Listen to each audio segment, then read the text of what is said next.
Chapter 21. And the Lord visited Sarah as he had said, and the Lord did unto Sarah as he had spoken.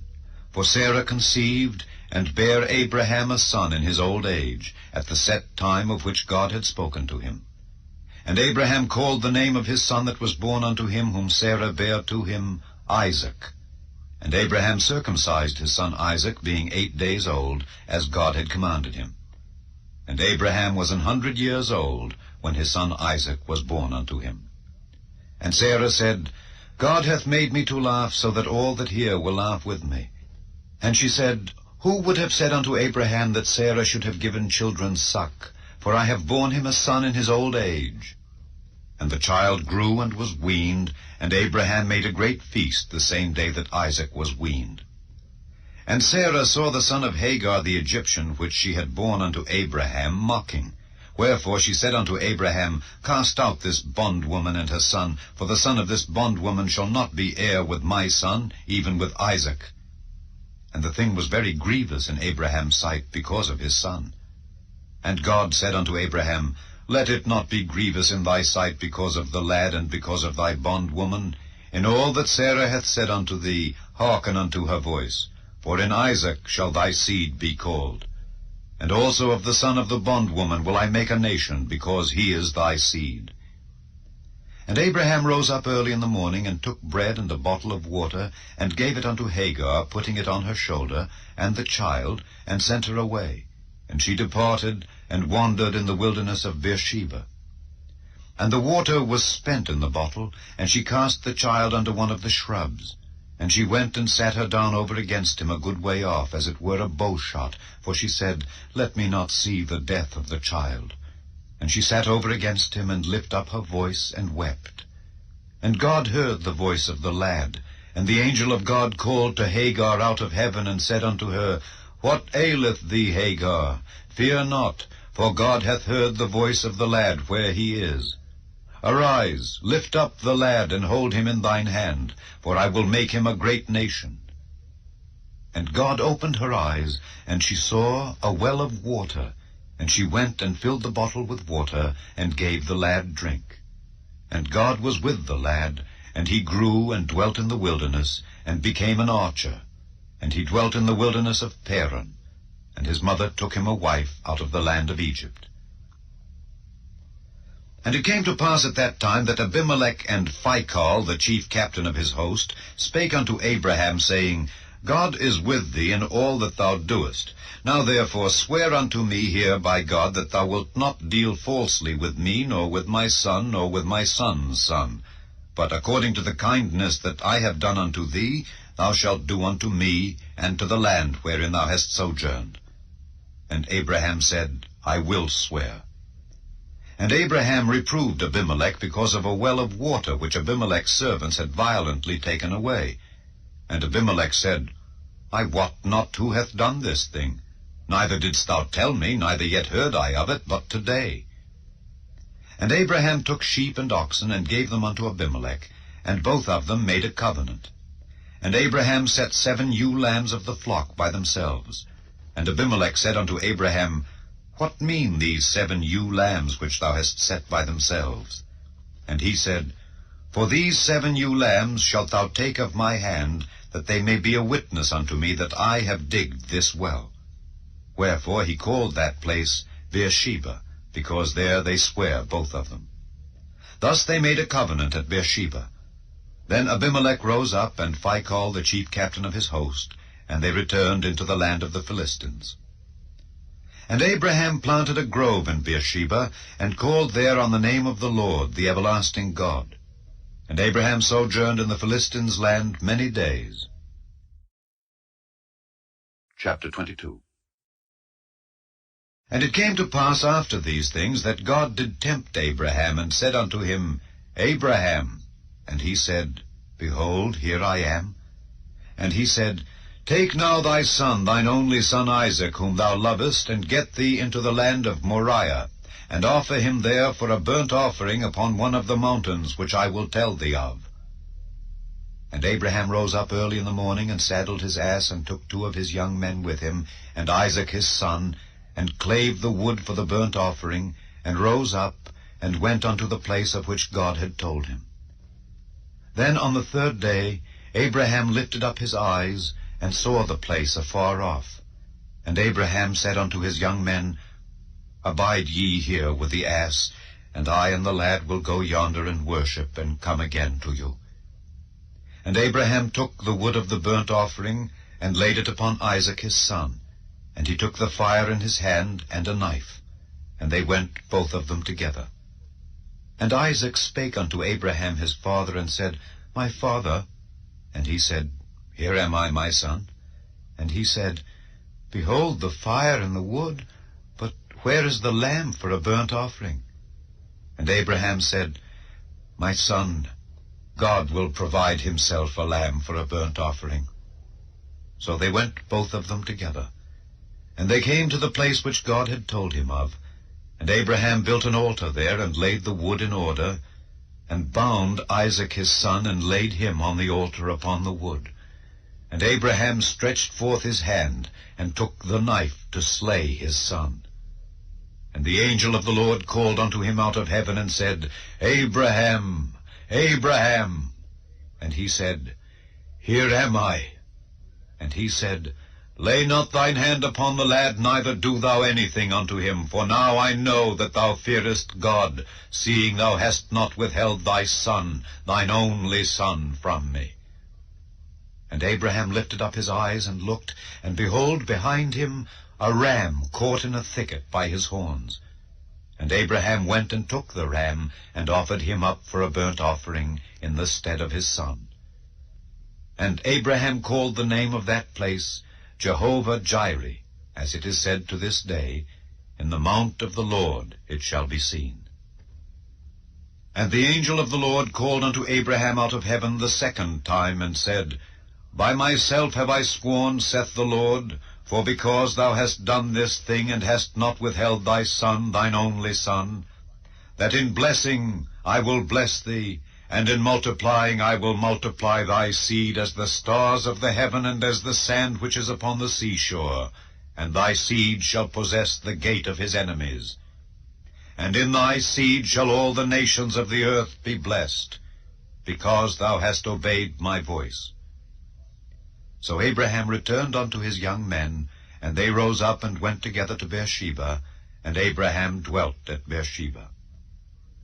And it came to pass after these things, that it was told Abraham, saying, Behold, Milcah, she hath also borne children unto thy brother Nahor, Huz his firstborn, and Buz his brother, and Kemuel the father of Aram, and Kesed, and Hazo, and Pildash, and Jidlaph, and Bethuel. And Bethuel begat Rebekah. These 8 Milcah did bear to Nahor, Abraham's brother.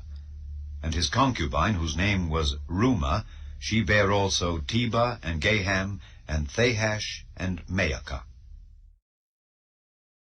Chapter 23. And Sarah was 127 years old. These were the years of the life of Sarah. And Sarah died in Kirjath Arba, the same as Hebron in the land of Canaan. And Abraham came to mourn for Sarah, and to weep for her. And Abraham stood up from before his dead, and spake unto the sons of Heth, saying, I am a stranger and a sojourner with you. Give me a possession of a burying place with you, that I may bury my dead out of my sight. And the children of Heth answered Abraham, saying unto him, Hear us, my lord, thou art a mighty prince among us. In the choice of our sepulchres bury thy dead. None of us shall withhold from thee his sepulchre, but that thou mayest bury thy dead. And Abraham stood up and bowed himself to the people of the land, even to the children of Heth. And he communed with them, saying, If it be your mind that I should bury my dead out of my sight, hear me, and entreat for me to Ephron the son of Zohar, that he may give me the cave of Machpelah, which he hath, which is in the end of his field. For as much money as it is worth, he shall give it me for a possession of a burying place amongst you. And Ephron dwelt among the children of Heth. And Ephron the Hittite answered Abraham in the audience of the children of Heth, even of all that went in at the gate of his city, saying, Nay, my lord, hear me. The field give I thee, and the cave that is therein I give it thee. in the presence of the sons of my people give I it thee. Bury thy dead. And Abraham bowed down himself before the people of the land, and he spake unto Ephron in the audience of the people of the land, saying, But if thou wilt give it, I pray thee hear me. I will give thee money for the field. Take it of me, and I will bury my dead there. And Ephron answered Abraham, saying unto him, My lord, hearken unto me. The land is worth 400 shekels of silver. What is that betwixt me and thee? Bury therefore thy dead. And Abraham hearkened unto Ephron. And Abraham weighed to Ephron the silver which he had named in the audience of the sons of Heth, 400 shekels of silver, current money with the merchant. And the field of Ephron, which was in Machpelah, which was before Mamre, the field and the cave which was therein, and all the trees that were in the field, that were in all the borders round about, were made sure unto Abraham for a possession in the presence of the children of Heth, before all that went in at the gate of his city. And after this Abraham buried Sarah his wife in the cave of the field of Machpelah before Mamre, the same as Hebron in the land of Canaan. And the field and the cave that is therein were made sure unto Abraham for a possession of a burying place by the sons of Heth. Chapter 24. And Abraham was old and well stricken in age, and the Lord had blessed Abraham in all things. And Abraham said unto his eldest servant of his house, that ruled over all that he had, Put, I pray thee, thy hand under my thigh, and I will make thee swear by the Lord, the God of heaven and the God of the earth, that thou shalt not take a wife unto my son of the daughters of the Canaanites among whom I dwell, but thou shalt go unto my country and to my kindred, and take a wife unto my son Isaac. And the servant said unto him, Peradventure the woman will not be willing to follow me unto this land. Must I needs bring thy son again unto the land from whence thou camest? And Abraham said unto him, Beware thou that thou bring not my son thither again. The Lord God of heaven, which took me from my father's house, and from the land of my kindred, and which spake unto me, and that sware unto me, saying, Unto thy seed will I give this land, he shall send his angel before thee, and thou shalt take a wife unto my son from thence. And if the woman will not be willing to follow thee, then thou shalt be clear from this my oath. Only bring not my son thither again. And the servant put his hand under the thigh of Abraham his master, and sware to him concerning that matter. And the servant took 10 camels of the camels of his master, and departed, for all the goods of his master were in his hand. And he arose, and went to Mesopotamia, unto the city of Nahor. And he made his camels to kneel down without the city by a well of water at the time of the evening, even the time that women go out to draw water. And he said, O Lord God of my master Abraham, I pray thee, send me good speed this day, and show kindness unto my master Abraham. Behold, I stand here by the well of water, and the daughters of the men of the city come out to draw water. And let it come to pass, that the damsel to whom I shall say, Let down thy pitcher, I pray thee, that I may drink, and she shall say, Drink, and I will give thy camels drink also, let the same be she that thou hast appointed for thy servant Isaac. And thereby shall I know that thou hast showed kindness unto my master. And it came to pass, before he had done speaking, that behold, Rebekah came out, who was born to Bethuel, son of Milcah, the wife of Nahor, Abraham's brother, with her pitcher upon her shoulder. And the damsel was very fair to look upon, a virgin, neither had any man known her. And she went down to the well, and filled her pitcher, and came up. And the servant ran to meet her, and said, Let me, I pray thee, drink a little water of thy pitcher. And she said, Drink, my lord. And she hasted, and let down her pitcher upon her hand, and gave him drink. And when she had done giving him drink, she said, I will draw water for thy camels also, until they have done drinking. And she hasted, and emptied her pitcher into the trough, and ran again unto the well to draw water, and drew for all his camels. And the man, wondering at her, held his peace, to wit whether the Lord had made his journey prosperous or not. And it came to pass, as the camels had done drinking, that the man took a golden earring of 1/2 shekel weight, and 2 bracelets for her hands of 10 shekels weight of gold, and said, Whose daughter art thou? Tell me, I pray thee. Is there room in thy father's house for us to lodge in? And she said unto him, I am the daughter of Bethuel, the son of Milcah, which she bare unto Nahor. She said moreover unto him, We have both straw and provender enough, and room to lodge in. And the man bowed down his head, and worshipped the Lord. And he said, Blessed be the Lord God of my master Abraham, who hath not left destitute my master of his mercy and his truth. I being in the way, the Lord led me to the house of my master's brethren. And the damsel ran, and told them of her mother's house these things. And Rebekah had a brother, and his name was Laban. And Laban ran out unto the man unto the well. And it came to pass, when he saw the earring and bracelets upon his sister's hands, and when he heard the words of Rebekah his sister, saying, Thus spake the man unto me, that he came unto the man, and behold, he stood by the camels at the well. And he said, Come in, thou blessed of the Lord. Wherefore standest thou without? For I have prepared the house and room for the camels. And the man came into the house, and he ungirded his camels, and gave straw and provender for the camels, and water to wash his feet, and the men's feet that were with him. And there was set meat before him to eat. But he said, I will not eat until I have told mine errand. And he said, Speak on. And he said, I am Abraham's servant, and the Lord hath blessed my master greatly, and he is become great. And he hath given him flocks and herds, and silver and gold, and men servants, and maid servants, and camels and asses. And Sarah, my master's wife, bare a son to my master when she was old, and unto him hath he given all that he hath. And my master made me swear, saying, Thou shalt not take a wife to my son of the daughters of the Canaanites, in whose land I dwell, but thou shalt go unto my father's house, and to my kindred, and take a wife unto my son. And I said unto my master, Peradventure the woman will not follow me. And he said unto me, The Lord, before whom I walk, will send his angel with thee, and prosper thy way, and thou shalt take a wife for my son of my kindred, and of my father's house. Then shalt thou be clear from this my oath, when thou comest to my kindred. And if they give not thee one, thou shalt be clear from my oath.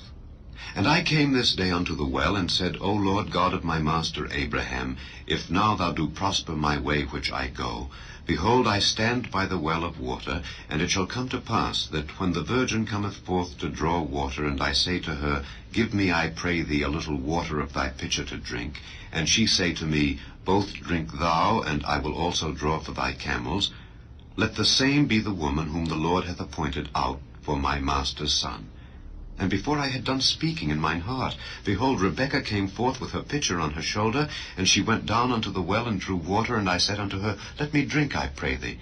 And she made haste and let down her pitcher from her shoulder, and said, Drink, and I will give thy camels drink also. So I drank, and she made the camels drink also. And I asked her and said, Whose daughter art thou? And she said, The daughter of Bethuel, Nahor's son, whom Milcah bare unto him. And I put the earring upon her face, and the bracelets upon her hands. And I bowed down my head, and worshipped the Lord, and blessed the Lord God of my master Abraham, which had led me in the right way to take my master's brother's daughter unto his son. And now, if ye will deal kindly and truly with my master, tell me. And if not, tell me, that I may turn to the right hand or to the left. Then Laban and Bethuel answered and said, The thing proceedeth from the Lord. We cannot speak unto thee bad or good. Behold, Rebekah is before thee. Take her and go, and let her be thy master's son's wife, as the Lord hath spoken. And it came to pass that when Abraham's servant heard their words, he worshipped the Lord, bowing himself to the earth. And the servant brought forth jewels of silver and jewels of gold and raiment, and gave them to Rebekah. He gave also to her brother and to her mother precious things. And they did eat and drink, he and the men that were with him, and tarried all night. And they rose up in the morning, and he said, Send me away unto my master. And her brother and her mother said, Let the damsel abide with us a few days, at least 10. After that she shall go. And he said unto them, Hinder me not, seeing the Lord hath prospered my way. Send me away, that I may go to my master. And they said, We will call the damsel, and inquire at her mouth. And they called Rebekah, and said unto her, Wilt thou go with this man? And she said, I will go. And they sent away Rebekah their sister, and her nurse, and Abraham's servant, and his men. And they blessed Rebekah, and said unto her, Thou art our sister, be thou the mother of thousands of millions, and let thy seed possess the gate of those which hate them. And Rebekah arose, and her damsels, and they rode upon the camels, and followed the man. And the servant took Rebekah, and went his way. And Isaac came from the way of the well Lahairoi, for he dwelt in the south country. And Isaac went out to meditate in the field at the eventide, and he lifted up his eyes and saw, and behold, the camels were coming. And Rebekah lifted up her eyes, and when she saw Isaac, she lighted off the camel.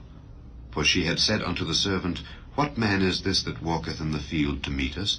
And the servant had said, It is my master. Therefore she took a veil, and covered herself. And the servant told Isaac all things that he had done. And Isaac brought her into his mother Sarah's tent, and took Rebekah, and she became his wife. And he loved her. And Isaac was comforted after his mother's death. Chapter 25. Then again Abraham took a wife, and her name was Keturah. And she bare Zimran, and Jokshan, and Medan, and Midian, and Ishbak, and Shua. And Jokshan begat Sheba and Dedan. And the sons of Dedan were Ashurim, and Letushim, and Leamim. And the sons of Midian, Ephah, and Ephah, and Hanok, and Abida, and Eldaah. All these were the children of Keturah. And Abraham gave all that he had unto Isaac. But unto the sons of the concubines which Abraham had, Abraham gave gifts, and sent them away from Isaac his son, while he yet lived, eastward unto the east country. And these are the days of the years of Abraham's life which he lived, 160 years. Then Abraham gave up the ghost, and died in a good old age, an old man and full of years, and was gathered to his people. And his sons Isaac and Ishmael buried him in the cave of Machpelah, in the field of Ephron, the son of Zohar the Hittite, which is before Mamre, the field which Abraham purchased of the sons of Heth. There was Abraham buried, and Sarah his wife. And it came to pass after the death of Abraham, that God blessed his son Isaac, and Isaac dwelt by the well Lahairoi. Now these are the generations of Ishmael, Abraham's son, whom Hagar the Egyptian, Sarah's handmaid, bare unto Abraham. And these are the names of the sons of Ishmael, by their names according to their generations. The firstborn of Ishmael, Nebajoth, and Kedar, and Adbeel, and Mibsam, and Mishma, and Dumah, and Massa, Hadar, and Tema, Jeter, Naphish, and Kedemah. These are the sons of Ishmael, and these are their names by their towns and by their castles, 12 princes according to their nations. And these are the years of the life of Ishmael, 137 years. And he gave up the ghost and died, and was gathered unto his people. And they dwelt from Havilah unto Shur, that is before Egypt, as thou goest toward Assyria. And he died in the presence of all his brethren. And these are the generations of Isaac, Abraham's son. Abraham begat Isaac. And Isaac was 40 years old when he took Rebekah to wife, the daughter of Bethuel the Syrian of Padan Aram, the sister to Laban the Syrian. And Isaac entreated the Lord for his wife, because she was barren. And the Lord was entreated of him, and Rebekah his wife conceived. And the children struggled together within her, and she said, If it be so, why am I thus? And she went to inquire of the Lord. And the Lord said unto her, 2 nations are in thy womb, and 2 manner of people shall be separated from thy bowels, and the one people shall be stronger than the other people, and the elder shall serve the younger. And when her days to be delivered were fulfilled, behold, there were twins in her womb. And the first came out red, all over like an hairy garment, and they called his name Esau. And after that came his brother out, and his hand took hold on Esau's heel, and his name was called Jacob. And Isaac was 80 years old when she bare them. And the boys grew, and Esau was a cunning hunter, a man of the field, and Jacob was a plain man, dwelling in tents. And Isaac loved Esau because he did eat of his venison, but Rebekah loved Jacob. And Jacob sod pottage, and Esau came from the field, and he was faint. And Esau said to Jacob, Feed me, I pray thee, with that same red pottage, for I am faint. Therefore was his name called Edom. And Jacob said, Sell me this day thy birthright. And Esau said, Behold, I am at the point to die, and what profit shall this birthright do to me? And Jacob said, Swear to me this day. And he sware unto him, and he sold his birthright unto Jacob. Then Jacob gave Esau bread and pottage of lentils, and he did eat and drink, and rose up and went his way. Thus Esau despised his birthright. Chapter 26. And there was a famine in the land beside the first famine that was in the days of Abraham. And Isaac went unto Abimelech, king of the Philistines, unto Gerar. And the Lord appeared unto him, and said, Go not down into Egypt, dwell in the land which I shall tell thee of. Sojourn in this land, and I will be with thee, and will bless thee. For unto thee and unto thy seed I will give all these countries, and I will perform the oath which I sware unto Abraham thy father. And I will make thy seed to multiply as the stars of heaven, and will give unto thy seed all these countries. And in thy seed shall all the nations of the earth be blessed, because that Abraham obeyed my voice, and kept my charge, my commandments, my statutes, and my laws. And Isaac dwelt in Gerar. And the men of the place asked him of his wife, and he said, She is my sister.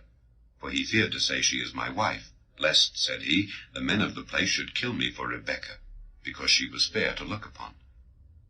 And it came to pass, when he had been there a long time, that Abimelech, king of the Philistines, looked out at a window, and saw, and behold, Isaac was sporting with Rebekah his wife.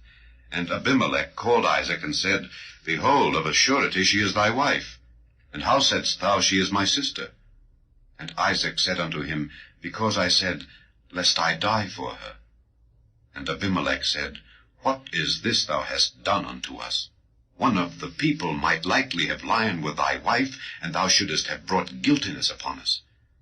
And Abimelech charged all his people, saying, He that toucheth this man or his wife shall surely be put to death. Then Isaac sowed in that land, and received in the same year 100-fold, and the Lord blessed him. And the man waxed great, and went forward, and grew until he became very great, for he had possession of flocks, and possession of herds, and great store of servants. And the Philistines envied him. For all the wells which his father's servants had digged in the days of Abraham his father, the Philistines had stopped them, and filled them with earth. And Abimelech said unto Isaac, Go from us, for thou art much mightier than we. And Isaac departed thence, and pitched his tent in the valley of Gerar, and dwelt there. And Isaac digged again the wells of water which they had digged in the days of Abraham his father, for the Philistines had stopped them after the death of Abraham, and he called their names after the names by which his father had called them. And Isaac's servants digged in the valley, and found there a well of springing water. And the herdmen of Gerar did strive with Isaac's herdmen, saying, The water is ours. And he called the name of the well Esek, because they strove with him. And they digged another well, and strove for that also, and he called the name of it Sitnah. And he removed from thence, and digged another well, and for that they strove not, and he called the name of it Rehoboth. And he said, For now the Lord hath made room for us, and we shall be fruitful in the land. And he went up from thence to Beersheba. And the Lord appeared unto him the same night, and said, I am the God of Abraham thy father. Fear not, for I am with thee, and will bless thee, and multiply thy seed for my servant Abraham's sake. And he builded an altar there, and called upon the name of the Lord, and pitched his tent there. And there Isaac's servants digged a well. Then Abimelech went to him from Gerar, and Ahuzzath one of his friends, and Phicol the chief captain of his army. And Isaac said unto them, Wherefore come ye to me, seeing ye hate me, and have sent me away from you? And they said, We saw certainly that the Lord was with thee. And we said, Let there be now an oath betwixt us, even betwixt us and thee, and let us make a covenant with thee, that thou wilt do us no hurt, as we have not touched thee, and as we have done unto thee nothing but good, and have sent thee away in peace. Thou art now the blessed of the Lord. And he made them a feast, and they did eat and drink. And they rose up betimes in the morning, and sware one to another. And Isaac sent them away, and they departed from him in peace. And it came to pass the same day that Isaac's servants came, and told him concerning the well which they had digged, and said unto him, We have found water. And he called it Sheba. Therefore the name of the city is Beersheba unto this day. And Esau was 40 years old, when he took to wife Judith the daughter of Beeri the Hittite, and Bashemath the daughter of Elon the Hittite, which were a grief of mind unto Isaac and to Rebekah. Chapter 27. And it came to pass that when Isaac was old, and his eyes were dim, so that he could not see, he called Esau his eldest son, and said unto him, My son. And he said unto him, Behold, here am I. And he said, Behold, now I am old, I know not the day of my death. Now therefore take, I pray thee, thy weapons, thy quiver, and thy bow, and go out to the field, and take me some venison, and make me savory meat, such as I love, and bring it to me, that I may eat, that my soul may bless thee before I die. And Rebekah heard when Isaac spake to Esau his son. And Esau went to the field to hunt for venison, and to bring it. And Rebekah spake unto Jacob her son, saying, Behold, I heard thy father speak unto Esau thy brother, saying, Bring me venison, and make me savory meat, that I may eat, and bless thee before the Lord before my death. Now therefore, my son, obey my voice according to that which I command thee. Go now to the flock, and fetch me from thence 2 good kids of the goats, and I will make them savory meat for thy father, such as he loveth, and thou shalt bring it to thy father, that he may eat, and that he may bless thee before his death. And Jacob said to Rebekah his mother, Behold, Esau my brother is a hairy man, and I am a smooth man. My father peradventure will feel me, and I shall seem to him as a deceiver, and I shall bring a curse upon me, and not a blessing. And his mother said unto him, Upon me be thy curse, my son. Only obey my voice, and go fetch me them. And he went and fetched, and brought them to his mother.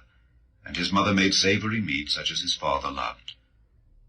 And Rebekah took goodly raiment of her eldest son Esau, which were with her in the house, and put them upon Jacob her younger son. And she put the skins of the kids of the goats upon his hands, and upon the smooth of his neck. And she gave the savory meat and the bread which she had prepared into the hand of her son Jacob. And he came unto his father, and said, My father? And he said, Here am I. Who art thou, my son? And Jacob said unto his father, I am Esau thy firstborn. I have done according as thou badest me. Arise, I pray thee, sit and eat of my venison, that thy soul may bless me. And Isaac said unto his son, How is it that thou hast found it so quickly, my son? And he said, Because the Lord thy God brought it to me. And Isaac said unto Jacob, Come near, I pray thee, that I may feel thee, my son, whether thou be my very son Esau or not. And Jacob went near unto Isaac his father, and he felt him, and said, The voice is Jacob's voice, but the hands are the hands of Esau. And he discerned him not, because his hands were hairy, as his brother Esau's hands. So he blessed him. And he said, Art thou my very son Esau? And he said, I am. And he said, Bring it near to me, and I will eat of my son's venison, that my soul may bless thee. And he brought it near to him, and he did eat. And he brought him wine, and he drank. And his father Isaac said unto him, Come near now, and kiss me, my son. And he came near, and kissed him. And he smelled the smell of his raiment, and blessed him, and said, See, the smell of my son is as the smell of a field which the Lord hath blessed. Therefore God give thee of the dew of heaven, and the fatness of the earth, and plenty of corn and wine. Let people serve thee, and nations bow down to thee. Be Lord over thy brethren, and let thy mother's sons bow down to thee. Cursed be every one that curseth thee, and blessed be he that blesseth thee. And it came to pass, as soon as Isaac had made an end of blessing Jacob, and Jacob was yet scarce gone out from the presence of Isaac his father, that Esau his brother came in from his hunting. And he also had made savory meat, and brought it unto his father, and said unto his father, Let my father arise, and eat of his son's venison, that thy soul may bless me. And Isaac his father said unto him, Who art thou? And he said, I am thy son, thy firstborn Esau.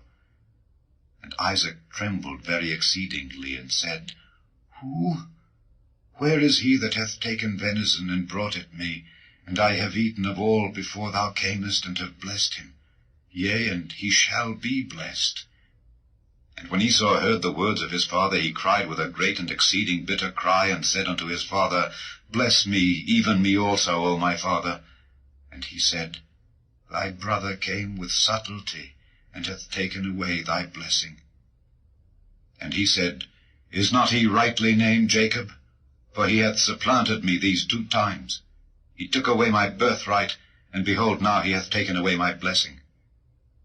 And he said, Hast thou not reserved a blessing for me? And Isaac answered and said unto Esau, Behold, I have made him thy lord, and all his brethren have I given to him for servants, and with corn and wine have I sustained him. And what shall I do now unto thee, my son? And Esau said unto his father, Hast thou but one blessing, my father? Bless me, even me also, O my father. And Esau lifted up his voice and wept. And Isaac his father answered and said unto him, Behold, thy dwelling shall be the fatness of the earth, and of the dew of heaven from above. And by thy sword shalt thou live, and shalt serve thy brother. And it shall come to pass, when thou shalt have the dominion, that thou shalt break his yoke from off thy neck. And Esau hated Jacob because of the blessing wherewith his father blessed him. And Esau said in his heart, The days of mourning for my father are at hand. Then will I slay my brother Jacob. And these words of Esau her elder son were told to Rebekah. And she sent and called Jacob her younger son, and said unto him, Behold, thy brother Esau, as touching thee, doth comfort himself, purposing to kill thee. Now therefore, my son, obey my voice, and arise, flee thou to Laban my brother, to Haran, and tarry with him a few days, until thy brother's fury turn away, until thy brother's anger turn away from thee, and he forget that which thou hast done to him. Then I will send, and fetch thee from thence. Why should I be deprived also of you both in one day? And Rebekah said to Isaac, I am weary of my life because of the daughters of Heth. If Jacob take a wife of the daughters of Heth, such as these which are of the daughters of the land, what good shall my life do me? Chapter 28. And Isaac called Jacob, and blessed him, and charged him, and said unto him, Thou shalt not take a wife of the daughters of Canaan. Arise, go to Padan Aram, to the house of Bethuel thy mother's father, and take thee a wife from thence of the daughters of Laban thy mother's brother. And God Almighty bless thee, and make thee fruitful, and multiply thee, that thou mayest be a multitude of people. And give thee the blessing of Abraham, to thee, and to thy seed with thee, that thou mayest inherit the land wherein thou art a stranger, which God gave unto Abraham. And Isaac sent away Jacob, and he went to Padan Aram unto Laban, son of Bethuel the Syrian, the brother of Rebekah, Jacob's and Esau's mother. When Esau saw that Isaac had blessed Jacob, and sent him away to Padan Aram to take him a wife from thence, and that as he blessed him he gave him a charge, saying, Thou shalt not take a wife of the daughters of Canaan, and that Jacob obeyed his father and his mother, and was gone to Padan Aram, and Esau, seeing that the daughters of Canaan pleased not Isaac his father, then went Esau unto Ishmael, and took unto the wives which he had Mahalath, the daughter of Ishmael, Abraham's son, the sister of Nebajoth, to be his wife. And Jacob went out from Beersheba, and went toward Haran. And he lighted upon a certain place, and tarried there all night, because the sun was set. And he took up the stones of that place, and put them for his pillows, and laid down in that place to sleep. And he dreamed, and behold, a ladder set up on the earth, and the top of it reached to heaven. And behold, the angels of God ascending and descending on it. And behold, the Lord stood above it, and said, I am the Lord God of Abraham thy father, and the God of Isaac. The land whereon thou liest, to thee will I give it, and to thy seed.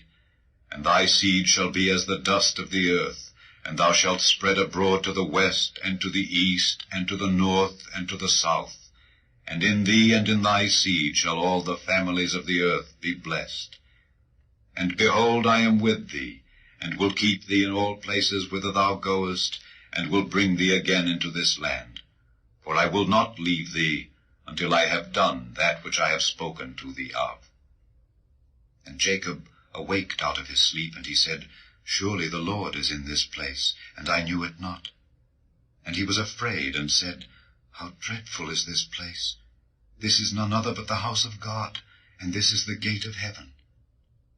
And Jacob rose up early in the morning, and took the stone that he had put for his pillows, and set it up for a pillar, and poured oil upon the top of it. And he called the name of that place Bethel.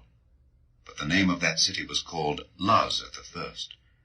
And Jacob vowed a vow, saying, If God will be with me, and will keep me in this way that I go, and will give me bread to eat, and raiment to put on, so that I come again to my father's house in peace, then shall the Lord be my God, and this stone which I have set for a pillar shall be God's house, and of all that thou shalt give me, I will surely give the 10th unto thee. Chapter 29. Then Jacob went on his journey, and came into the land of the people of the east. And he looked, and behold, a well in the field, and lo, there were 3 flocks of sheep lying by it, for out of that well they watered the flocks. And a great stone was upon the well's mouth. And thither were all the flocks gathered. And they rolled the stone from the well's mouth, and watered the sheep, and put the stone again upon the well's mouth in his place. And Jacob said unto them, My brethren, whence be ye? And they said, Of Haran are we. And he said unto them, Know ye Laban the son of Nahor? And they said, We know him. And he said unto them, Is he well? And they said, He is well. And behold, Rachel his daughter cometh with the sheep. And he said, Lo, it is yet high day, neither is it time that the cattle should be gathered together. Water ye the sheep, and go and feed them. And they said, We cannot until all the flocks be gathered together, and till they roll the stone from the well's mouth, then we water the sheep. And while he yet spake with them, Rachel came with her father's sheep, for she kept them. And it came to pass, when Jacob saw Rachel the daughter of Laban his mother's brother, and the sheep of Laban his mother's brother, that Jacob went near, and rolled the stone from the well's mouth, and watered the flock of Laban his mother's brother. And Jacob kissed Rachel, and lifted up his voice, and wept. And Jacob told Rachel that he was her father's brother, and that he was Rebekah's son. And she ran and told her father. And it came to pass, when Laban heard the tidings of Jacob his sister's son, that he ran to meet him, and embraced him, and kissed him, and brought him to his house. And he told Laban all these things. And Laban said to him, Surely thou art my bone and my flesh. And he abode with him the space of a month. And Laban said unto Jacob, Because thou art my brother, shouldest thou therefore serve me for naught? Tell me, what shall thy wages be? And Laban had 2 daughters. The name of the elder was Leah, and the name of the younger was Rachel. Leah was tender-eyed, but Rachel was beautiful and well-favored. And Jacob loved Rachel, and said, I will serve thee 7 years for Rachel thy younger daughter. And Laban said, It is better that I give her to thee than that I should give her to another man. Abide with me. And Jacob served 7 years for Rachel, and they seemed unto him but a few days for the love he had to her. And Jacob said unto Laban, Give me my wife, for my days are fulfilled, that I may go in unto her. And Laban gathered together all the men of the place, and made a feast. And it came to pass in the evening, that he took Leah his daughter, and brought her to him. and he went in unto her. And Laban gave unto his daughter Leah Zilpah his maid for an handmaid. And it came to pass that in the morning, behold, it was Leah. And he said to Laban, What is this thou hast done unto me? Did not I serve with thee for Rachel? Wherefore then hast thou beguiled me? And Laban said, It must not be so done in our country, to give the younger before the firstborn. Fulfill her week, and we will give thee this also for the service which thou shalt serve with me yet 7 other years. And Jacob did so, and fulfilled her week, and he gave him Rachel his daughter to wife also. And Laban gave to Rachel his daughter Bilhah his handmaid to be her maid. And he went in also unto Rachel, and he loved also Rachel more than Leah, and served with him yet 7 other years. And when the Lord saw that Leah was hated, he opened her womb, but Rachel was barren. And Leah conceived and bare a son, and she called his name Reuben. For she said, Surely the Lord hath looked upon my affliction. Now therefore my husband will love me. And she conceived again, and bare a son, and said, Because the Lord hath heard that I was hated, he hath therefore given me this son also. And she called his name Simeon.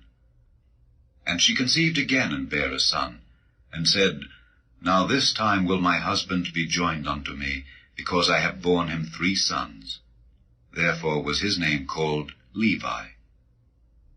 And she conceived again, and bare a son, and she said, Now will I praise the Lord. Therefore she called his name Judah, and left bearing. Chapter 30. And when Rachel saw that she bare Jacob no children, Rachel envied her sister, and said unto Jacob, Give me children, or else I die. And Jacob's anger was kindled against Rachel, and he said, Am I in God's stead, who hath withheld from thee the fruit of the womb? And she said, Behold my maid Bilhah, go in unto her, and she shall bear upon my knees, that I may also have children by her. And she gave him Bilhah her handmaid to wife, and Jacob went in unto her. And Bilhah conceived, and bare Jacob a son. And Rachel said, God hath judged me, and hath also heard my voice, and hath given me a son. Therefore called she his name Dan. And Bilhah Rachel's maid conceived again, and bare Jacob a 2nd son. And Rachel said, With great wrestlings have I wrestled with my sister, and I have prevailed. And she called his name Naphtali. When Leah saw that she had left bearing, she took Zilpah her maid, and gave her Jacob to wife. And Zilpah, Leah's maid, bare Jacob a son. And Leah said, A troop cometh. And she called his name Gad. And Zilpah, Leah's maid, bare Jacob a 2nd son. And Leah said, Happy am I, for the daughters will call me blessed. And she called his name Asher. And Reuben went in the days of wheat harvest, and found mandrakes in the field, and brought them unto his mother Leah. Then Rachel said to Leah, Give me, I pray thee, of thy son's mandrakes. And she said unto her, Is it a small matter that thou hast taken my husband? And wouldest thou take away my son's mandrakes also? And Rachel said, Therefore he shall lie with thee tonight for thy son's mandrakes. And Jacob came out of the field in the evening, and Leah went out to meet him, and said, Thou must come in unto me, for surely I have hired thee with my son's mandrakes. And he lay with her that night. And God hearkened unto Leah, and she conceived and bare Jacob the 5th son. And Leah said, God hath given me my hire, because I have given my maiden to my husband. And she called his name Issachar. And Leah conceived again, and bare Jacob the 6th son.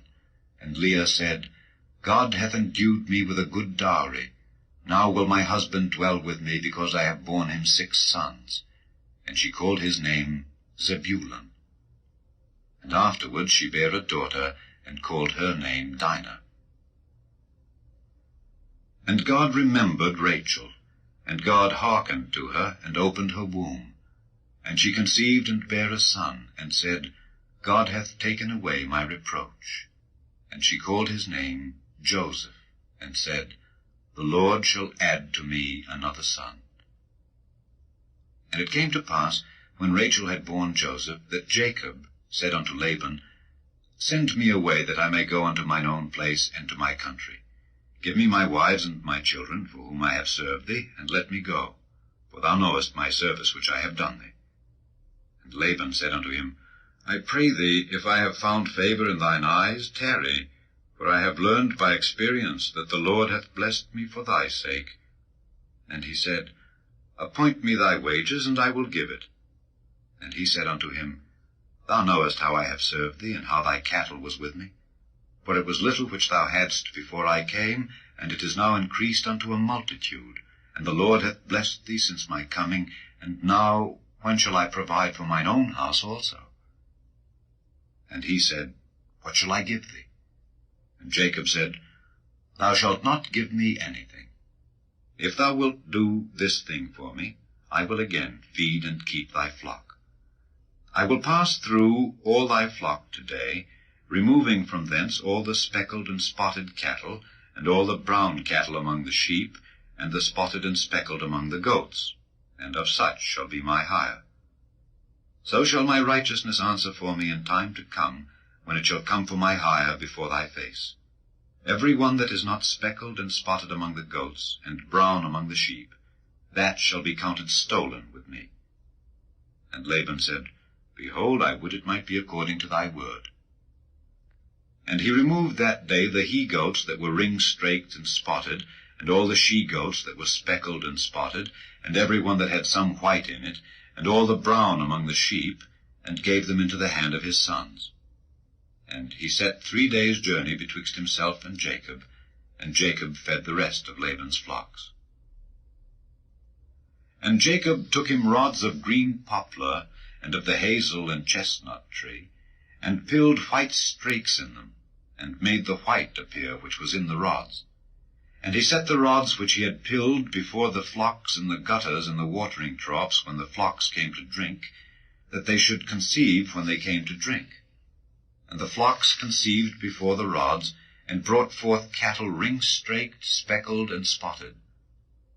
And Jacob did separate the lambs, and set the faces of the flocks toward the ring-straked, and all the brown in the flock of Laban.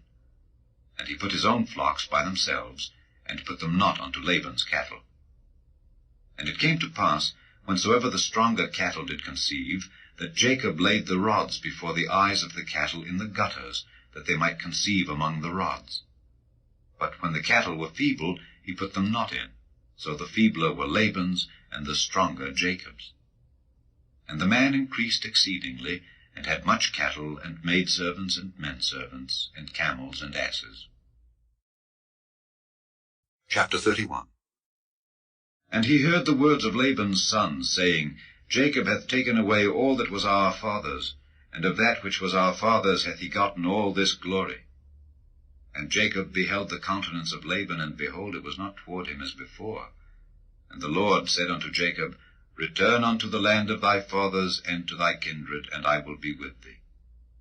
And Jacob sent and called Rachel and Leah to the field unto his flock, and said unto them, I see your father's countenance, that it is not toward me as before, but the God of my father hath been with me. And ye know that with all my power I have served your father. And your father hath deceived me, and changed my wages 10 times. But God suffered him not to hurt me. If he said thus, The speckled shall be thy wages, then all the cattle bear speckled. And if he said thus, The ring-straked shall be thy hire, then bear all the cattle ring-straked. Thus God hath taken away the cattle of your father, and given them to me. And it came to pass at the time that the cattle conceived, that I lifted up mine eyes, and saw in a dream, and behold, the rams which leaped upon the cattle were ring-straked, speckled, and grizzled. And the angel of God spake unto me in a dream, saying, Jacob. And I said, Here am I. And he said, Lift up now thine eyes, and see, all the rams which leap upon the cattle are ring-straked, speckled, and grizzled. For I have seen all that Laban doeth unto thee. I am the God of Bethel, where thou anointedst the pillar, and where thou vowedst a vow unto me. Now arise, get thee out from this land, and return unto the land of thy kindred. And Rachel and Leah answered and said unto him, Is there yet any portion or inheritance for us in our father's house? Are we not counted of him strangers? For he hath sold us, and hath quite devoured also our money. For all the riches which God hath taken from our father, that is ours, and our children's. Now then, whatsoever God hath said unto thee, do. Then Jacob rose up, and set his sons and his wives upon camels, and he carried away all his cattle, and all his goods which he had gotten, the cattle of his getting, which he had gotten in Padan Aram, for to go to Isaac his father in the land of Canaan. And Laban went to shear his sheep, and Rachel had stolen the images that were her father's. And Jacob stole away unawares to Laban the Syrian, in that he told him not that he fled. So he fled with all that he had, and he rose up and passed over the river, and set his face toward the Mount Gilead. And it was told Laban on the third day that Jacob was fled. And he took his brethren with him, and pursued after him 7 days' journey, and they overtook him in the Mount Gilead. And God came to Laban the Syrian in a dream by night, and said unto him, Take heed that thou speak not to Jacob either good or bad. Then Laban overtook Jacob. Now Jacob had pitched his tent in the mount, and Laban with his brethren pitched in the mount of Gilead. And Laban said to Jacob, What hast thou done, that thou hast stolen away unawares to me, and carried away my daughters as captives taken with the sword? Wherefore didst thou flee away secretly, and steal away from me, and didst not tell me, that I might have sent thee away with mirth, and with songs, with tabret, and with harp, and hast not suffered me to kiss my sons and my daughters? Thou hast now done foolishly in so doing. It is in the power of my hand to do you hurt. But the God of your father spake unto me yesternight, saying, Take thou heed that thou speak not to Jacob either good or bad. And now, though thou wouldest needs be gone, because thou sore longedst after thy father's house, yet wherefore hast thou stolen my gods? And Jacob answered and said to Laban, Because I was afraid. For I said, Peradventure thou wouldest take by force thy daughters from me. With whomsoever thou findest thy gods, let him not live. Before our brethren discern thou what is thine with me, and take it to thee. For Jacob knew not that Rachel had stolen them. And Laban went into Jacob's tent, and into Leah's tent, and into the 2 maidservants' tents, but he found them not. Then went he out of Leah's tent, and entered into Rachel's tent. Now Rachel had taken the images, and put them in the camel's furniture, and sat upon them. And Laban searched all the tent, but found them not. And she said to her father, Let it not displease my lord that I cannot rise up before thee, for the custom of women is upon me. And he searched, but found not the images. And Jacob was wroth, and chode with Laban. And Jacob answered and said to Laban, What is my trespass? What is my sin, that thou hast so hotly pursued after me? Whereas thou hast searched all my stuff, what hast thou found of all thy household stuff? Set it here before my brethren and thy brethren, that they may judge betwixt us both. This 20 years have I been with thee. Thy ewes and thy she-goats have not cast their young, and the rams of thy flock have I not eaten. That which was torn of beasts I brought not unto thee, I bear the loss of it. Of my hand didst thou require it, whether stolen by day or stolen by night. Thus I was, in the day the drought consumed me, and the frost by night, and my sleep departed from mine eyes. Thus have I been 20 years in thy house. I served thee 14 years for thy 2 daughters, and 6 years for thy cattle, and thou hast changed my wages 10 times. Except the God of my father, the God of Abraham, and the fear of Isaac, had been with me, surely thou hadst sent me away now empty. God hath seen mine affliction, and the labor of my hands, and rebuked thee yesternight. And Laban answered and said unto Jacob, These daughters are my daughters, and these children are my children, and these cattle are my cattle, and all that thou seest is mine. And what can I do this day unto these my daughters, or unto their children which they have borne? Now therefore come thou, let us make a covenant, I and thou, and let it be for a witness between me and thee. And Jacob took a stone, and set it up for a pillar. And Jacob said unto his brethren, Gather stones. And they took stones, and made an heap, and they did eat there upon the heap. And Laban called it Jegar-sahadutha, but Jacob called it Galeed. And Laban said, This heap is a witness between me and thee this day. Therefore was the name of it called Galeed. And Mizpah, for he said, The Lord watch between me and thee, when we are absent one from another. If thou shalt afflict my daughters, or if thou shalt take other wives beside my daughters, no man is with us.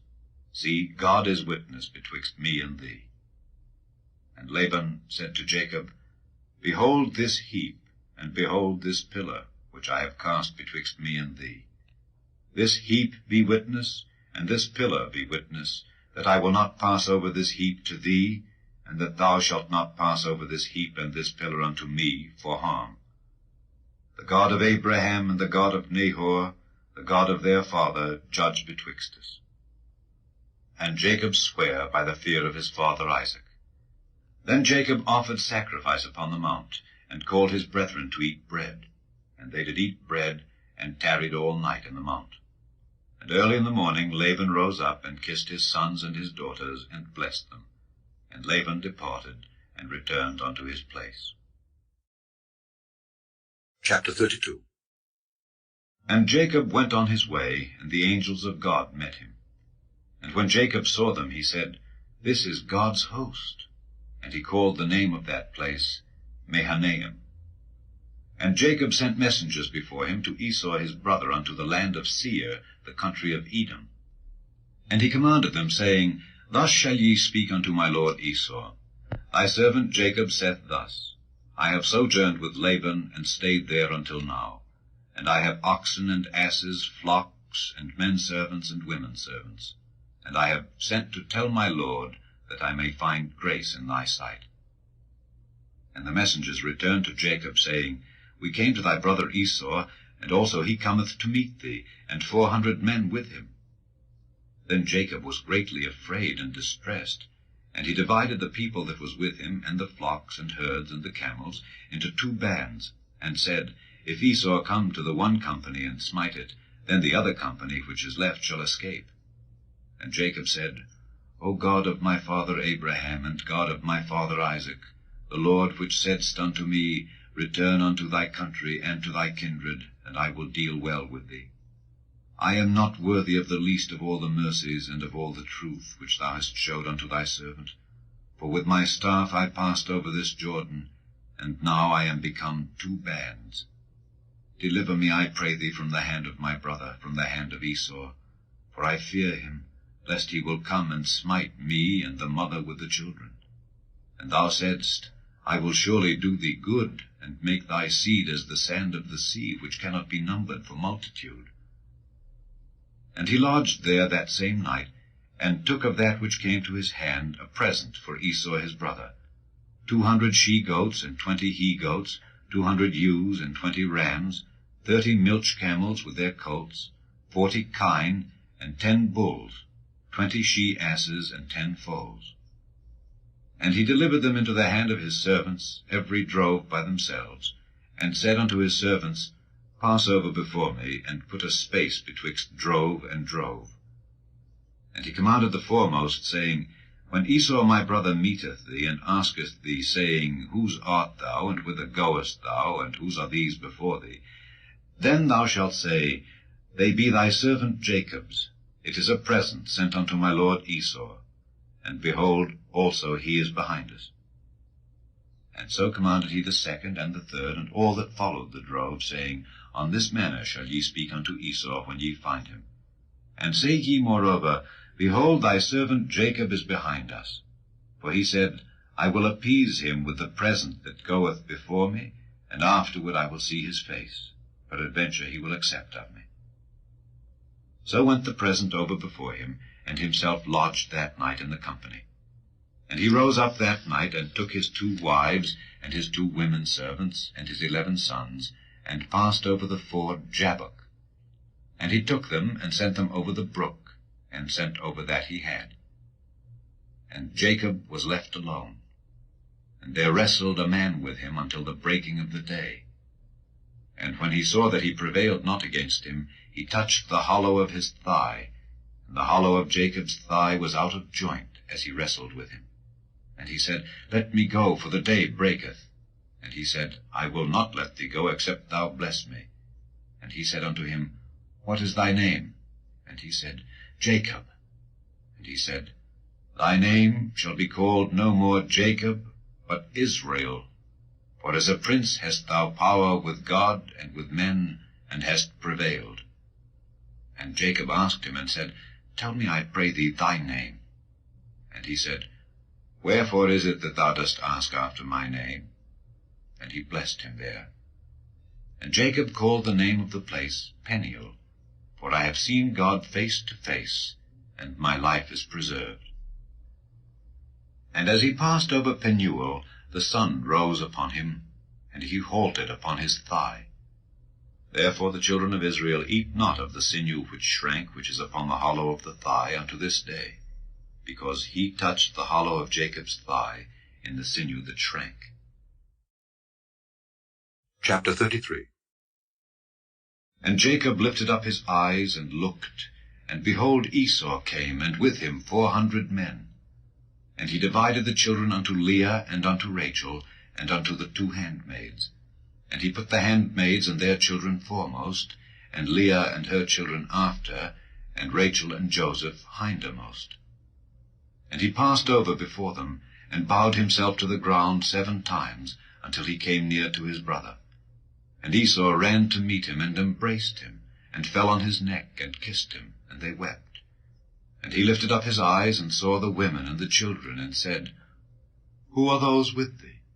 And he said, The children which God hath graciously given thy servant.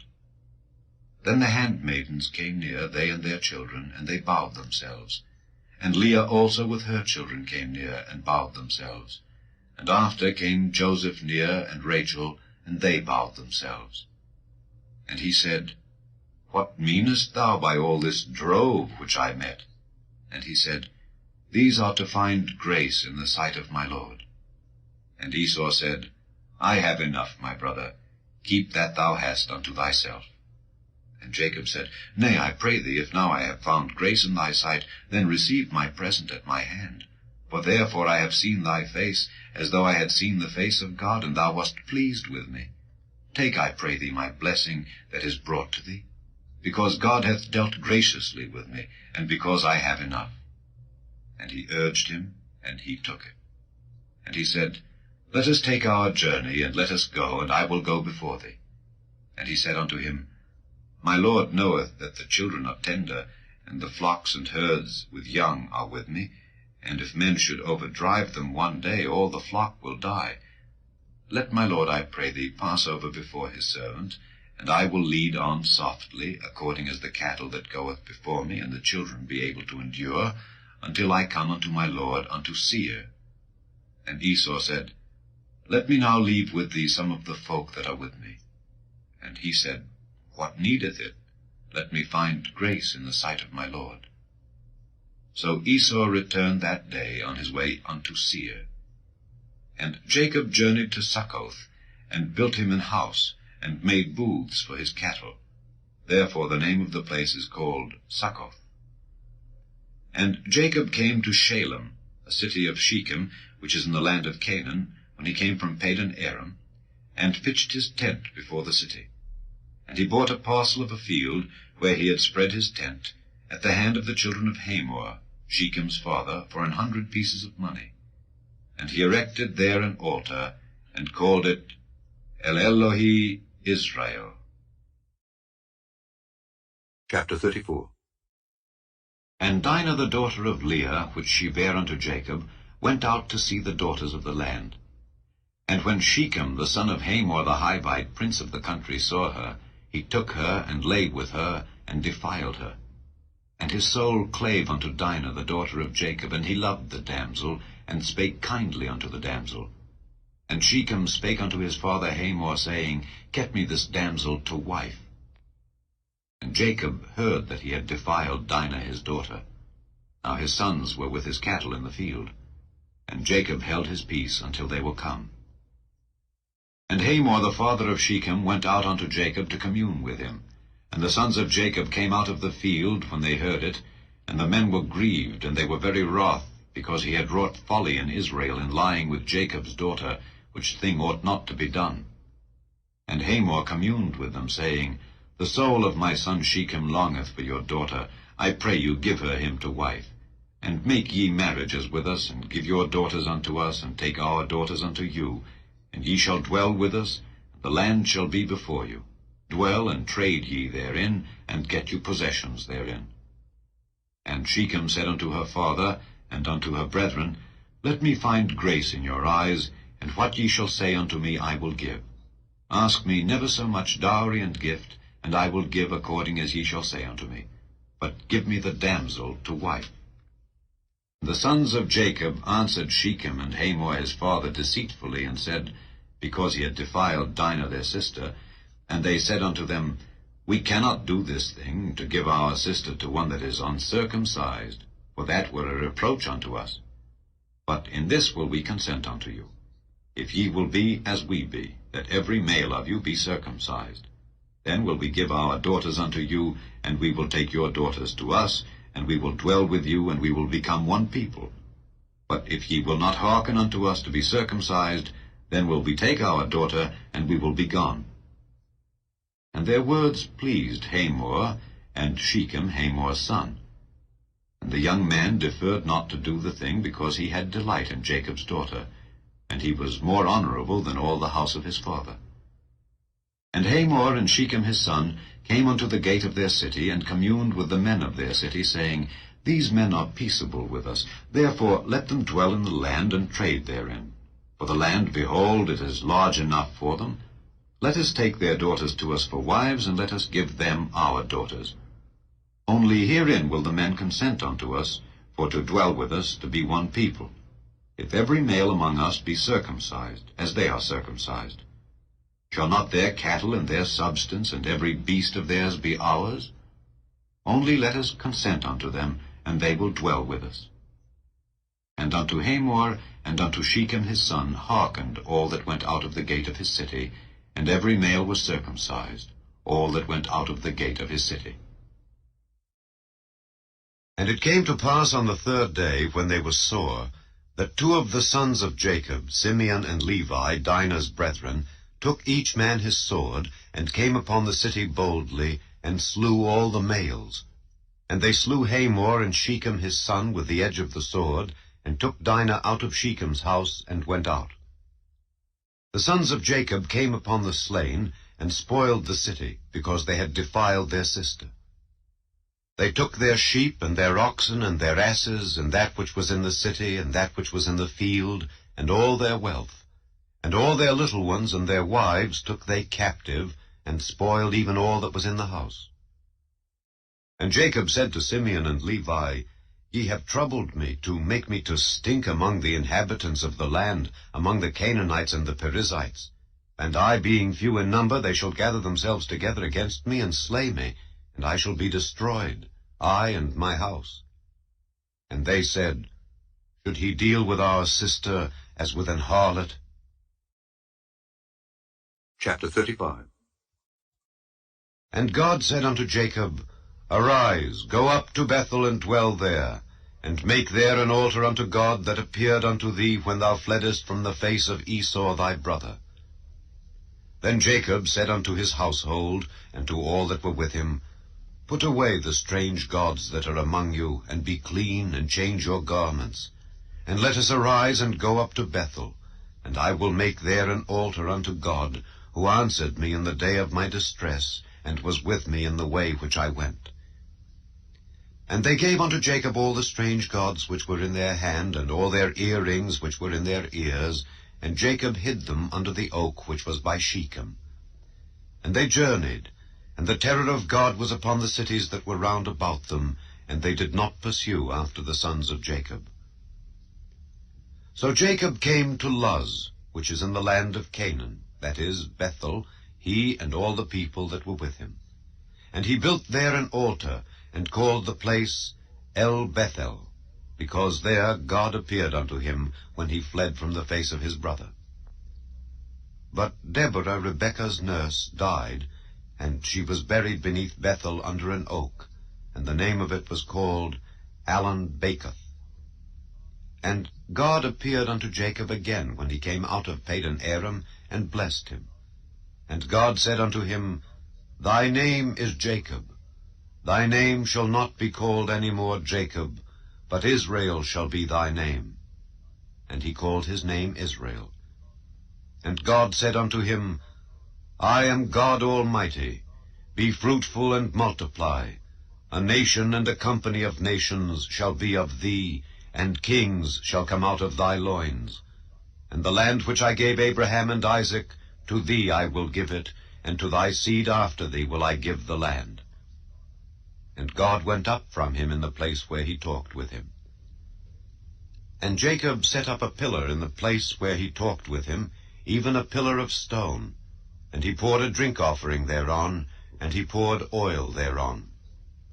And Jacob called the name of the place where God spake with him, Bethel. And they journeyed from Bethel, and there was but a little way to come to Ephrath. And Rachel travailed, and she had hard labor.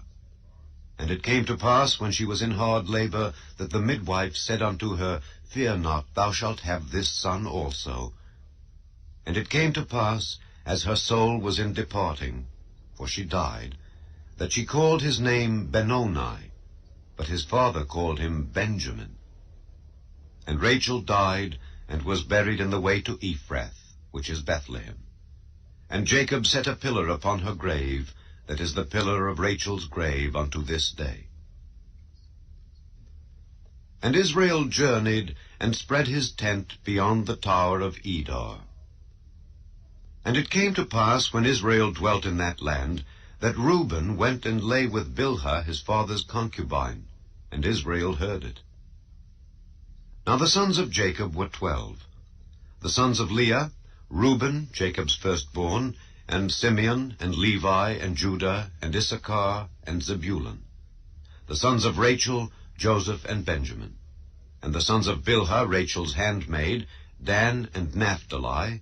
And the sons of Zilpah, Leah's handmaid, Gad and Asher. These are the sons of Jacob, which were born to him in Padan Aram. And Jacob came unto Isaac his father unto Mamre, unto the city of Arba, which is Hebron, where Abraham and Isaac sojourned, and the days of Isaac were 180 years.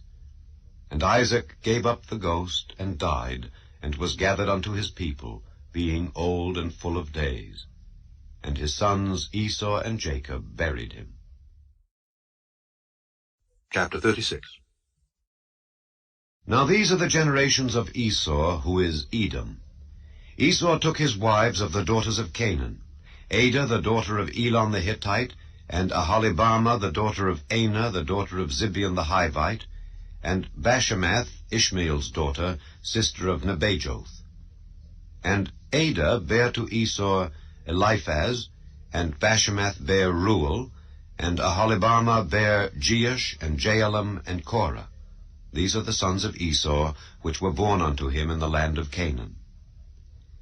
And Esau took his wives, and his sons, and his daughters, and all the persons of his house, and his cattle, and all his beasts, and all his substance, which he had got in the land of Canaan, and went into the country from the face of his brother Jacob.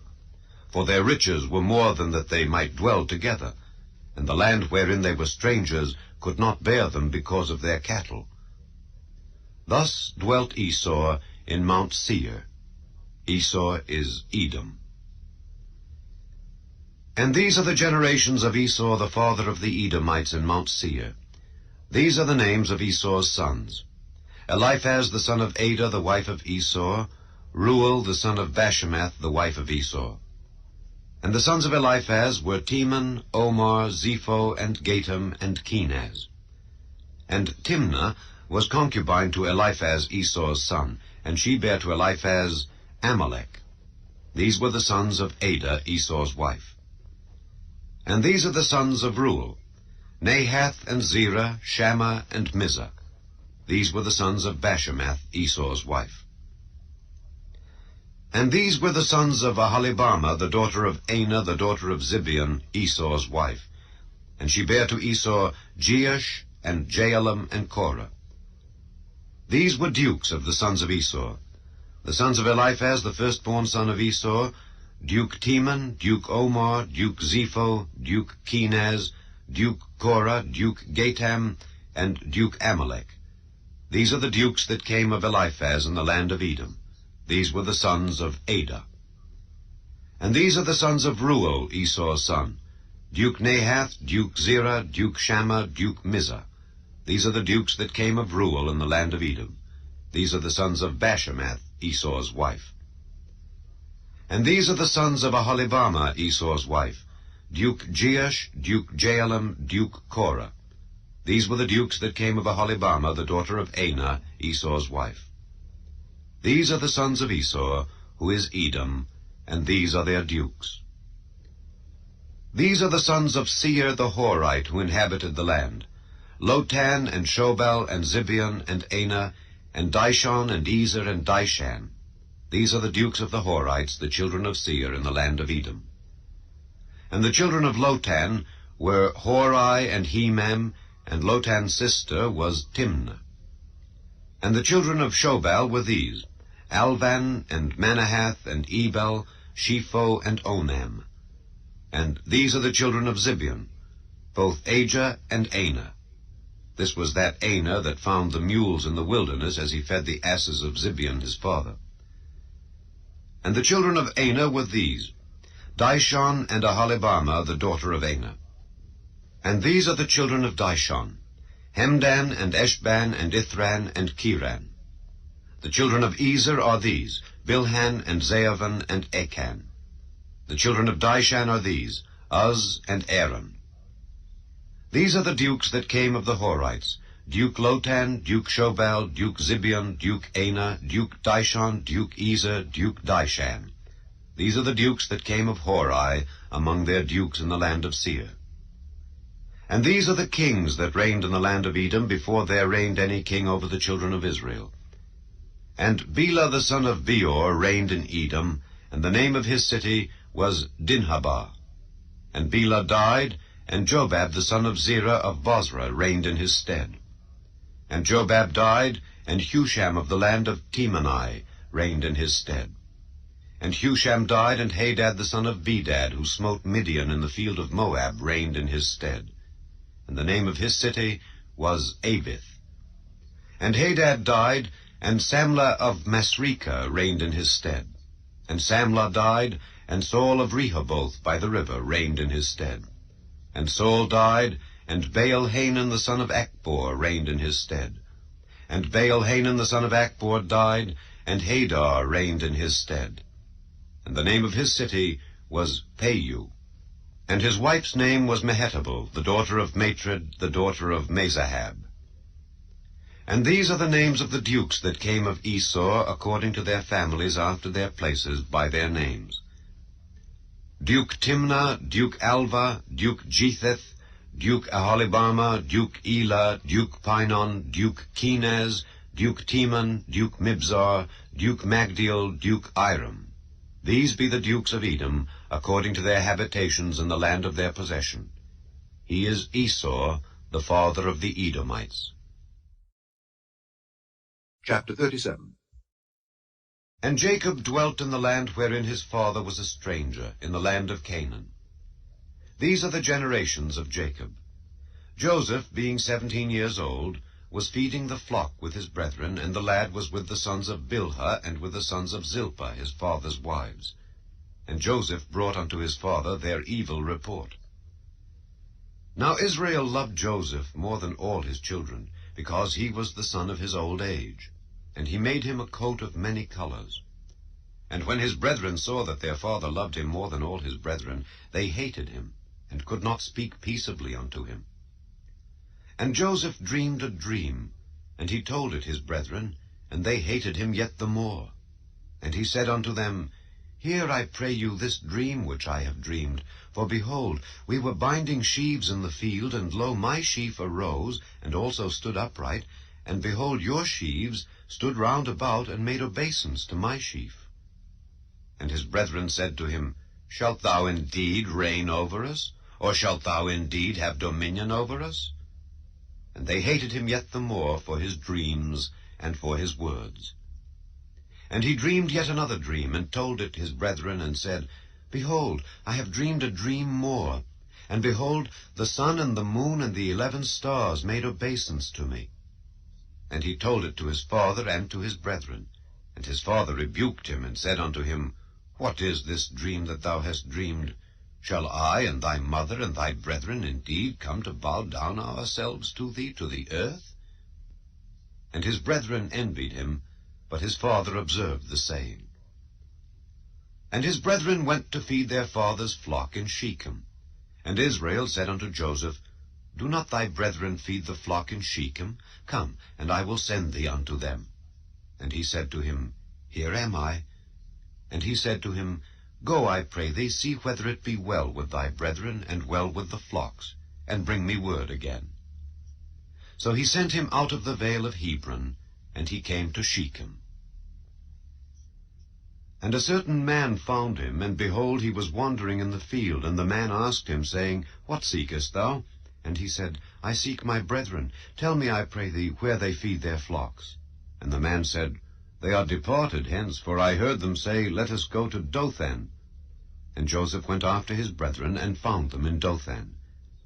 And when they saw him afar off, even before he came near unto them, they conspired against him to slay him. And they said one to another, Behold, this dreamer cometh.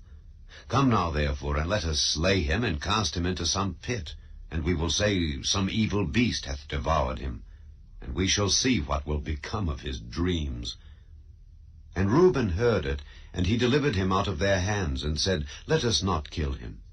And Reuben said unto them, Shed no blood, but cast him into this pit that is in the wilderness, and lay no hand upon him, that he might rid him out of their hands, to deliver him to his father again. And it came to pass, when Joseph was come unto his brethren, that they stripped Joseph out of his coat of many colors that was on him, and they took him and cast him into a pit. And the pit was empty, there was no water in it. And they sat down to eat bread. And they lifted up their eyes, and looked, and behold, a company of Ishmaelites came from Gilead, with their camels bearing spicery and balm and myrrh, going to carry it down to Egypt. And Judah said unto his brethren, What profit is it, if we slay our brother, and conceal his blood?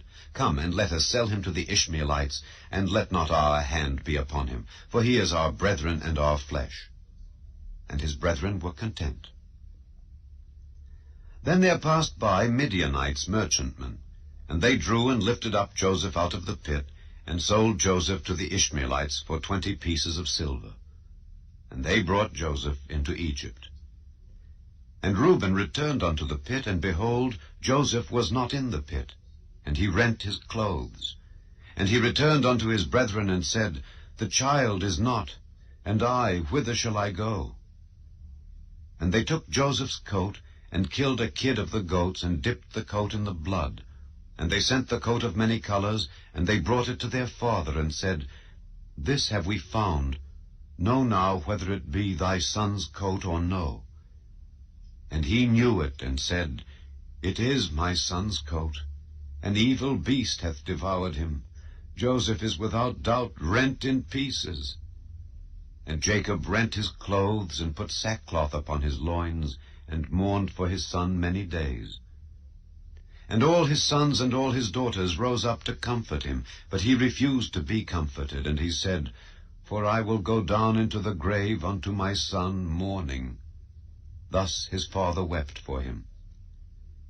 And the Midianites sold him into Egypt unto Potiphar, an officer of Pharaoh's, and captain of the guard. Chapter 38. And it came to pass at that time that Judah went down from his brethren, and turned into a certain Adullamite, whose name was Hira. And Judah saw there a daughter of a certain Canaanite, whose name was Shua. And he took her, and went in unto her.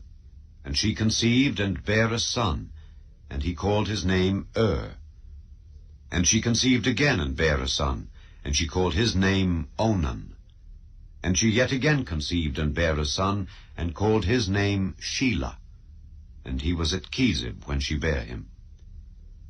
And Judah took a wife for his firstborn, whose name was Tamar. And Judah's firstborn, was wicked in the sight of the Lord, and the Lord slew him. And Judah said unto Onan, Go in unto thy brother's wife, and marry her, and raise up seed to thy brother. And Onan knew that the seed should not be his. And it came to pass, when he went in unto his brother's wife, that he spilled it on the ground, lest that he should give seed to his brother. And the thing which he did displeased the Lord, wherefore he slew him also. Then said Judah to Tamar his daughter-in-law, Remain a widow at thy father's house, till Shelah my son be grown. For he said, Lest peradventure he die also as his brethren did. And Tamar went and dwelt in her father's house. And in process of time, the daughter of Shua, Judah's wife, died. And Judah was comforted, and went up unto his sheep-shearers to Timnath, he and his friend Hira the Adullamite. And it was told Tamar, saying, Behold, thy father-in-law goeth up to Timnath to shear his sheep. And she put her widow's garments off from her, and covered her with a veil, and wrapped herself, and sat in an open place which is by the way to Timnath. For she saw that Shelah was grown, and she was not given unto him to wife. When Judah saw her, he thought her to be an harlot, because she had covered her face. And he turned unto her by the way, and said, Go to, I pray thee, let me come in unto thee. For he knew not that she was his daughter-in-law. And she said, What wilt thou give me, that thou mayest come in unto me? And he said, I will send thee a kid from the flock. And she said, Wilt thou give me a pledge till thou send it? And he said, What pledge shall I give thee? And she said, Thy signet, and thy bracelets, and thy staff that is in thine hand. And he gave it her, and came in unto her, and she conceived by him. And she arose and went away, and laid by her veil from her, and put on the garments of her widowhood. And Judah sent the kid by the hand of his friend the Adullamite, to receive his pledge from the woman's hand, but he found her not. Then he asked the men of that place, saying, Where is the harlot that was openly by the wayside? And they said, There was no harlot in this place. And he returned to Judah, and said, I cannot find her.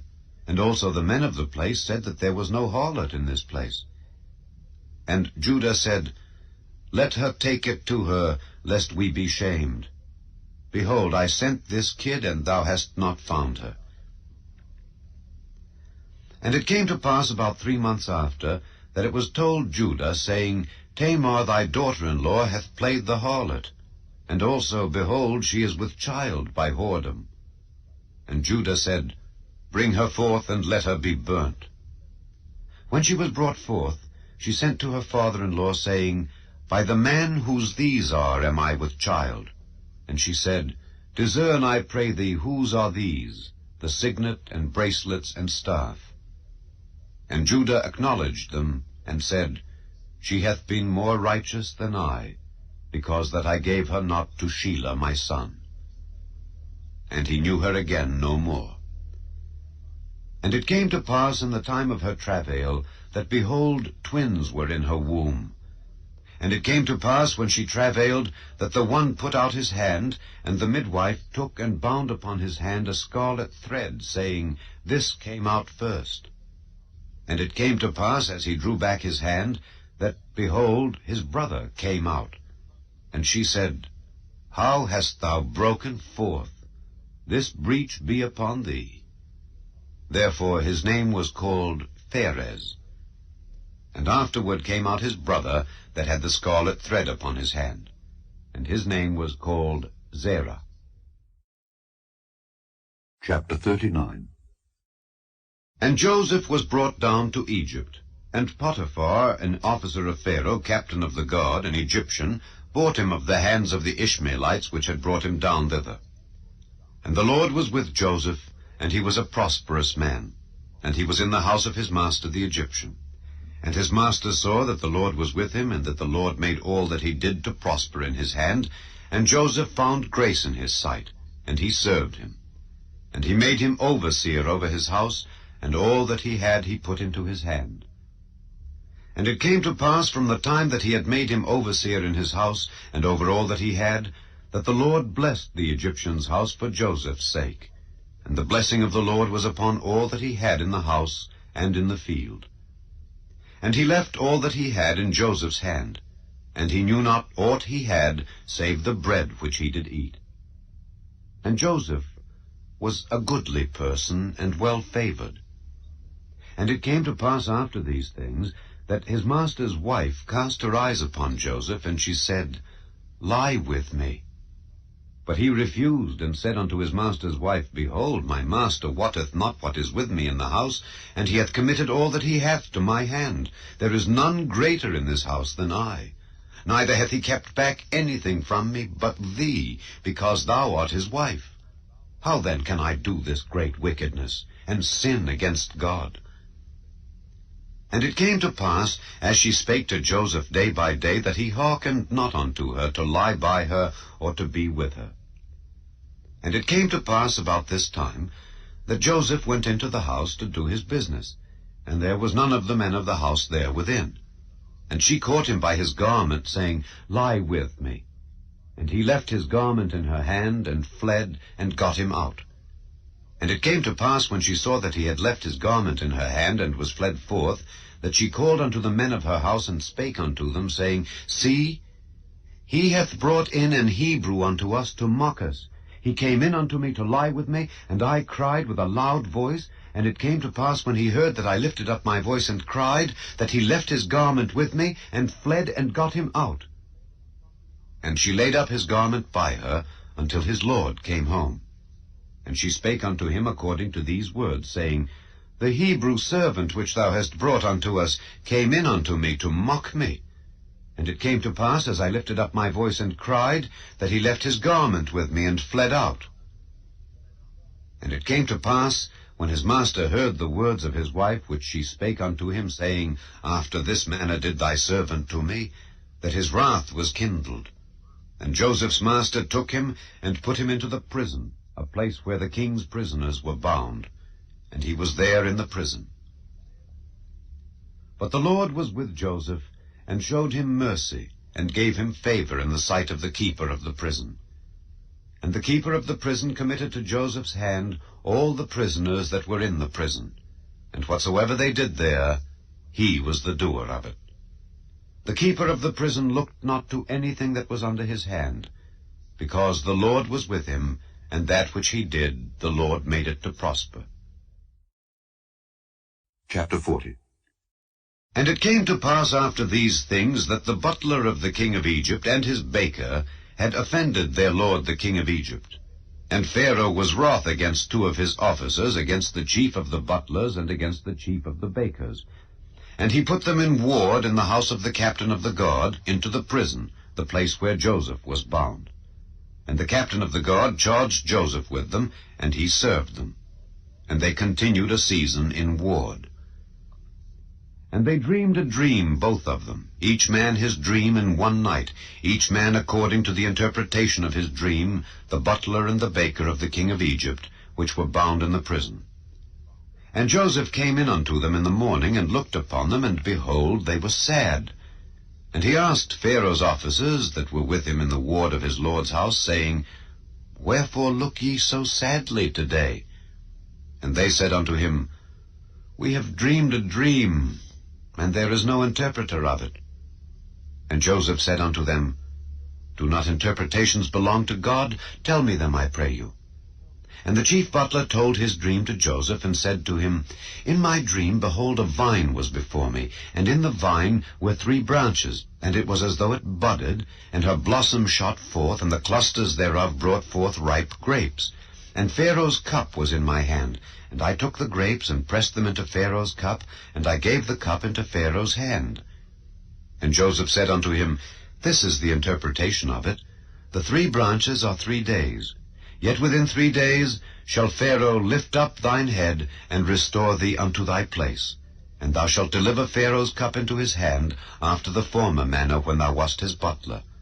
But think on me when it shall be well with thee, and show kindness, I pray thee, unto me, and make mention of me unto Pharaoh, and bring me out of this house.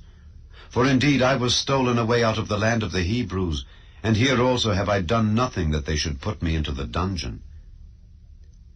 When the chief baker saw that the interpretation was good, he said unto Joseph, I also was in my dream, and behold, I had 3 white baskets on my head, and in the uppermost basket there was of all manner of bake meats for Pharaoh, and the birds did eat them out of the basket upon my head.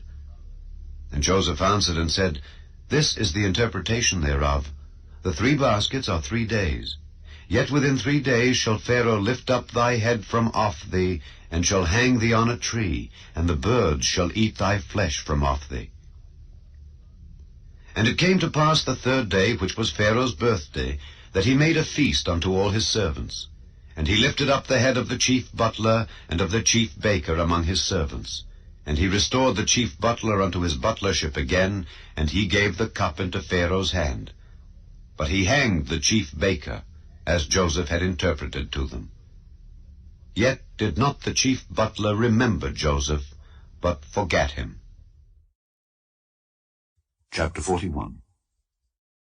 And it came to pass at the end of 2 full years that Pharaoh dreamed. And behold, he stood by the river. And behold, there came up out of the river 7 well-favored kine and fat-fleshed, and they fed in a meadow. And behold, 7 other kine came up after them out of the river, ill-favored and lean-fleshed, and stood by the other kine upon the brink of the river. And the ill-favored and lean-fleshed kine did eat up the 7 well-favored and fat kine. So Pharaoh awoke. And he slept and dreamed the 2nd time. And behold, 7 ears of corn came up upon one stalk, rank and good. And behold, 7 thin ears, and blasted with the east wind, sprung up after them. And the 7 thin ears devoured the 7 rank and full ears. And Pharaoh awoke, and behold, it was a dream. And it came to pass in the morning that his spirit was troubled, and he sent and called for all the magicians of Egypt and all the wise men thereof, and Pharaoh told them his dream. But there was none that could interpret them unto Pharaoh. Then spake the chief butler unto Pharaoh, saying, I do remember my faults this day. Pharaoh was wroth with his servants, and put me in ward in the captain of the guard's house, both me and the chief baker. And we dreamed a dream in one night, I and he. We dreamed each man according to the interpretation of his dream. And there was there with us a young man, an Hebrew, servant to the captain of the guard, and we told him, and he interpreted to us our dreams, to each man according to his dream he did interpret. And it came to pass, as he interpreted to us, so it was. Me he restored into mine office, and him he hanged. Then Pharaoh sent and called Joseph, and they brought him hastily out of the dungeon, and he shaved himself, and changed his raiment, and came in unto Pharaoh. And Pharaoh said unto Joseph, I have dreamed a dream, and there is none that can interpret it. And I have heard say of thee that thou canst understand a dream to interpret it. And Joseph answered Pharaoh, saying, It is not in me. God shall give Pharaoh an answer of peace. And Pharaoh said unto Joseph, In my dream, behold, I stood upon the bank of the river, and behold, there came up out of the river 7 kine, fat-fleshed and well-favored, and they fed in a meadow. And behold, 7 other kine came up after them, poor and very ill-favored and lean-fleshed, such as I never saw in all the land of Egypt for badness. And the lean and the ill-favored kine did eat up the first 7 fat kine. And when they had eaten them up, it could not be known that they had eaten them, but they were still ill-favored as at the beginning. So I awoke. And I saw in my dream, and behold, 7 ears came up in one stalk, full and good, and behold, 7 ears withered, thin, and blasted with the east wind sprung up after them, and the thin ears devoured the 7 good ears. And I told this unto the magicians, but there was none that could declare it to me. And Joseph said unto Pharaoh, The dream of Pharaoh is one. God hath showed Pharaoh what he is about to do. The 7 good kine are 7 years, and the 7 good ears are 7 years. The dream is one. And the 7 thin and ill-favored kine that came up after them are 7 years, and the 7 empty ears blasted with the east wind shall be 7 years of famine. This is the thing which I have spoken unto Pharaoh.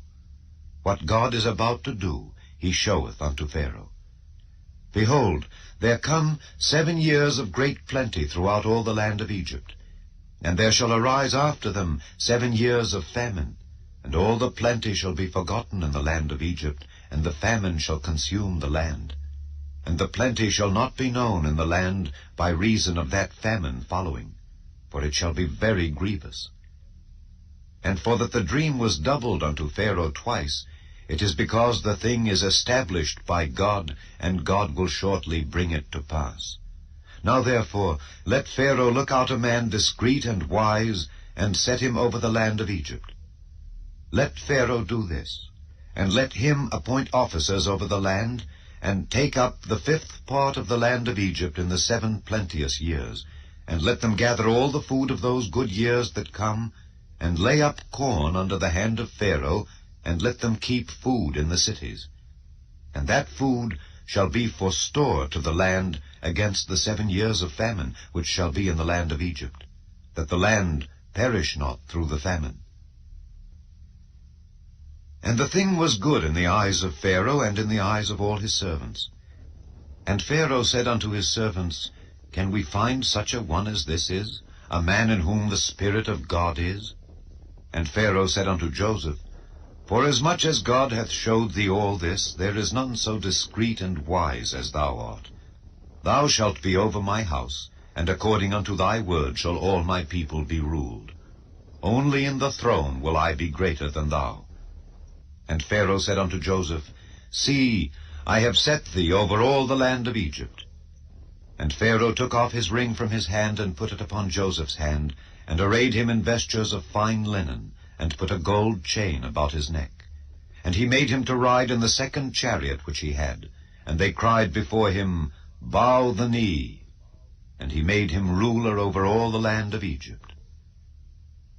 And Pharaoh said unto Joseph, I am Pharaoh, and without thee shall no man lift up his hand or foot in all the land of Egypt.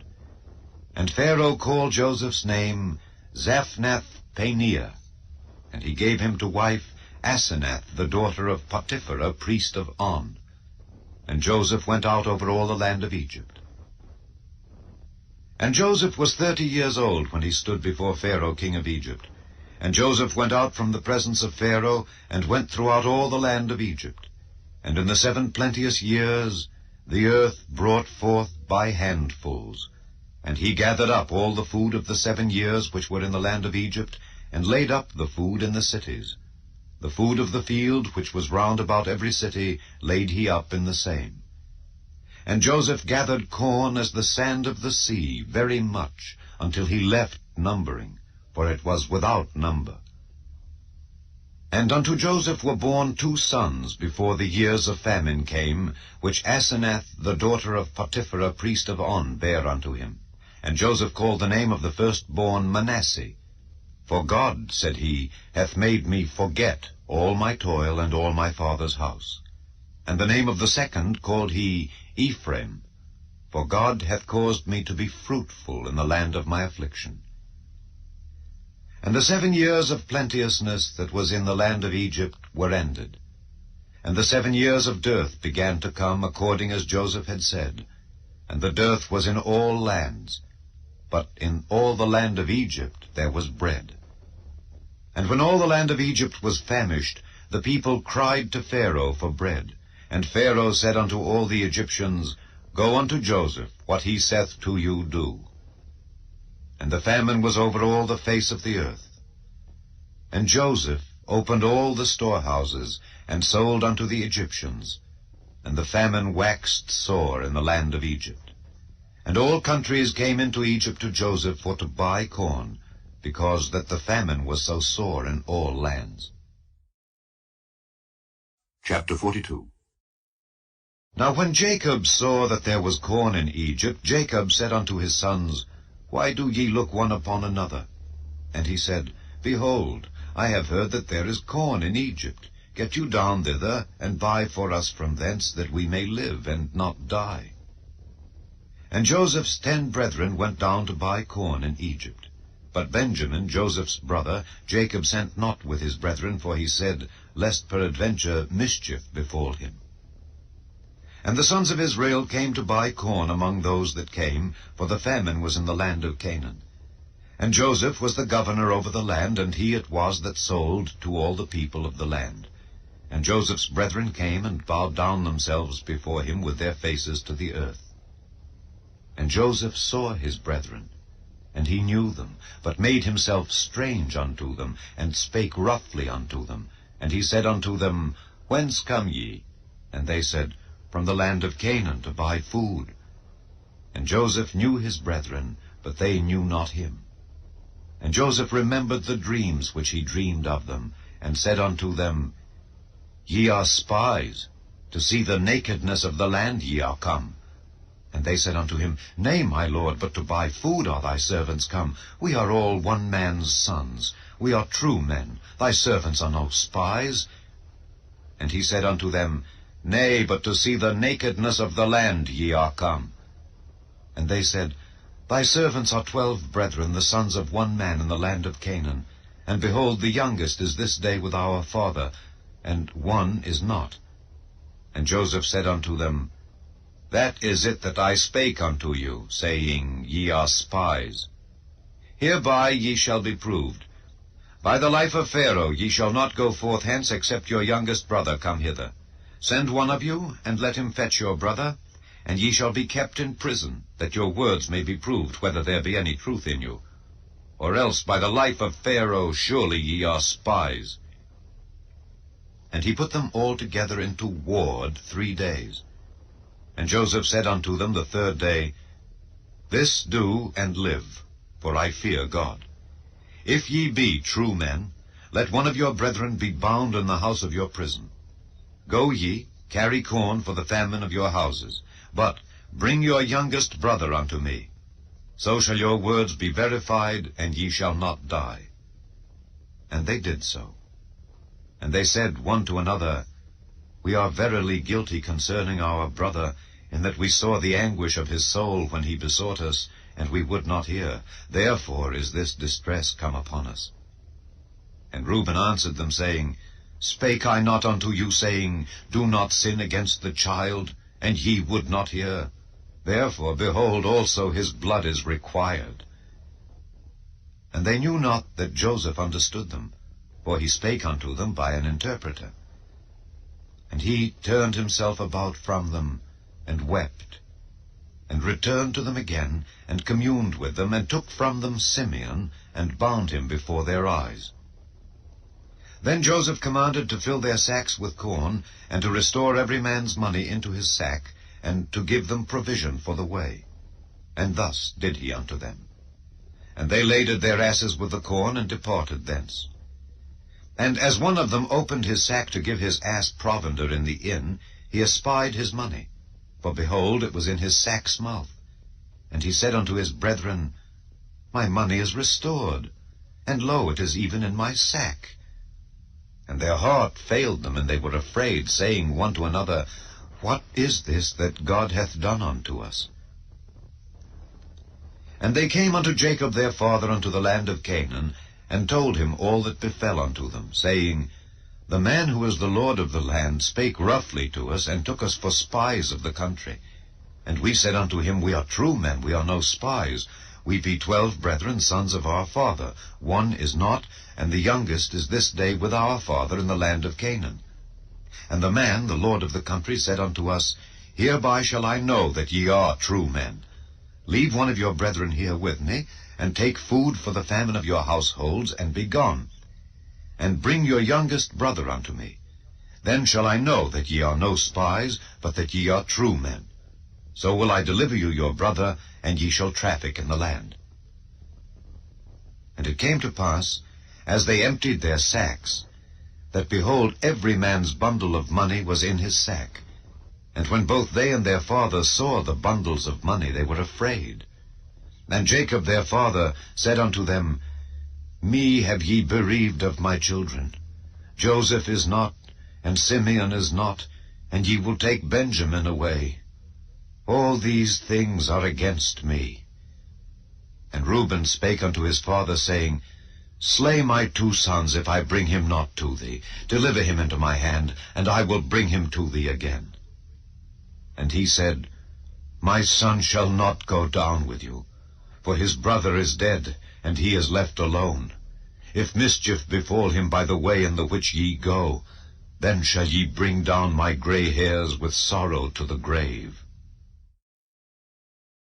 Chapter 43. And the famine was sore in the land. And it came to pass, when they had eaten up the corn which they had brought out of Egypt, their father said unto them, Go again, buy us a little food. And Judah spake unto him, saying, The man did solemnly protest unto us, saying, Ye shall not see my face, except your brother be with you. If thou wilt send our brother with us, we will go down and buy thee food. But if thou wilt not send him, we will not go down. For the man said unto us, Ye shall not see my face, except your brother be with you. And Israel said, Wherefore dealt ye so ill with me, as to tell the man whether ye had yet a brother? And they said, The man asked us straitly of our state and of our kindred, saying, Is your father yet alive? Have ye another brother? And we told him according to the tenor of these words. Could we certainly know that he would say, Bring your brother down? And Judah said unto Israel his father, Send the lad with me, and we will arise and go, that we may live and not die, both we and thou, and also our little ones. I will be surety for him. Of my hand shalt thou require him. If I bring him not unto thee, and set him before thee, then let me bear the blame forever. For except we had lingered, surely now we had returned this second time. And their father Israel said unto them, If it must be so now, do this. Take of the best fruits in the land in your vessels, and carry down the man a present, a little balm, and a little honey, spices, and myrrh, nuts, and almonds. And take double money in your hand, and the money that was brought again in the mouth of your sacks, carry it again in your hand. Peradventure it was an oversight. Take also your brother, and arise, go again unto the man.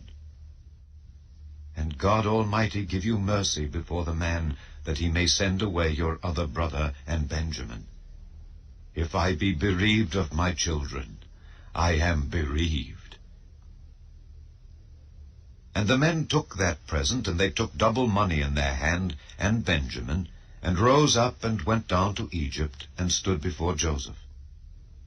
And when Joseph saw Benjamin with them, he said to the ruler of his house, Bring these men home, and slay and make ready, for these men shall dine with me at noon. And the man did as Joseph bade, and the man brought the men into Joseph's house. And the men were afraid, because they were brought into Joseph's house. And they said, Because of the money that was returned in our sacks at the first time are we brought in, that he may seek occasion against us, and fall upon us, and take us for bondmen, and our asses. And they came near to the steward of Joseph's house, and they communed with him at the door of the house, and said, O sir, we came indeed down at the first time to buy food. And it came to pass, when we came to the inn, that we opened our sacks, and behold, every man's money was in the mouth of his sack, our money in full weight. And we have brought it again in our hand. And other money have we brought down in our hands to buy food. We cannot tell who put our money in our sacks. And he said, Peace be to you, fear not. Your God and the God of your father hath given you treasure in your sacks. I had your money. And he brought Simeon out unto them. And the man brought the men into Joseph's house, and gave them water, and they washed their feet, and he gave their asses provender. And they made ready the present against Joseph came at noon, for they heard that they should eat bread there. And when Joseph came home, they brought him the present which was in their hand into the house, and bowed themselves to him to the earth. And he asked them of their welfare, and said, Is your father well, the old man of whom ye spake? Is he yet alive? And they answered, Thy servant our father is in good health, he is yet alive. And they bowed down their heads and made obeisance.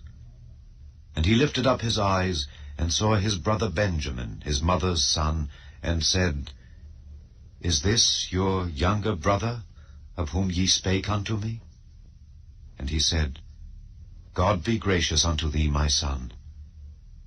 And Joseph made haste, for his bowels did yearn upon his brother, and he sought where to weep, and he entered into his chamber, and wept there. And he washed his face, and went out, and refrained himself, and said, Set on bread. And they set on for him by himself, and for them by themselves, and for the Egyptians which did eat with him by themselves, because the Egyptians might not eat bread with the Hebrews, for that is an abomination unto the Egyptians. And they sat before him, the firstborn according to his birthright, and the youngest according to his youth. And the men marveled one at another. And he took and sent messes unto them from before him. But Benjamin's mess was 5 times so much as any of theirs. And they drank and were merry with him. Chapter 44. And he commanded the steward of his house, saying, Fill the men's sacks with food, as much as they can carry, and put every man's money in his sack's mouth. And put my cup, the silver cup, in the sack's mouth of the youngest, and his corn money.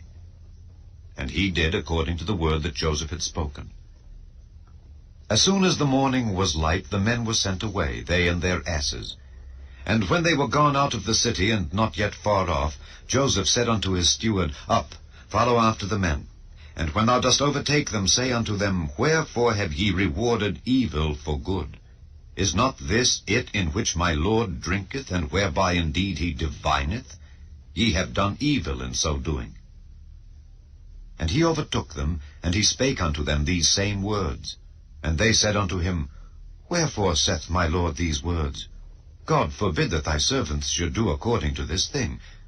Behold, the money which we found in our sacks' mouths we brought again unto thee out of the land of Canaan. How then should we steal out of thy Lord's house silver or gold? With whomsoever of thy servants it be found, both let him die, and we also will be my Lord's bondmen. And he said, Now also let it be according unto your words. He with whom it is found shall be my servant, and ye shall be blameless. Then they speedily took down every man his sack to the ground, and opened every man his sack. And he searched, and began at the eldest, and left at the youngest. And the cup was found in Benjamin's sack. Then they rent their clothes, and laded every man his ass, and returned to the city. And Judah and his brethren came to Joseph's house, for he was yet there, and they fell before him on the ground. And Joseph said unto them, What deed is this that ye have done? Wot ye not that such a man as I can certainly divine? And Judah said, What shall we say unto my Lord? What shall we speak? Or how shall we clear ourselves? God hath found out the iniquity of thy servants. Behold, we are my Lord's servants, both we, and he also with whom the cup is found. And he said, God forbid that I should do so. But the man in whose hand the cup is found, he shall be my servant. And as for you, get you up in peace unto your father. Then Judah came near unto him, and said, O my Lord, let thy servant, I pray thee, speak a word in my Lord's ears, and let not thine anger burn against thy servant. For thou art even as Pharaoh. My Lord asked his servants, saying, Have ye a father or a brother? And we said unto my Lord, We have a father, an old man, and a child of his old age, a little one. And his brother is dead, and he alone is left of his mother, and his father loveth him. And thou saidst unto thy servants, Bring him down unto me, that I may set mine eyes upon him. And we said unto my Lord, The lad cannot leave his father, for if he should leave his father would die. And thou saidst unto thy servants, Except your youngest brother come down with you, ye shall see my face no more. And it came to pass, when we came up unto thy servant my father, we told him the words of my Lord. And our father said, Go again and buy us a little food. And we said, We cannot go down. If our youngest brother be with us, then will we go down, for we may not see the man's face, except our youngest brother be with us. And thy servant my father said unto us, Ye know that my wife bare me 2 sons, and the one went out from me, and I said, Surely he is torn in pieces, and I saw him not since. And if ye take this also from me, and mischief befall him, ye shall bring down my gray hairs with sorrow to the grave. Now therefore, when I come to thy servant my father, and the lad be not with us, seeing that his life is bound up in the lad's life, it shall come to pass, when he seeth that the lad is not with us, that he will die. And thy servants shall bring down the gray hairs of thy servant our father with sorrow to the grave. For thy servant became surety for the lad unto my father, saying, If I bring him not unto thee, then I shall bear the blame to my father forever.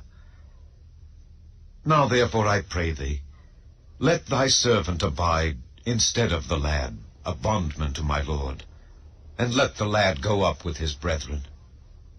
For how shall I go up to my father, and the lad be not with me? Lest peradventure I see the evil that shall come on my father. Chapter 45. Then Joseph could not refrain himself before all them that stood by him, and he cried, Cause every man to go out from me. And there stood no man with him, while Joseph made himself known unto his brethren. And he wept aloud, and the Egyptians in the house of Pharaoh heard. And Joseph said unto his brethren, I am Joseph. Doth my father yet live? And his brethren could not answer him, for they were troubled at his presence. And Joseph said unto his brethren, Come near to me, I pray you. And they came near, and he said, I am Joseph your brother, whom ye sold into Egypt. Now therefore be not grieved, nor angry with yourselves that ye sold me hither, for God did send me before you to preserve life. For these 2 years hath the famine been in the land, and yet there are 5 years, in the which there shall neither be earing nor harvest. And God sent me before you to preserve you a posterity in the earth, and to save your lives by a great deliverance. So now it was not you that sent me hither, but God. And he hath made me a father to Pharaoh, and lord of all his house, and a ruler throughout all the land of Egypt. Haste ye, and go up to my father, and say unto him, Thus saith thy son Joseph, God hath made me lord of all Egypt. Come down unto me, tarry not. And thou shalt dwell in the land of Goshen, and thou shalt be near unto me, thou and thy children, and thy children's children, and thy flocks, and thy herds, and all that thou hast. And there will I nourish thee, for yet there are 5 years of famine, lest thou and thy household, and all that thou hast, come to poverty. And behold, your eyes see, and the eyes of my brother Benjamin, that it is my mouth that speaketh unto you. And ye shall tell my father of all my glory in Egypt, and of all that ye have seen. And ye shall haste and bring down my father hither. And he fell upon his brother Benjamin's neck, and wept. And Benjamin wept upon his neck. Moreover he kissed all his brethren, and wept upon them. And after that his brethren talked with him. And the fame thereof was heard in Pharaoh's house, saying, Joseph's brethren are come. And it pleased Pharaoh well, and his servants. And Pharaoh said unto Joseph, Say unto thy brethren, This do ye, Lade your beasts, and go, get you unto the land of Canaan, and take your father and your households, and come unto me. And I will give you the good of the land of Egypt, and ye shall eat the fat of the land. Now thou art commanded, this do ye. Take you wagons out of the land of Egypt for your little ones, and for your wives, and bring your father, and come. Also regard not your stuff, for the good of all the land of Egypt is yours." And the children of Israel did so, and Joseph gave them wagons according to the commandment of Pharaoh, and gave them provision for the way. To all of them he gave each man changes of raiment, but to Benjamin he gave 300 pieces of silver, and 5 changes of raiment.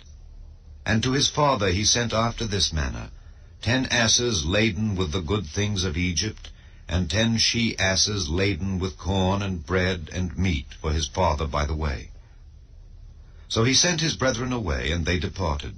And he said unto them, See that ye fall not out by the way.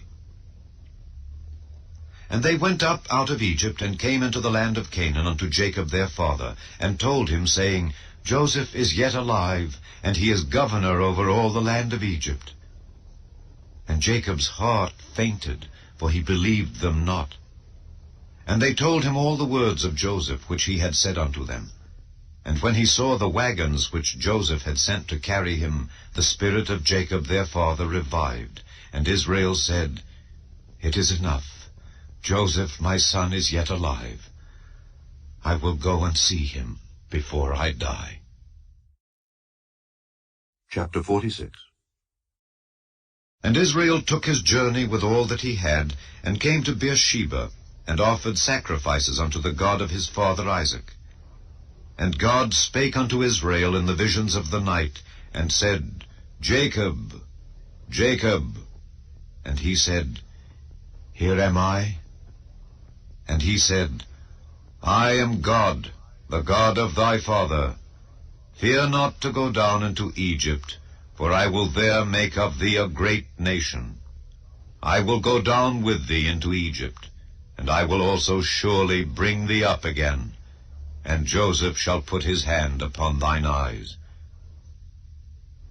And Jacob rose up from Beersheba, and the sons of Israel carried Jacob their father and their little ones and their wives in the wagons which Pharaoh had sent to carry him.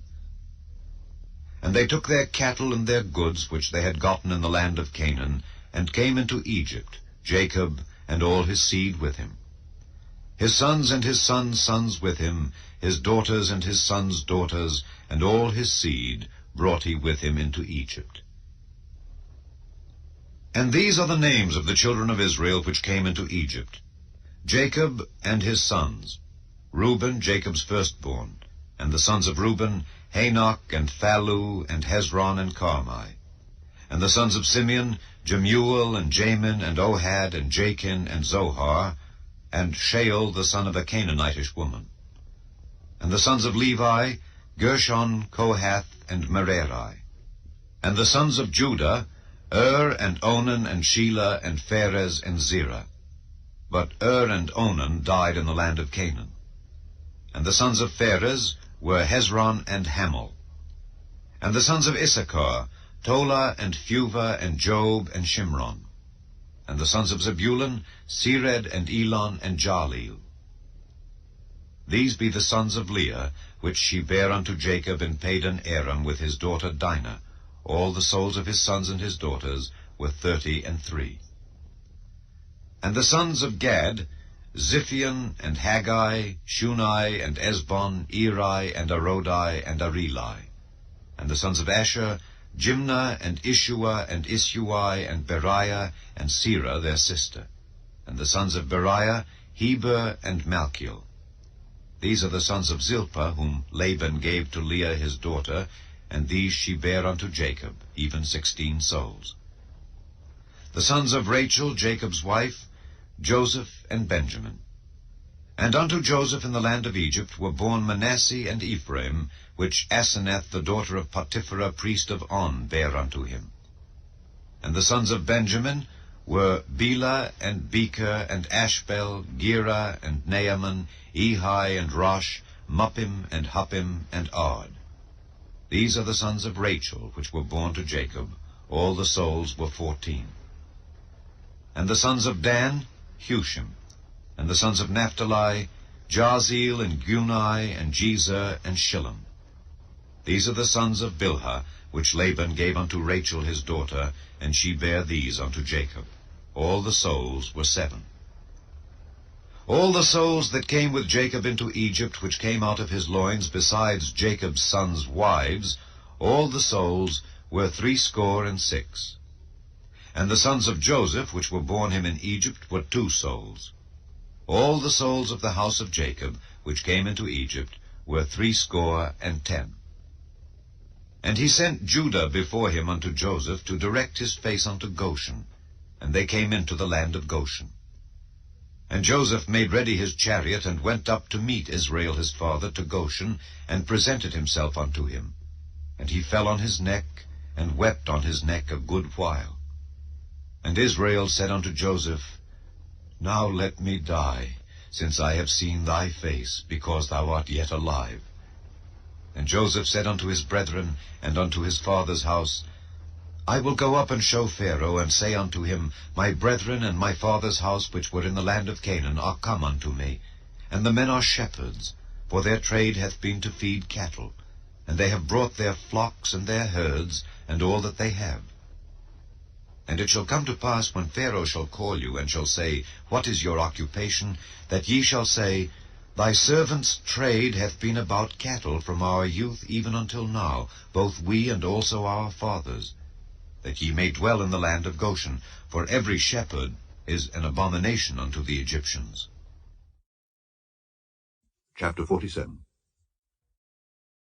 Then Joseph came and told Pharaoh, and said, My father and my brethren and their flocks and their herds and all that they have are come out of the land of Canaan, and behold, they are in the land of Goshen.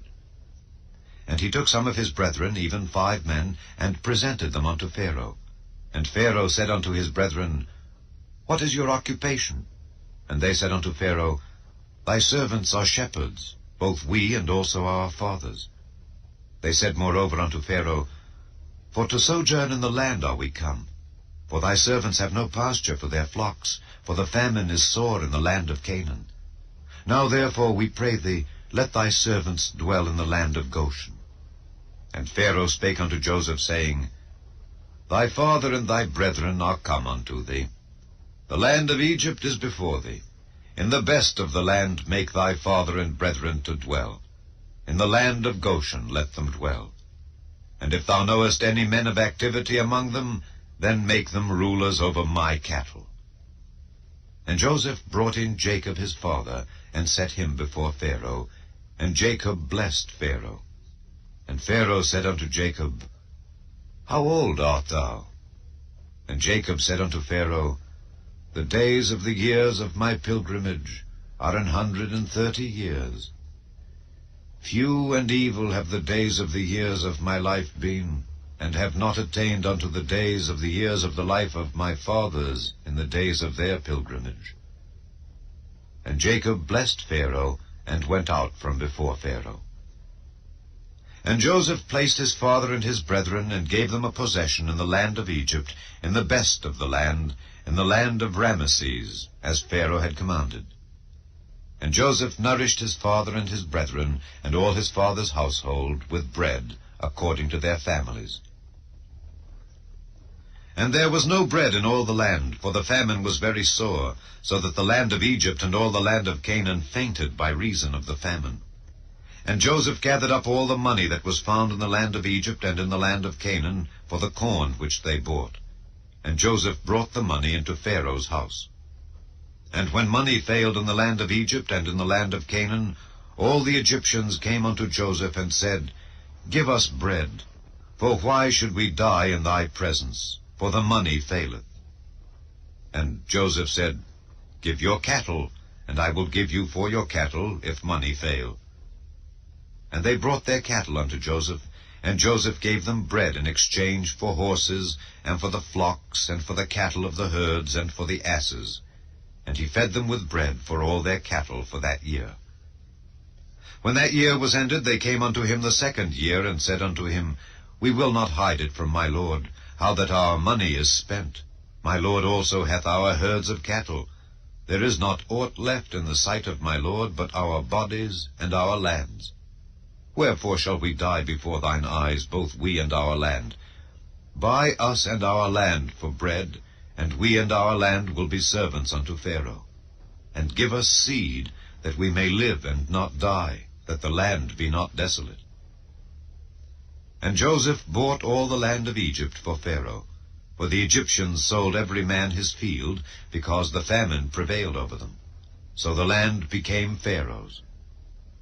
And as for the people, he removed them to cities from one end of the borders of Egypt even to the other end thereof. Only the land of the priests bought he not, for the priests had a portion assigned them of Pharaoh, and did eat their portion which Pharaoh gave them. Wherefore they sold not their lands.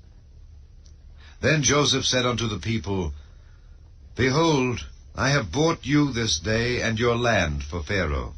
Lo, here is seed for you, and ye shall sow the land. And it shall come to pass in the increase that ye shall give the 5th part unto Pharaoh, and 4 parts shall be your own, for seed of the field, and for your food, and for them of your households, and for food for your little ones. And they said, Thou hast saved our lives. Let us find grace in the sight of my Lord, and we will be Pharaoh's servants.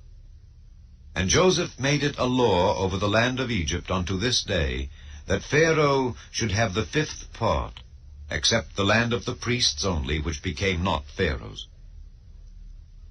And Israel dwelt in the land of Egypt in the country of Goshen, and they had possessions therein, and grew and multiplied exceedingly. And Jacob lived in the land of Egypt 17 years, so the whole age of Jacob was 147 years. And the time drew nigh that Israel must die. And he called his son Joseph, and said unto him, If now I have found grace in thy sight, put, I pray thee, thy hand under my thigh, and deal kindly and truly with me. Bury me not, I pray thee, in Egypt, but I will lie with my fathers, and thou shalt carry me out of Egypt, and bury me in their burying place. And he said, I will do as thou hast said. And he said, Swear unto me. And he sware unto him. And Israel bowed himself upon the bed's head. Chapter 48. And it came to pass after these things that one told Joseph, Behold, thy father is sick. And he took with him his 2 sons, Manasseh and Ephraim. And one told Jacob, and said, Behold, thy son Joseph cometh unto thee. And Israel strengthened himself, and sat upon the bed. And Jacob said unto Joseph, God Almighty appeared unto me at Luz in the land of Canaan, and blessed me, and said unto me, Behold, I will make thee fruitful, and multiply thee, and I will make of thee a multitude of people, and will give this land to thy seed after thee for an everlasting possession. And now thy 2 sons, Ephraim and Manasseh, which were born unto thee in the land of Egypt, before I came unto thee into Egypt, are mine. As Reuben and Simeon they shall be mine. And thy issue, which thou begettest after them, shall be thine, and shall be called after the name of their brethren in their inheritance. And as for me, when I came from Padan, Rachel died by me in the land of Canaan in the way, when yet there was but a little way to come unto Ephrath. And I buried her there in the way of Ephrath. The same is Bethlehem. And Israel beheld Joseph's sons, and said, Who are these? And Joseph said unto his father, They are my sons, whom God hath given me in this place. And he said, Bring them, I pray thee, unto me, and I will bless them. Now the eyes of Israel were dim for age, so that he could not see. And he brought them near unto him, and he kissed them and embraced them. And Israel said unto Joseph, I had not thought to see thy face, and lo, God hath showed me also thy seed. And Joseph brought them out from between his knees, and he bowed himself with his face to the earth. And Joseph took them both, Ephraim in his right hand toward Israel's left hand, and Manasseh in his left hand toward Israel's right hand, and brought them near unto him. And Israel stretched out his right hand, and laid it upon Ephraim's head, who was the younger, and his left hand upon Manasseh's head, guiding his hands wittingly, for Manasseh was the firstborn. And he blessed Joseph, and said, God, before whom my fathers Abraham and Isaac did walk, the God which fed me all my life long unto this day, the angel which redeemed me from all evil, bless the lads, and let my name be named on them, and the name of my fathers Abraham and Isaac, and let them grow into a multitude in the midst of the earth. And when Joseph saw that his father laid his right hand upon the head of Ephraim, it displeased him, and he held up his father's hand to remove it from Ephraim's head unto Manasseh's head. And Joseph said unto his father, Not so, my father, for this is the firstborn. Put thy right hand upon his head. And his father refused, and said, I know it, my son, I know it. He also shall become a people, and he also shall be great. But truly his younger brother shall be greater than he, and his seed shall become a multitude of nations. And he blessed them that day, saying, In thee shall Israel bless, saying, God make thee as Ephraim and as Manasseh. And he set Ephraim before Manasseh. And Israel said unto Joseph, Behold, I die, but God shall be with you, and bring you again unto the land of your fathers. Moreover, I have given to thee one portion above thy brethren, which I took out of the hand of the Amorite with my sword and with my bow. Chapter 49. And Jacob called unto his sons, and said, Gather yourselves together, that I may tell you that which shall befall you in the last days. Gather yourselves together, and hear, ye sons of Jacob, and hearken unto Israel your father. Reuben, thou art my firstborn, my might, and the beginning of my strength, the excellency of dignity, and the excellency of power. Unstable as water, thou shalt not excel, because thou wentest up to thy father's bed. Then defiledst thou it. He went up to my couch. Simeon and Levi are brethren. Instruments of cruelty are in their habitations. O my soul, come not thou into their secret. Unto their assembly mine honor be not thou united. For in their anger they slew a man, and in their self-will they digged down a wall.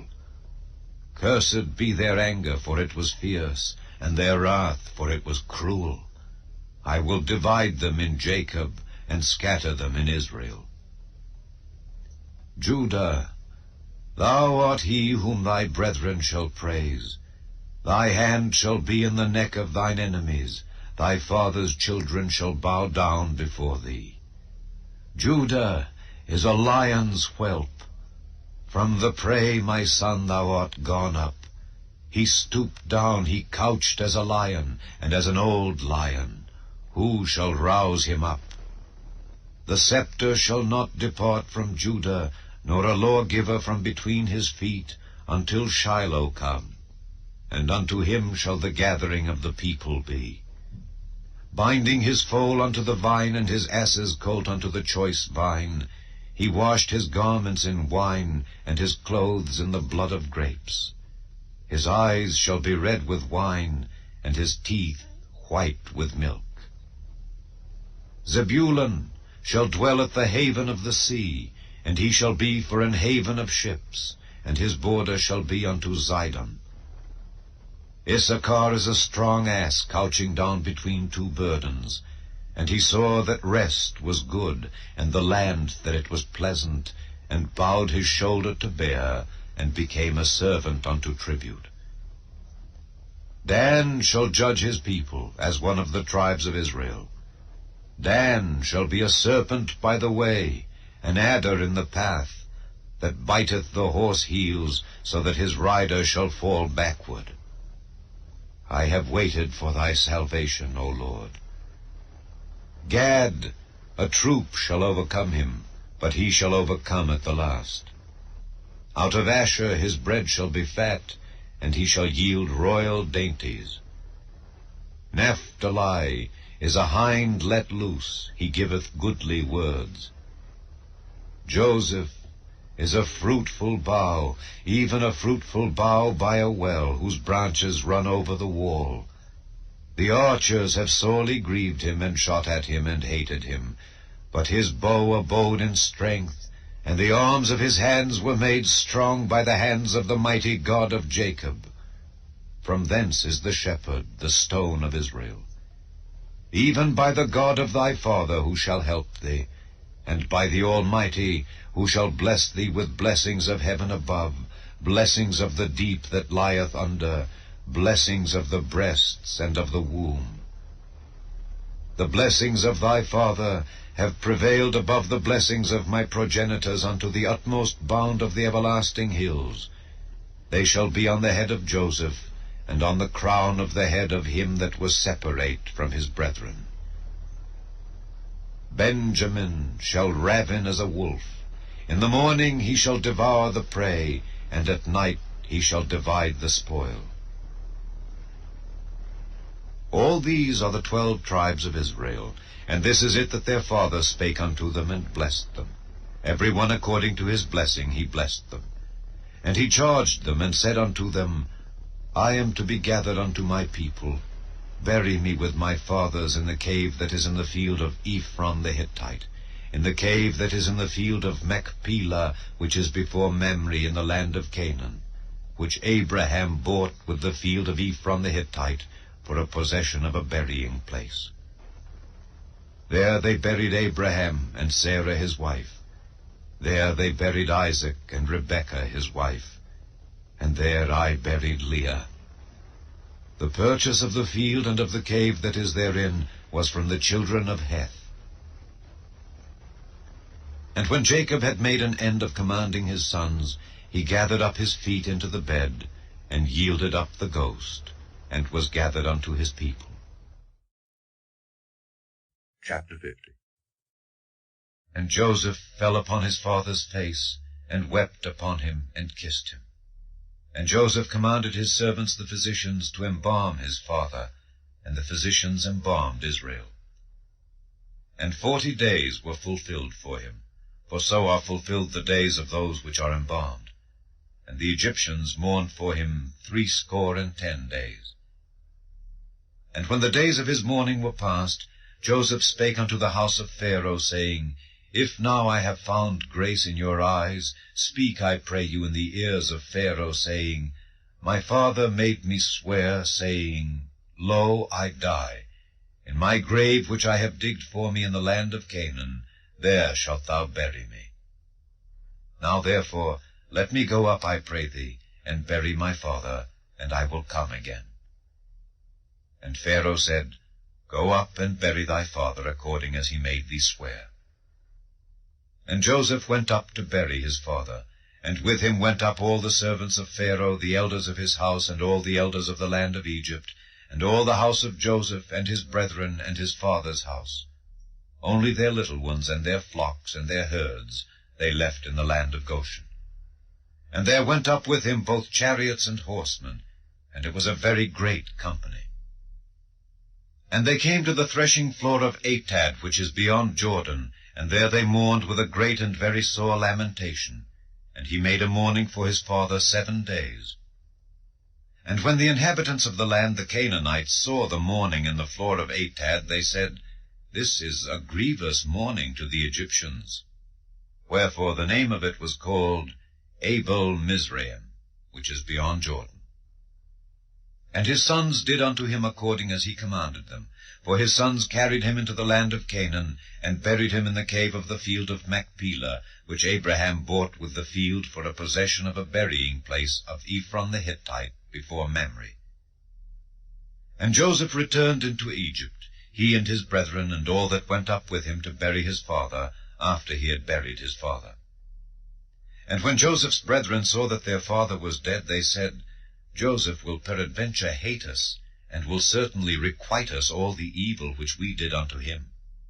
And they sent a messenger unto Joseph, saying, Thy father did command before he died, saying, So shall ye say unto Joseph, Forgive, I pray thee now, the trespass of thy brethren and their sin, for they did unto thee evil.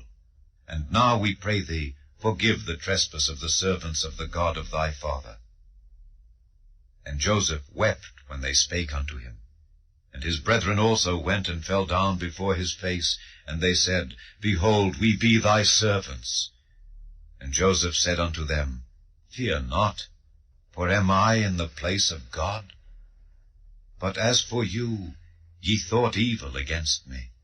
But God meant it unto good, to bring to pass, as it is this day, to save much people alive. Now therefore fear ye not. I will nourish you and your little ones. And he comforted them, and spake kindly unto them. And Joseph dwelt in Egypt, he and his father's house. And Joseph lived 110 years. And Joseph saw Ephraim's children of the 3rd generation. The children also of Machir the son of Manasseh were brought up upon Joseph's knees. And Joseph said unto his brethren, I die, and God will surely visit you, and bring you out of this land unto the land which he sware to Abraham, to Isaac, and to Jacob. And Joseph took an oath of the children of Israel, saying, God will surely visit you, and ye shall carry up my bones from hence. So Joseph died, being 110 years old, and they embalmed him, and he was put in a coffin in Egypt. The second book of Moses, called Exodus. Chapter 1. Now these are the names of the children of Israel which came into Egypt. Every man and his household came with Jacob. Reuben, Simeon, Levi, and Judah, Issachar, Zebulun, and Benjamin, Dan and Naphtali, Gad and Asher. And all the souls that came out of the loins of Jacob were 70 souls, for Joseph was in Egypt already. And Joseph died, and all his brethren, and all that generation. And the children of Israel were fruitful, and increased abundantly, and multiplied, and waxed exceeding mighty, and the land was filled with them. Now there arose up a new king over Egypt, which knew not Joseph. And he said unto his people, Behold, the people of the children of Israel are more and mightier than we. Come on, let us deal wisely with them, lest they multiply, and it come to pass that when there falleth out any war, they join also unto our enemies, and fight against us, and so get them up out of the land. Therefore they did set over them taskmasters, to afflict them with their burdens. And they built for Pharaoh treasure cities, Pithom and Raamses. But the more they afflicted them, the more they multiplied and grew. And they were grieved because of the children of Israel.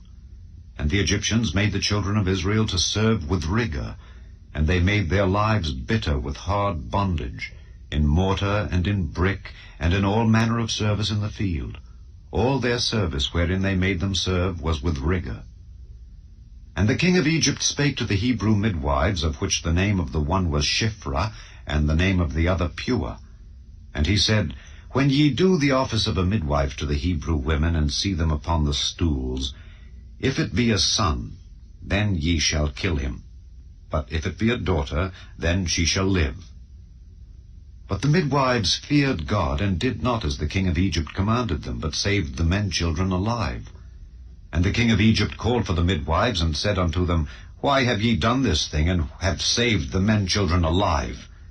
And the midwives said unto Pharaoh, Because the Hebrew women are not as the Egyptian women, for they are lively, and are delivered ere the midwives come in unto them.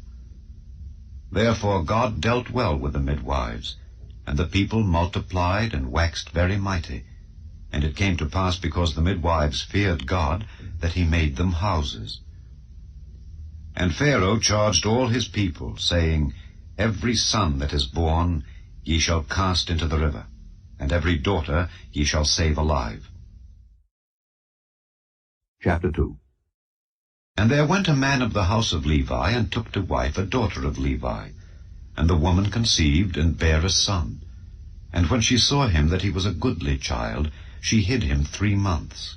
And when she could not longer hide him, she took for him an ark of bulrushes, and daubed it with slime and with pitch, and put the child therein. And she laid it in the flags by the river's brink. And his sister stood afar off, to wit what would be done to him. And the daughter of Pharaoh came down to wash herself at the river, and her maidens walked along by the river's side. And when she saw the ark among the flags, she sent her maid to fetch it. And when she had opened it, she saw the child, and behold, the babe wept. And she had compassion on him, and said, This is one of the Hebrews' children.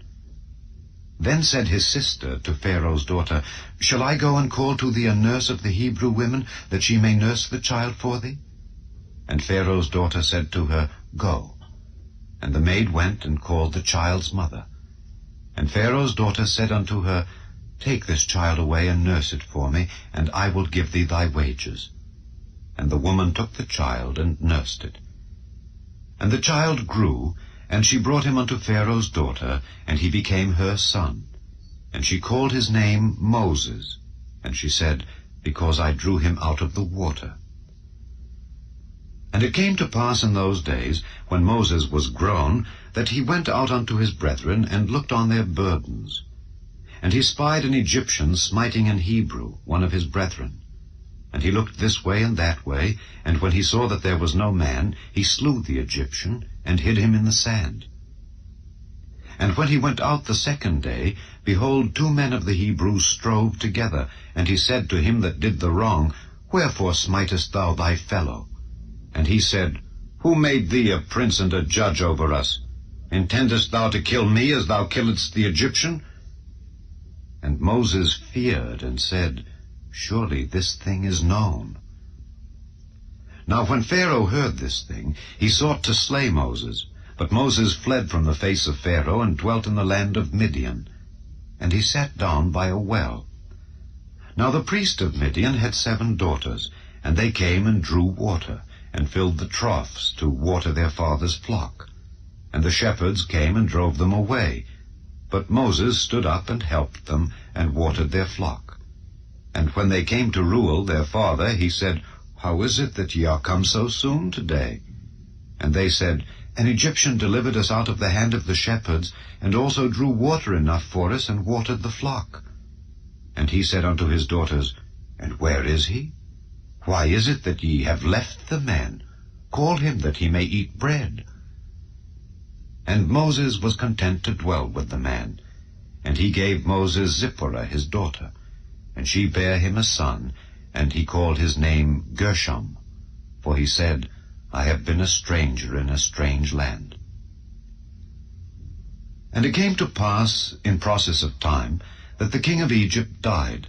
And the children of Israel sighed by reason of the bondage. And they cried, and their cry came up unto God by reason of the bondage. And God heard their groaning, and God remembered his covenant with Abraham, with Isaac, and with Jacob. And God looked upon the children of Israel, and God had respect unto them. Chapter 3. Now Moses kept the flock of Jethro his father-in-law, the priest of Midian. And he led the flock to the backside of the desert, and came to the mountain of God, even to Horeb. And the angel of the Lord appeared unto him in a flame of fire out of the midst of a bush. And he looked, and behold, the bush burned with fire, and the bush was not consumed. And Moses said, I will now turn aside and see this great sight, why the bush is not burnt. And when the Lord saw that he turned aside to see, God called unto him out of the midst of the bush, and said, Moses, Moses. And he said, Here am I. And he said, Draw not nigh hither. Put off thy shoes from off thy feet, for the place whereon thou standest is holy ground. Moreover he said, I am the God of thy father, the God of Abraham, the God of Isaac, and the God of Jacob. And Moses hid his face, for he was afraid to look upon God. And the Lord said, I have surely seen the affliction of my people which are in Egypt, and have heard their cry by reason of their taskmasters, for I know their sorrows. And I am come down to deliver them out of the hand of the Egyptians, and to bring them up out of that land unto a good land and a large, unto a land flowing with milk and honey, unto the place of the Canaanites and the Hittites and the Amorites and the Perizzites and the Hivites and the Jebusites.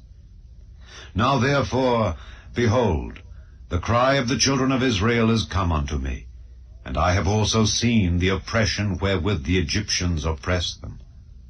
Come now therefore, And I will send thee unto Pharaoh, that thou mayest bring forth my people the children of Israel out of Egypt. And Moses said unto God, Who am I that I should go unto Pharaoh, and that I should bring forth the children of Israel out of Egypt? And he said, Certainly I will be with thee, and this shall be a token unto thee that I have sent thee. When thou hast brought forth the people out of Egypt, ye shall serve God upon this mountain. And Moses said unto God, Behold, when I come unto the children of Israel, and shall say unto them, The God of your fathers hath sent me unto you, and they shall say to me, What is his name? What shall I say unto them? And God said unto Moses, I am that I am. And he said, Thus shalt thou say unto the children of Israel, I am hath sent me unto you. And God said moreover unto Moses, Thus shalt thou say unto the children of Israel, The Lord God of your fathers, the God of Abraham, the God of Isaac, and the God of Jacob, hath sent me unto you. This is my name forever, and this is my memorial unto all generations. Go and gather the elders of Israel together, and say unto them, The Lord God of your fathers, the God of Abraham, of Isaac, and of Jacob, appeared unto me, saying, I have surely visited you, and seen that which is done to you in Egypt. And I have said, I will bring you up out of the affliction of Egypt unto the land of the Canaanites, and the Hittites, and the Amorites, and the Perizzites, and the Hivites, and the Jebusites, unto a land flowing with milk and honey. And they shall hearken to thy voice. And thou shalt come, thou and the elders of Israel, unto the king of Egypt, and ye shall say unto him, The Lord God of the Hebrews hath met with us. And now let us go, we beseech thee, 3 days' journey into the wilderness, that we may sacrifice to the Lord our God.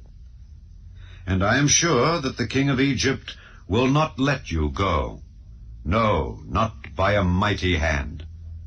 And I will stretch out my hand, and smite Egypt with all my wonders, which I will do in the midst thereof. And after that he will let you go. And I will give this people favor in the sight of the Egyptians, and it shall come to pass that when ye go, ye shall not go empty, but every woman shall borrow of her neighbor, and of her that sojourneth in her house, jewels of silver, and jewels of gold, and raiment. And ye shall put them upon your sons and upon your daughters, and ye shall spoil the Egyptians. Chapter 4. And Moses answered and said, But behold, they will not believe me, nor hearken unto my voice. For they will say, The Lord hath not appeared unto thee. And the Lord said unto him, What is that in thine hand? And he said, A rod. And he said, Cast it on the ground. And he cast it on the ground, and it became a serpent, and Moses fled from before it.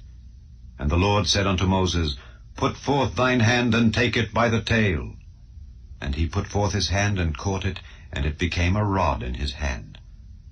That they may believe that the Lord God of their fathers, the God of Abraham, the God of Isaac, and the God of Jacob, hath appeared unto thee. And the Lord said furthermore unto him, Put now thine hand into thy bosom. And he put his hand into his bosom, and when he took it out, behold, his hand was leprous as snow. And he said, Put thine hand into thy bosom again. And he put his hand into his bosom again, and plucked it out of his bosom, and behold, it was turned again as his other flesh. And it shall come to pass, if they will not believe thee, neither hearken to the voice of the first sign, that they will believe the voice of the latter sign.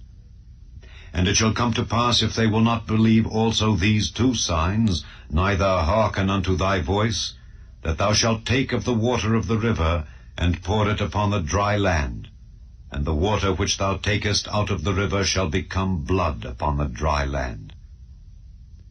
And Moses said unto the Lord, O my Lord, I am not eloquent, neither heretofore, nor since thou hast spoken unto thy servant, but I am slow of speech and of a slow tongue. And the Lord said unto him, Who hath made man's mouth? Or who maketh the dumb, or deaf, or the seeing, or the blind? Have not I the Lord? Now therefore go, and I will be with thy mouth, and teach thee what thou shalt say. And he said, O my Lord, send, I pray thee, by the hand of him whom thou wilt send. And the anger of the Lord was kindled against Moses, and he said, Is not Aaron the Levite thy brother? I know that he can speak well, and also, behold, he cometh forth to meet thee. And when he seeth thee, he will be glad in his heart. And thou shalt speak unto him, and put words in his mouth, and I will be with thy mouth, and with his mouth, and will teach you what ye shall do. And he shall be thy spokesman unto the people, and he shall be, even he shall be to thee instead of a mouth, and thou shalt be to him instead of God. And thou shalt take this rod in thine hand, wherewith thou shalt do signs. And Moses went and returned to Jethro his father-in-law, and said unto him, Let me go, I pray thee, and return unto my brethren which are in Egypt, and see whether they be yet alive. And Jethro said to Moses, Go in peace. And the Lord said unto Moses in Midian, Go, return into Egypt, for all the men are dead which sought thy life. And Moses took his wife and his sons, and set them upon an ass, and he returned to the land of Egypt. And Moses took the rod of God in his hand. And the Lord said unto Moses, When thou goest to return into Egypt, see that thou do all those wonders before Pharaoh which I have put in thine hand. But I will harden his heart, that he shall not let the people go. And thou shalt say unto Pharaoh, Thus saith the Lord, Israel is my son, even my firstborn. And I say unto thee, Let my son go, that he may serve me. And if thou refuse to let him go, behold, I will slay thy son, even thy firstborn. And it came to pass by the way in the inn, that the Lord met him, and sought to kill him. Then Zipporah took a sharp stone, and cut off the foreskin of her son, and cast it at his feet, and said, Surely a bloody husband art thou to me. So he let him go. Then she said, A bloody husband thou art because of the circumcision. And the Lord said to Aaron, Go into the wilderness to meet Moses. And he went and met him in the mount of God, and kissed him. And Moses told Aaron all the words of the Lord who had sent him, and all the signs which he had commanded him. And Moses and Aaron went and gathered together all the elders of the children of Israel. And Aaron spake all the words which the Lord had spoken unto Moses, and did the signs in the sight of the people. And the people believed. And when they heard that the Lord had visited the children of Israel, and that he had looked upon their affliction, then they bowed their heads and worshipped. Chapter 5. And afterward Moses and Aaron went in and told Pharaoh, Thus saith the Lord God of Israel, Let my people go, that they may hold a feast unto me in the wilderness. And Pharaoh said, Who is the Lord, that I should obey his voice to let Israel go? I know not the Lord, neither will I let Israel go. And they said, The God of the Hebrews hath met with us. Let us go, we pray thee, 3 days' journey into the desert, and sacrifice unto the Lord our God, lest he fall upon us with pestilence or with the sword. And the king of Egypt said unto them, Wherefore do ye, Moses and Aaron, let the people from their works? Get you unto your burdens. And Pharaoh said, Behold, the people of the land now are many, and ye make them rest from their burdens. And Pharaoh commanded the same day the taskmasters of the people and their officers, saying, Ye shall no more give the people straw to make brick as heretofore. Let them go and gather straw for themselves. And the tale of the bricks which they did make heretofore ye shall lay upon them. Ye shall not diminish aught thereof. For they be idle. Therefore they cry, saying, Let us go and sacrifice to our God. Let their more work be laid upon the men, that they may labor therein, and let them not regard vain words. And the taskmasters of the people went out, and their officers, and they spake to the people, saying, Thus saith Pharaoh, I will not give you straw. Go ye, get you straw where ye can find it, yet not aught of your work shall be diminished. So the people were scattered abroad throughout all the land of Egypt to gather stubble instead of straw. And the taskmasters hasted them, saying, Fulfill your works, your daily tasks, as when there was straw. And the officers of the children of Israel, which Pharaoh's taskmasters had set over them, were beaten, and demanded, Wherefore have ye not fulfilled your task in making brick both yesterday and today as heretofore? Then the officers of the children of Israel came and cried unto Pharaoh, saying, Wherefore dealest thou thus with thy servants? There is no straw given unto thy servants, and they say to us, Make brick. And behold, thy servants are beaten. But the fault is in thine own people. But he said, Ye are idle, ye are idle. Therefore ye say, Let us go and do sacrifice to the Lord. Go therefore now and work. For there shall no straw be given you, yet shall ye deliver the tale of bricks. And the officers of the children of Israel did see that they were in evil case, after it was said, Ye shall not minish aught from your bricks of your daily task. And they met Moses and Aaron, who stood in the way, as they came forth from Pharaoh, and they said unto them, The Lord look upon you and judge. Because ye have made our savour to be abhorred in the eyes of Pharaoh and in the eyes of his servants, to put a sword in their hand to slay us. And Moses returned unto the Lord and said, Lord, wherefore hast thou so evil entreated this people? Why is it that thou hast sent me? For since I came to Pharaoh to speak in thy name, he hath done evil to this people. Neither hast thou delivered thy people at all. Chapter 6. Then the Lord said unto Moses, Now shalt thou see what I will do to Pharaoh. For with a strong hand shall he let them go, and with a strong hand shall he drive them out of his land.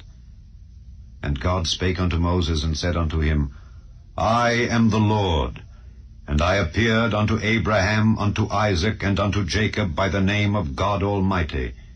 But by my name Jehovah was I not known to them.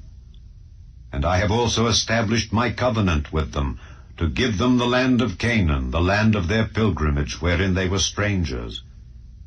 And I have also heard the groaning of the children of Israel, whom the Egyptians keep in bondage, and I have remembered my covenant.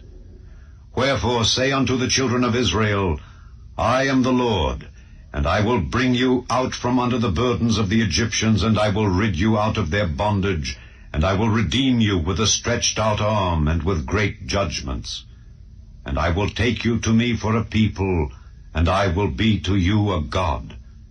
And ye shall know that I am the Lord your God, which bringeth you out from under the burdens of the Egyptians. And I will bring you in unto the land concerning the which I did swear to give it to Abraham, to Isaac, and to Jacob. And I will give it you for an heritage. I am the Lord.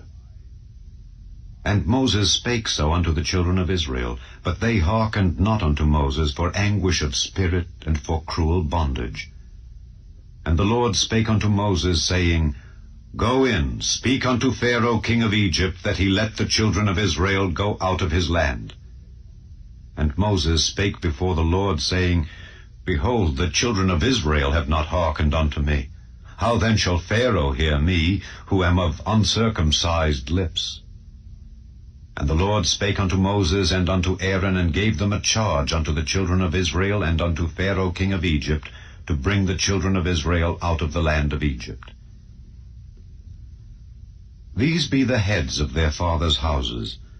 The sons of Reuben, the firstborn of Israel, Hanok, and Palu, Hezron, and Carmi. These be the families of Reuben. And the sons of Simeon, Jemuel, and Jamin, and Ohad, and Jachin, and Zohar, and Shaul, the son of a Canaanitish woman. These are the families of Simeon.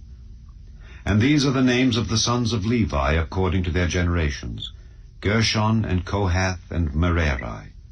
And the years of the life of Levi were 137 years. The sons of Gershon, Libni and Shimei, according to their families. And the sons of Kohath, Amram, and Izhar, and Hebron, and Uzziel. And the years of the life of Kohath were 133 years. And the sons of Merari, Mahali and Mushi. These are the families of Levi according to their generations. And Amram took him Jochebed, his father's sister, to wife, and she bare him Aaron and Moses. And the years of the life of Amram were 137 years. And the sons of Izhar, Korah and Nepheg and Zichri. And the sons of Uzziel, Mishael and Elzaphan and Zithri. And Aaron took him Elisheba, daughter of Aminadab, sister of Naashon, to wife, and she bare him Nadab and Abihu, Eleazar and Ithamar. And the sons of Korah, Assir and Elkanah and Abiasaph. These are the families of the Korhites. And Eleazar, Aaron's son, took him one of the daughters of Putiel to wife, and she bare him Phinehas. These are the heads of the fathers of the Levites according to their families. These are that Aaron and Moses, to whom the Lord said, Bring out the children of Israel from the land of Egypt according to their armies. These are they which spake to Pharaoh king of Egypt, to bring out the children of Israel from Egypt. These are that Moses and Aaron. And it came to pass on the day when the Lord spake unto Moses in the land of Egypt, that the Lord spake unto Moses, saying, I am the Lord. Speak thou unto Pharaoh king of Egypt all that I say unto thee. And Moses said before the Lord, Behold, I am of uncircumcised lips, and how shall Pharaoh hearken unto me? Chapter 7. And the Lord said unto Moses, See, I have made thee a god to Pharaoh, and Aaron thy brother shall be thy prophet. Thou shalt speak all that I command thee, and Aaron thy brother shall speak unto Pharaoh, that he send the children of Israel out of his land. And I will harden Pharaoh's heart, and multiply my signs and my wonders in the land of Egypt. But Pharaoh shall not hearken unto you, that I may lay my hand upon Egypt, and bring forth mine armies and my people, the children of Israel, out of the land of Egypt, by great judgments. And the Egyptians shall know that I am the Lord, when I stretch forth mine hand upon Egypt, and bring out the children of Israel from among them. And Moses and Aaron did as the Lord commanded them. So did they. And Moses was 80 years old, and Aaron 83 years old, when they spake unto Pharaoh. And the Lord spake unto Moses and unto Aaron, saying, When Pharaoh shall speak unto you, saying, Show a miracle for you, then thou shalt say unto Aaron, Take thy rod, and cast it before Pharaoh, and it shall become a serpent. And Moses and Aaron went in unto Pharaoh, and they did so as the Lord had commanded. And Aaron cast down his rod before Pharaoh and before his servants, and it became a serpent. Then Pharaoh also called the wise men and the sorcerers. Now the magicians of Egypt, they also did in like manner with their enchantments. For they cast down every man his rod, and they became serpents. But Aaron's rod swallowed up their rods. And he hardened Pharaoh's heart, that he hearkened not unto them, as the Lord had said. And the Lord said unto Moses, Pharaoh's heart is hardened, he refuseth to let the people go. Get thee unto Pharaoh in the morning. Lo, he goeth out unto the water, and thou shalt stand by the river's brink against he come. And the rod which was turned to a serpent shalt thou take in thine hand. And thou shalt say unto him, The Lord God of the Hebrews hath sent me unto thee, saying, Let my people go, that they may serve me in the wilderness. And behold, hitherto thou wouldest not hear. Thus saith the Lord, In this thou shalt know that I am the Lord. Behold, I will smite with the rod that is in mine hand upon the waters which are in the river, and they shall be turned to blood, and the fish that is in the river shall die, and the river shall stink, and the Egyptians shall loathe to drink of the water of the river. And the Lord spake unto Moses, Say unto Aaron, Take thy rod, and stretch out thine hand upon the waters of Egypt, upon their streams, upon their rivers, and upon their ponds, and upon all their pools of water, that they may become blood, and that there may be blood throughout all the land of Egypt, both in vessels of wood and in vessels of stone. And Moses and Aaron did so as the Lord commanded. And he lifted up the rod, and smote the waters that were in the river in the sight of Pharaoh and in the sight of his servants, and all the waters that were in the river were turned to blood, and the fish that was in the river died, and the river stank, and the Egyptians could not drink of the water of the river, and there was blood throughout all the land of Egypt. And the magicians of Egypt did so with their enchantments. And Pharaoh's heart was hardened, neither did he hearken unto them, as the Lord had said. And Pharaoh turned and went into his house, neither did he set his heart to this also. And all the Egyptians digged round about the river for water to drink, for they could not drink of the water of the river. And 7 days were fulfilled after that the Lord had smitten the river. Chapter 8. And the Lord spake unto Moses, Go unto Pharaoh, and say unto him, Thus saith the Lord, Let my people go, that they may serve me. And if thou refuse to let them go, behold, I will smite all thy borders with frogs, and the river shall bring forth frogs abundantly, which shall go up and come into thine house, and into thy bedchamber, and upon thy bed, and into the house of thy servants, and upon thy people, and into thine ovens, and into thy kneading troughs. And the frogs shall come up both on thee, and upon thy people, and upon all thy servants. And the Lord spake unto Moses, Say unto Aaron, Stretch forth thine hand with thy rod over the streams, over the rivers, and over the ponds, and cause frogs to come up upon the land of Egypt. And Aaron stretched out his hand over the waters of Egypt, and the frogs came up and covered the land of Egypt. And the magicians did so with their enchantments, and brought up frogs upon the land of Egypt. Then Pharaoh called for Moses and Aaron, and said, Entreat the Lord that he may take away the frogs from me and from my people, and I will let the people go, that they may do sacrifice unto the Lord. And Moses said unto Pharaoh, Glory over me, when shall I entreat for thee, and for thy servants, and for thy people, to destroy the frogs from thee and thy houses, that they may remain in the river only? And he said, Tomorrow. And he said, Be it according to thy word, that thou mayest know that there is none like unto the Lord our God.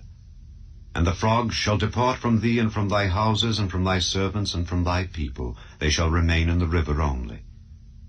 And Moses and Aaron went out from Pharaoh, and Moses cried unto the Lord because of the frogs which he had brought against Pharaoh. And the Lord did according to the word of Moses, and the frogs died out of the houses, out of the villages, and out of the fields. And they gathered them together upon heaps, and the land stank. But when Pharaoh saw that there was respite, he hardened his heart, and hearkened not unto them, as the Lord had said. And the Lord said unto Moses, Say unto Aaron, Stretch out thy rod, and smite the dust of the land, that it may become lice throughout all the land of Egypt. And they did so. For Aaron stretched out his hand with his rod, and smote the dust of the earth, and it became lice in man and in beast. All the dust of the land became lice throughout all the land of Egypt. And the magicians did so with their enchantments to bring forth lice, but they could not. So there were lice upon man and upon beast. Then the magicians said unto Pharaoh, This is the finger of God. And Pharaoh's heart was hardened, and he hearkened not unto them, as the Lord had said. And the Lord said unto Moses, Rise up early in the morning, and stand before Pharaoh. Lo, he cometh forth to the water. And say unto him, Thus saith the Lord, Let my people go, that they may serve me. Else, if thou wilt not let my people go, behold, I will send swarms of flies upon thee, and upon thy servants, and upon thy people, and into thy houses. And the houses of the Egyptians shall be full of swarms of flies, and also the ground whereon they are. And I will sever in that day the land of Goshen, in which my people dwell, that no swarms of flies shall be there, to the end thou mayest know that I am the Lord in the midst of the earth. And I will put a division between my people and thy people. Tomorrow shall this sign be. And the Lord did so.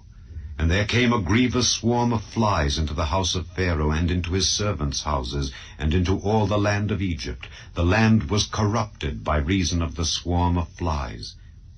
And Pharaoh called for Moses and for Aaron, and said, Go ye, sacrifice to your God in the land. And Moses said, It is not meet so to do, for we shall sacrifice the abomination of the Egyptians to the Lord our God. Lo, shall we sacrifice the abomination of the Egyptians before their eyes? And will they not stone us? We will go 3 days' journey into the wilderness, and sacrifice to the Lord our God, as he shall command us. And Pharaoh said, I will let you go, that ye may sacrifice to the Lord your God in the wilderness. only ye shall not go very far away. Entreat for me. And Moses said, Behold, I go out from thee, and I will entreat the Lord that the swarms of flies may depart from Pharaoh, from his servants, and from his people tomorrow. But let not Pharaoh deal deceitfully any more in not letting the people go to sacrifice to the Lord. And Moses went out from Pharaoh, and entreated the Lord. And the Lord did according to the word of Moses, and he removed the swarms of flies from Pharaoh, from his servants, and from his people. There remained not one. And Pharaoh hardened his heart at this time also, neither would he let the people go. Chapter 9. Then the Lord said unto Moses, Go in unto Pharaoh, and tell him, Thus saith the Lord God of the Hebrews, Let my people go, that they may serve me.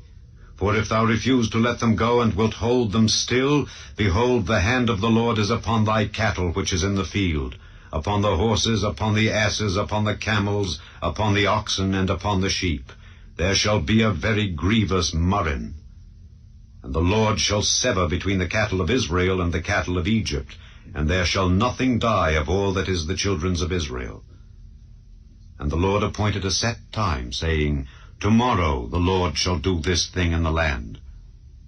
And the Lord did that thing on the morrow, and all the cattle of Egypt died. But of the cattle of the children of Israel died not one. And Pharaoh sent, and behold, there was not one of the cattle of the Israelites dead.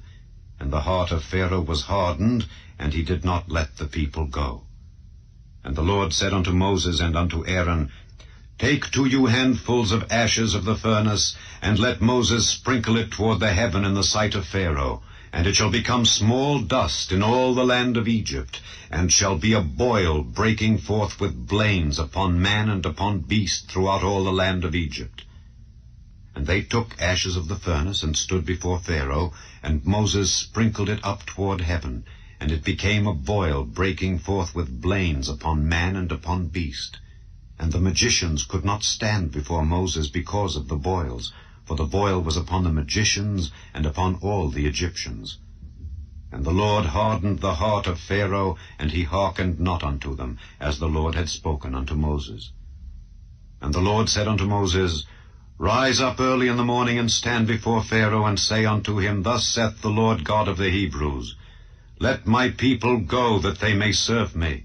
For I will at this time send all my plagues upon thine heart, and upon thy servants, and upon thy people, that thou mayest know that there is none like me in all the earth.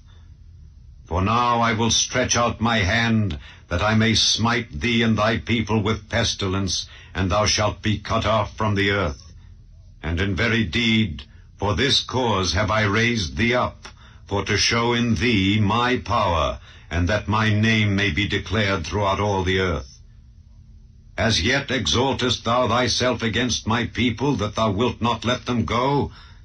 Behold, tomorrow about this time I will cause it to rain a very grievous hail, such as hath not been in Egypt since the foundation thereof even until now. Send therefore now, and gather thy cattle and all that thou hast in the field, for upon every man and beast which shall be found in the field and shall not be brought home, the hail shall come down upon them, and they shall die. He that feared the word of the Lord among the servants of Pharaoh made his servants and his cattle flee into the houses, and he that regarded not the word of the Lord left his servants and his cattle in the field. And the Lord said unto Moses, Stretch forth thine hand toward heaven, that there may be hail in all the land of Egypt, upon man and upon beast, and upon every herb of the field throughout the land of Egypt.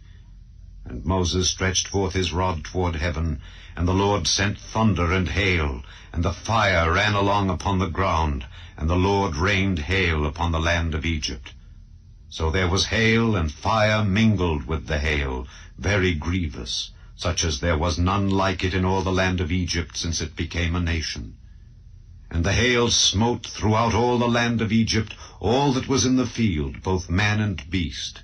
And the hail smote every herb of the field, and brake every tree of the field. Only in the land of Goshen, where the children of Israel were, was there no hail. And Pharaoh sent and called for Moses and Aaron, and said unto them, I have sinned this time. The Lord is righteous, and I and my people are wicked. Entreat the Lord, for it is enough, that there be no more mighty thunderings and hail, and I will let you go, and ye shall stay no longer. And Moses said unto him, As soon as I am gone out of the city, I will spread abroad my hands unto the Lord, and the thunder shall cease, neither shall there be any more hail, that thou mayest know how that the earth is the Lord's. But as for thee and thy servants, I know that ye will not yet fear the Lord God. And the flax and the barley was smitten, for the barley was in the ear, and the flax was bold. But the wheat and the rye were not smitten, for they were not grown up. And Moses went out of the city from Pharaoh, and spread abroad his hands unto the Lord, and the thunders and hail ceased, and the rain was not poured upon the earth. And when Pharaoh saw that the rain and the hail and the thunders were ceased, he sinned yet more, and hardened his heart, he and his servants. And the heart of Pharaoh was hardened, neither would he let the children of Israel go, as the Lord had spoken by Moses. Chapter 10. And the Lord said unto Moses, Go in unto Pharaoh, for I have hardened his heart and the heart of his servants, that I might show these my signs before him, and that thou mayest tell in the ears of thy son and of thy son's son what things I have wrought in Egypt, and my signs which I have done among them, that ye may know how that I am the Lord. And Moses and Aaron came in unto Pharaoh, and said unto him, Thus saith the Lord God of the Hebrews, How long wilt thou refuse to humble thyself before me? Let my people go, that they may serve me. Else, if thou refuse to let my people go, behold, tomorrow will I bring the locusts into thy coast, and they shall cover the face of the earth, that one cannot be able to see the earth. And they shall eat the residue of that which is escaped, which remaineth unto you from the hail, and shall eat every tree which groweth for you out of the field. And they shall fill thy houses, and the houses of all thy servants, and the houses of all the Egyptians, which neither thy fathers nor thy fathers' fathers have seen since the day that they were upon the earth unto this day. And he turned himself and went out from Pharaoh. And Pharaoh's servants said unto him, How long shall this man be a snare unto us? Let the men go, that they may serve the Lord their God. Knowest thou not yet that Egypt is destroyed? And Moses and Aaron were brought again unto Pharaoh, and he said unto them, Go, serve the Lord your God. But who are they that shall go? And Moses said, We will go with our young and with our old, with our sons and with our daughters, with our flocks and with our herds will we go, for we must hold a feast unto the Lord. And he said unto them, Let the Lord be so with you as I will let you go and your little ones. Look to it, for evil is before you. Not so. Go now, ye that are men, and serve the Lord, for that ye did desire. And they were driven out from Pharaoh's presence. And the Lord said unto Moses, Stretch out thine hand over the land of Egypt for the locusts, that they may come up upon the land of Egypt, and eat every herb of the land, even all that the hail hath left. And Moses stretched forth his rod over the land of Egypt, and the Lord brought an east wind upon the land all that day and all that night. And when it was morning, the east wind brought the locusts. And the locusts went up over all the land of Egypt, and rested in all the coasts of Egypt. Very grievous were they. Before them there were no such locusts as they, neither after them shall be such. For they covered the face of the whole earth, so that the land was darkened. And they did eat every herb of the land, and all the fruit of the trees which the hail had left. And there remained not any green thing in the trees, or in the herbs of the field, through all the land of Egypt.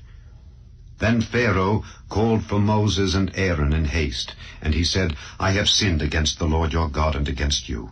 Now therefore forgive, I pray thee, my sin only this once, and entreat the Lord your God that he may take away from me this death only. And he went out from Pharaoh and entreated the Lord. And the Lord turned a mighty strong west wind, which took away the locusts and cast them into the Red Sea. There remained not one locust in all the coasts of Egypt. But the Lord hardened Pharaoh's heart, so that he would not let the children of Israel go. And the Lord said unto Moses, Stretch out thine hand toward heaven, that there may be darkness over the land of Egypt, even darkness which may be felt. And Moses stretched forth his hand toward heaven, and there was a thick darkness in all the land of Egypt 3 days. They saw not one another, neither rose any from his place for 3 days. but all the children of Israel had light in their dwellings. And Pharaoh called unto Moses and said, Go ye, serve the Lord, only let your flocks and your herds be stayed. Let your little ones also go with you. And Moses said, Thou must give us also sacrifices and burnt offerings, that we may sacrifice unto the Lord our God. Our cattle also shall go with us. There shall not an hoof be left behind, for thereof must we take to serve the Lord our God. And we know not with what we must serve the Lord until we come thither. But the Lord hardened Pharaoh's heart, and he would not let them go. And Pharaoh said unto him, Get thee from me. Take heed to thyself, see my face no more, for in that day thou seest my face thou shalt die. And Moses said, Thou hast spoken well. I will see thy face again no more. Chapter 11. And the Lord said unto Moses, Yet will I bring one plague more upon Pharaoh and upon Egypt. Afterwards he will let you go hence. When he shall let you go, he shall surely thrust you out hence altogether. Speak now in the ears of the people, and let every man borrow of his neighbor, and every woman of her neighbor, jewels of silver and jewels of gold. And the Lord gave the people favor in the sight of the Egyptians. Moreover, the man Moses was very great in the land of Egypt, in the sight of Pharaoh's servants, and in the sight of the people. And Moses said, Thus saith the Lord, About midnight will I go out into the midst of Egypt, and all the firstborn in the land of Egypt shall die, from the firstborn of Pharaoh that sitteth upon his throne, even unto the firstborn of the maidservant that is behind the mill, and all the firstborn of beasts. And there shall be a great cry throughout all the land of Egypt, such as there was none like it, nor shall be like it any more. But against any of the children of Israel shall not a dog move his tongue against man or beast, that ye may know how that the Lord doth put a difference between the Egyptians and Israel. And all these thy servants shall come down unto me, and bow down themselves unto me, saying, Get thee out, and all the people that follow thee. And after that I will go out. And he went out from Pharaoh in a great anger. And the Lord said unto Moses, Pharaoh shall not hearken unto you, that my wonders may be multiplied in the land of Egypt. And Moses and Aaron did all these wonders before Pharaoh. And the Lord hardened Pharaoh's heart, so that he would not let the children of Israel go out of his land. Chapter 12. And the Lord spake unto Moses and Aaron in the land of Egypt, saying, This month shall be unto you the beginning of months. It shall be the first month of the year to you. Speak ye unto all the congregation of Israel, saying, In the 10th day of this month they shall take to them every man a lamb according to the house of their fathers, a lamb for an house. And if the household be too little for the lamb, let him and his neighbor next unto his house take it according to the number of the souls. Every man according to his eating shall make your count for the lamb. Your lamb shall be without blemish, a male of the first year. Ye shall take it out from the sheep or from the goats.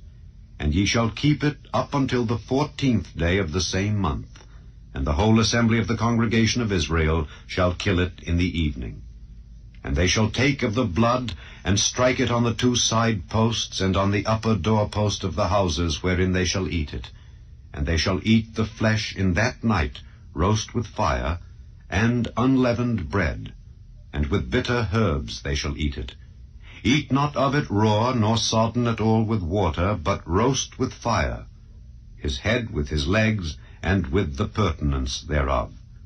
And ye shall let nothing of it remain until the morning, and that which remaineth of it until the morning ye shall burn with fire. And thus shall ye eat it, with your loins girded, your shoes on your feet, and your staff in your hand, and ye shall eat it in haste. It is the Lord's Passover. For I will pass through the land of Egypt this night, and will smite all the firstborn in the land of Egypt, both man and beast. And against all the gods of Egypt I will execute judgment. I am the Lord. And the blood shall be to you for a token upon the houses where ye are. And when I see the blood, I will pass over you, and the plague shall not be upon you to destroy you when I smite the land of Egypt. And this day shall be unto you for a memorial, and ye shall keep it a feast to the Lord throughout your generations. ye shall keep it a feast by an ordinance forever. 7 days shall ye eat unleavened bread. Even the first day ye shall put away leaven out of your houses. For whosoever eateth leavened bread from the first day until the 7th day, that soul shall be cut off from Israel. And in the first day there shall be an holy convocation, and in the 7th day there shall be an holy convocation to you. No manner of work shall be done in them, save that which every man must eat, that only may be done of you. And ye shall observe the feast of unleavened bread. For in this selfsame day have I brought your armies out of the land of Egypt. Therefore shall ye observe this day in your generations by an ordinance forever. In the 1st month, on the 14th day of the month, at even, ye shall eat unleavened bread until the 21st day of the month at even. 7 days shall there be no leaven found in your houses. For whosoever eateth that which is leavened, even that soul shall be cut off from the congregation of Israel, whether he be a stranger or born in the land. Ye shall eat nothing leavened. In all your habitations shall ye eat unleavened bread.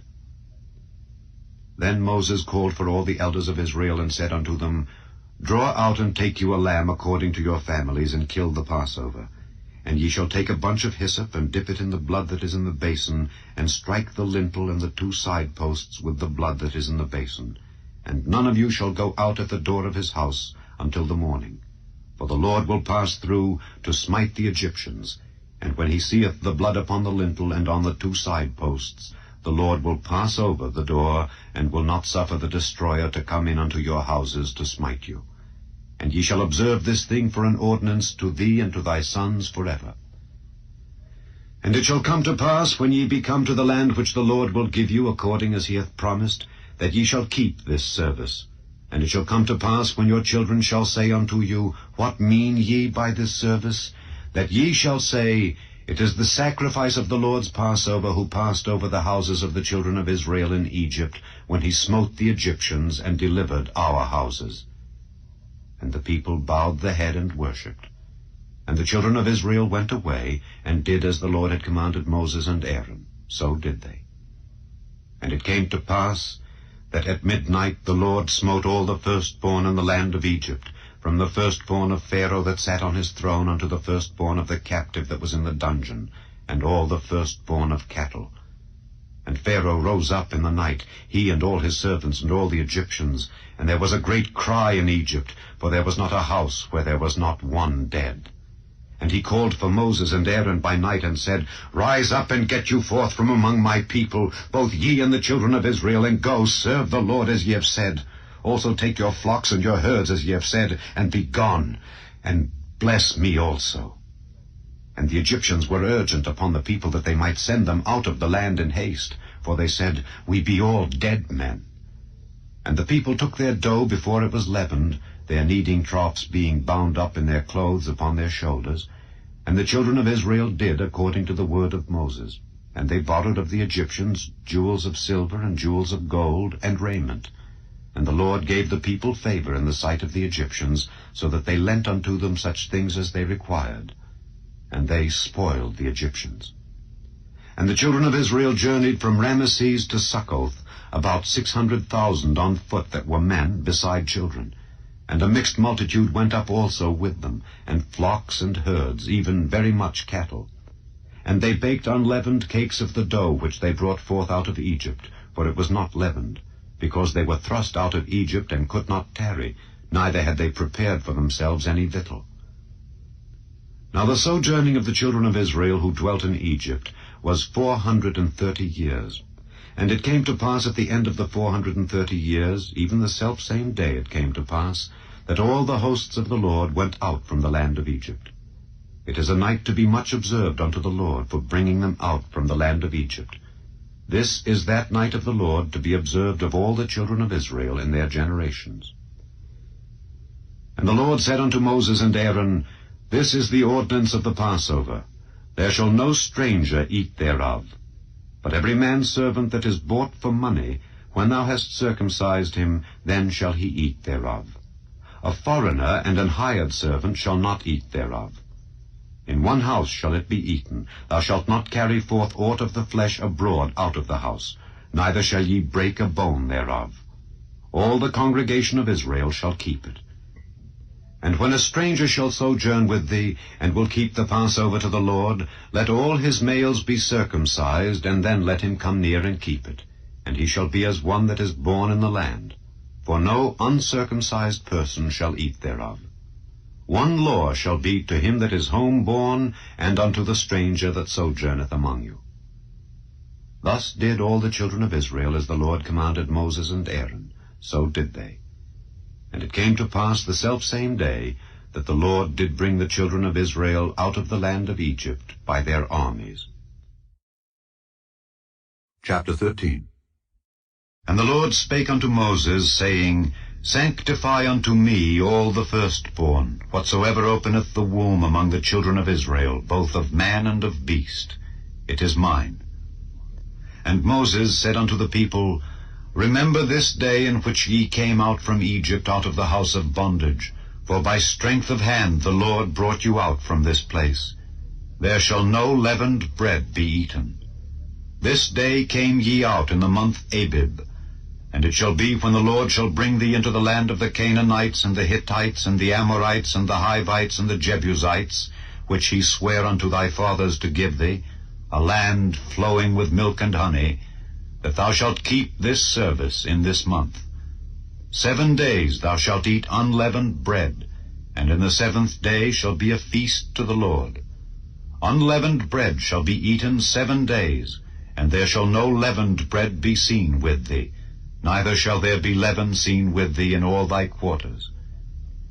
And thou shalt show thy son in that day, saying, This is done because of that which the Lord did unto me when I came forth out of Egypt. And it shall be for a sign unto thee upon thine hand, and for a memorial between thine eyes, that the Lord's law may be in thy mouth. For with a strong hand hath the Lord brought thee out of Egypt. Thou shalt therefore keep this ordinance in his season from year to year. And it shall be, when the Lord shall bring thee into the land of the Canaanites, as he sware unto thee and to thy fathers, and shall give it thee, that thou shalt set apart unto the Lord all that openeth the matrix, and every firstling that cometh of a beast which thou hast. The males shall be the Lord's. And every firstling of an ass thou shalt redeem with a lamb, and if thou wilt not redeem it, then thou shalt break his neck. And all the firstborn of man among thy children shalt thou redeem. And it shall be, when thy son asketh thee in time to come, saying, What is this? That thou shalt say unto him, By strength of hand the Lord brought us out from Egypt, from the house of bondage. And it came to pass, when Pharaoh would hardly let us go, that the Lord slew all the firstborn in the land of Egypt, both the firstborn of man and the firstborn of beast. Therefore I sacrifice to the Lord all that openeth the matrix, being males. But all the firstborn of my children I redeem. And it shall be for a token upon thine hand, and for frontlets between thine eyes. For by strength of hand the Lord brought us forth out of Egypt. And it came to pass, when Pharaoh had let the people go, that God led them not through the way of the land of the Philistines, although that was near. For God said, Lest peradventure the people repent when they see war, and they return to Egypt. But God led the people about through the way of the wilderness of the Red Sea. And the children of Israel went up harnessed out of the land of Egypt. And Moses took the bones of Joseph with him, for he had straitly sworn the children of Israel, saying, God will surely visit you, and ye shall carry up my bones away hence with you. And they took their journey from Succoth, and encamped in Etham, in the edge of the wilderness. And the Lord went before them by day in a pillar of a cloud to lead them the way, and by night in a pillar of fire to give them light, to go by day and night. He took not away the pillar of the cloud by day, nor the pillar of fire by night from before the people. Chapter 14. And the Lord spake unto Moses, saying, Speak unto the children of Israel that they turn and encamp before Pi-hahiroth, between Migdol and the sea, over against Baal-zephon. Before it shall ye encamp by the sea. For Pharaoh will say of the children of Israel, They are entangled in the land, the wilderness hath shut them in. And I will harden Pharaoh's heart, that he shall follow after them. And I will be honored upon Pharaoh and upon all his host, that the Egyptians may know that I am the Lord. And they did so. And it was told the king of Egypt that the people fled. And the heart of Pharaoh and of his servants was turned against the people, and they said, Why have we done this, that we have let Israel go from serving us? And he made ready his chariot, and took his people with him. And he took 600 chosen chariots, and all the chariots of Egypt, and captains over every one of them.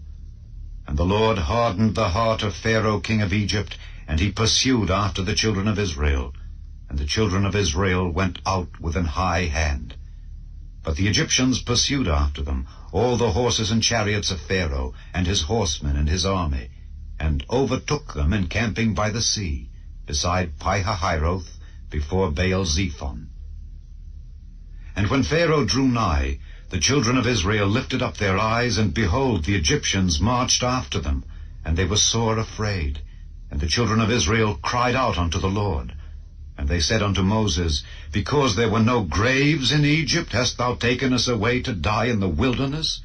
Wherefore hast thou dealt thus with us to carry us forth out of Egypt? Is not this the word that we did tell thee in Egypt, saying, Let us alone, that we may serve the Egyptians? For it had been better for us to serve the Egyptians than that we should die in the wilderness. And Moses said unto the people, Fear ye not, stand still, and see the salvation of the Lord, which he will show to you today. For the Egyptians whom ye have seen today, ye shall see them again no more forever. The Lord shall fight for you, and ye shall hold your peace. And the Lord said unto Moses, Wherefore criest thou unto me? Speak unto the children of Israel that they go forward. But lift thou up thy rod, and stretch out thine hand over the sea, and divide it. And the children of Israel shall go on dry ground through the midst of the sea. And I, behold, I will harden the hearts of the Egyptians, and they shall follow them. And I will get me honor upon Pharaoh and upon all his host, upon his chariots and upon his horsemen. And the Egyptians shall know that I am the Lord, when I have gotten me honor upon Pharaoh, upon his chariots and upon his horsemen. And the angel of God, which went before the camp of Israel, removed, and went behind them. And the pillar of the cloud went from before their face, and stood behind them. And it came between the camp of the Egyptians and the camp of Israel. And it was a cloud and darkness to them, but it gave light by night to these, so that the one came not near the other all the night. And Moses stretched out his hand over the sea, and the Lord caused the sea to go back by a strong east wind all that night, and made the sea dry land, and the waters were divided. And the children of Israel went into the midst of the sea upon the dry ground, and the waters were a wall unto them on their right hand and on their left. And the Egyptians pursued, and went in after them to the midst of the sea, even all Pharaoh's horses, his chariots, and his horsemen. And it came to pass that in the morning watch the Lord looked unto the host of the Egyptians through the pillar of fire and of the cloud, and troubled the host of the Egyptians, and took off their chariot wheels, that they drave them heavily. So that the Egyptians said, Let us flee from the face of Israel, for the Lord fighteth for them against the Egyptians. And the Lord said unto Moses, Stretch out thine hand over the sea, that the waters may come again upon the Egyptians, upon their chariots and upon their horsemen. And Moses stretched forth his hand over the sea, and the sea returned to his strength when the morning appeared, and the Egyptians fled against it, and the Lord overthrew the Egyptians in the midst of the sea. And the waters returned and covered the chariots and the horsemen, and all the host of Pharaoh that came into the sea after them. There remained not so much as one of them. But the children of Israel walked upon dry land in the midst of the sea, and the waters were a wall unto them on their right hand and on their left. Thus the Lord saved Israel that day out of the hand of the Egyptians, and Israel saw the Egyptians dead upon the seashore. And Israel saw that great work which the Lord did upon the Egyptians. And the people feared the Lord, and believed the Lord and his servant Moses. Chapter 15. Then sang Moses and the children of Israel this song unto the Lord, and spake, saying, I will sing unto the Lord, for he hath triumphed gloriously. The horse and his rider hath he thrown into the sea. The Lord is my strength and song, and he is become my salvation. He is my God, and I will prepare him an habitation, my father's God, and I will exalt him. The Lord is a man of war, the Lord is his name. Pharaoh's chariots and his host hath he cast into the sea. His chosen captains also are drowned in the Red Sea. The depths have covered them. They sank into the bottom as a stone. Thy right hand, O Lord, is become glorious in power. Thy right hand, O Lord, hath dashed in pieces the enemy. And in the greatness of thine excellency thou hast overthrown them that rose up against thee. Thou sentest forth thy wrath, which consumed them as stubble. And with the blast of thy nostrils the waters were gathered together. The floods stood upright as an heap, and the depths were congealed in the heart of the sea. The enemy said, I will pursue, I will overtake, I will divide the spoil. My lust shall be satisfied upon them. I will draw my sword, my hand shall destroy them. Thou didst blow with thy wind, the sea covered them. They sank as lead in the mighty waters. Who is like unto thee, O Lord, among the gods? Who is like thee, glorious in holiness, fearful in praises, doing wonders? Thou stretchedst out thy right hand, the earth swallowed them. Thou in thy mercy hast led forth the people which thou hast redeemed. Thou hast guided them in thy strength unto thy holy habitation. The people shall hear and be afraid. Sorrow shall take hold on the inhabitants of Palestina. Then the dukes of Edom shall be amazed. The mighty men of Moab trembling shall take hold upon them. All the inhabitants of Canaan shall melt away. Fear and dread shall fall upon them. By the greatness of thine arm they shall be as still as a stone, till thy people pass over, O Lord, till the people pass over which thou hast purchased. Thou shalt bring them in, and plant them in the mountain of thine inheritance. In the place, O Lord, which thou hast made for thee to dwell in the sanctuary, O Lord, which thy hands have established. The Lord shall reign forever and ever. For the horse of Pharaoh went in with his chariots and with his horsemen into the sea, and the Lord brought again the waters of the sea upon them. But the children of Israel went on dry land in the midst of the sea.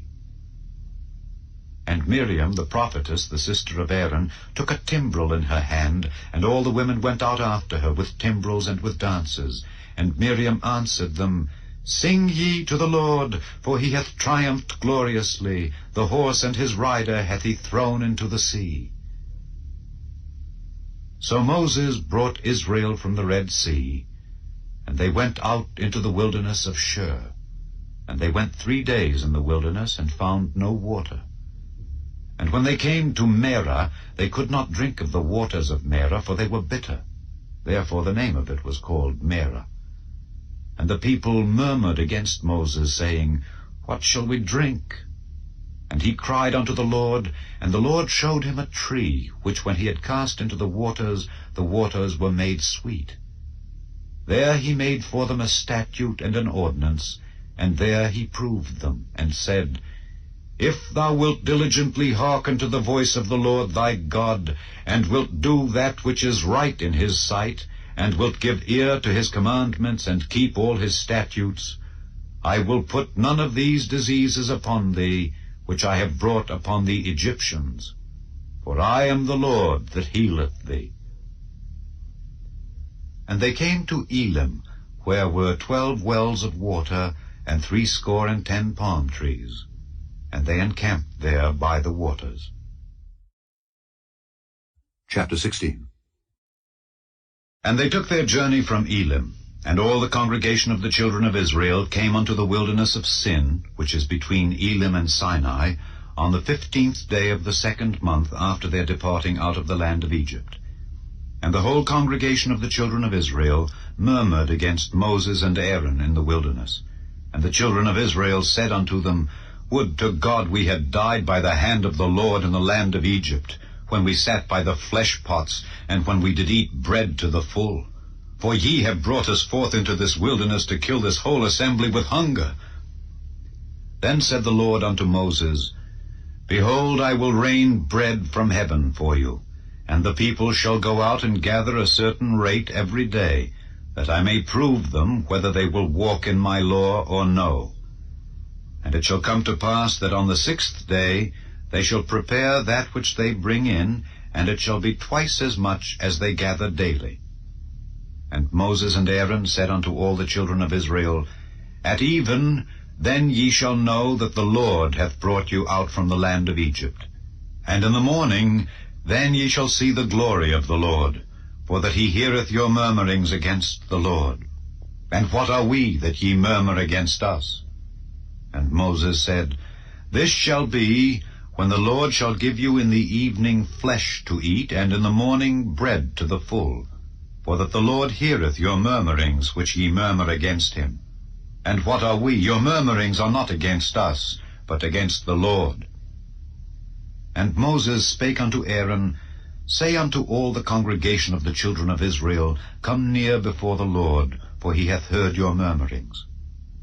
And it came to pass, as Aaron spake unto the whole congregation of the children of Israel, that they looked toward the wilderness, and behold, the glory of the Lord appeared in the cloud. And the Lord spake unto Moses, saying, I have heard the murmurings of the children of Israel. Speak unto them, saying, At even ye shall eat flesh, and in the morning ye shall be filled with bread, and ye shall know that I am the Lord your God. And it came to pass that at even the quails came up and covered the camp. And in the morning the dew lay round about the host. And when the dew that lay was gone up, behold, upon the face of the wilderness there lay a small round thing, as small as the hoarfrost on the ground. And when the children of Israel saw it, they said one to another, It is manna, for they wist not what it was. And Moses said unto them, This is the bread which the Lord hath given you to eat. This is the thing which the Lord hath commanded. Gather of it every man according to his eating, an omer for every man, according to the number of your persons. Take ye every man for them which are in his tents. And the children of Israel did so, and gathered, some more, some less. And when they did meet it with an omer, he that gathered much had nothing over, and he that gathered little had no lack. They gathered every man according to his eating. And Moses said, Let no man leave of it till the morning. Notwithstanding, they hearkened not unto Moses, but some of them left of it until the morning, and it bred worms and stank. And Moses was wroth with them. And they gathered it every morning, every man according to his eating. And when the sun waxed hot, it melted. And it came to pass that on the 6th day they gathered twice as much bread, 2 omers for one man. And all the rulers of the congregation came and told Moses. And he said unto them, This is that which the Lord hath said. Tomorrow is the rest of the holy Sabbath unto the Lord. Bake that which ye will bake today, and seethe that ye will seethe, and that which remaineth over lay up for you to be kept until the morning. And they laid it up till the morning, as Moses bade, and it did not stink, neither was there any worm therein. And Moses said, Eat that today, for today is a Sabbath unto the Lord. Today ye shall not find it in the field. 6 days ye shall gather it, but on the 7th day, which is the Sabbath, in it there shall be none. And it came to pass that there went out some of the people on the 7th day for to gather, and they found none. And the Lord said unto Moses, How long refuse ye to keep my commandments and my laws? See, for that the Lord hath given you the Sabbath, therefore he giveth you on the 6th day the bread of 2 days. Abide ye every man in his place, let no man go out of his place on the 7th day. So the people rested on the 7th day. And the house of Israel called the name thereof manna, and it was like coriander seed, white, and the taste of it was like wafers made with honey. And Moses said, This is the thing which the Lord commandeth. Fill an omer of it, to be kept for your generations, that they may see the bread wherewith I have fed you in the wilderness, when I brought you forth from the land of Egypt. And Moses said unto Aaron, Take a pot, and put an omer full of manna therein, and lay it up before the Lord, to be kept for your generations. As the Lord commanded Moses, so Aaron laid it up before the testimony, to be kept. And the children of Israel did eat manna 40 years, until they came to a land inhabited. They did eat manna until they came unto the borders of the land of Canaan. Now an omer is the 10th part of an ephah. Chapter 17.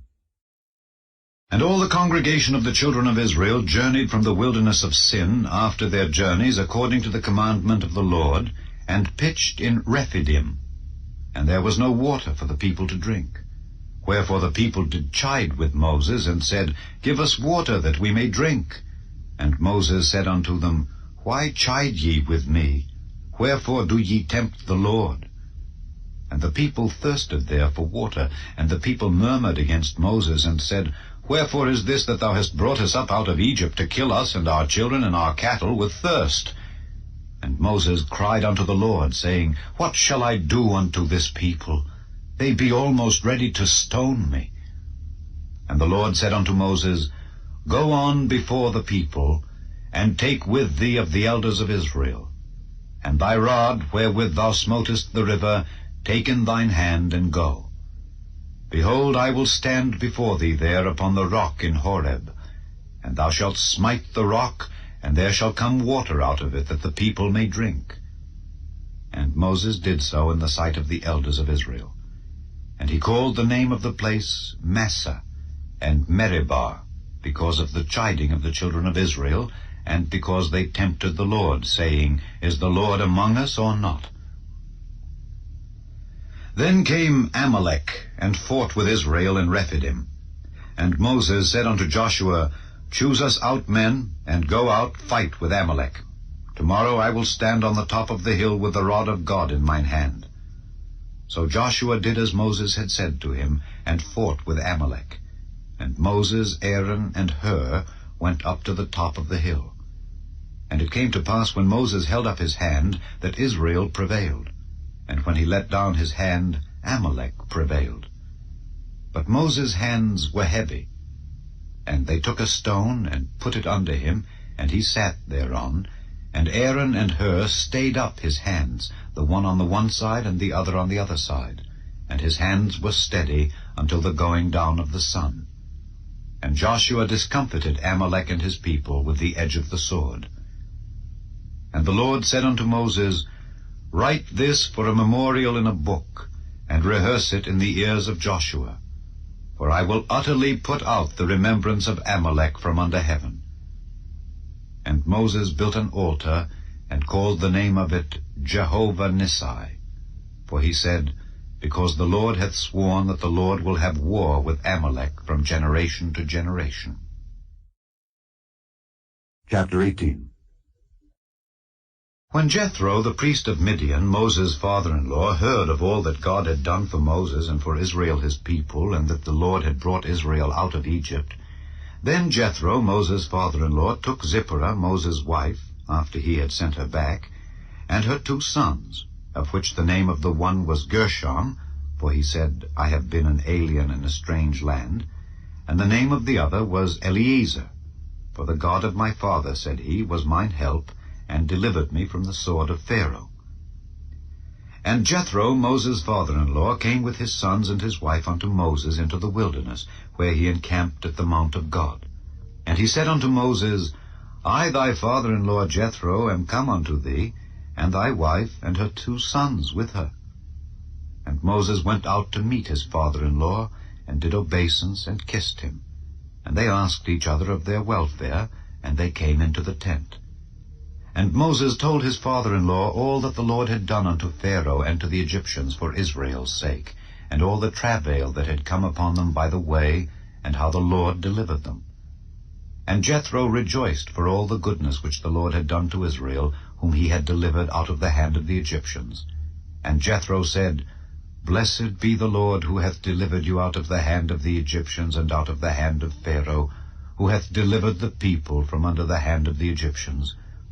Now I know that the Lord is greater than all gods, for in the thing wherein they dealt proudly, he was above them. And Jethro, Moses' father-in-law, took a burnt offering and sacrifices for God.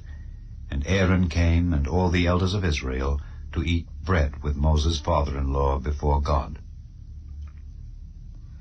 And it came to pass on the morrow that Moses sat to judge the people.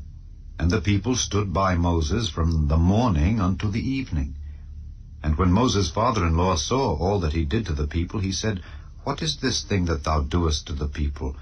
Why sittest thou thyself alone, and all the people stand by thee from morning unto even? And Moses said unto his father-in-law, Because the people come unto me to inquire of God. When they have a matter, they come unto me, and I judge between one and another, and I do make them know the statutes of God and his laws. And Moses' father-in-law said unto him, The thing that thou doest is not good. Thou wilt surely wear away, both thou and this people that is with thee, for this thing is too heavy for thee. Thou art not able to perform it thyself alone. Hearken now unto my voice. I will give thee counsel, and God shall be with thee. Be thou for the people to Godward, that thou mayest bring the causes unto God. And thou shalt teach them ordinances and laws, and shalt show them the way wherein they must walk, and the work that they must do. Moreover, thou shalt provide out of all the people able men, such as fear God, men of truth, hating covetousness, and place such over them to be rulers of thousands, and rulers of hundreds, rulers of 50s, and rulers of 10s. And let them judge the people at all seasons. And it shall be that every great matter they shall bring unto thee, but every small matter they shall judge. So shall it be easier for thyself, and they shall bear the burden with thee. If thou shalt do this thing, and God command thee so, then thou shalt be able to endure, and all this people shall also go to their place in peace. So Moses hearkened to the voice of his father-in-law, and did all that he had said. And Moses chose able men out of all Israel, and made them heads over the people, rulers of thousands, rulers of hundreds, rulers of 50s, and rulers of 10s. And they judged the people at all seasons. The hard causes they brought unto Moses, but every small matter they judged themselves. And Moses let his father-in-law depart, and he went his way into his own land. Chapter 19. In the 3rd month, when the children of Israel were gone forth out of the land of Egypt, the same day came they into the wilderness of Sinai. For they were departed from Rephidim, and were come to the desert of Sinai, and had pitched in the wilderness. And there Israel camped before the mount. And Moses went up unto God, and the Lord called unto him out of the mountain, saying, Thus shalt thou say to the house of Jacob, and tell the children of Israel, Ye have seen what I did unto the Egyptians, and how I bare you on eagle's wings, and brought you unto myself. Now therefore, if ye will obey my voice indeed, and keep my covenant, then ye shall be a peculiar treasure unto me above all people, for all the earth is mine. And ye shall be unto me a kingdom of priests, and an holy nation. These are the words which thou shalt speak unto the children of Israel. And Moses came and called for the elders of the people, and laid before their faces all these words which the Lord commanded him. And all the people answered together and said, All that the Lord hath spoken we will do. And Moses returned the words of the people unto the Lord. And the Lord said unto Moses, Lo, I come unto thee in a thick cloud, that the people may hear when I speak with thee, and believe thee forever. And Moses told the words of the people unto the Lord. And the Lord said unto Moses, Go unto the people, and sanctify them today and tomorrow, and let them wash their clothes, and be ready against the 3rd day. For the 3rd day the Lord will come down in the sight of all the people upon Mount Sinai. And thou shalt set bounds unto the people round about, saying, Take heed to yourselves, that ye go not up into the mount, or touch the border of it. Whosoever toucheth the mount shall be surely put to death. There shall not an hand touch it, but he shall surely be stoned or shot through. Whether it be beast or man, it shall not live. When the trumpet soundeth long, they shall come up to the mount. And Moses went down from the mount unto the people, and sanctified the people, and they washed their clothes. And he said unto the people, Be ready against the 3rd day. Come not at your wives. And it came to pass on the 3rd day in the morning, that there were thunders and lightnings, and a thick cloud upon the mount, and the voice of the trumpet exceeding loud, so that all the people that was in the camp trembled. And Moses brought forth the people out of the camp to meet with God, and they stood at the nether part of the mount. And Mount Sinai was altogether on a smoke, because the Lord descended upon it in fire, and the smoke thereof ascended as the smoke of a furnace, and the whole mount quaked greatly. And when the voice of the trumpet sounded long, and waxed louder and louder, Moses spake, and God answered him by a voice. And the Lord came down upon Mount Sinai on the top of the mount. And the Lord called Moses up to the top of the mount, and Moses went up. And the Lord said unto Moses, Go down, charge the people, lest they break through unto the Lord to gaze, and many of them perish. And let the priests also which come near to the Lord sanctify themselves, lest the Lord break forth upon them. And Moses said unto the Lord, The people cannot come up to Mount Sinai, for thou chargedst us, saying, Set bounds about the mount, and sanctify it. And the Lord said unto him, Away, get thee down, and thou shalt come up, thou and Aaron with thee. But let not the priests and the people break through to come up unto the Lord, lest he break forth upon them. So Moses went down unto the people, and spake unto them. Chapter 20. And God spake all these words, saying, I am the Lord thy God, which have brought thee out of the land of Egypt, out of the house of bondage. Thou shalt have no other gods before me. Thou shalt not make unto thee any graven image, or any likeness of anything that is in heaven above, or that is in the earth beneath, or that is in the water under the earth. Thou shalt not bow down thyself to them, nor serve them.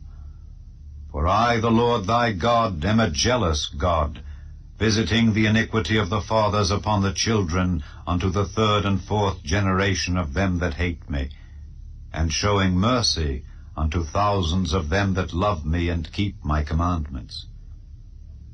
Thou shalt not take the name of the Lord thy God in vain, for the Lord will not hold him guiltless that taketh his name in vain. Remember the Sabbath day to keep it holy. 6 days shalt thou labor and do all thy work, but the 7th day is the Sabbath of the Lord thy God. In it thou shalt not do any work, thou, nor thy son, nor thy daughter, thy manservant, nor thy maidservant, nor thy cattle, nor thy stranger that is within thy gates. For in 6 days the Lord made heaven and earth, the sea, and all that in them is, and rested the 7th day. Wherefore the Lord blessed the Sabbath day, and hallowed it. Honor thy father and thy mother, that thy days may be long upon the land which the Lord thy God giveth thee. Thou shalt not kill. Thou shalt not commit adultery. Thou shalt not steal. Thou shalt not bear false witness against thy neighbor. Thou shalt not covet thy neighbor's house. Thou shalt not covet thy neighbor's wife, nor his manservant, nor his maidservant, nor his ox, nor his ass, nor anything that is thy neighbor's. And all the people saw the thunderings and the lightnings, and the noise of the trumpet, and the mountain smoking. And when the people saw it, they removed and stood afar off. And they said unto Moses, Speak thou with us, and we will hear, but let not God speak with us, lest we die. And Moses said unto the people, Fear not, for God is come to prove you, and that his fear may be before your faces, that ye sin not. And the people stood afar off, and Moses drew near unto the thick darkness where God was.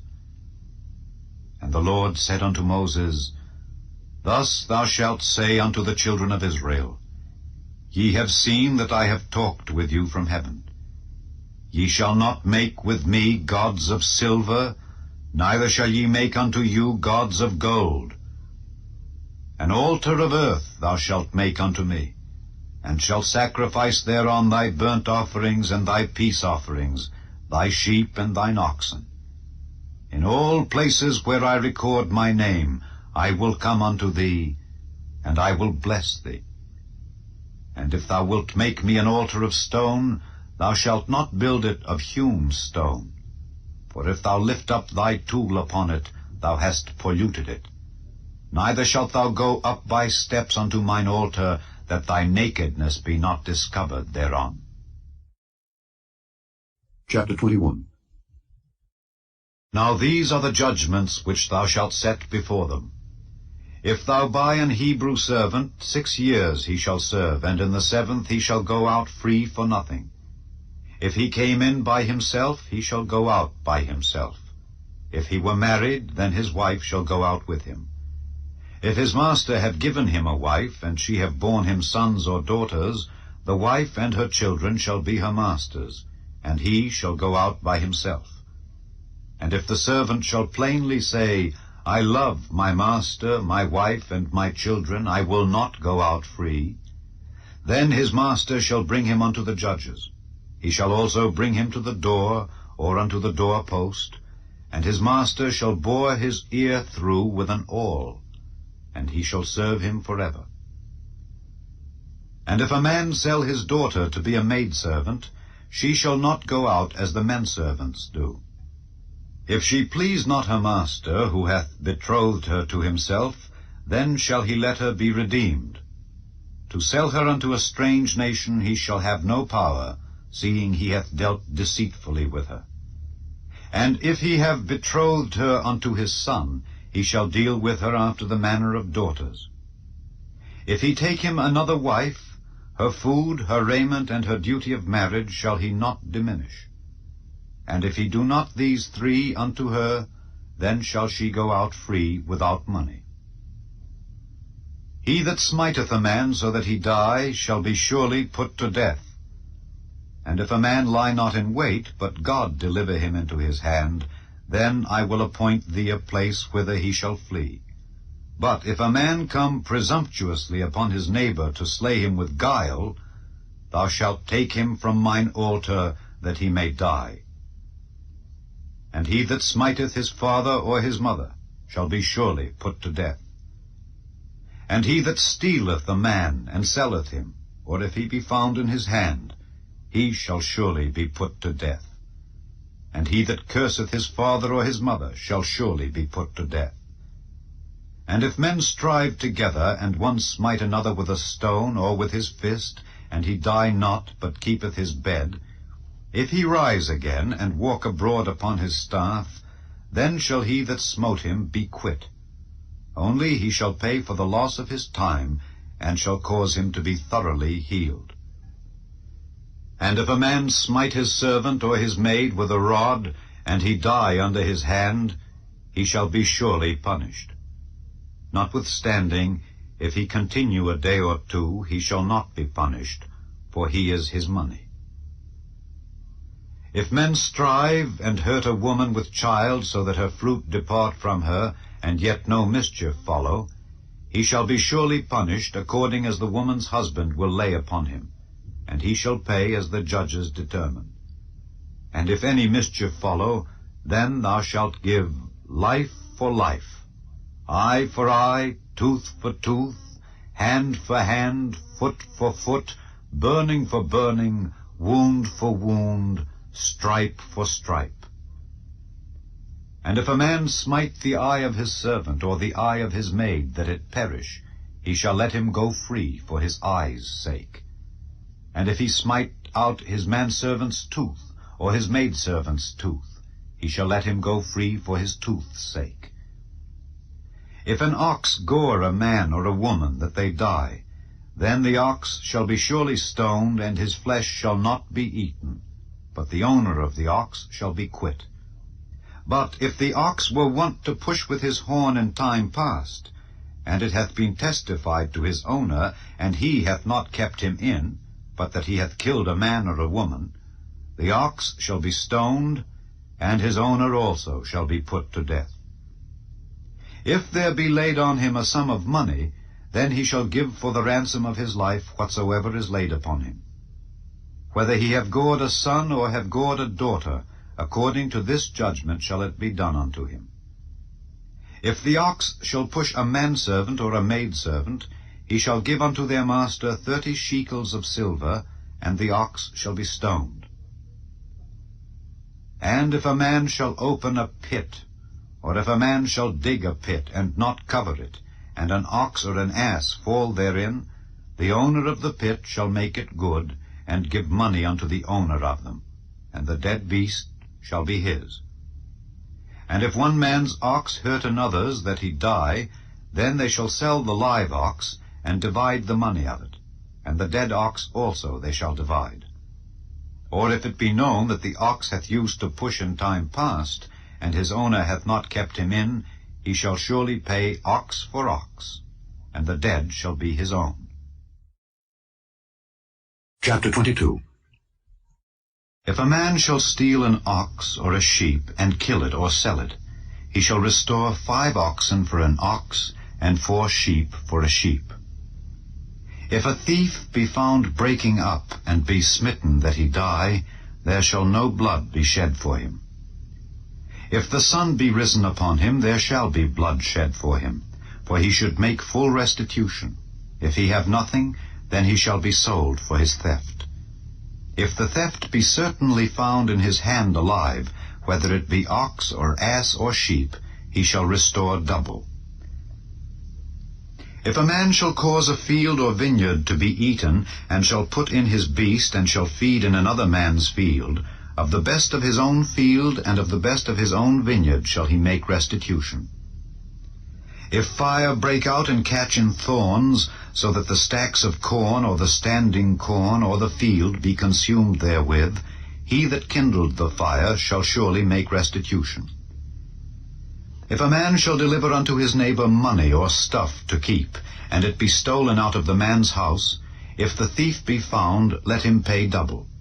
If the thief be not found, then the master of the house shall be brought unto the judges to see whether he have put his hand unto his neighbor's goods. For all manner of trespass, whether it be for ox, for ass, for sheep, for raiment, or for any manner of lost thing which another challengeth to be his, the cause of both parties shall come before the judges, and whom the judges shall condemn, he shall pay double unto his neighbor. If a man deliver unto his neighbor an ass, or an ox, or a sheep, or any beast to keep, and it die, or be hurt, or driven away, no man seeing it, then shall an oath of the Lord be between them both, that he hath not put his hand unto his neighbor's goods, and the owner of it shall accept thereof, and he shall not make it good. And if it be stolen from him, he shall make restitution unto the owner thereof. If it be torn in pieces, then let him bring it for witness, and he shall not make good that which was torn. And if a man borrow aught of his neighbor, and it be hurt or die, the owner thereof being not with it, he shall surely make it good. But if the owner thereof be with it, he shall not make it good. If it be an hired thing, it came for his hire. And if a man entice a maid that is not betrothed, and lie with her, he shall surely endow her to be his wife. If her father utterly refuse to give her unto him, he shall pay money according to the dowry of virgins. Thou shalt not suffer a witch to live. Whosoever lieth with a beast shall surely be put to death. He that sacrificeth unto any god save unto the Lord only, he shall be utterly destroyed. Thou shalt neither vex a stranger nor oppress him, for ye were strangers in the land of Egypt. Ye shall not afflict any widow or fatherless child. If thou afflict them in any wise, and they cry at all unto me, I will surely hear their cry, and my wrath shall wax hot, and I will kill you with the sword, and your wives shall be widows, and your children fatherless. If thou lend money to any of my people that is poor by thee, thou shalt not be to him as an usurer, neither shalt thou lay upon him usury. If thou at all take thy neighbor's raiment to pledge, thou shalt deliver it unto him by that the sun goeth down. For that is his covering only, it is his raiment for his skin. Wherein shall he sleep? And it shall come to pass when he crieth unto me, that I will hear, for I am gracious. Thou shalt not revile the gods, nor curse the ruler of thy people.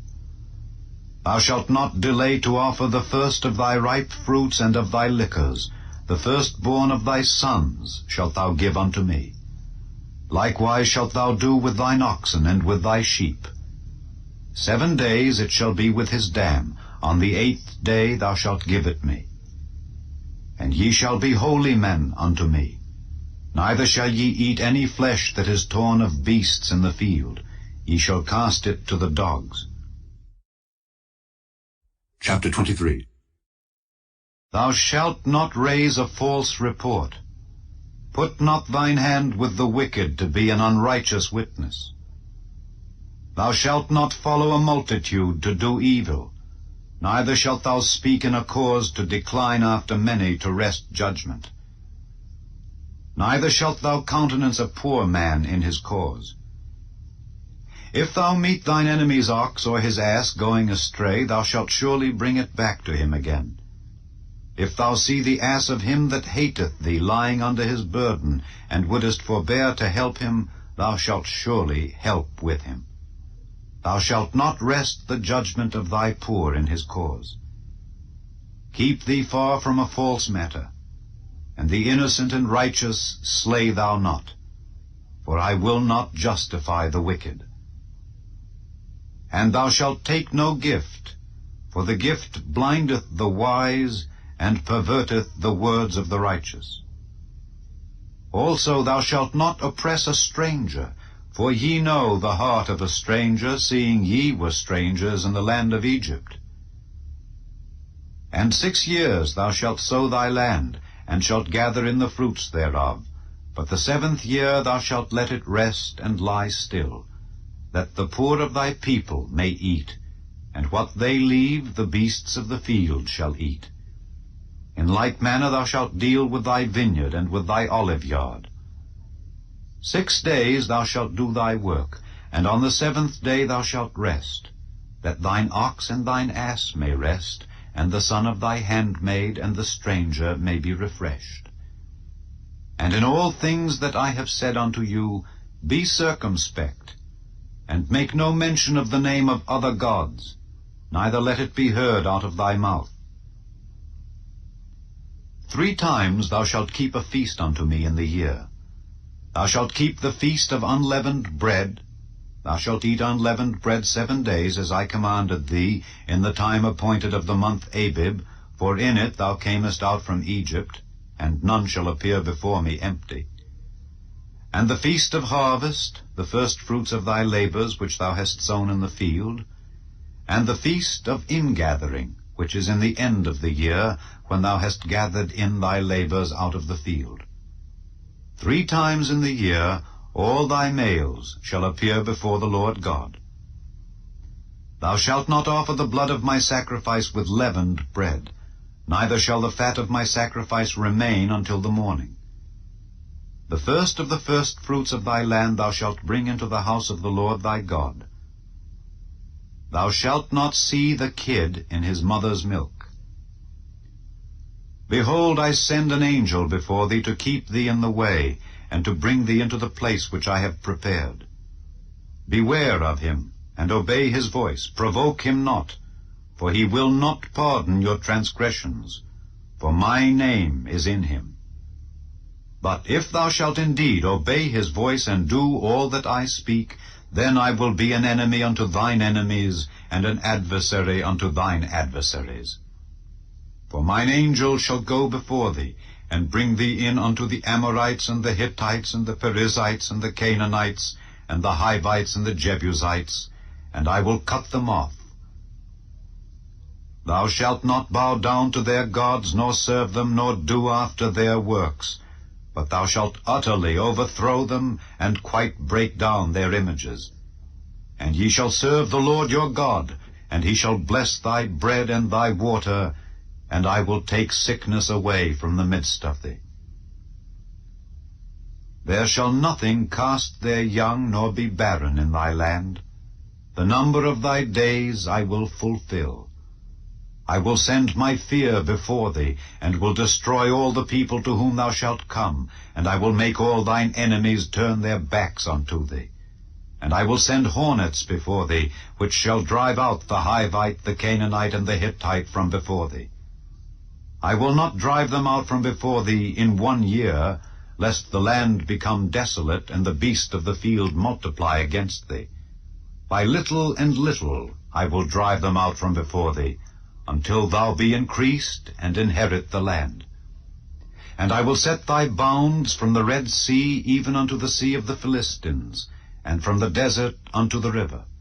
For I will deliver the inhabitants of the land into your hand, and thou shalt drive them out before thee. Thou shalt make no covenant with them, nor with their gods.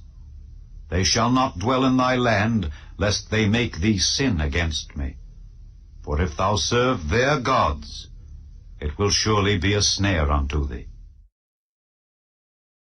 Chapter 24. And he said unto Moses, Come up unto the Lord, thou and Aaron, Nadab, and Abihu, and 70 of the elders of Israel, and worship ye afar off.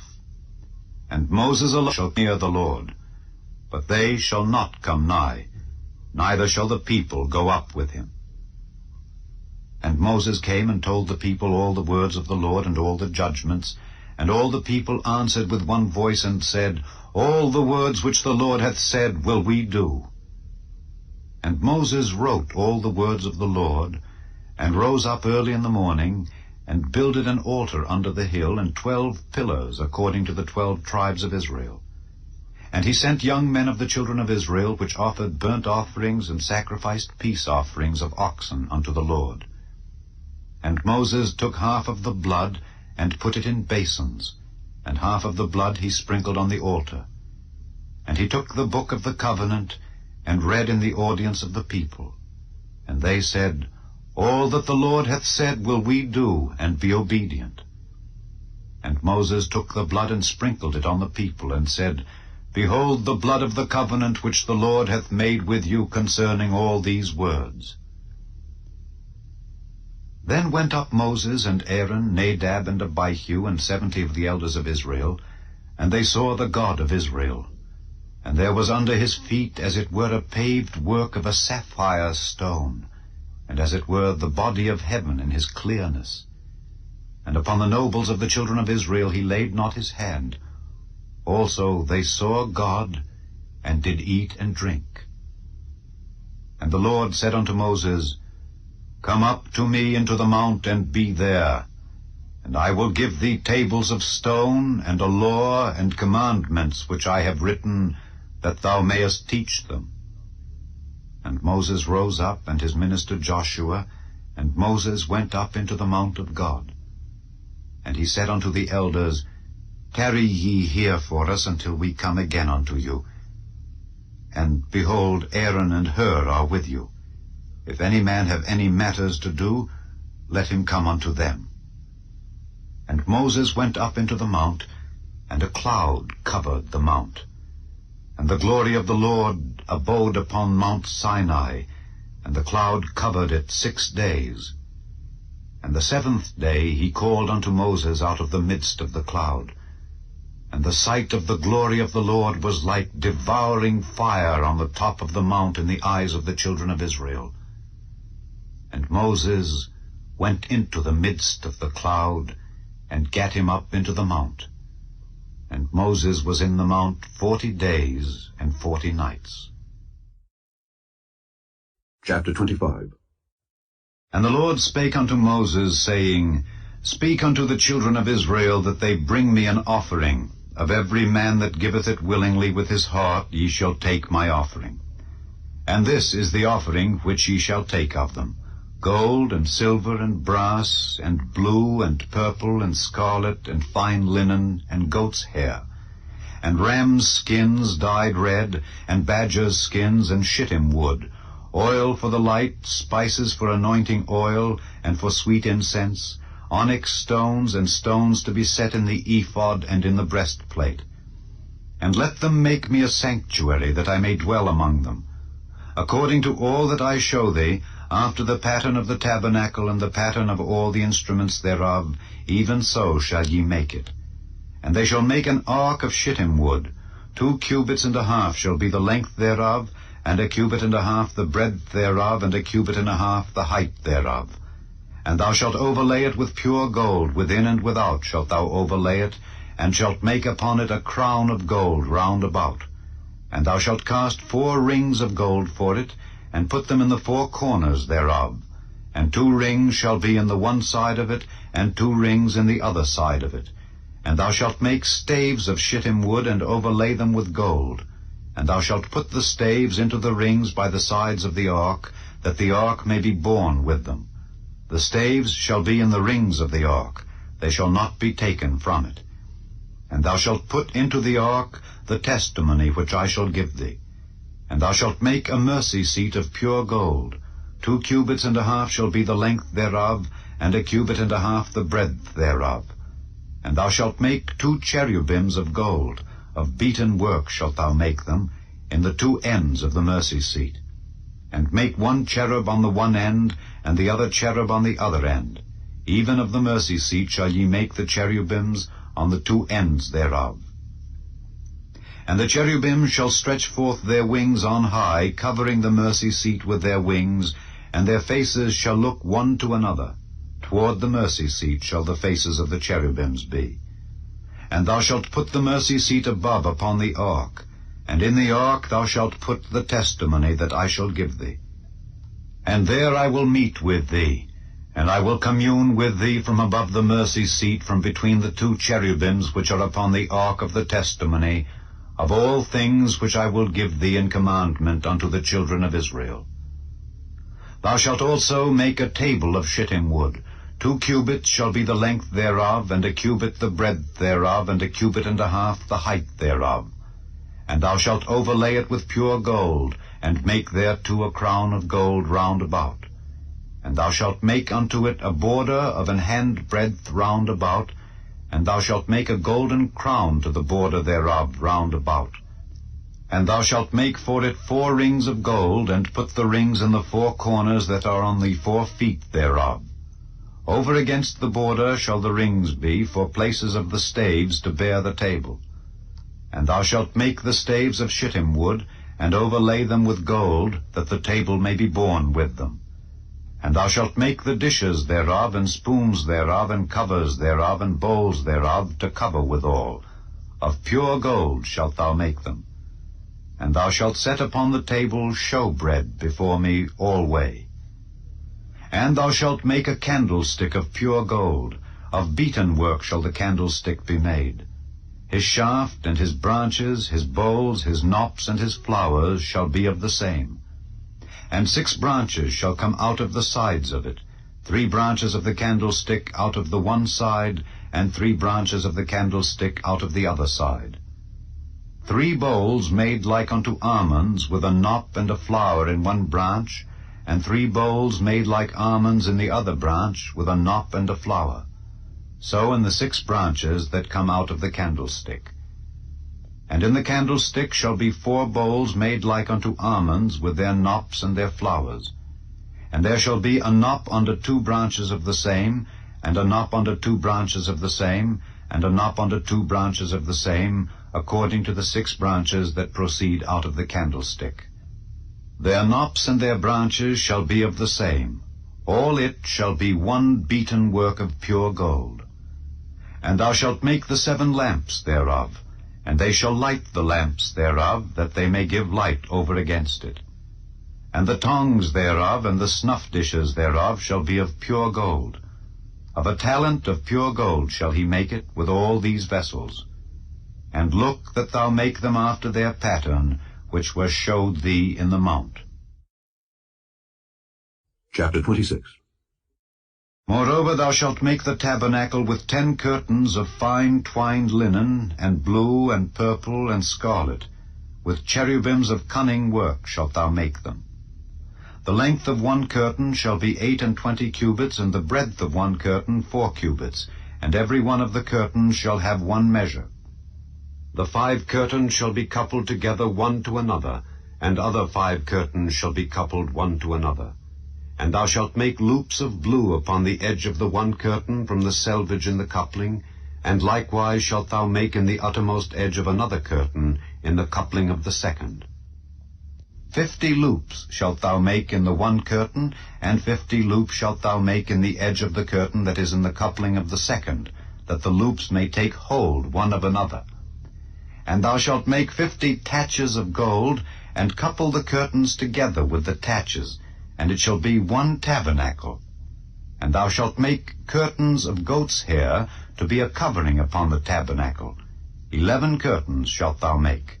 The length of 1 curtain shall be 30 cubits, and the breadth of 1 curtain 4 cubits. And the 11 curtains shall be all of 1 measure. And thou shalt couple 5 curtains by themselves, and 6 curtains by themselves, and shalt double the 6th curtain in the forefront of the tabernacle. And thou shalt make 50 loops on the edge of the 1 curtain that is outmost in the coupling, and 50 loops in the edge of the curtain which coupleth the 2nd. And thou shalt make 50 taches of brass, and put the taches into the loops, and couple the tent together, that it may be one.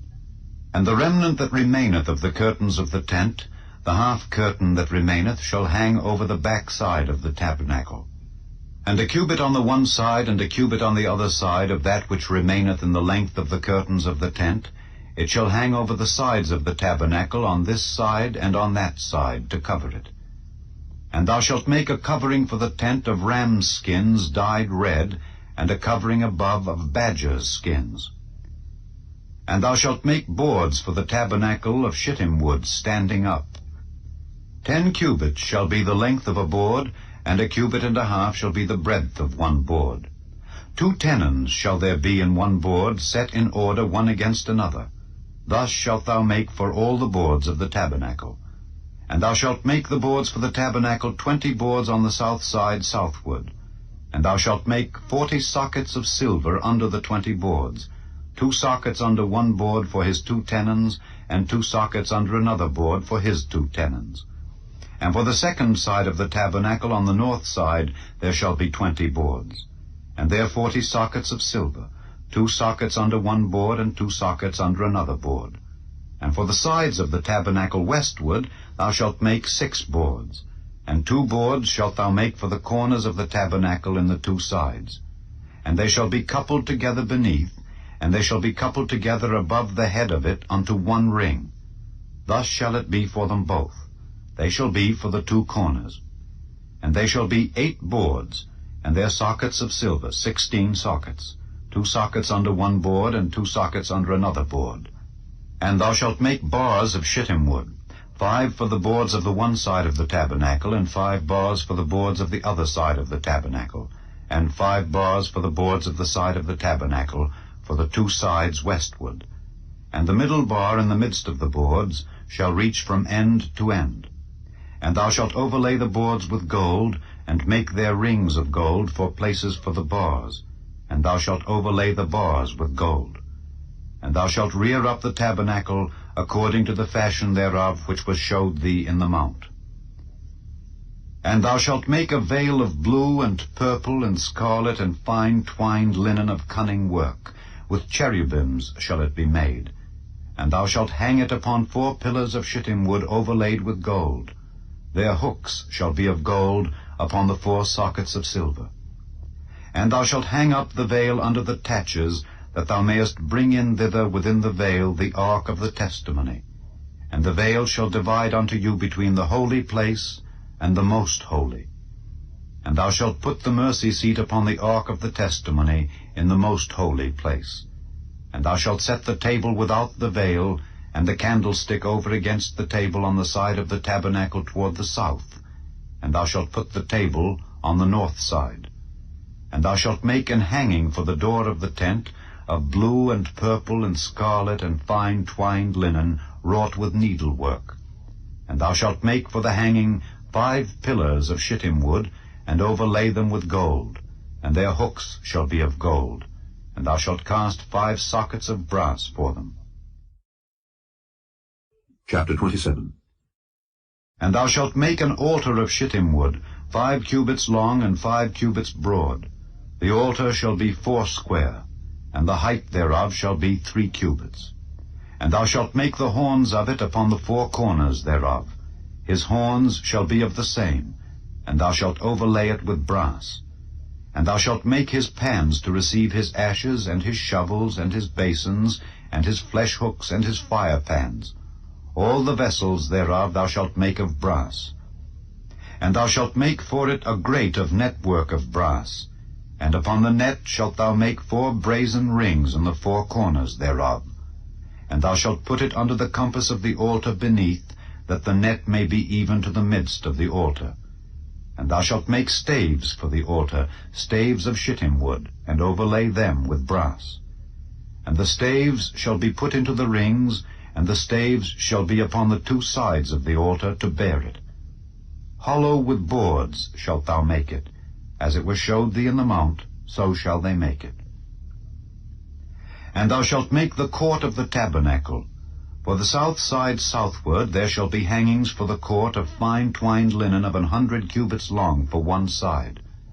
And the 20 pillars thereof and their 20 sockets shall be of brass. The hooks of the pillars and their fillets shall be of silver. And likewise for the north side in length there shall be hangings of 100 cubits long, and his 20 pillars and their 20 sockets of brass, the hooks of the pillars and their fillets of silver. And for the breadth of the court on the west side shall be hangings of 50 cubits, their pillars 10, and their sockets 10. And the breadth of the court on the east side eastward shall be 50 cubits. The hangings of one side of the gate shall be 15 cubits, their pillars 3, and their sockets 3. And on the other side shall be hangings 15 cubits, their pillars 3, and their sockets 3. And for the gate of the court shall be an hanging of 20 cubits, of blue and purple and scarlet and fine twined linen wrought with needlework. And their pillars shall be 4, and their sockets 4. All the pillars round about the court shall be filleted with silver. Their hooks shall be of silver, and their sockets of brass. The length of the court shall be 100 cubits, and the breadth 50 everywhere, and the height 5 cubits of fine twined linen, and their sockets of brass. All the vessels of the tabernacle and all the service thereof, and all the pins thereof, and all the pins of the court shall be of brass. And thou shalt command the children of Israel that they bring thee pure oil olive beaten for the light, to cause the lamp to burn always. In the tabernacle of the congregation without the veil, which is before the testimony, Aaron and his sons shall order it from evening to morning before the Lord. It shall be a statute forever unto their generations on the behalf of the children of Israel. Chapter 28. And take thou unto thee Aaron thy brother and his sons with him from among the children of Israel, that he may minister unto me in the priest's office, even Aaron, Nadab, and Abihu, Eleazar, and Ithamar, Aaron's sons. And thou shalt make holy garments for Aaron thy brother, for glory and for beauty. And thou shalt speak unto all that are wise-hearted, whom I have filled with the spirit of wisdom, that they may make Aaron's garments to consecrate him, that he may minister unto me in the priest's office. And these are the garments which they shall make: a breastplate, and an ephod, and a robe, and a broidered coat, a mitre, and a girdle. And they shall make holy garments for Aaron thy brother and his sons, that he may minister unto me in the priest's office. And they shall take gold, and blue, and purple, and scarlet, and fine linen. And they shall make the ephod of gold, of blue, and of purple, of scarlet, and fine twined linen with cunning work. It shall have the 2 shoulder pieces thereof joined at the 2 edges thereof, and so it shall be joined together.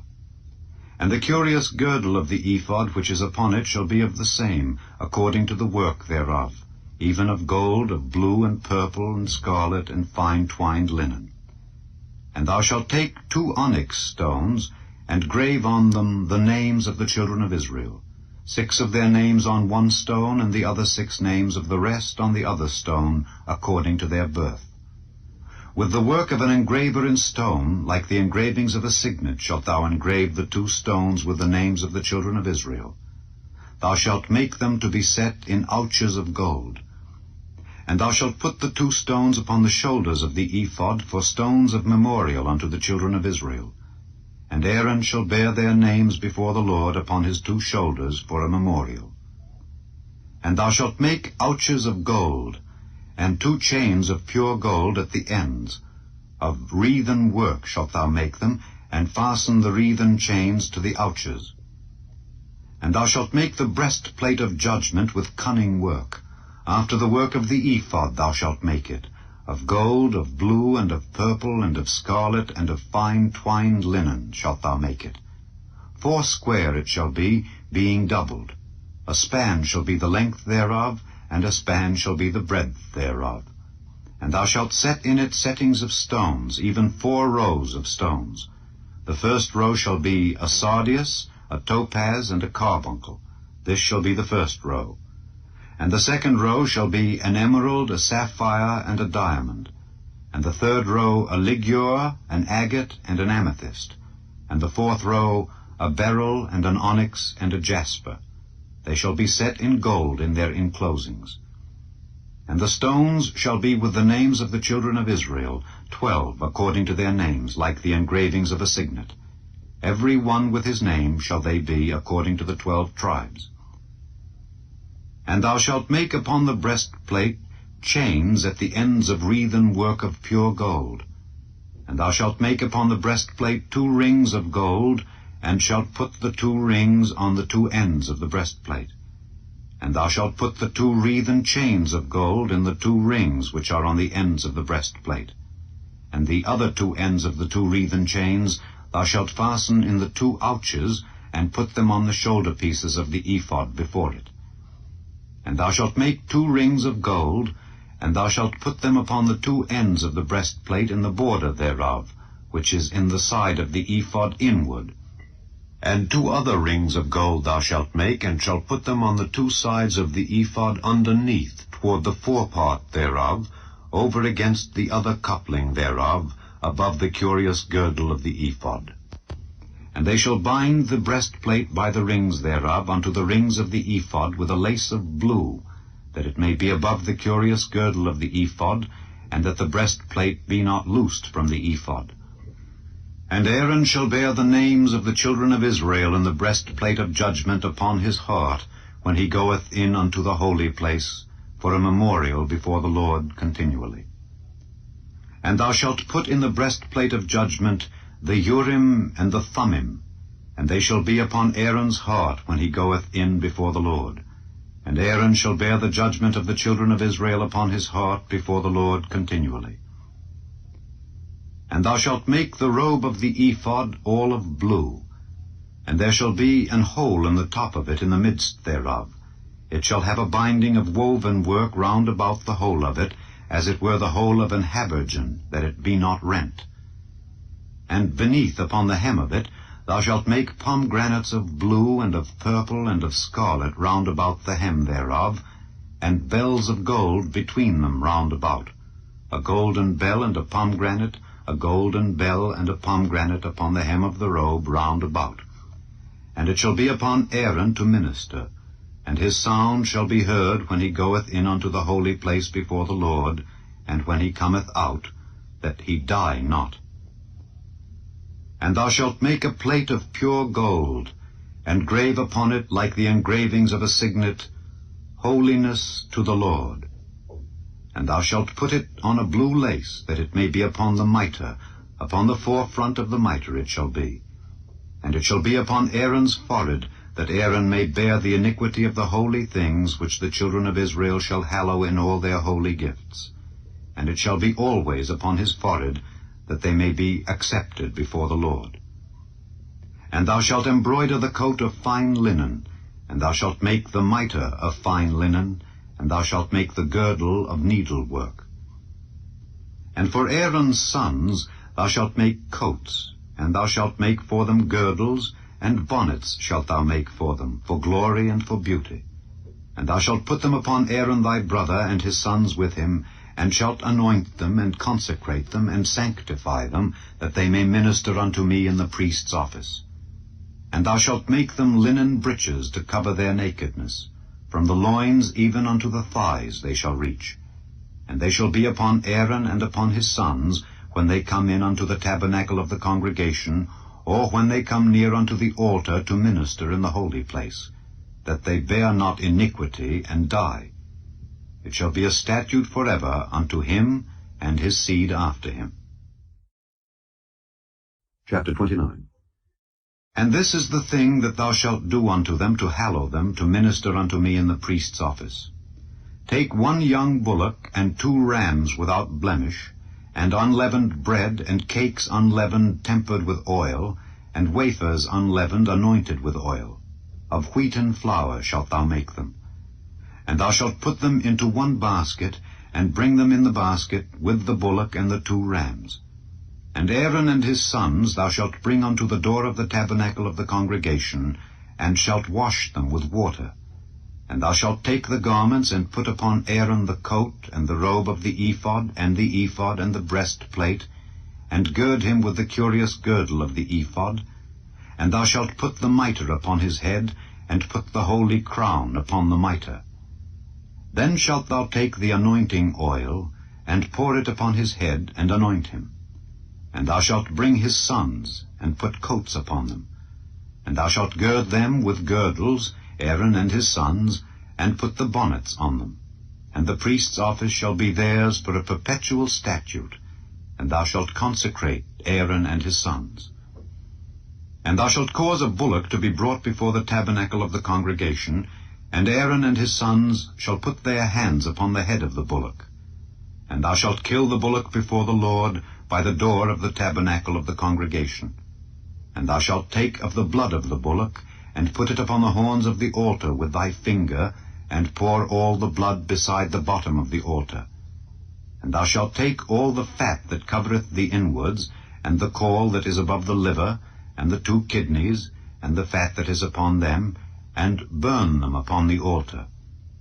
But the flesh of the bullock, and his skin, and his dung, shalt thou burn with fire without the camp. It is a sin offering. Thou shalt also take 1 ram, and Aaron and his sons shall put their hands upon the head of the ram.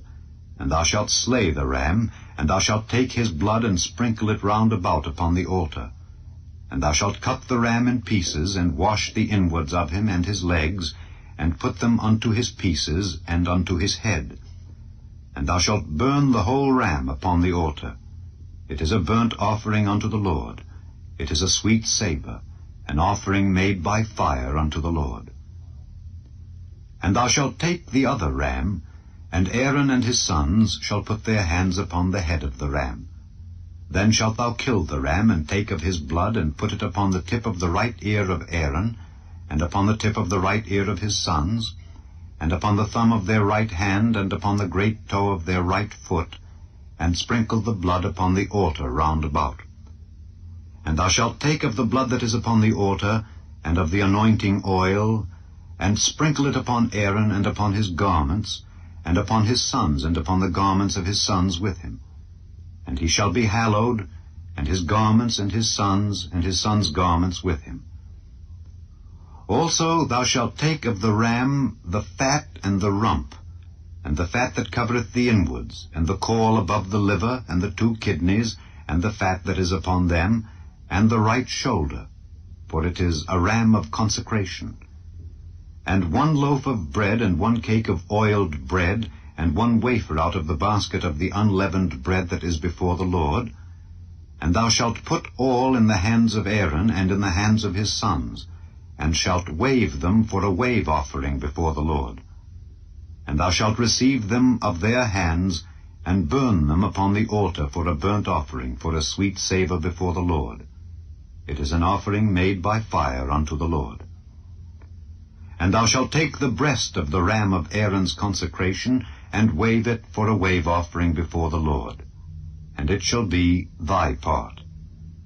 And thou shalt sanctify the breast of the wave offering, and the shoulder of the heave offering, which is waved and which is heaved up, of the ram of the consecration, even of that which is for Aaron, and of that which is for his sons. And it shall be Aaron's and his sons by a statute forever from the children of Israel. For it is an heave offering, and it shall be an heave offering from the children of Israel of the sacrifice of their peace offerings, even their heave offering unto the Lord. And the holy garments of Aaron shall be his sons after him, to be anointed therein, and to be consecrated in them. And that son that is priest in his stead shall put them on 7 days, when he cometh into the tabernacle of the congregation, to minister in the holy place. And thou shalt take the ram of the consecration, and seethe his flesh in the holy place.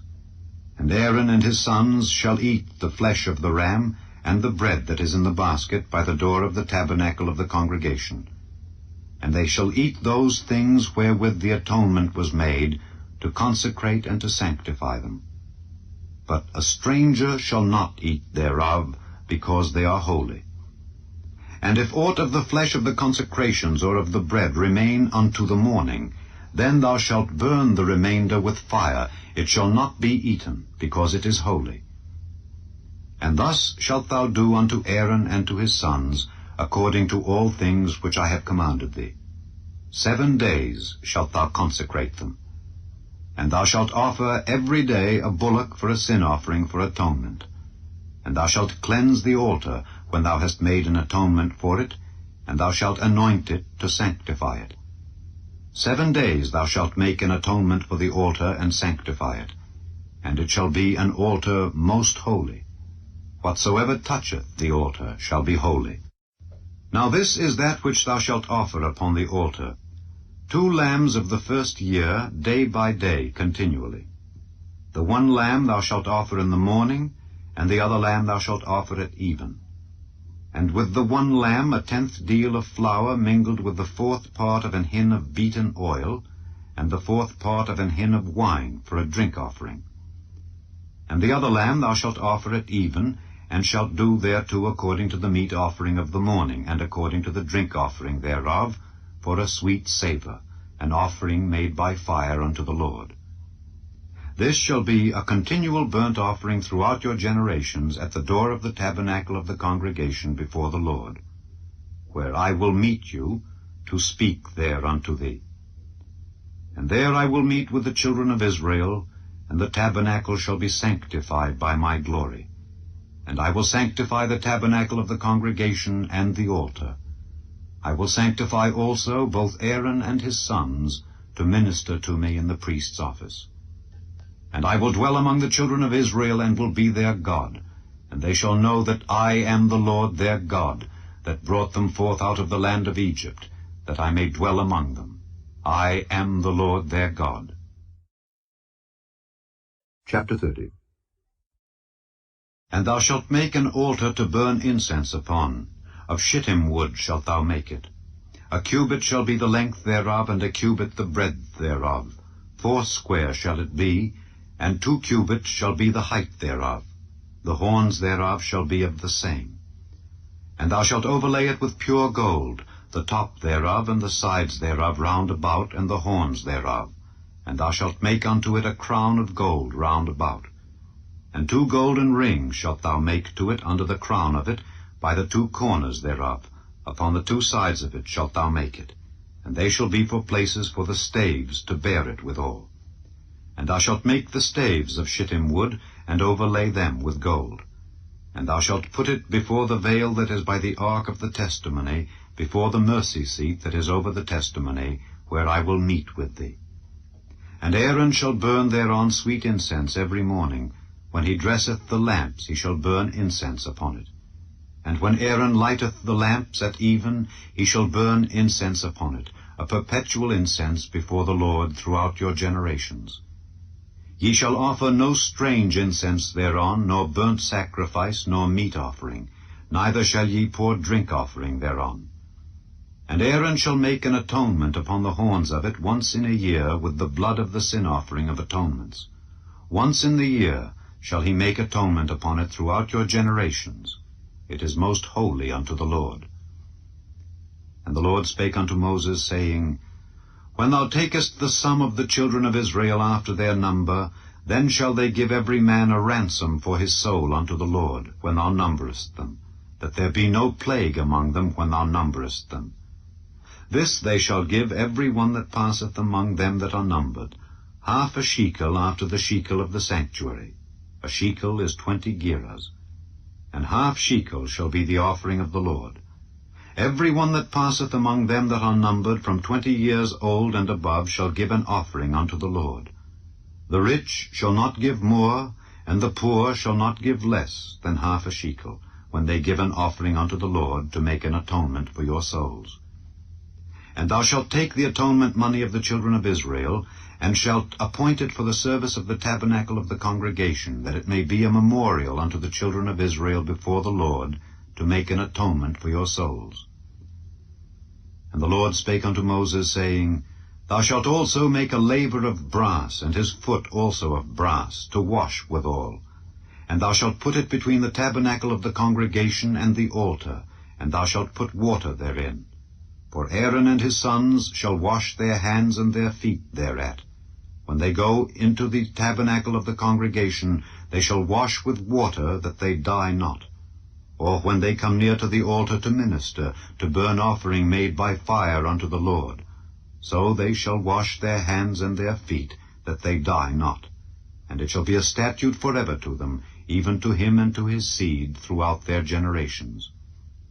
Moreover the Lord spake unto Moses, saying, Take thou also unto thee principal spices, of pure myrrh 500 shekels, and of sweet cinnamon 1/2 so much, even 250 shekels, and of sweet calamus 250 shekels, and of cassia 500 shekels, after the shekel of the sanctuary, and of oil olive and hin. And thou shalt make it an oil of holy ointment, an ointment compound after the art of the apothecary. It shall be an holy anointing oil. And thou shalt anoint the tabernacle of the congregation therewith, and the ark of the testimony, and the table and all his vessels, and the candlestick and his vessels, and the altar of incense, and the altar of burnt offering with all his vessels, and the laver and his foot. And thou shalt sanctify them, that they may be most holy. Whatsoever toucheth them shall be holy. And thou shalt anoint Aaron and his sons, and consecrate them, that they may minister unto me in the priest's office. And thou shalt speak unto the children of Israel, saying, This shall be an holy anointing oil unto me throughout your generations. Upon man's flesh shall it not be poured, neither shall ye make any other like it after the composition of it. It is holy, and it shall be holy unto you. Whosoever compoundeth any like it, or whosoever putteth any of it upon a stranger, shall even be cut off from his people. And the Lord said unto Moses, Take unto thee sweet spices, stacte, and onycha, and galbanum, these sweet spices with pure frankincense. Of each shall there be a like weight. And thou shalt make it a perfume, a confection after the art of the apothecary, tempered together, pure and holy. And thou shalt beat some of it very small, and put of it before the testimony in the tabernacle of the congregation, where I will meet with thee. It shall be unto you most holy. And as for the perfume which thou shalt make, ye shall not make to yourselves according to the composition thereof. It shall be unto thee holy for the Lord. Whosoever shall make like unto that, to smell thereto, shall even be cut off from his people. Chapter 31.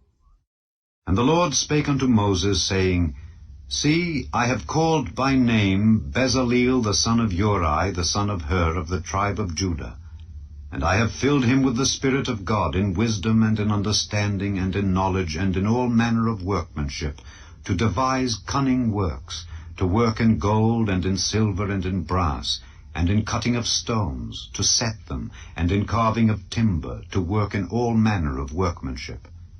And I, behold, I have given with him Aholiab, the son of Ahisamach, of the tribe of Dan. And in the hearts of all that are wise-hearted I have put wisdom, that they may make all that I have commanded thee.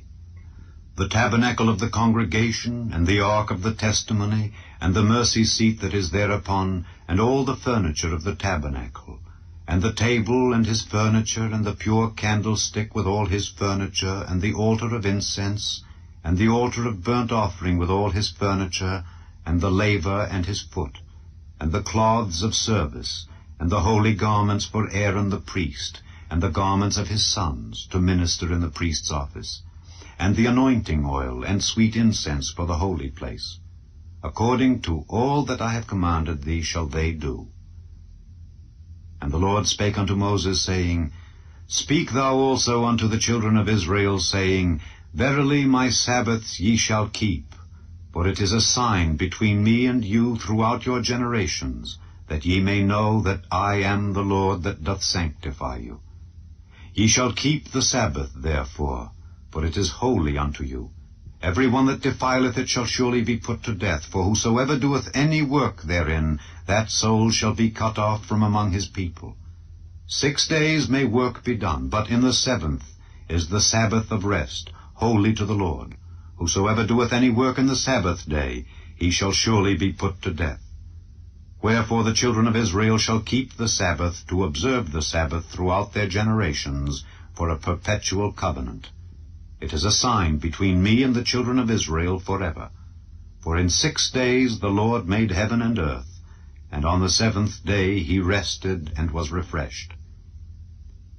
And he gave unto Moses, when he had made an end of communing with him upon Mount Sinai, 2 tables of testimony, tables of stone written with the finger of God.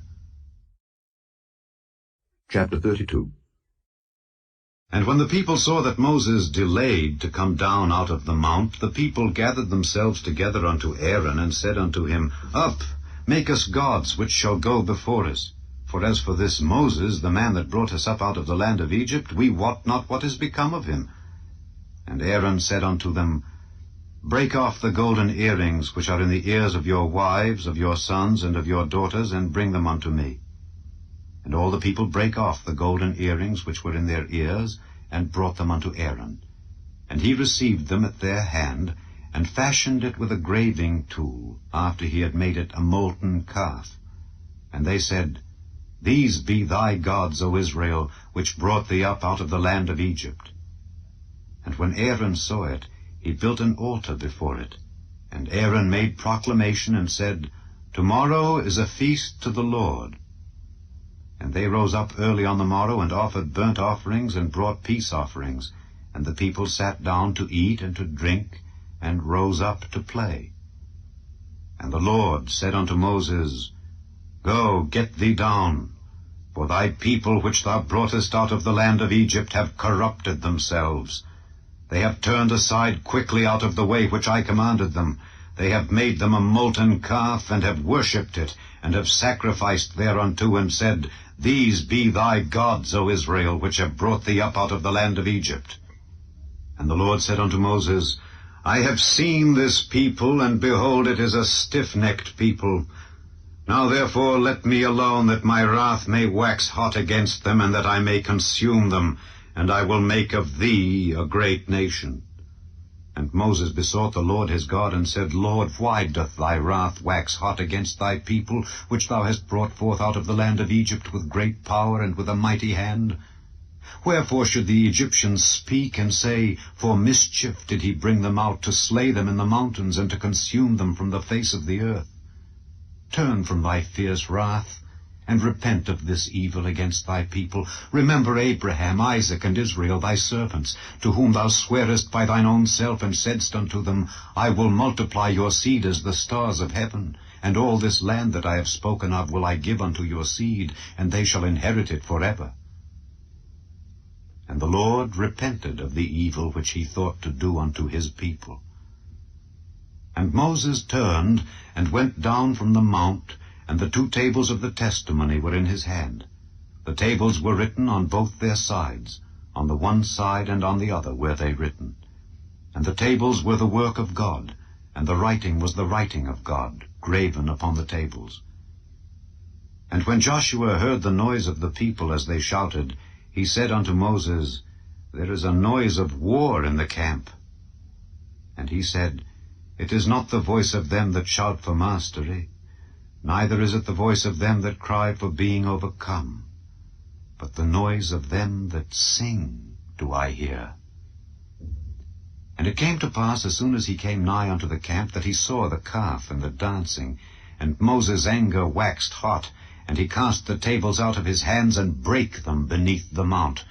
And he took the calf which they had made, and burnt it in the fire, and ground it to powder, and strawed it upon the water, and made the children of Israel drink of it. And Moses said unto Aaron, What did this people unto thee, that thou hast brought so great a sin upon them? And Aaron said, Let not the anger of my Lord wax hot. Thou knowest the people, that they are set on mischief. For they said unto me, Make us gods which shall go before us. For as for this Moses, the man that brought us up out of the land of Egypt, we wot not what is become of him. And I said unto them, Whosoever hath any gold, let them break it off. So they gave it me. Then I cast it into the fire, and there came out this calf. And when Moses saw that the people were naked, for Aaron had made them naked unto their shame among their enemies, then Moses stood in the gate of the camp, and said, Who is on the Lord's side? Let him come unto me. And all the sons of Levi gathered themselves together unto him.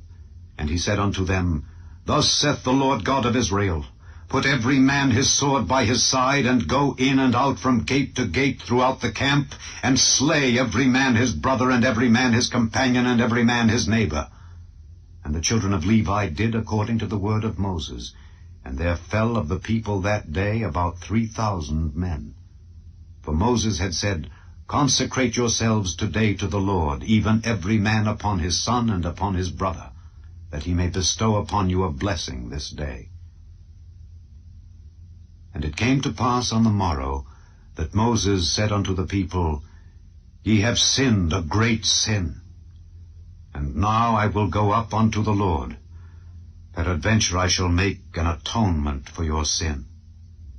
And Moses returned unto the Lord, and said, O, this people have sinned a great sin, and have made them gods of gold. Yet now, if thou wilt, forgive their sin.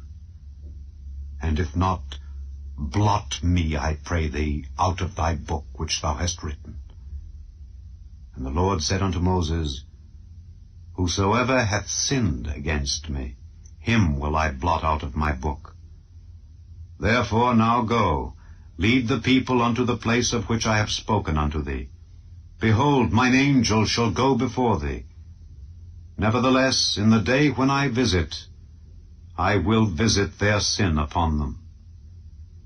And the Lord plagued the people, because they made the calf which Aaron made. Chapter 33. And the Lord said unto Moses, Depart and go up hence, thou and the people which thou hast brought up out of the land of Egypt, unto the land which I swear unto Abraham, to Isaac, and to Jacob, saying, Unto thy seed will I give it. And I will send an angel before thee, and I will drive out the Canaanite, the Amorite, and the Hittite, and the Perizzite, the Hivite, and the Jebusite, unto a land flowing with milk and honey.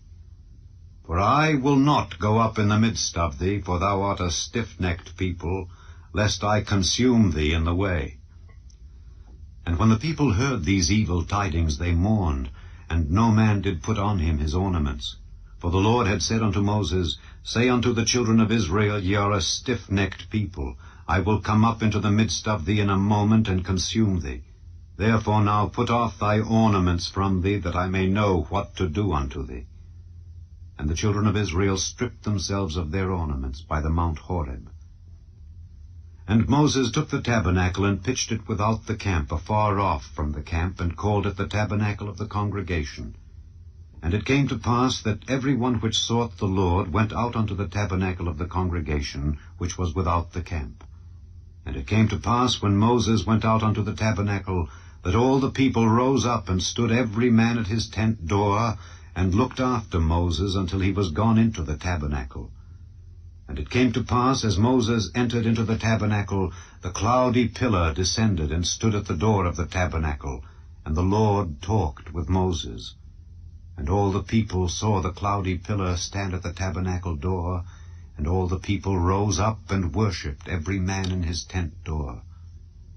And the Lord spake unto Moses face to face, as a man speaketh unto his friend.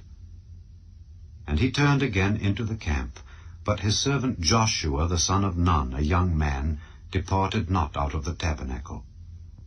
And Moses said unto the Lord, See, thou sayest unto me, Bring up this people, and thou hast not let me know whom thou wilt send with me.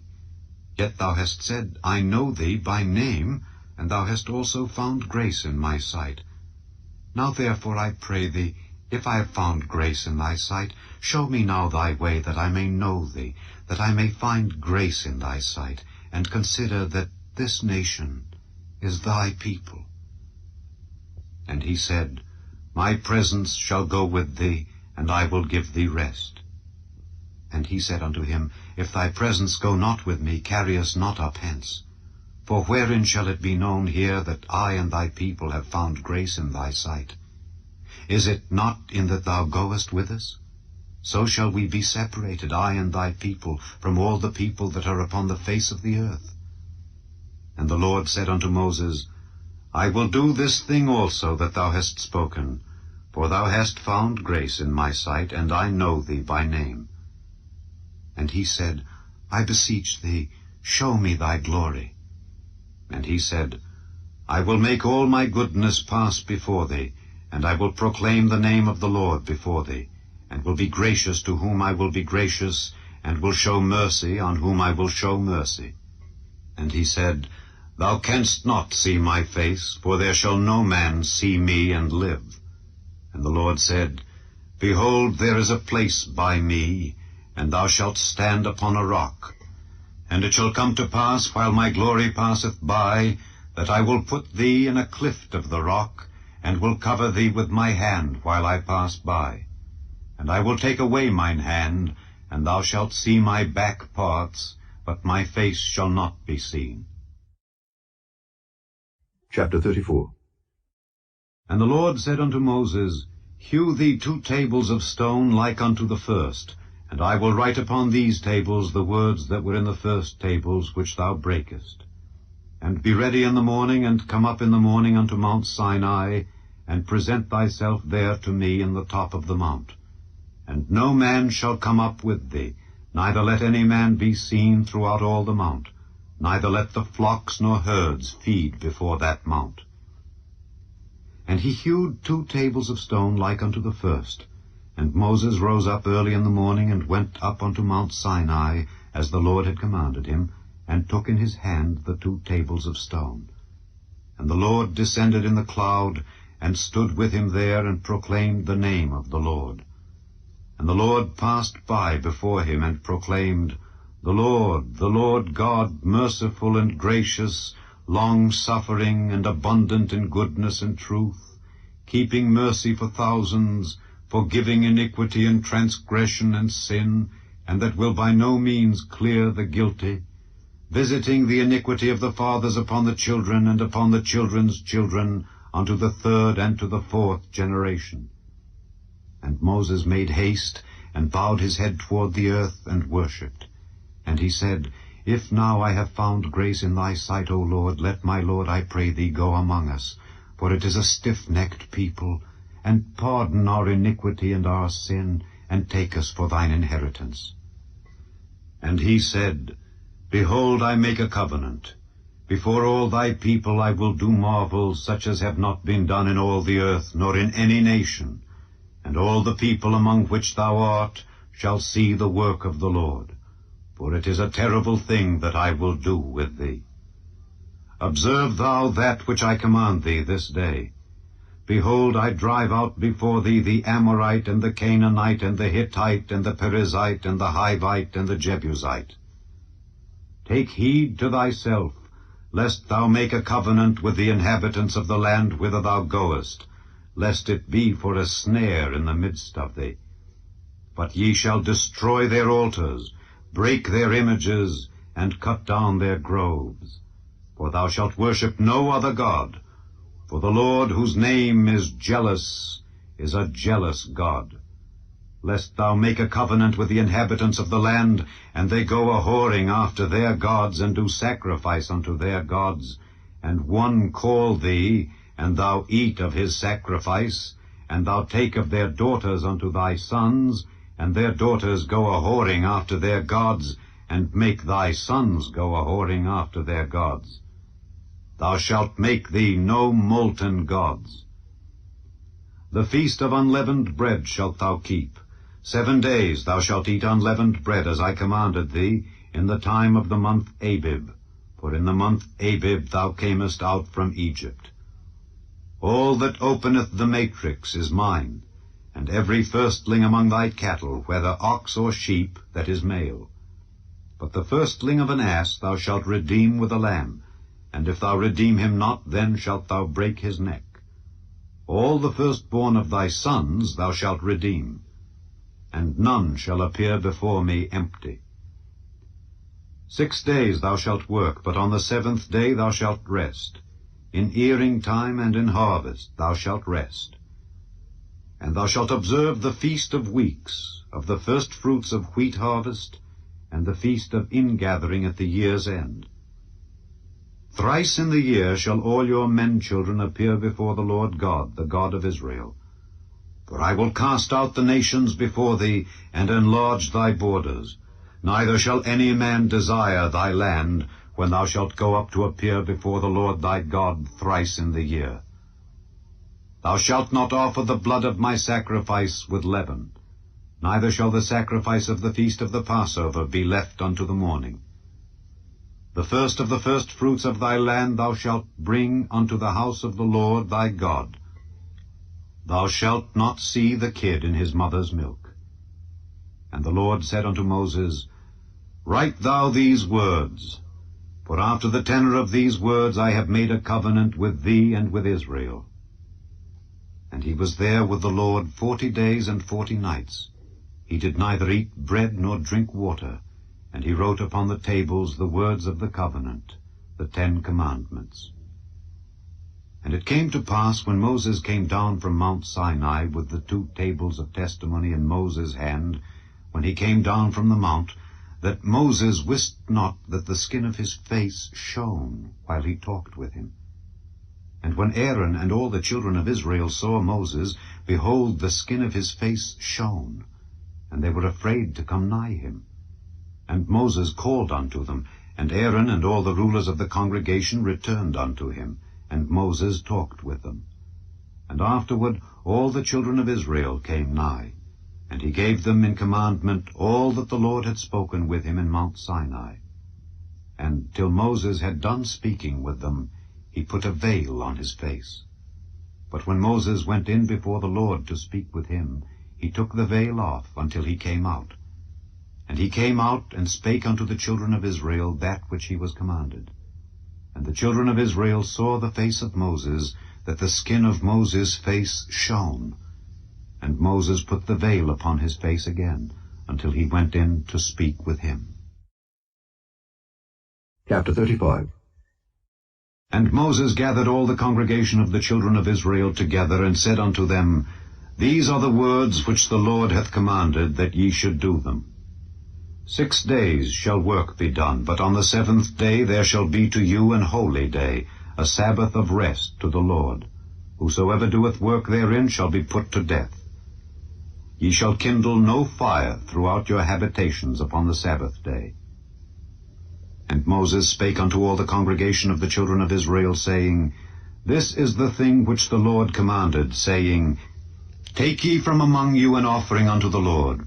Whosoever is of a willing heart, let him bring it, an offering of the Lord, gold and silver and brass and blue and purple and scarlet and fine linen and goat's hair, and rams' skins dyed red, and badger skins and shittim wood, and oil for the light, and spices for anointing oil and for the sweet incense, and onyx stones, and stones to be set for the ephod and for the breastplate.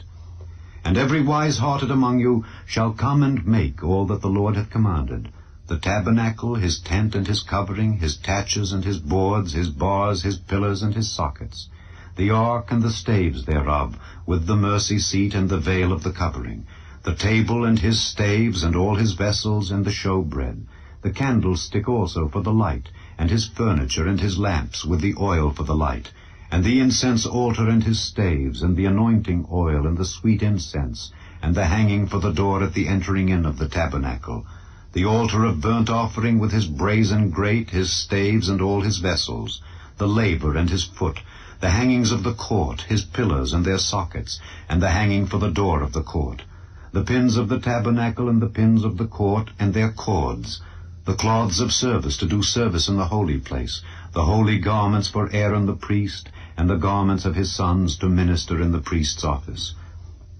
And all the congregation of the children of Israel departed from the presence of Moses.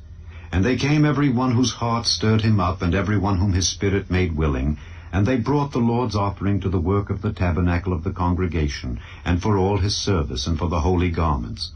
And they came, both men and women, as many as were willing-hearted, and brought bracelets, and earrings, and rings, and tablets, all jewels of gold.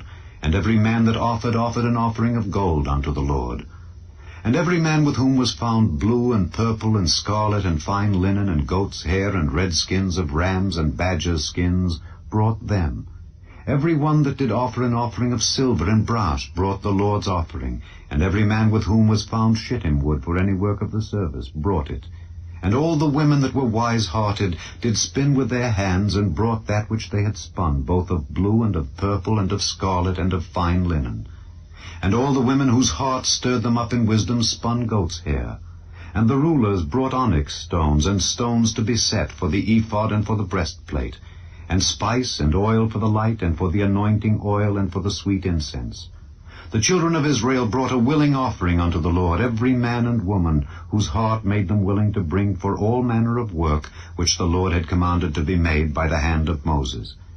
And Moses said unto the children of Israel, See, the Lord hath called by name Bezaleel the son of Uri, the son of Hur, of the tribe of Judah, and he hath filled him with the Spirit of God, in wisdom, in understanding, and in knowledge, and in all manner of workmanship, and to devise curious works, to work in gold, and in silver, and in brass, and in the cutting of stones, to set them, and in carving of wood, to make any manner of cunning work. And he hath put in his heart that he may teach, both he and Aholiab the son of Ahisamach of the tribe of Dan.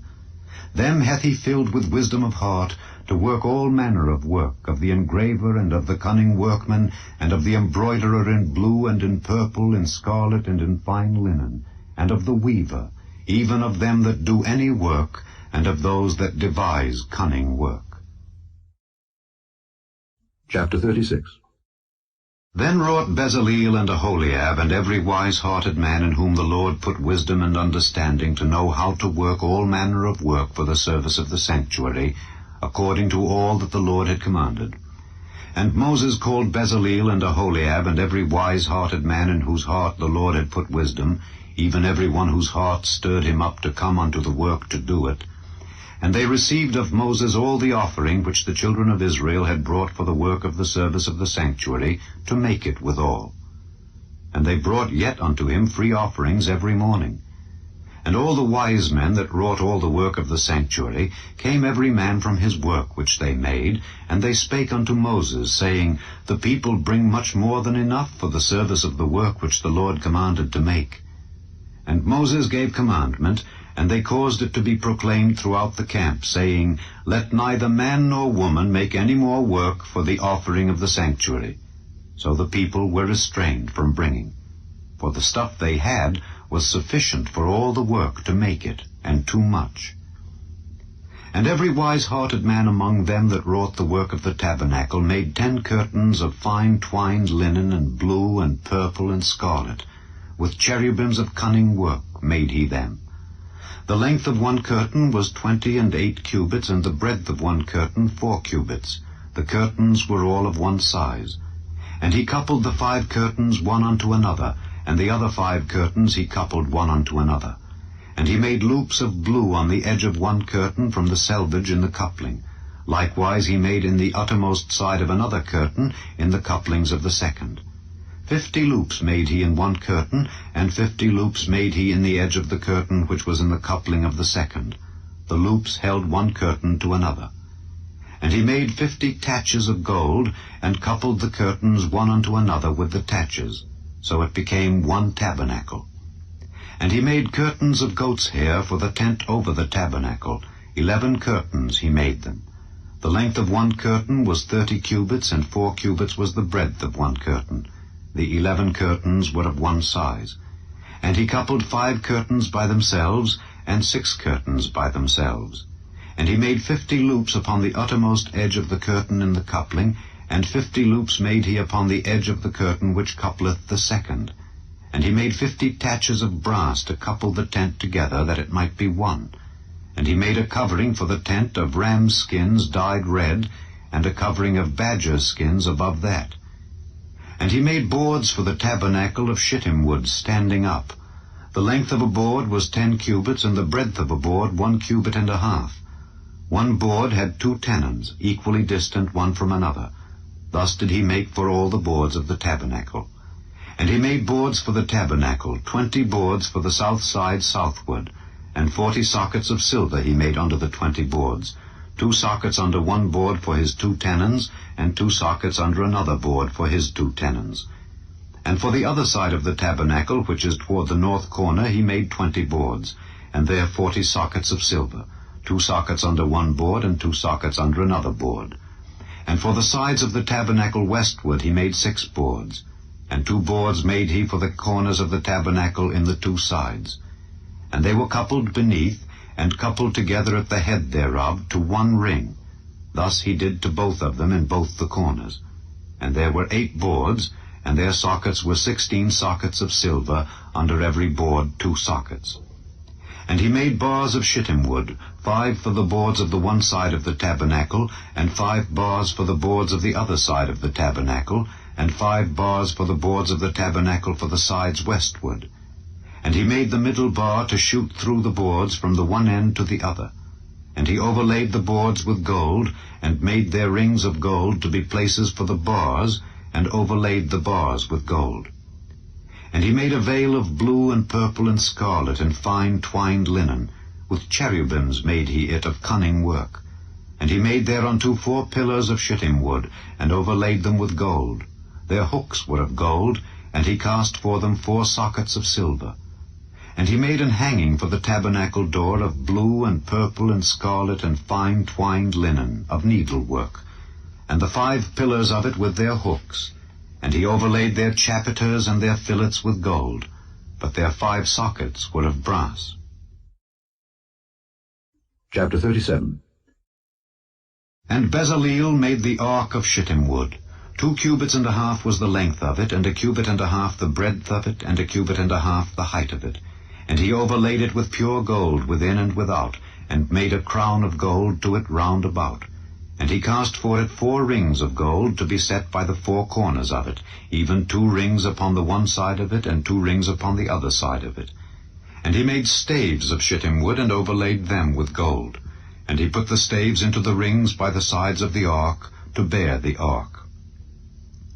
And he made the mercy seat of pure gold. 2 cubits and a half was the length thereof, and 1 cubit and a half the breadth thereof. And he made 2 cherubims of gold, beaten out of one piece made he them, on the 2 ends of the mercy seat. 1 cherub on the end on this side, and another cherub on the other end on that side. Out of the mercy seat made he the cherubims on the 2 ends thereof.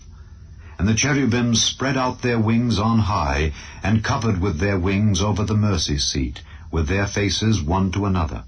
even to the mercy seatward were the faces of the cherubims. And he made the table of shittim wood. 2 cubits was the length thereof, and a cubit the breadth thereof, and a cubit and a half the height thereof. And he overlaid it with pure gold, and made thereunto a crown of gold round about. Also he made thereunto a border of an handbreadth round about, and made a crown of gold for the border thereof round about. And he cast for it 4 rings of gold, and put the rings upon the 4 corners that were in the 4 feet thereof. Over against the border were the rings, the places for the staves to bear the table. And he made the staves of shittim wood, and overlaid them with gold to bear the table. And he made the vessels which were upon the table, his dishes and his spoons and his bowls and his covers to cover withal, of pure gold. And he made the candlestick of pure gold. Of beaten work made he the candlestick. His shaft and his branch, his bowls, his knops, and his flowers were of the same. And 6 branches going out of the sides thereof, 3 branches of the candlestick out of the one side thereof, and 3 branches of the candlestick out of the other side thereof. 3 bowls made after the fashion of almonds in one branch, a knop and a flower, and 3 bowls made like almonds in another branch, a knop and a flower. So throughout the 6 branches going out of the candlestick. And in the candlestick were 4 bowls made like almonds, his knops and his flowers, and a knop under 2 branches of the same, and a knop under 2 branches of the same, and a knop under 2 branches of the same, according to the 6 branches going out of it. Their knops and their branches were of the same. All of it was one beaten work of pure gold. And he made his 7 lamps, and his snuffers, and his snuff dishes of pure gold. Of a talent of pure gold made he it, and all the vessels thereof. And he made the incense altar of shittim wood. The length of it was a cubit, and the breadth of it a cubit. It was 4 square, and 2 cubits was the height of it. The horns thereof were of the same. And he overlaid it with pure gold, both the top of it and the sides thereof round about, and the horns of it. Also he made unto it a crown of gold round about. And he made 2 rings of gold for it under the crown thereof, by the 2 corners of it, upon the 2 sides thereof, to be places for the staves to bear it withal. And he made the staves of shittim wood, and overlaid them with gold. And he made the holy anointing oil, and the pure incense of sweet spices, according to the work of the apothecary. Chapter 38. And he made the altar of burnt offering of shittim wood. 5 cubits was the length thereof, and 5 cubits the breadth thereof. It was 4 square, and 3 cubits the height thereof. And he made the horns thereof on the 4 corners of it. The horns thereof were of the same, and he overlaid it with brass. And he made all the vessels of the altar, the pots, and the shovels, and the basins, and the flesh hooks, and the fire pans. All the vessels thereof made he of brass. And he made for the altar a brazen grate of network under the compass thereof beneath unto the midst of it. And he cast 4 rings for the 4 ends of the grate of brass to be places for the staves. And he made the staves of shittim wood, and overlaid them with brass. And he put the staves into the rings on the sides of the altar to bear it withal. He made the altar hollow with boards. And he made the laver of brass, and the foot of it of brass, of the looking glasses of the women assembling, which assembled at the door of the tabernacle of the congregation. And he made the court. On the south side southward the hangings of the court were of fine twined linen, 100 cubits. Their pillars were 20, and their brazen sockets 20. The hooks of the pillars and their fillets were of silver. And for the north side the hangings were 100 cubits, their pillars were 20, and their sockets of brass 20. The hooks of the pillars and their fillets of silver. And for the west side were hangings of 50 cubits, their pillars 10, and their sockets 10. The hooks of the pillars and their fillets of silver. And for the east side eastward 50 cubits. The hangings of the one side of the gate were 15 cubits, their pillars 3, and their sockets 3. And for the other side of the court gate, on this hand and that hand, were hangings of 15 cubits, their pillars 3, and their sockets 3. All the hangings of the court round about were of fine twined linen. And the sockets for the pillars were of brass, the hooks of the pillars and their fillets of silver, and the overlaying of their chapiters of silver, and all the pillars of the court were filleted with silver. And the hanging for the gate of the court was needlework of blue and purple and scarlet and fine twined linen, and 20 cubits was the length, and the height and the breadth was 5 cubits, answerable to the hangings of the court. And their pillars were 4, and their sockets of brass 4, their hooks of silver, and the overlaying of their chapiters, and their fillets of silver. And all the pins of the tabernacle and of the court round about were of brass.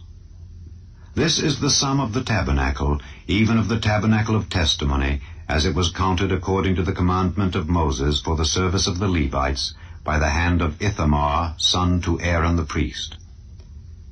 And Bezaleel the son of Uri, the son of Hur, of the tribe of Judah, made all that the Lord commanded Moses.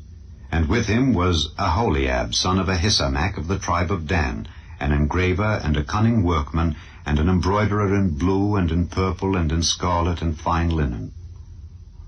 All the gold that was occupied for the work and all the work of the holy place, even the gold of the offering, was 29 talents, and 730 shekels after the shekel of the sanctuary.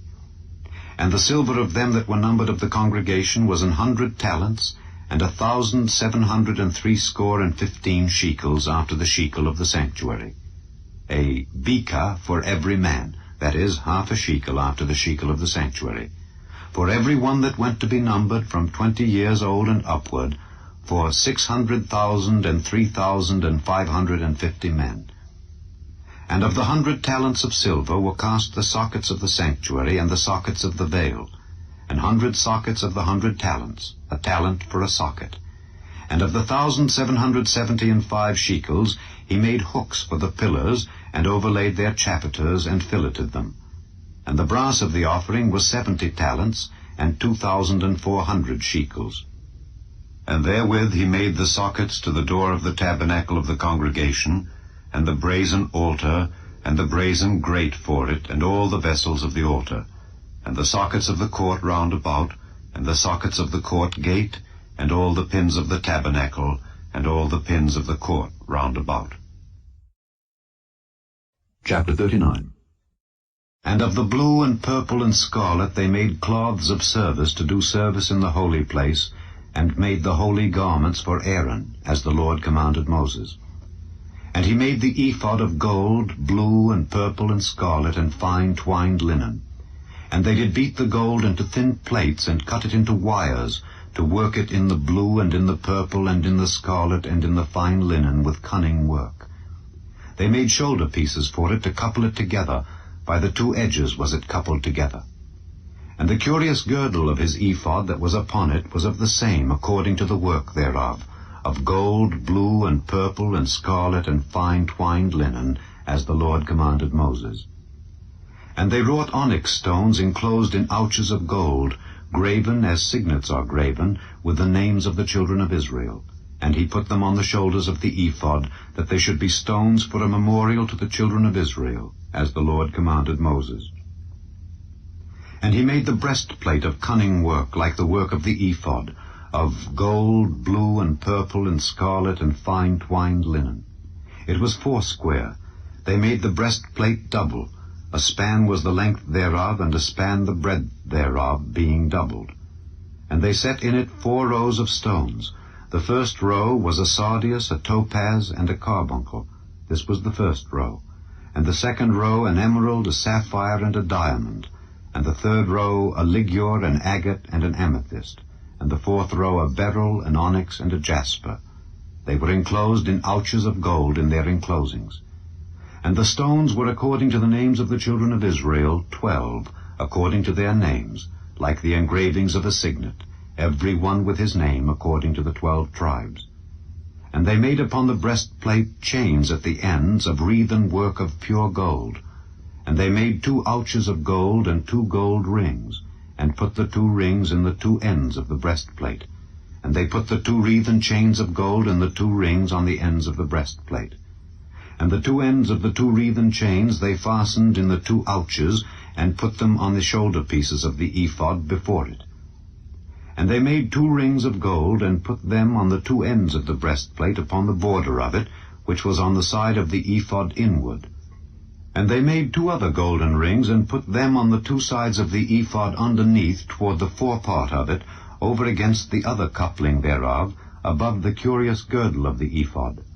And they did bind the breastplate by his rings unto the rings of the ephod with a lace of blue, that it might be above the curious girdle of the ephod, and that the breastplate might not be loosed from the ephod, as the Lord commanded Moses. And he made the robe of the ephod of woven work, all of blue. And there was an hole in the midst of the robe, as the hole of an habergeon, with a band round about the hole, that it should not rend. And they made upon the hems of the robe pomegranates of blue and purple and scarlet and twined linen.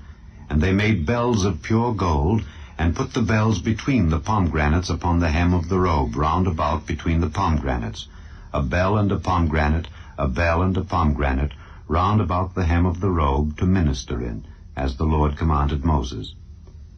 And they made coats of fine linen of woven work for Aaron and for his sons, and a mitre of fine linen, and goodly bonnets of fine linen, and linen breeches of fine twined linen, and a girdle of fine twined linen, and blue and purple and scarlet of needlework, as the Lord commanded Moses. And they made the plate of the holy crown of pure gold, and wrote upon it a writing, like to the engravings of a signet, Holiness to the Lord. And they tied unto it a lace of blue, to fasten it on high upon the mitre, as the Lord commanded Moses. Thus was all the work of the tabernacle of the tent of the congregation finished. And the children of Israel did according to all that the Lord commanded Moses. So did they. And they brought the tabernacle unto Moses, the tent and all his furniture, his taches, his boards, his bars, and his pillars, and his sockets, and the covering of ram skins dyed red, and the covering of badgers' skins, and the veil of the covering, the ark of the testimony, and the staves thereof, and the mercy seat, the table, and all the vessels thereof, and the showbread, the pure candlestick with the lamps thereof, even with the lamps to be set in order, and all the vessels thereof, and the oil for light, and the golden altar, and the anointing oil, and the sweet incense, and the hanging for the tabernacle door, the brazen altar and his grate of brass, his staves and all his vessels, the laver and his foot, the hangings of the court, his pillars and his sockets, and the hanging for the court gate, his cords and his pins, and all the vessels of the service of the tabernacle for the tent of the congregation, the cloths of service to do service in the holy place, and the holy garments for Aaron the priest and his sons' garments, to minister in the priest's office. According to all that the Lord commanded Moses, so the children of Israel made all the work. And Moses did look upon all the work, and behold, they had done it as the Lord had commanded, even so had they done it. And Moses blessed them. Chapter 40. And the Lord spake unto Moses, saying, On the 1st day of the 1st month shalt thou set up the tabernacle of the tent of the congregation. And thou shalt put therein the ark of the testimony, and cover the ark with the veil. And thou shalt bring in the table, and set in order the things that are to be set in order upon it. And thou shalt bring in the candlestick, and light the lamps thereof. And thou shalt set the altar of gold for the incense before the ark of the testimony, and put the hanging of the door to the tabernacle. And thou shalt set the altar of the burnt offering before the door of the tabernacle of the tent of the congregation. And thou shalt set the laver between the tent of the congregation and the altar, and shalt put water therein. And thou shalt set up the court round about, and hang up the hanging at the court gate. And thou shalt take the anointing oil, and anoint the tabernacle, and all that is therein, and shalt hallow it, and all the vessels thereof, and it shall be holy. And thou shalt anoint the altar of the burnt offering, and all his vessels, and sanctify the altar, and it shall be an altar most holy. And thou shalt anoint the laver and his foot, and sanctify it. And thou shalt bring Aaron and his sons unto the door of the tabernacle of the congregation, and wash them with water. And thou shalt put upon Aaron the holy garments, and anoint him, and sanctify him, that he may minister unto me in the priest's office. And thou shalt bring his sons, and clothe them with coats. and thou shalt anoint them as thou didst anoint their father, that they may minister unto me in the priest's office. For their anointing shall surely be an everlasting priesthood throughout their generations. Thus did Moses. According to all that the Lord commanded him, so did he. And it came to pass in the 1st month, in the 2nd year, on the 1st day of the month, that the tabernacle was reared up. And Moses reared up the tabernacle, and fastened his sockets, and set up the boards thereof, and put in the bars thereof, and reared up his pillars. And he spread abroad the tent over the tabernacle, and put the covering of the tent above upon it, as the Lord commanded Moses. And he took and put the testimony into the ark, and set the staves on the ark, and put the mercy seat above upon the ark. And he brought the ark into the tabernacle, and set up the veil of the covering, and covered the ark of the testimony, as the Lord commanded Moses. And he put the table in the tent of the congregation upon the side of the tabernacle northward, without the veil. And he set the bread in order upon it before the Lord, as the Lord had commanded Moses. And he put the candlestick in the tent of the congregation over against the table on the side of the tabernacle southward, and he lighted the lamps before the Lord, as the Lord commanded Moses. And he put the golden altar in the tent of the congregation before the veil, and he burnt sweet incense thereon, as the Lord commanded Moses. And he set up the hanging at the door of the tabernacle, and he put the altar of burnt offering by the door of the tabernacle of the tent of the congregation, and offered upon it the burnt offering and the meat offering, as the Lord commanded Moses. And he set the laver between the tent of the congregation and the altar, and put water there to wash withal. And Moses and Aaron and his sons washed their hands and their feet thereat, when they went into the tent of the congregation, and when they came near unto the altar, they washed, as the Lord commanded Moses.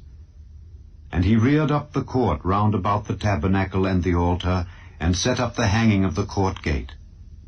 So Moses finished the work. Then a cloud covered the tent of the congregation, and the glory of the Lord filled the tabernacle. And Moses was not able to enter into the tent of the congregation, because the cloud abode thereon, and the glory of the Lord filled the tabernacle. And when the cloud was taken up from over the tabernacle, the children of Israel went onward in all their journeys. But if the cloud were not taken up, then they journeyed not till the day that it was taken up. For the cloud of the Lord was upon the tabernacle by day, and fire was on it by night, in the sight of all the house of Israel, throughout all their journeys. The 3rd book of Moses, called Leviticus. Chapter 1. And the Lord called unto Moses, and spake unto him out of the tabernacle of the congregation, saying, Speak unto the children of Israel, and say unto them, If any man of you bring an offering unto the Lord, ye shall bring your offering of the cattle, even of the herd and of the flock. If his offering be a burnt sacrifice of the herd, let him offer a male without blemish. He shall offer it of his own voluntary will at the door of the tabernacle of the congregation before the Lord. And he shall put his hand upon the head of the burnt offering, and it shall be accepted for him to make atonement for him. And he shall kill the bullock before the Lord, and the priests, Aaron's sons, shall bring the blood, and sprinkle the blood round about upon the altar that is by the door of the tabernacle of the congregation. And he shall flay the burnt offering, and cut it into his pieces. And the sons of Aaron the priest shall put fire upon the altar, and lay the wood in order upon the fire. And the priests, Aaron's sons, shall lay the parts, the head, and the fat, in order upon the wood that is on the fire which is upon the altar. But his inwards and his legs shall he wash in water. And the priest shall burn all on the altar to be a burnt sacrifice, an offering made by fire of a sweet savour unto the Lord. And if his offering be of the flocks, namely of the sheep or of the goats, for a burnt sacrifice, he shall bring it a male without blemish.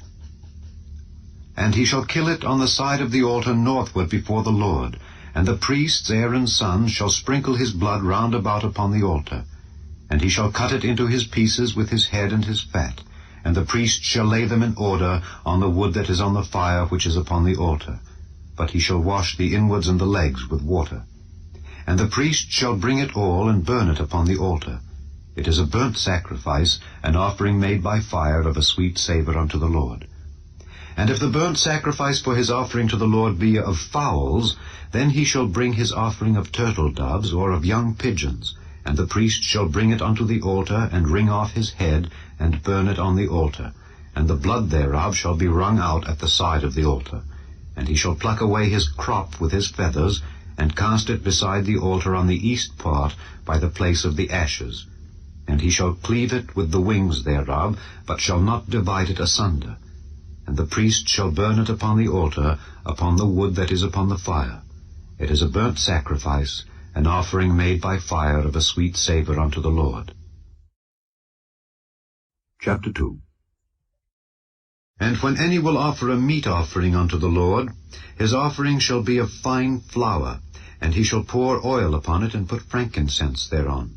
And he shall bring it to Aaron's sons the priests, and he shall take thereout his handful of the flour thereof, and of the oil thereof, with all the frankincense thereof, and the priest shall burn the memorial of it upon the altar, to be an offering made by fire of a sweet savour unto the Lord. And the remnant of the meat offering shall be Aaron's and his sons. It is a thing most holy of the offerings of the Lord made by fire. And if thou bring an oblation of a meat offering baken in the oven, it shall be unleavened cakes of fine flour mingled with oil, or unleavened wafers anointed with oil. And if thy oblation be a meat offering baken in a pan, it shall be of fine flour unleavened mingled with oil. Thou shalt part it in pieces, and pour oil thereon. It is a meat offering.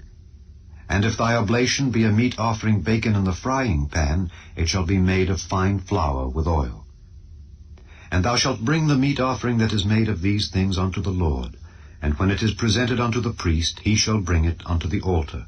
And the priest shall take from the meat offering a memorial thereof, and shall burn it upon the altar. It is an offering made by fire of a sweet savour unto the Lord. And that which is left of the meat offering shall be Aaron's and his sons. It is a thing most holy of the offerings of the Lord made by fire. No meat offering which ye shall bring unto the Lord shall be made with leaven, for ye shall burn no leaven nor any honey in any offering of the Lord made by fire. As for the oblation of the first fruits, ye shall offer them unto the Lord, but they shall not be burnt on the altar for a sweet savour. And every oblation of thy meat offering shalt thou season with salt, neither shalt thou suffer the salt of the covenant of thy God to be lacking from thy meat offering. With all thine offerings thou shalt offer salt. And if thou offer a meat offering of thy firstfruits unto the Lord, thou shalt offer for the meat offering of thy firstfruits green ears of corn dried by the fire, even corn beaten out of full ears. And thou shalt put oil upon it, and lay frankincense thereon. It is a meat offering. And the priest shall burn the memorial of it, part of the beaten corn thereof, and part of the oil thereof, with all the frankincense thereof. It is an offering made by fire unto the Lord. Chapter 3. And if his oblation be a sacrifice of peace offering, if he offer it of the herd, whether it be a male or female, he shall offer it without blemish before the Lord. And he shall lay his hand upon the head of his offering, and kill it at the door of the tabernacle of the congregation. And Aaron's sons the priests shall sprinkle the blood upon the altar round about. And he shall offer of the sacrifice of the peace offering an offering made by fire unto the Lord.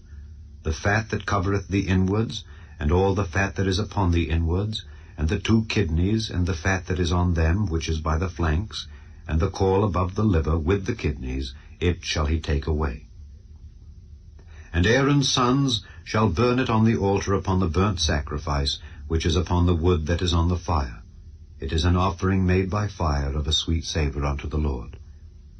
And if his offering for a sacrifice of peace offering unto the Lord be of the flock, male or female, he shall offer it without blemish. If he offer a lamb for his offering, then shall he offer it before the Lord. And he shall lay his hand upon the head of his offering, and kill it before the tabernacle of the congregation. and Aaron's sons shall sprinkle the blood thereof round about upon the altar. And he shall offer of the sacrifice of the peace offering an offering made by fire unto the Lord. The fat thereof and the whole rump, it shall he take off hard by the backbone, and the fat that covereth the inwards, and all the fat that is upon the inwards, and the 2 kidneys, and the fat that is upon them, which is by the flanks, and the caul above the liver with the kidneys, it shall he take away. And the priest shall burn it upon the altar. It is the food of the offering made by fire unto the Lord.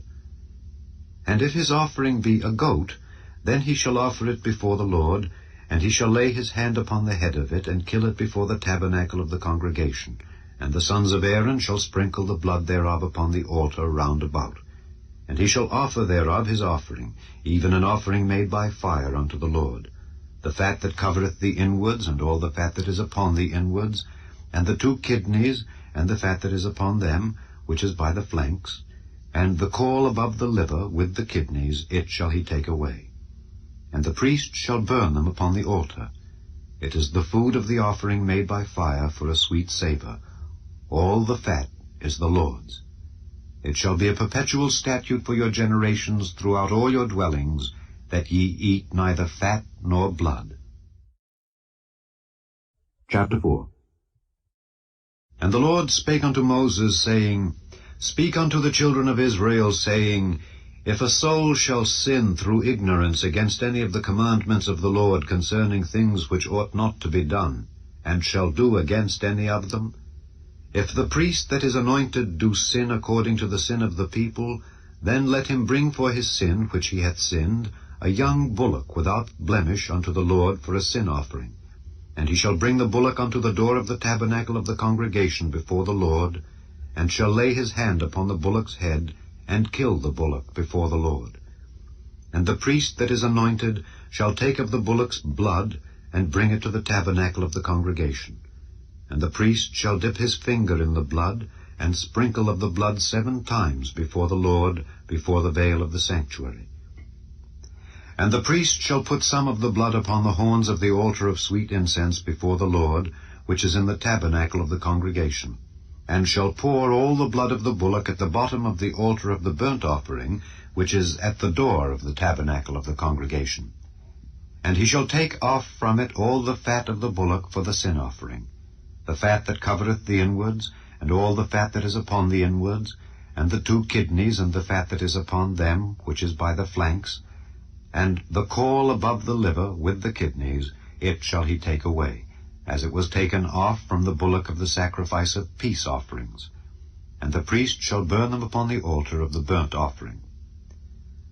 And the skin of the bullock, and all his flesh, with his head, and with his legs, and his inwards, and his dung, even the whole bullock shall he carry forth without the camp unto a clean place, where the ashes are poured out, and burn him on the wood with fire. Where the ashes are poured out shall he be burnt.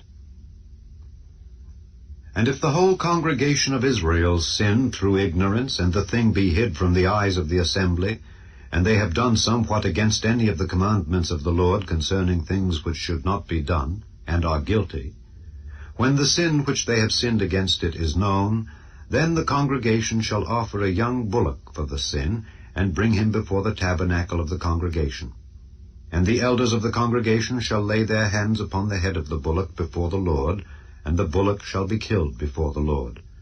And the priest that is anointed shall bring of the bullock's blood to the tabernacle of the congregation. And the priest shall dip his finger in some of the blood, and sprinkle it 7 times before the Lord, even before the veil.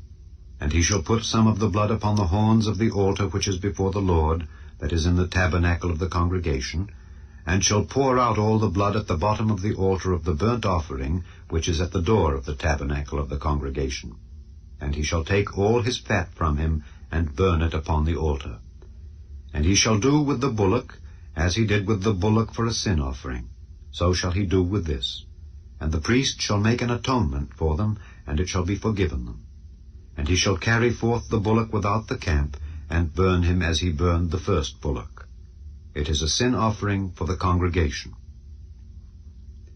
When a ruler hath sinned, and done somewhat through ignorance against any of the commandments of the Lord his God concerning things which should not be done, and is guilty, or if his sin wherein he hath sinned come to his knowledge, he shall bring his offering, a kid of the goats, a male without blemish. And he shall lay his hand upon the head of the goat, and kill it in the place where they kill the burnt offering before the Lord. It is a sin offering. And the priest shall take of the blood of the sin offering with his finger, and put it upon the horns of the altar of burnt offering, and shall pour out his blood at the bottom of the altar of burnt offering. And he shall burn all his fat upon the altar, as the fat of the sacrifice of peace offerings. And the priest shall make an atonement for him as concerning his sin, and it shall be forgiven him. And if any one of the common people sin through ignorance, while he doeth somewhat against any of the commandments of the Lord concerning things which ought not to be done, and be guilty, or if his sin which he hath sinned come to his knowledge, then he shall bring his offering, a kid of the goats, a female without blemish, for his sin which he hath sinned. And he shall lay his hand upon the head of the sin offering, and slay the sin offering in the place of the burnt offering. And the priest shall take of the blood thereof with his finger, and put it upon the horns of the altar of burnt offering, and shall pour out all the blood thereof at the bottom of the altar.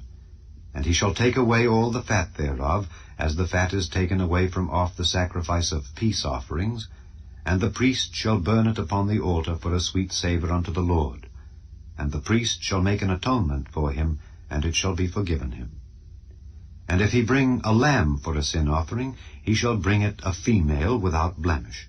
And he shall lay his hand upon the head of the sin offering, and slay it for a sin offering in the place where they kill the burnt offering.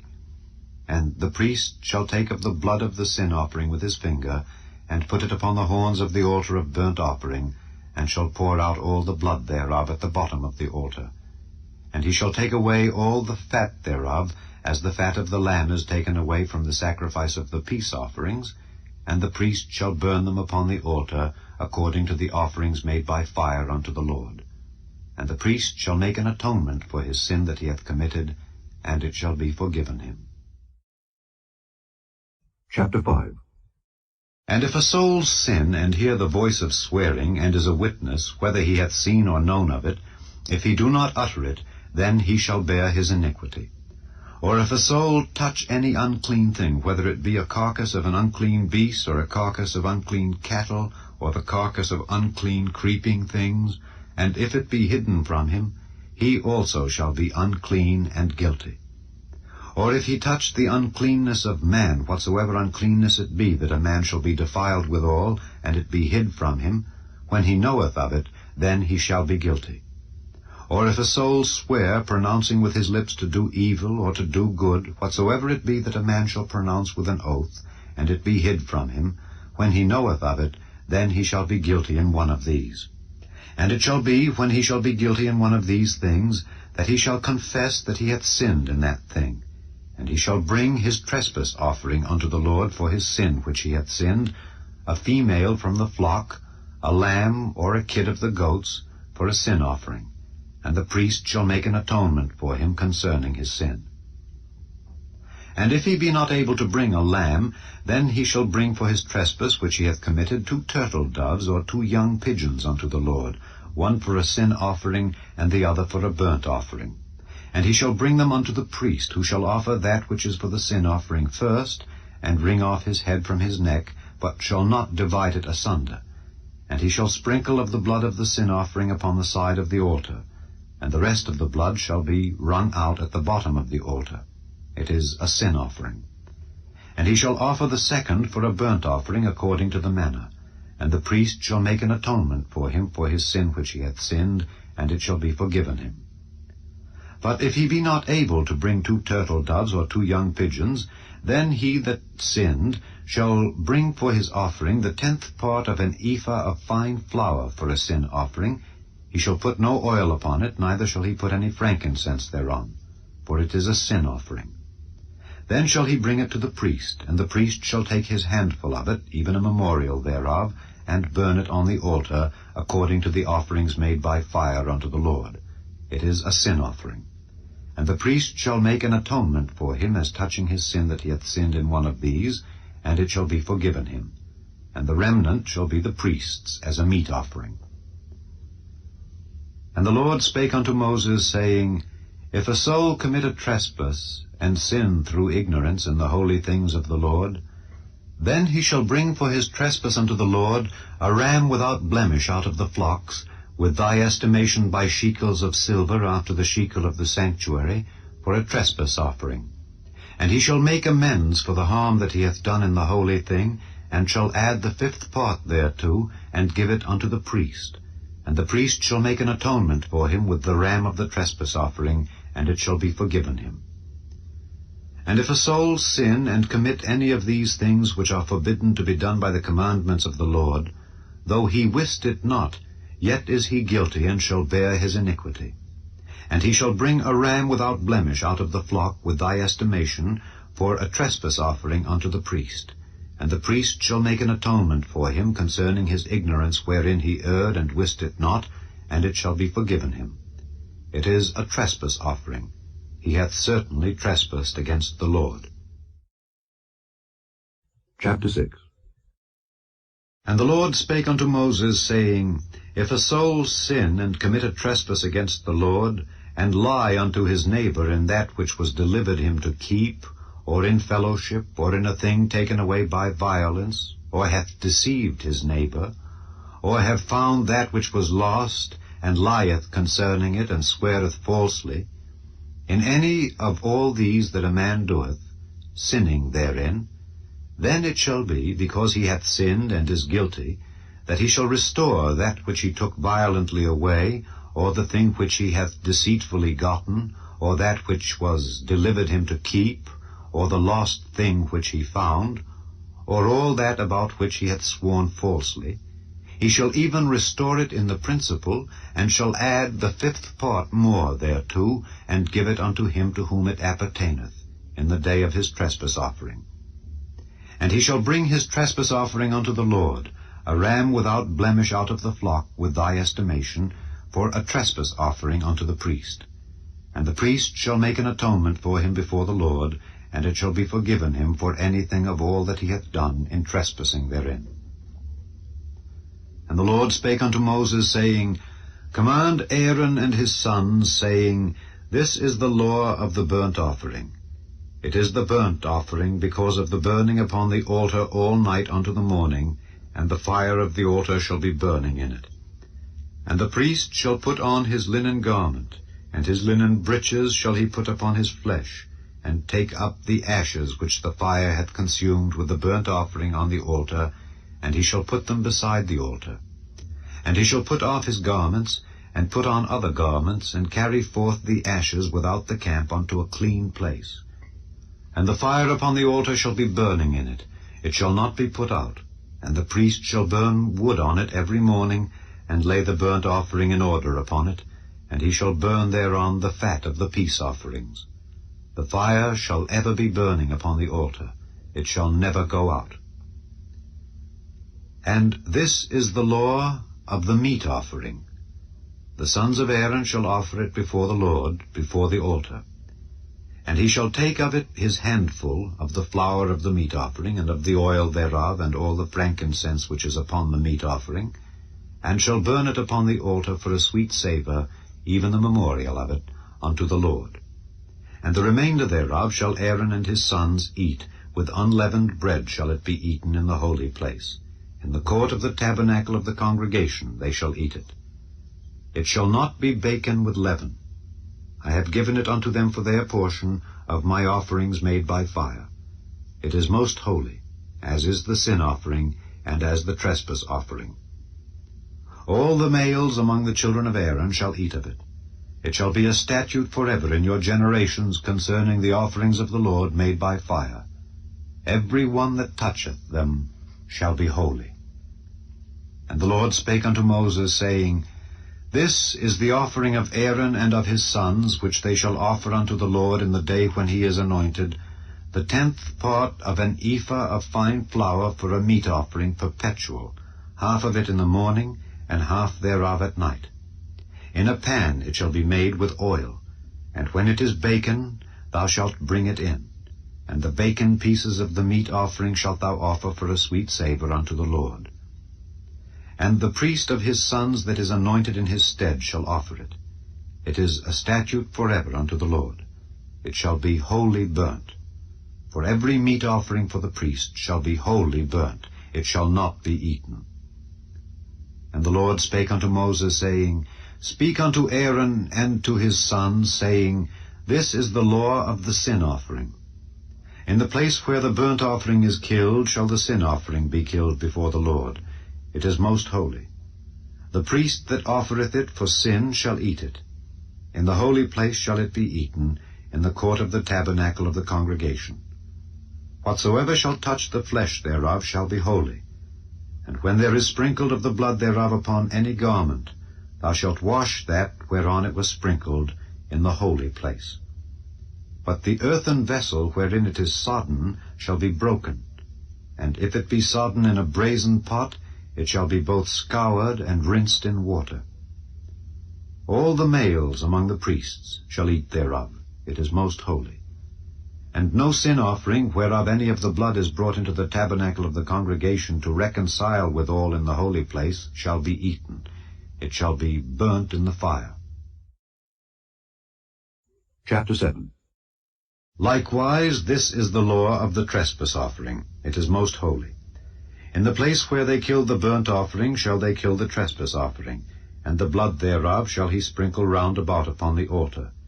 And he shall offer of it all the fat thereof, the rump, and the fat that covereth the inwards, and the 2 kidneys, and the fat that is on them, which is by the flanks, and the caul that is above the liver with the kidneys, it shall he take away.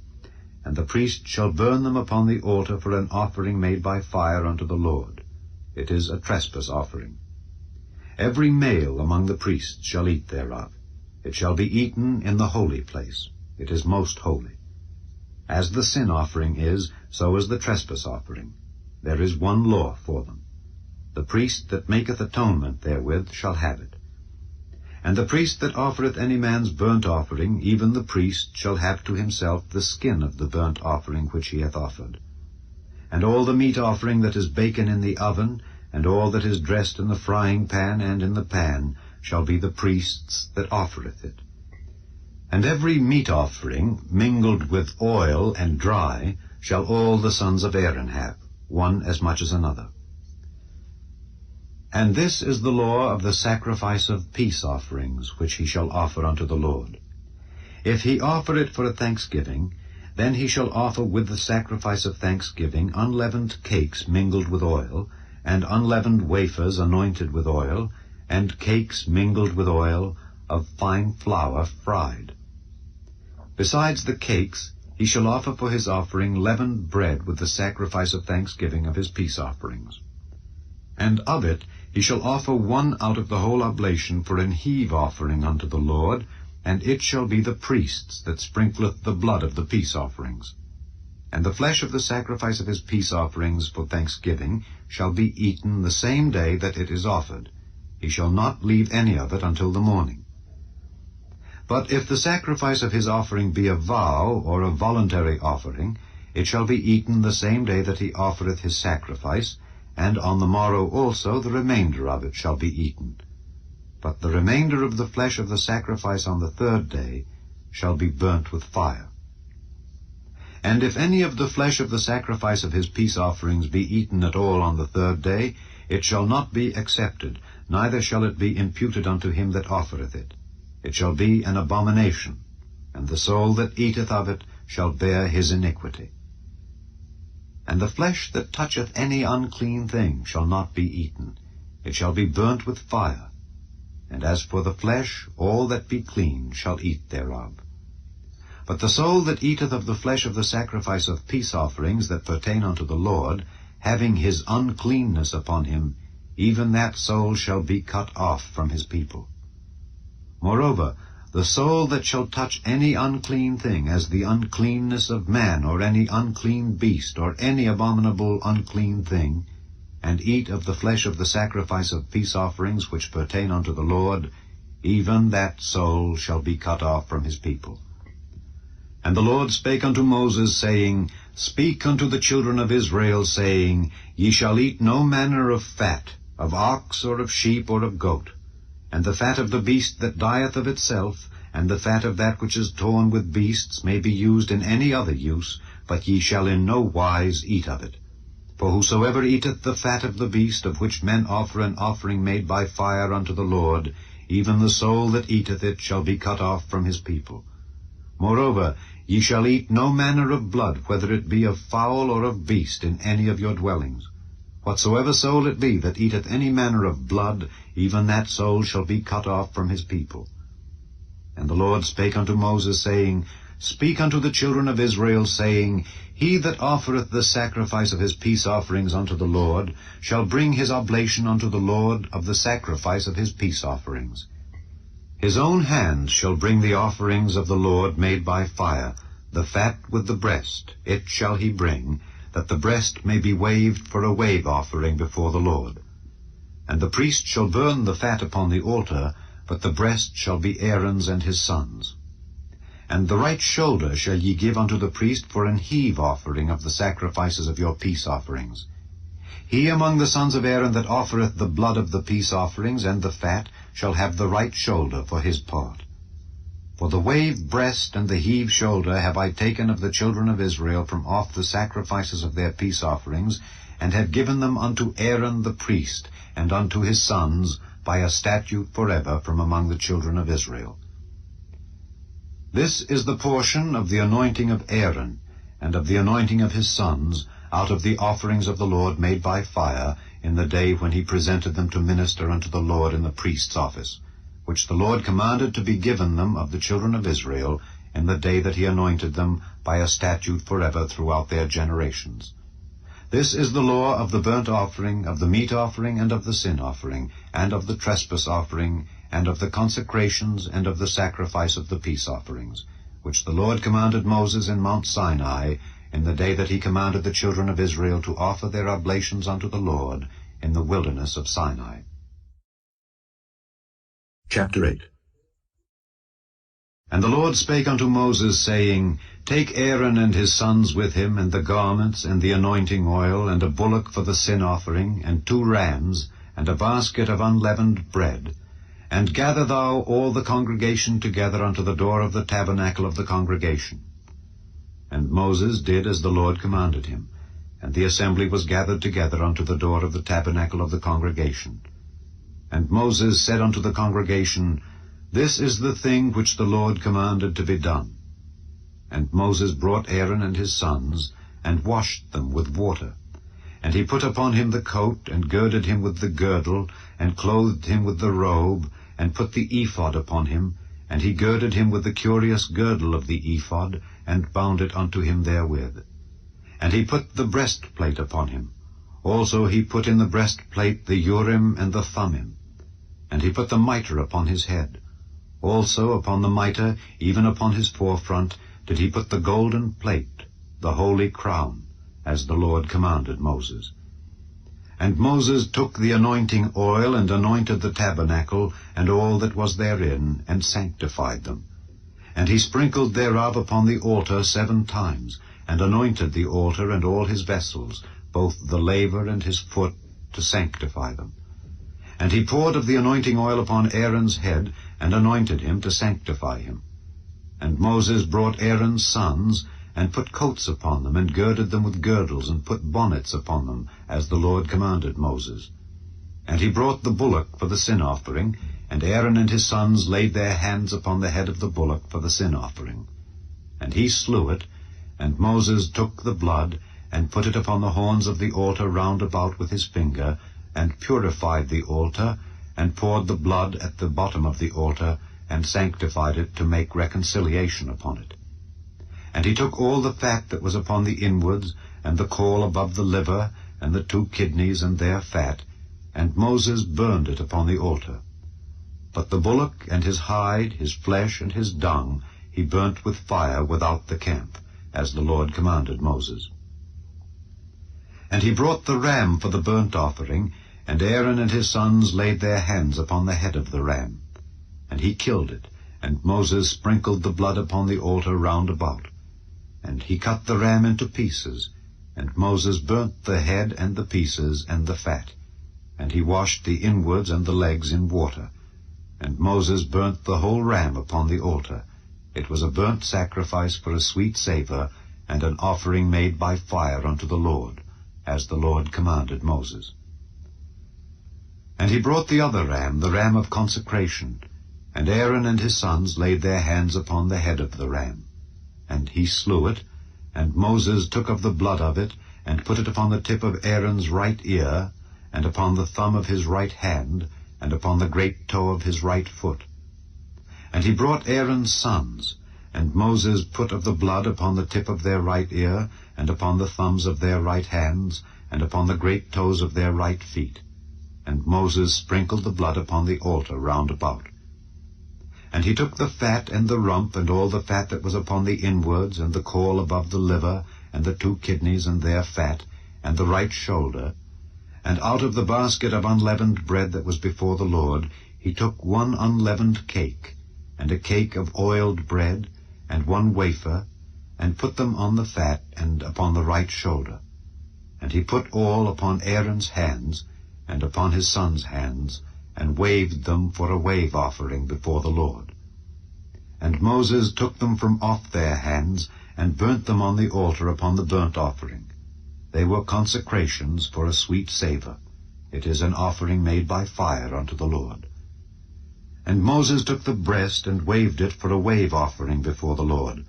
For of the ram of consecration it was Moses' part, as the Lord commanded Moses.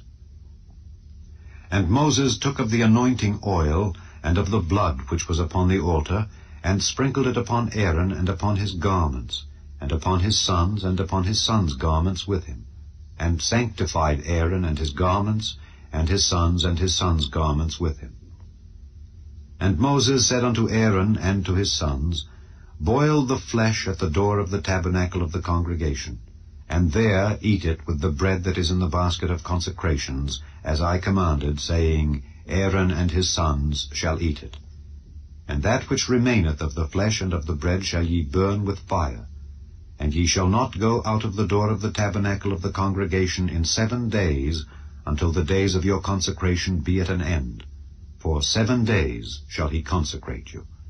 As he hath done this day, so the Lord hath commanded to do, to make an atonement for you. Therefore shall ye abide at the door of the tabernacle of the congregation day and night 7 days, and keep the charge of the Lord, that ye die not, for so I am commanded.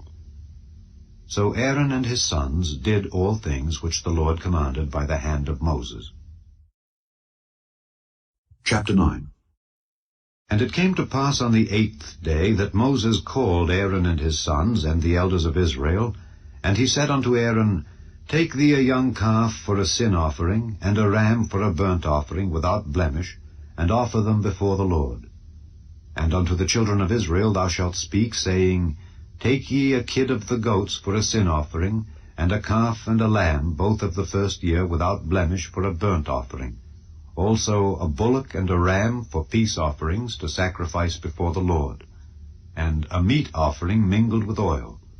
For today the Lord will appear unto you. And they brought that which Moses commanded before the tabernacle of the congregation, and all the congregation drew near, and stood before the Lord. And Moses said, This is the thing which the Lord commanded that ye should do, and the glory of the Lord shall appear unto you. And Moses said unto Aaron, Go unto the altar, and offer thy sin offering and thy burnt offering, and make an atonement for thyself and for the people, and offer the offering of the people, and make an atonement for them, as the Lord commanded. Aaron therefore went unto the altar, and slew the calf of the sin offering, which was for himself. And the sons of Aaron brought the blood unto him, and he dipped his finger in the blood, and put it upon the horns of the altar, and poured out the blood at the bottom of the altar. But the fat and the kidneys, and the caul above the liver of the sin offering, he burnt upon the altar, as the Lord commanded Moses. And the flesh and the hide he burnt with fire without the camp. And he slew the burnt offering, and Aaron's sons presented unto him the blood which he sprinkled round about upon the altar. And they presented the burnt offering unto him with the pieces thereof, and the head, and he burnt them upon the altar. And he did wash the inwards and the legs, and burnt them upon the burnt offering on the altar. And he brought the people's offering, and took the goat, which was the sin offering for the people, and slew it, and offered it for sin, as the first. And he brought the burnt offering, and offered it according to the manner. And he brought the meat offering, and took an handful thereof, and burnt it upon the altar, beside the burnt sacrifice of the morning. He slew also the bullock and the ram for a sacrifice of peace offerings, which was for the people. And Aaron's sons presented unto him the blood, which he sprinkled upon the altar round about, and the fat of the bullock and of the ram, the rump and that which covereth the inwards, and the kidneys and the caul above the liver. And they put the fat upon the breasts, and he burnt the fat upon the altar. And the breasts and the right shoulder Aaron waved for a wave offering before the Lord, as Moses commanded. And Aaron lifted up his hand toward the people, and blessed them, and came down from offering of the sin offering, and the burnt offering, and peace offerings. And Moses and Aaron went into the tabernacle of the congregation, and came out and blessed the people. And the glory of the Lord appeared unto all the people. And there came a fire out from before the Lord, and consumed upon the altar the burnt offering and the fat, which when all the people saw, they shouted and fell on their faces. Chapter 10. And Nadab and Abihu, the sons of Aaron, took either of them his censer, and put fire therein, and put incense thereon, and offered strange fire before the Lord, which he commanded them not. And there went out fire from the Lord, and devoured them, and they died before the Lord. Then Moses said unto Aaron, This is it that the Lord spake, saying, I will be sanctified in them that come nigh me, and before all the people I will be glorified. And Aaron held his peace. And Moses called Mishael and Elzaphan, the sons of Uzziel, the uncle of Aaron, and said unto them, Come near, carry your brethren from before the sanctuary out of the camp. So they went near and carried them in their coats out of the camp, as Moses had said.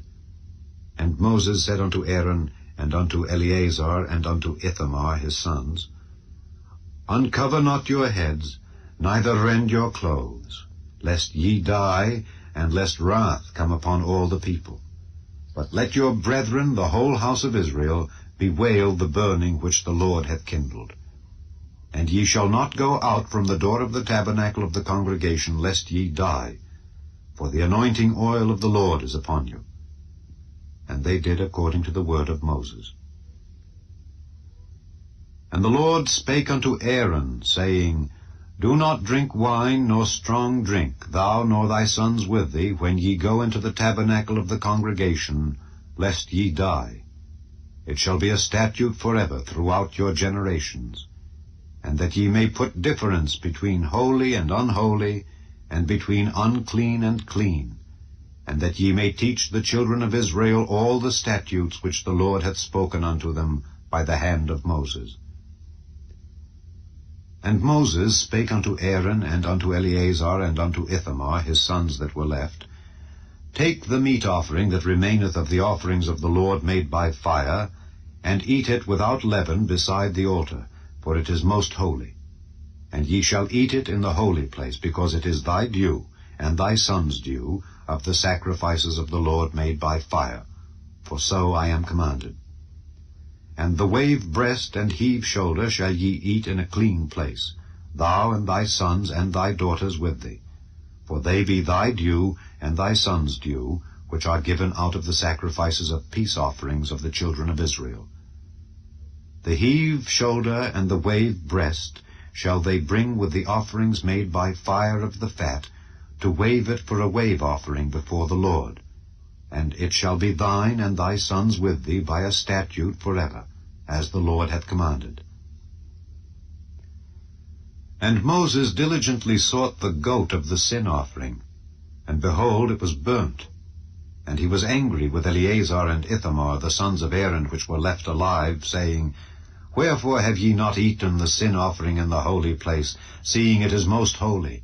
And God hath given it you to bear the iniquity of the congregation, to make atonement for them before the Lord.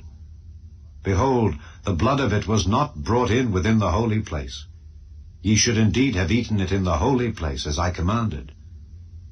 And Aaron said unto Moses, Behold, this day have they offered their sin offering and their burnt offering before the Lord, and such things have befallen me.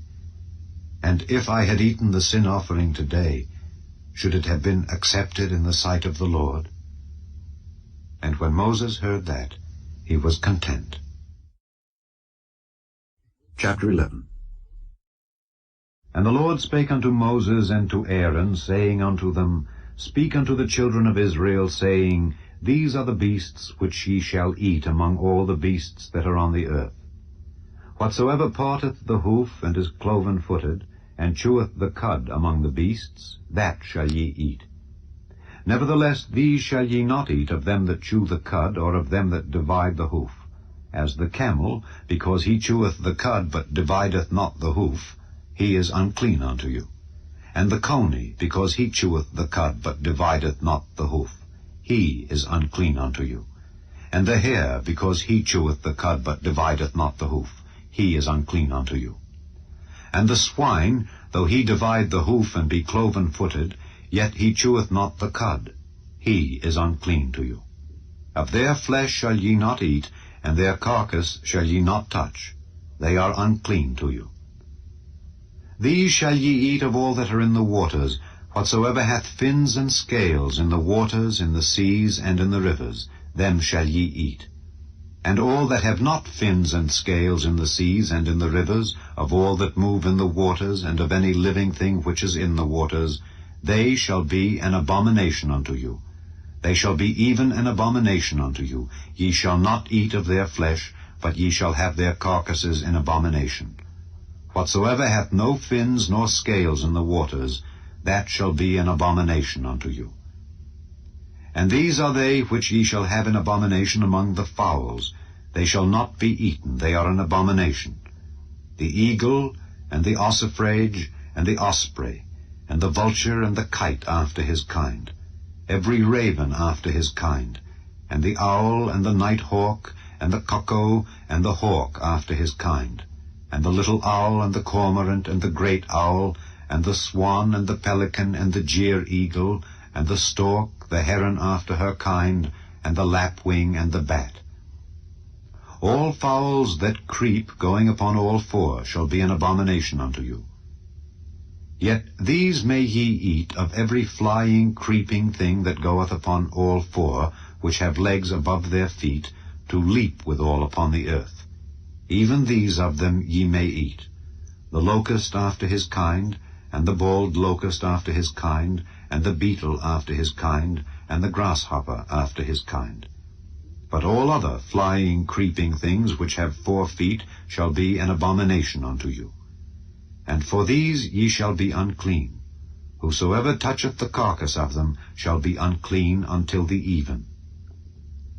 And whosoever beareth aught of the carcass of them shall wash his clothes, and be unclean until the even. The carcasses of every beast which divideth the hoof, and is not cloven-footed, nor cheweth the cud, are unclean unto you. Every one that toucheth them shall be unclean. And whatsoever goeth upon his paws among all manner of beasts that go on all 4, those are unclean unto you. Whoso toucheth their carcass shall be unclean until the even. And he that beareth the carcass of them shall wash his clothes, and be unclean until the even. They are unclean unto you.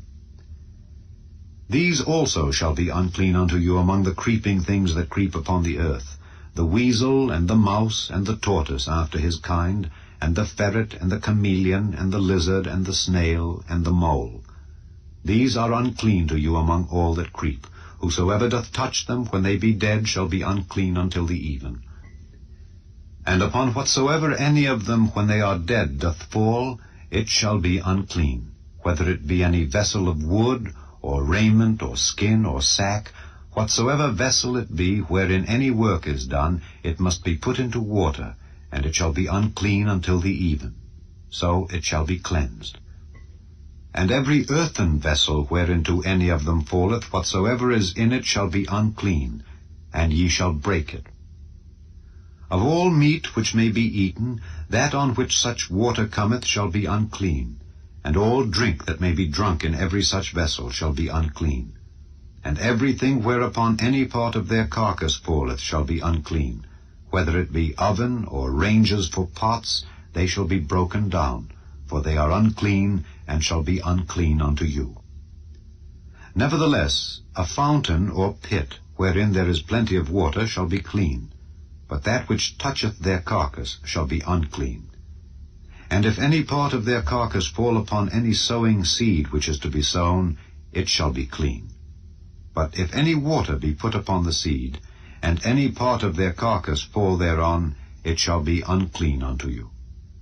And if any beast of which ye may eat die, he that toucheth the carcass thereof shall be unclean until the even. And he that eateth of the carcass of it shall wash his clothes, and be unclean until the even. He also that beareth the carcass of it shall wash his clothes, and be unclean until the even. And every creeping thing that creepeth upon the earth shall be an abomination, it shall not be eaten. Whatsoever goeth upon the belly, and whatsoever goeth upon all four, or whatsoever hath more feet among all creeping things that creep upon the earth, them ye shall not eat, for they are an abomination. Ye shall not make yourselves abominable with any creeping thing that creepeth, neither shall ye make yourselves unclean with them, that ye should be defiled thereby. For I am the Lord your God. Ye shall therefore sanctify yourselves, and ye shall be holy, for I am holy. Neither shall ye defile yourselves with any manner of creeping thing that creepeth upon the earth. For I am the Lord that bringeth you up out of the land of Egypt, to be your God. Ye shall therefore be holy, for I am holy.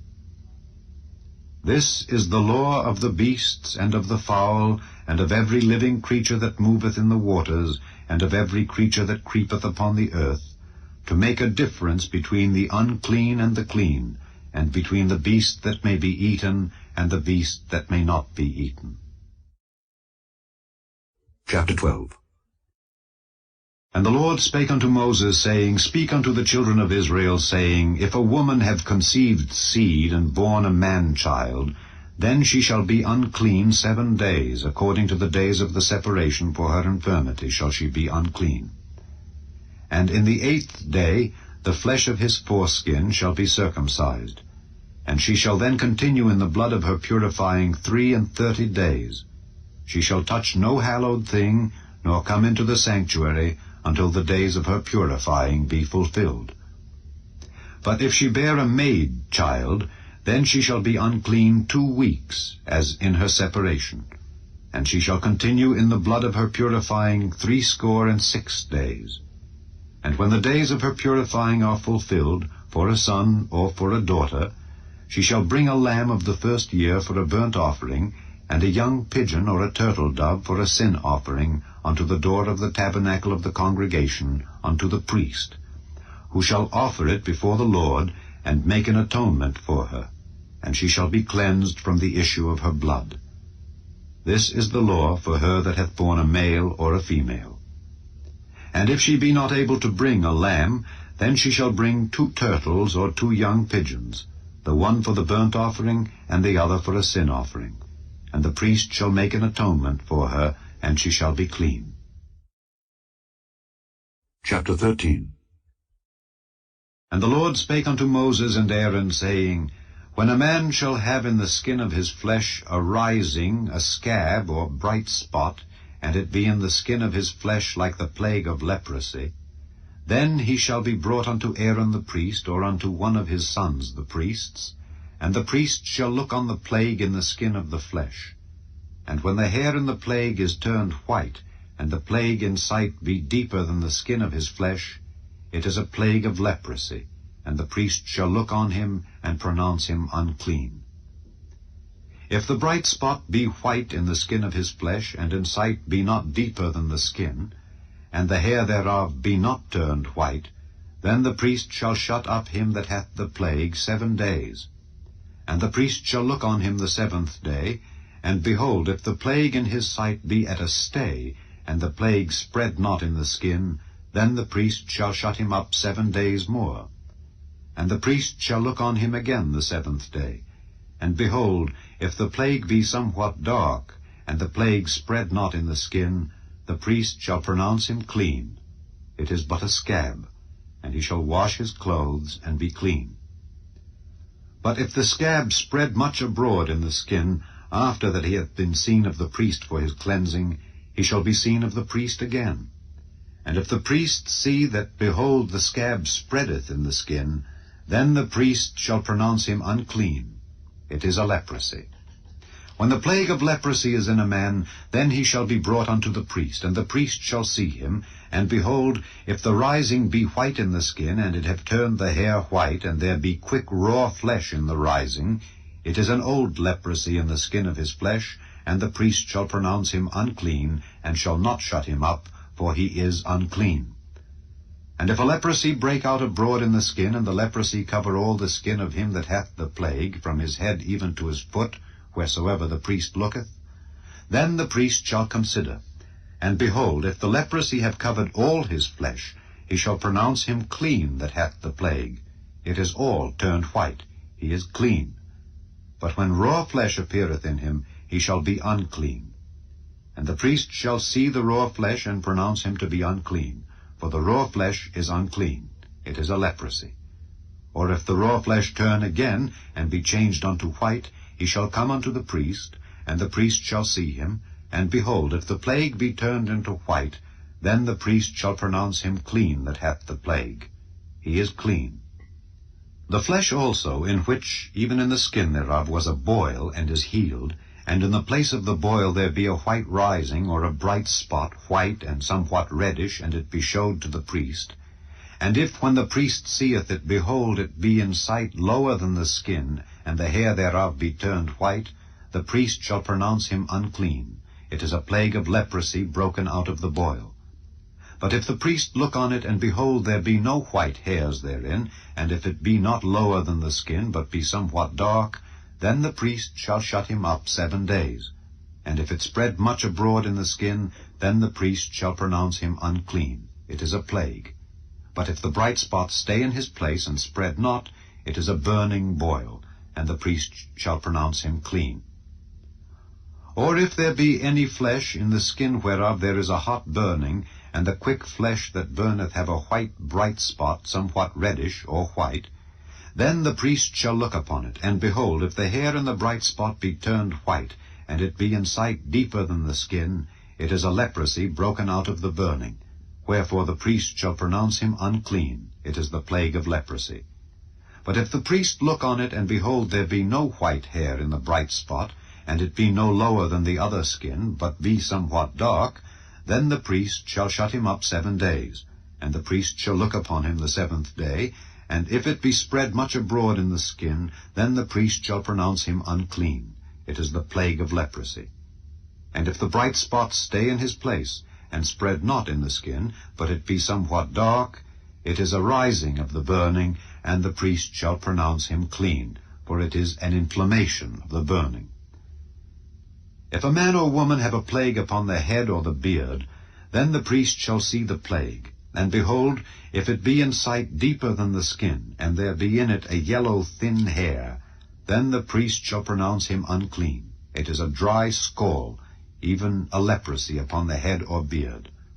And if the priest look on the plague of the scald, and behold, it be not in sight deeper than the skin, and that there is no black hair in it, then the priest shall shut up him that hath the plague of the scald 7 days.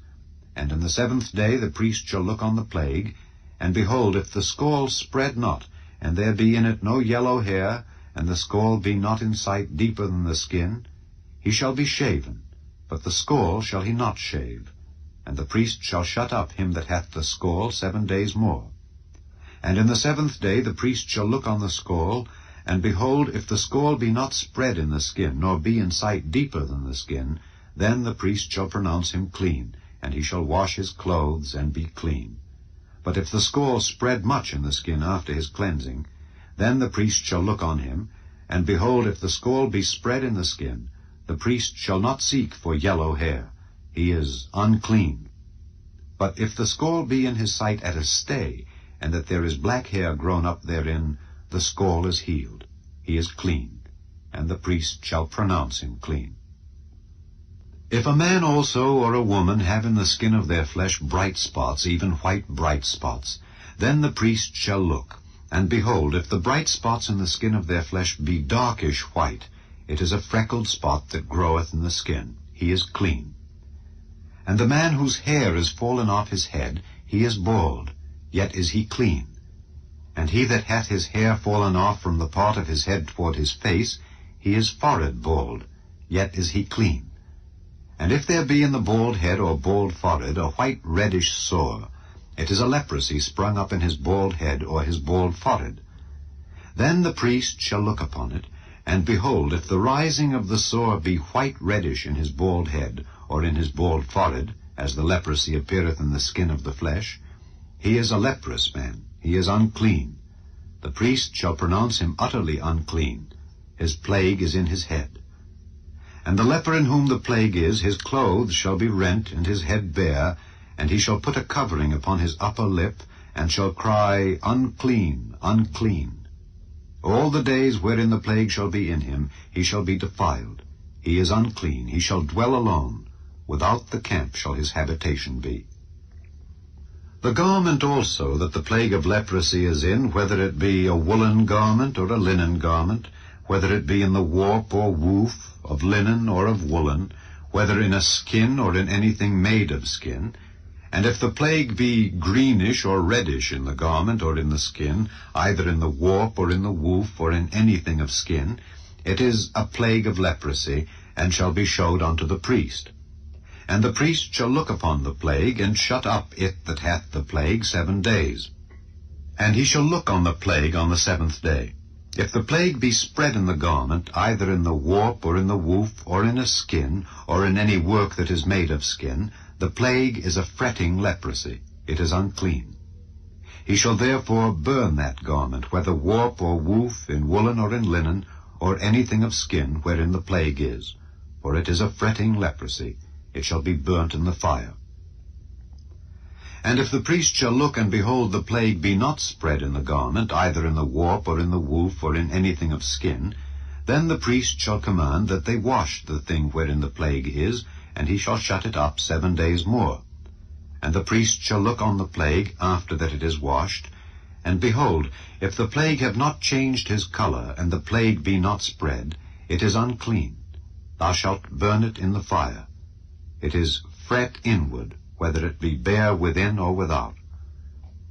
And if the priest look, and behold, the plague be somewhat dark after the washing of it, then he shall rend it out of the garment, or out of the skin, or out of the warp, or out of the woof. And if it appear still in the garment, either in the warp, or in the woof, or in anything of skin, it is a spreading plague. Thou shalt burn that wherein the plague is with fire. And the garment, either warp or woof, or whatsoever thing of skin it be, which thou shalt wash, if the plague be departed from them, then it shall be washed the 2nd time, and shall be clean. This is the law of the plague of leprosy in a garment of woolen or linen, either in the warp or woof, or anything of skins, to pronounce it clean, or to pronounce it unclean. Chapter 14. And the Lord spake unto Moses, saying, This shall be the law of the leper in the day of his cleansing. He shall be brought unto the priest, and the priest shall go forth out of the camp. And the priest shall look, and behold, if the plague of leprosy be healed in the leper, then shall the priest command to take for him that is to be cleansed 2 birds alive and clean, and cedar wood, and scarlet, and hyssop. And the priest shall command that one of the birds be killed in an earthen vessel over running water. As for the living bird, he shall take it, and the cedar wood, and the scarlet, and the hyssop, and shall dip them and the living bird in the blood of the bird that was killed over the running water. And he shall sprinkle upon him that is to be cleansed from the leprosy 7 times, and shall pronounce him clean, and shall let the living bird loose into the open field. And he that is to be cleansed shall wash his clothes, and shave off all his hair, and wash himself in water, that he may be clean. And after that he shall come into the camp, and shall tarry abroad out of his tent 7 days. But it shall be on the 7th day, that he shall shave all his hair off his head, and his beard, and his eyebrows, even all his hair he shall shave off. And he shall wash his clothes, also he shall wash his flesh in water, and he shall be clean. And on the 8th day he shall take 2 he-lambs without blemish, and 1 ewe lamb of the first year without blemish, and 3/10 deals of fine flour for a meat offering mingled with oil, and 1 log of oil. And the priest that maketh him clean shall present the man that is to be made clean, and those things, before the Lord, at the door of the tabernacle of the congregation. And the priest shall take 1 he-lamb, and offer him for a trespass offering, and the log of oil, and wave them for a wave offering before the Lord. And he shall slay the lamb in the place where he shall kill the sin offering and the burnt offering in the holy place. For as the sin offering is the priest's, so is the trespass offering. It is most holy. And the priest shall take some of the blood of the trespass offering, and the priest shall put it upon the tip of the right ear of him that is to be cleansed, and upon the thumb of his right hand, and upon the great toe of his right foot. And the priest shall take some of the log of oil, and pour it into the palm of his own left hand. And the priest shall dip his right finger in the oil that is in his left hand, and shall sprinkle of the oil with his finger 7 times before the Lord. And of the rest of the oil that is in his hand shall the priest put upon the tip of the right ear of him that is to be cleansed, and upon the thumb of his right hand, and upon the great toe of his right foot, upon the blood of the trespass offering. And the remnant of the oil that is in the priest's hand he shall pour upon the head of him that is to be cleansed. And the priest shall make an atonement for him before the Lord. And the priest shall offer the sin offering, and make an atonement for him that is to be cleansed from his uncleanness. And afterward he shall kill the burnt offering. And the priest shall offer the burnt offering and the meat offering upon the altar, and the priest shall make an atonement for him, and he shall be clean. And if he be poor, and cannot get so much, then he shall take 1 lamb for a trespass offering to be waved to make an atonement for him, and 1/10 deal of fine flour mingled with oil for a meat offering, and a log of oil, and 2 turtle doves or 2 young pigeons, such as he is able to get. And the one shall be a sin offering, and the other a burnt offering. And he shall bring them on the 8th day for his cleansing unto the priest, unto the door of the tabernacle of the congregation before the Lord. And the priest shall take the lamb of the trespass offering and the log of oil, and the priest shall wave them for a wave offering before the Lord. And he shall kill the lamb of the trespass offering, and the priest shall take some of the blood of the trespass offering, and put it upon the tip of the right ear of him that is to be cleansed, and upon the thumb of his right hand, and upon the great toe of his right foot. And the priest shall pour of the oil into the palm of his own left hand, and the priest shall sprinkle for him before the Lord. And he shall offer the one of the turtle doves, or of the young pigeons, such as he can get, even such as he is able to get, the one for a sin offering, and the other for a burnt offering, with the meat offering. And the priest shall make an atonement for him that is to be cleansed before the Lord. This is the law of him in whom is the plague of leprosy, whose hand is not able to get that which pertaineth to his cleansing. And the Lord spake unto Moses and unto Aaron, saying, When ye be come into the land of Canaan, which I give to you for a possession, and I put the plague of leprosy in a house of the land of your possession, and he that owneth the house shall come and tell the priest, saying, It seemeth to me there is as it were a plague in the house. Then the priest shall command that they empty the house before the priest go into it to see the plague, that all that is in the house be not made unclean. And afterward the priest shall go in to see the house. And he shall look on the plague, and behold, if the plague be in the walls of the house with hollow strakes, greenish or reddish, which in sight are lower than the wall, then the priest shall go out of the house to the door of the house, and shut up the house 7 days. And the priest shall come again the 7th day, and shall look. And behold, if the plague be spread in the walls of the house, then the priest shall command that they take away the stones in which the plague is, and they shall cast them into an unclean place without the city. And he shall cause the house to be scraped within round about, and they shall pour out the dust that they scrape off without the city into an unclean place. And they shall take other stones, and put them in the place of those stones. And he shall take other mortar, and shall plaster the house. And if the plague come again, and break out in the house, after that he hath taken away the stones, and after he hath scraped the house, and after it is plastered, then the priest shall come and look, and behold, if the plague be spread in the house, it is a fretting leprosy in the house, it is unclean. And he shall break down the house, the stones of it, and the timber thereof, and all the mortar of the house, and he shall carry them forth out of the city into an unclean place.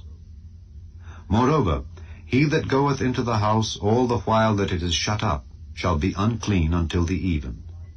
And he that lieth in the house shall wash his clothes, and he that eateth in the house shall wash his clothes. And if the priest shall come in and look upon it, and behold, the plague hath not spread in the house after the house was plastered, then the priest shall pronounce the house clean, because the plague is healed. And he shall take to cleanse the house 2 birds, and cedar wood, and scarlet, and hyssop. And he shall kill the one of the birds in an earthen vessel over running water. And he shall take the cedar wood, and the hyssop, and the scarlet, and the living bird, and dip them in the blood of the slain bird, and in the running water, and sprinkle the house 7 times. And he shall cleanse the house with the blood of the bird, and with the running water, and with the living bird, and with the cedar wood, and with the hyssop, and with the scarlet. But he shall let go the living bird out of the city into the open fields, and make an atonement for the house, and it shall be clean. This is the law for all manner of plague of leprosy and scall, and for the leprosy of a garment, and of a house, and for a rising, and for a scab, and for a bright spot, to teach when it is unclean, and when it is clean. This is the law of leprosy. Chapter 15. And the Lord spake unto Moses and to Aaron, saying, Speak unto the children of Israel, and say unto them, When any man hath a running issue out of his flesh, because of his issue he is unclean. And this shall be his uncleanness in his issue, whether his flesh run with his issue, or his flesh be stopped from his issue, it is his uncleanness. Every bed whereon he lieth that hath the issue is unclean, and everything whereon he sitteth shall be unclean. And whosoever toucheth his bed shall wash his clothes, and bathe himself in water, and be unclean until the even. And he that sitteth on anything whereon he sat that hath the issue shall wash his clothes, and bathe himself in water, and be unclean until the even. And he that toucheth the flesh of him that hath the issue shall wash his clothes, and bathe himself in water, and be unclean until the even. And if he that hath the issue spit upon him that is clean, then he shall wash his clothes, and bathe himself in water, and be unclean until the even. And what saddle soever he rideth upon that hath the issue shall be unclean. And whosoever toucheth anything that was under him shall be unclean until the even. And he that beareth any of those things shall wash his clothes, and bathe himself in water, and be unclean until the even. And whomsoever he toucheth that hath the issue, and hath not rinsed his hands in water, he shall wash his clothes, and bathe himself in water, and be unclean until the even. And the vessel of earth that he toucheth which hath the issue shall be broken, and every vessel of wood shall be rinsed in water. And when he that hath an issue is cleansed of his issue, then he shall number to himself 7 days for his cleansing, and wash his clothes, and bathe his flesh in running water, and shall be clean. And on the 8th day he shall take to him 2 turtle doves, or 2 young pigeons, and come before the Lord unto the door of the tabernacle of the congregation, and give them unto the priest. And the priest shall offer them, the one for a sin offering, and the other for a burnt offering. And the priest shall make an atonement for him before the Lord for his issue. And if any man's seed of copulation go out from him, then he shall wash all his flesh in water, and be unclean until the even. And every garment and every skin whereon is the seed of copulation shall be washed with water, and be unclean until the even. The woman also with whom man shall lie with seed of copulation, they shall both bathe themselves in water, and be unclean until the even. And if a woman have an issue, and her issue in her flesh be blood, she shall be put apart 7 days, and whosoever toucheth her shall be unclean until the even. And everything that she lieth upon in her separation shall be unclean, everything also that she sitteth upon shall be unclean. And whosoever toucheth her bed shall wash his clothes, and bathe himself in water, and be unclean until the even. And whosoever toucheth anything that she sat upon shall wash his clothes, and bathe himself in water, and be unclean until the even. And if it be on her bed, or on anything whereon she sitteth, when he toucheth it, he shall be unclean until the even. And if any man lie with her at all, and her flowers be upon him, he shall be unclean 7 days, and all the bed whereon he lieth shall be unclean. And if a woman have an issue of her blood many days out of the time of her separation, or if it run beyond the time of her separation, all the days of the issue of her uncleanness shall be as the days of her separation. She shall be unclean. Every bed whereon she lieth all the days of her issue shall be unto her as the bed of her separation, and whatsoever she sitteth upon shall be unclean, as the uncleanness of her separation. And whosoever toucheth those things shall be unclean, and shall wash his clothes, and bathe himself in water, and be unclean until the even. But if she be cleansed of her issue, then she shall number to herself 7 days, and after that she shall be clean. And on the 8th day she shall take unto her 2 turtles or 2 young pigeons, and bring them unto the priest to the door of the tabernacle of the congregation. And the priest shall offer the one for a sin offering, and the other for a burnt offering. And the priest shall make an atonement for her before the Lord for the issue of her uncleanness. Thus shall ye separate the children of Israel from their uncleanness, that they die not in their uncleanness when they defile my tabernacle that is among them. This is the law of him that hath an issue, and of him whose seed goeth from him, and is defiled therewith, and of her that is sick of her flowers, and of him that hath an issue, of the man and of the woman, and of him that lieth with her that is unclean. Chapter 16. And the Lord spake unto Moses after the death of the 2 sons of Aaron, when they offered before the Lord and died.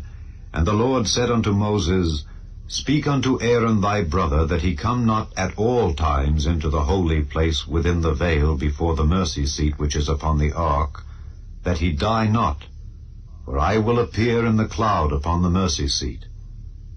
Thus shall Aaron come into the holy place, with a young bullock for a sin offering, and a ram for a burnt offering.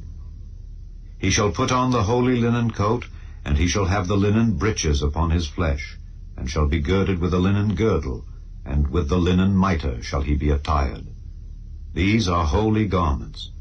Therefore shall he wash his flesh in water, and so put them on. And he shall take of the congregation of the children of Israel 2 kids of the goats for a sin offering, and 1 ram for a burnt offering. And Aaron shall offer his bullock of the sin offering, which is for himself, and make an atonement for himself and for his house. And he shall take the 2 goats, and present them before the Lord at the door of the tabernacle of the congregation. And Aaron shall cast lots upon the 2 goats, 1 lot for the Lord, and the other lot for the scapegoat. And Aaron shall bring the goat upon which the Lord's lot fell, and offer him for a sin offering. But the goat on which the lot fell to be the scapegoat shall be presented alive before the Lord, to make an atonement with him, and to let him go for a scapegoat into the wilderness. And Aaron shall bring the bullock of the sin offering which is for himself, and shall make an atonement for himself and for his house, and shall kill the bullock of the sin offering which is for himself. And he shall take a censer full of burning coals of fire from off the altar before the Lord, and his hands full of sweet incense beaten small, and bring it within the veil. And he shall put the incense upon the fire before the Lord, that the cloud of the incense may cover the mercy seat that is upon the testimony, that he die not. And he shall take of the blood of the bullock, and sprinkle it with his finger upon the mercy seat eastward. And before the mercy seat shall he sprinkle of the blood with his finger 7 times. Then shall he kill the goat of the sin offering, that is for the people, and bring his blood within the veil, and do with that blood as he did with the blood of the bullock, and sprinkle it upon the mercy seat and before the mercy seat. And he shall make an atonement for the holy place because of the uncleanness of the children of Israel, and because of their transgressions in all their sins. And so shall he do for the tabernacle of the congregation that remaineth among them in the midst of their uncleanness.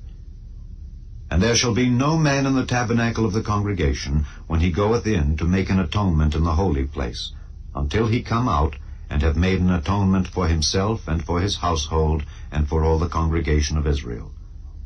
And he shall go out unto the altar that is before the Lord, and make an atonement for it, and shall take of the blood of the bullock and of the blood of the goat, and put it upon the horns of the altar round about.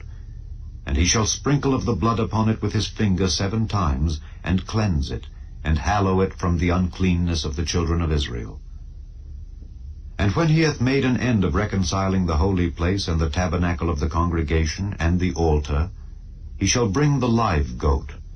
And Aaron shall lay both his hands upon the head of the live goat, and confess over him all the iniquities of the children of Israel, and all their transgressions in all their sins, putting them upon the head of the goat, and shall send him away by the hand of a fit man into the wilderness. And the goat shall bear upon him all their iniquities unto a land not inhabited. And he shall let go the goat in the wilderness. And Aaron shall come into the tabernacle of the congregation, and shall put off the linen garments which he put on when he went into the holy place, and shall leave them there.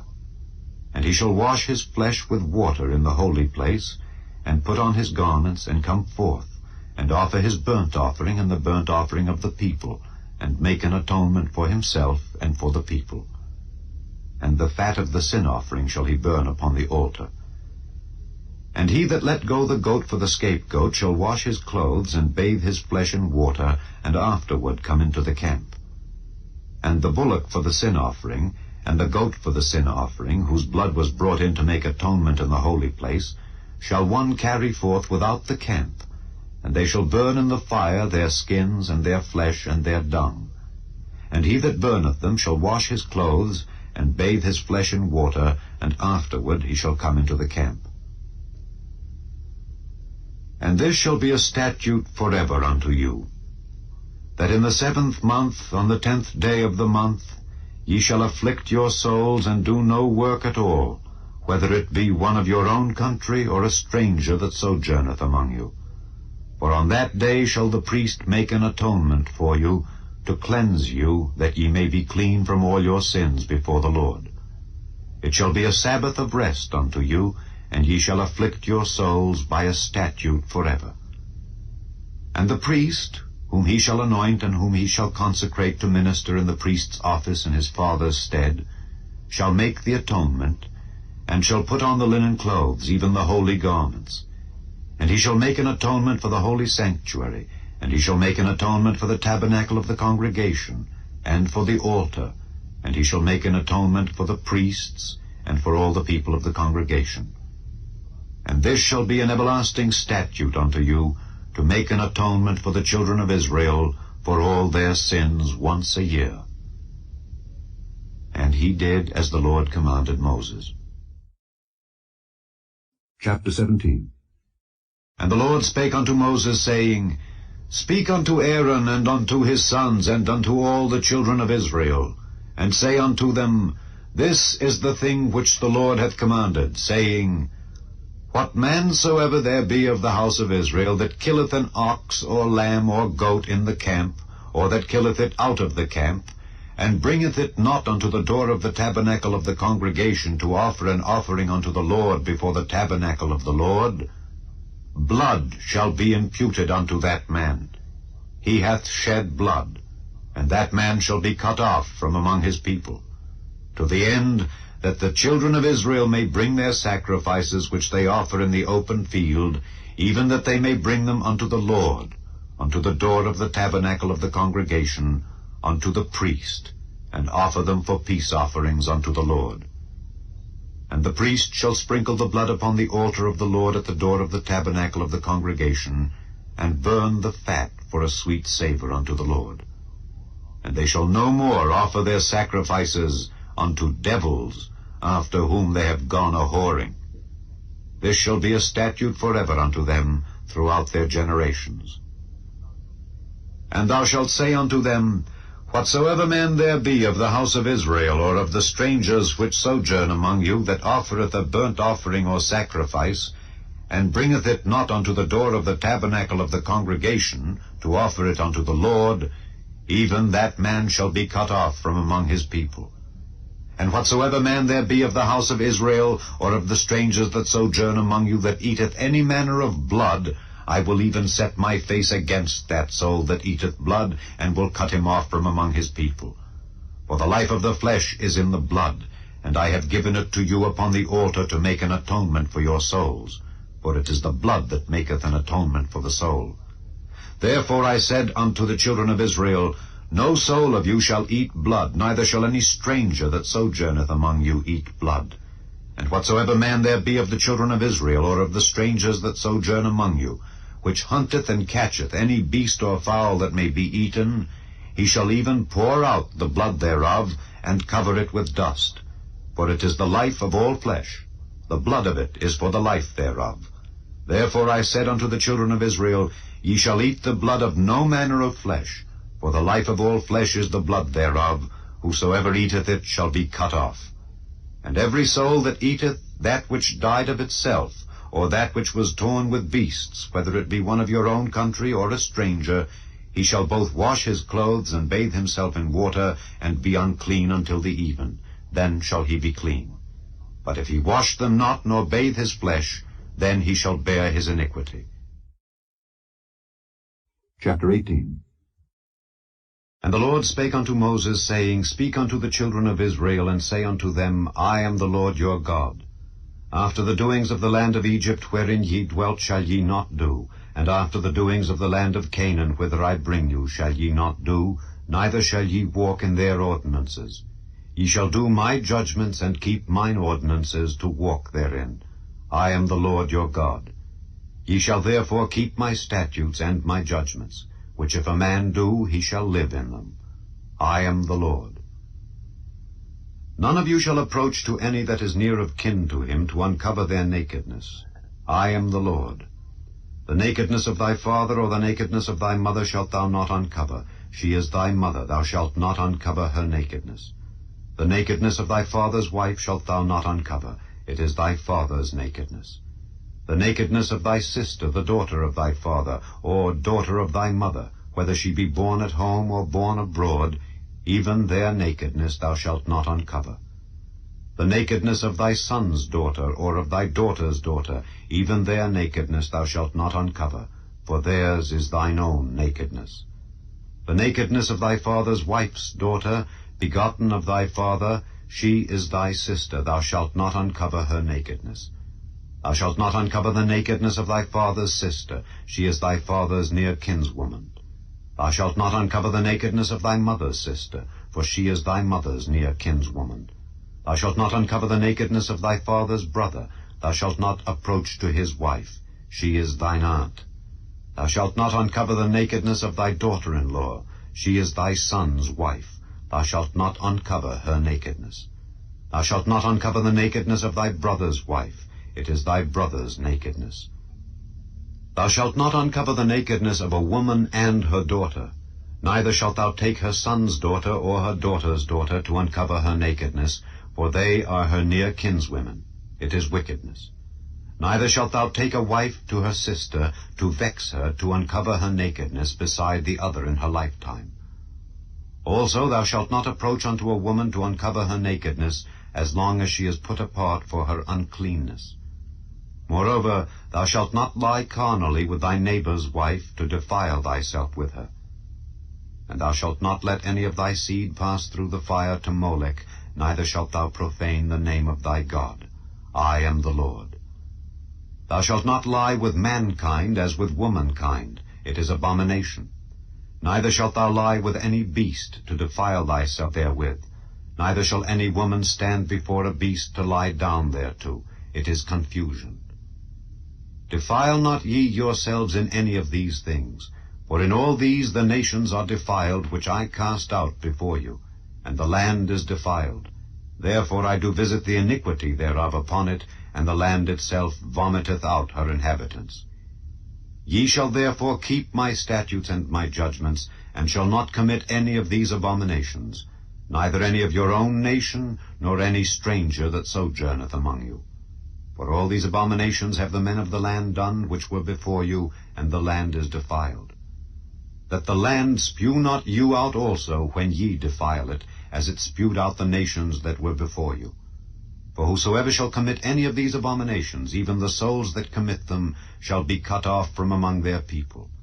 Therefore shall ye keep mine ordinance, that ye commit not any one of these abominable customs which were committed before you, and that ye defile not yourselves therein.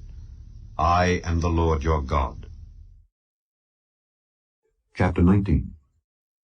And the Lord spake unto Moses, saying, Speak unto all the congregation of the children of Israel, and say unto them, Ye shall be holy, for I, the Lord your God, am holy. Ye shall fear every man his mother and his father, and keep my Sabbaths. I am the Lord your God. Turn ye not unto idols, nor make to yourselves molten gods. I am the Lord your God. And if ye offer a sacrifice of peace offerings unto the Lord, ye shall offer it at your own will.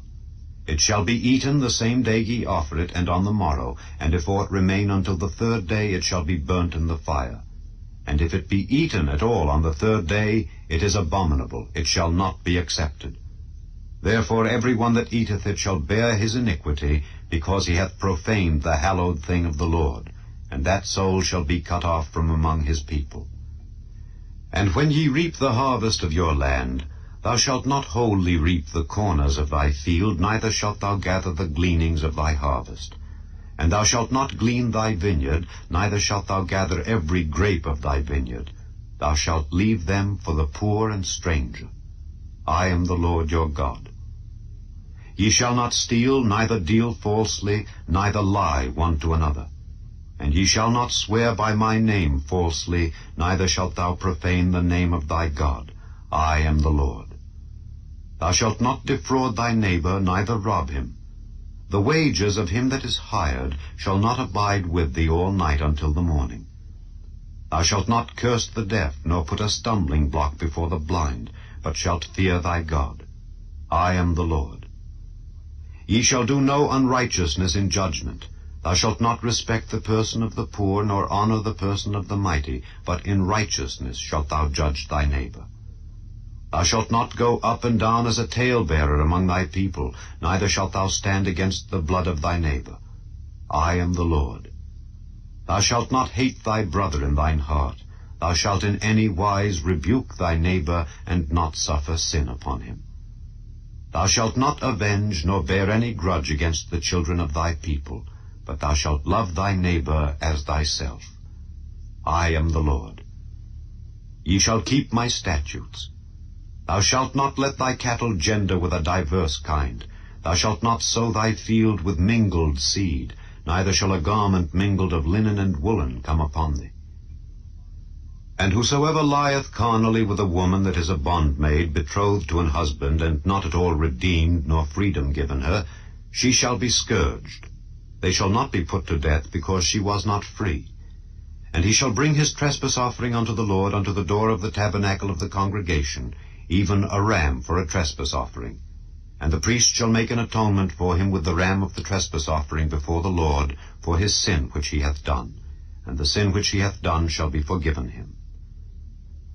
And when ye shall come into the land, and shall have planted all manner of trees for food, then ye shall count the fruit thereof as uncircumcised. 3 years shall it be as uncircumcised unto you. It shall not be eaten of. But in the 4th year all the fruit thereof shall be holy, to praise the Lord withal. And in the 5th year shall ye eat of the fruit thereof, that it may yield unto you the increase thereof. I am the Lord your God. Ye shall not eat anything with the blood, neither shall ye use enchantment, nor observe times. Ye shall not round the corners of your heads, neither shalt thou mar the corners of thy beard. Ye shall not make any cuttings in your flesh for the dead, nor print any marks upon you. I am the Lord. Do not prostitute thy daughter to cause her to be a whore, lest the land fall to whoredom, and the land become full of wickedness. Ye shall keep my Sabbaths, and reverence my sanctuary. I am the Lord. Regard not them that have familiar spirits, neither seek after wizards to be defiled by them. I am the Lord your God. Thou shalt rise up before the hoary head, and honor the face of the old man, and fear thy God. I am the Lord. And if a stranger sojourn with thee in your land, ye shall not vex him. But the stranger that dwelleth with you shall be unto you as one born among you, and thou shalt love him as thyself. For ye were strangers in the land of Egypt. I am the Lord your God. Ye shall do no unrighteousness in judgment, in meat yard, in weight, or in measure. Just balances, just weights, a just ephah, and a just hin shall ye have. I am the Lord your God, which brought you out of the land of Egypt. Therefore shall ye observe all my statutes, and all my judgments, and do them. I am the Lord. Chapter 20. And the Lord spake unto Moses, saying, Again thou shalt say to the children of Israel, Whosoever he be of the children of Israel, or of the strangers that sojourn in Israel, that giveth any of his seed unto Molech, he shall surely be put to death. The people of the land shall stone him with stones. And I will set my face against that man, and will cut him off from among his people, because he hath given of his seed unto Molech, to defile my sanctuary, and to profane my holy name. And if the people of the land do any ways hide their eyes from the man when he giveth of his seed unto Molech, and kill him not, then I will set my face against that man and against his family, and will cut him off, and all that go a-whoring after him to commit whoredom with Molech from among their people. And the soul that turneth after such as have familiar spirits, and after wizards, to go a-whoring after them, I will even set my face against that soul, and will cut him off from among his people. Sanctify yourselves therefore, and be ye holy, for I am the Lord your God. And ye shall keep my statutes and do them. I am the Lord which sanctify you. For every one that curseth his father or his mother shall be surely put to death. He hath cursed his father or his mother, his blood shall be upon him. And the man that committeth adultery with another man's wife, even he that committeth adultery with his neighbour's wife, the adulterer and the adulteress shall surely be put to death. And the man that lieth with his father's wife hath uncovered his father's nakedness. Both of them shall surely be put to death. Their blood shall be upon them. And if a man lie with his daughter-in-law, both of them shall surely be put to death. They have wrought confusion. Their blood shall be upon them. If a man also lie with mankind, as he lieth with a woman, both of them have committed an abomination. They shall surely be put to death. Their blood shall be upon them. And if a man take a wife and her mother, it is wickedness. They shall be burnt with fire, both he and they, that there be no wickedness among you. And if a man lie with a beast, he shall surely be put to death, and ye shall slay the beast. And if a woman approach unto any beast, and lie down thereto, thou shalt kill the woman and the beast. They shall surely be put to death. Their blood shall be upon them. And if a man shall take his sister, his father's daughter or his mother's daughter, and see her nakedness, and she see his nakedness, it is a wicked thing, and they shall be cut off in the sight of their people. He hath uncovered his sister's nakedness. He shall bear his iniquity. And if a man shall lie with a woman having her sickness, and shall uncover her nakedness, he hath discovered her fountain, and she hath uncovered the fountain of her blood, and both of them shall be cut off from among their people. And thou shalt not uncover the nakedness of thy mother's sister, nor of thy father's sister, for he uncovereth his near kin. They shall bear their iniquity. And if a man shall lie with his uncle's wife, he hath uncovered his uncle's nakedness. They shall bear their sin. They shall die childless. And if a man shall take his brother's wife, it is an unclean thing. He hath uncovered his brother's nakedness. They shall be childless. Ye shall therefore keep all my statutes and all my judgments, and do them, that the land whither I bring you to dwell therein spew you not out. And ye shall not walk in the manners of the nation which I cast out before you, for they committed all these things, and therefore I abhorred them.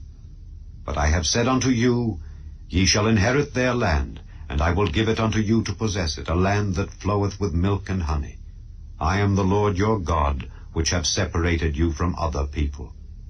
Ye shall therefore put difference between clean beasts and unclean, and between unclean fowls and clean. And ye shall not make your souls abominable by beast or by fowl, or by any manner of living thing that creepeth on the ground, which I have separated from you as unclean. And ye shall be holy unto me. For I the Lord am holy, and have severed you from other people, that ye should be mine.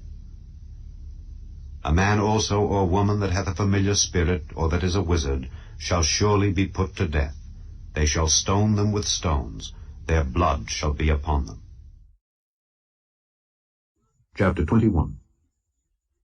And the Lord said unto Moses, Speak unto the priests, the sons of Aaron, and say unto them, There shall none be defiled for the dead among his people, but for his kin that is near unto him, that is for his mother, and for his father, and for his son, and for his daughter, and for his brother, and for his sister a virgin that is nigh unto him, which hath had no husband, for her may he be defiled. But he shall not defile himself, being a chief man among his people, to profane himself. They shall not make baldness upon their head, neither shall they shave off the corner of their beard, nor make any cuttings in their flesh. They shall be holy unto their God, and not profane the name of their God. For the offerings of the Lord made by fire, and the bread of their God, they do offer. Therefore they shall be holy. They shall not take a wife that is a whore or profane, neither shall they take a woman put away from her husband, for he is holy unto his God. Thou shalt sanctify him therefore, for he offereth the bread of thy God. He shall be holy unto thee, for I the Lord which sanctify you am holy. And the daughter of any priest, if she profane herself by playing the whore, she profaneth her father, she shall be burnt with fire. And he that is the high priest among his brethren, upon whose head the anointing oil was poured, and that is consecrated to put on the garment, shall not uncover his head, nor rend his clothes, neither shall he go into any dead body, nor defile himself for his father or for his mother. Neither shall he go out of the sanctuary, nor profane the sanctuary of his God. For the crown of the anointing oil of his God is upon him. I am the Lord. And he shall take a wife in her virginity. A widow or a divorced woman, or profane, or an harlot, these shall he not take, but he shall take a virgin of his own people to wife. Neither shall he profane his seed among his people, for I the Lord do sanctify him. And the Lord spake unto Moses, saying, Speak unto Aaron, saying, Whosoever he be of thy seed in their generations that hath any blemish, let him not approach to offer the bread of his God. For whatsoever man he be that hath a blemish, he shall not approach. A blind man, or a lame, or he that hath a flat nose, or anything superfluous, or a man that is broken-footed, or broken-handed, or crook-backed, or a dwarf, or that hath a blemish in his eye, or be scurvy, or scabbed, or hath his stones broken. No man that hath a blemish of the seed of Aaron the priest shall come nigh to offer the offerings of the Lord made by fire. He hath a blemish. He shall not come nigh to offer the bread of his God. He shall eat the bread of his God, both of the most holy and of the holy. Only he shall not go in unto the veil, nor come nigh unto the altar, because he hath a blemish, that he profane not my sanctuaries, for I the Lord do sanctify them. And Moses told it unto Aaron and to his sons, and unto all the children of Israel. Chapter 22. And the Lord spake unto Moses, saying, Speak unto Aaron and to his sons, that they separate themselves from the holy things of the children of Israel, and that they profane not my holy name in those things which they hallow unto me. I am the Lord. Say unto them, Whosoever he be of all your seed among your generations, that goeth unto the holy things which the children of Israel hallow unto the Lord, having his uncleanness upon him, that soul shall be cut off from my presence. I am the Lord. What man soever of the seed of Aaron is a leper, or hath a running issue, he shall not eat of the holy things until he be clean. And whoso toucheth anything that is unclean by the dead, or a man whose seed goeth from him, or whosoever toucheth any creeping thing whereby he may be made unclean, or a man of whom he may take uncleanness, whatsoever uncleanness he hath, the soul which hath touched any such shall be unclean until even, and shall not eat of the holy things unless he wash his flesh with water. And when the sun is down he shall be clean, and shall afterward eat of the holy things, because it is his food. That which dieth of itself, or is torn with beasts, he shall not eat to defile himself therewith. I am the Lord. They shall therefore keep mine ordinance, lest they bear sin for it, and die therefore if they profane it. I, the Lord, do sanctify them. There shall no stranger eat of the holy thing. A sojourner of the priest, or an hired servant, shall not eat of the holy thing. But if the priest buy any soul with his money, he shall eat of it, and he that is born in his house, they shall eat of his meat. If the priest's daughter also be married unto a stranger, she may not eat of an offering of the holy things.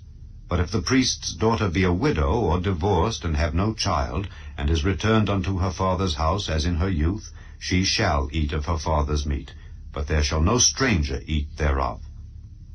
And if a man eat of the holy thing unwittingly, then he shall put the 5th part thereof unto it, and shall give it unto the priest with the holy thing. And they shall not profane the holy things of the children of Israel, which they offer unto the Lord, or suffer them to bear the iniquity of trespass when they eat their holy things. For I, the Lord, do sanctify them.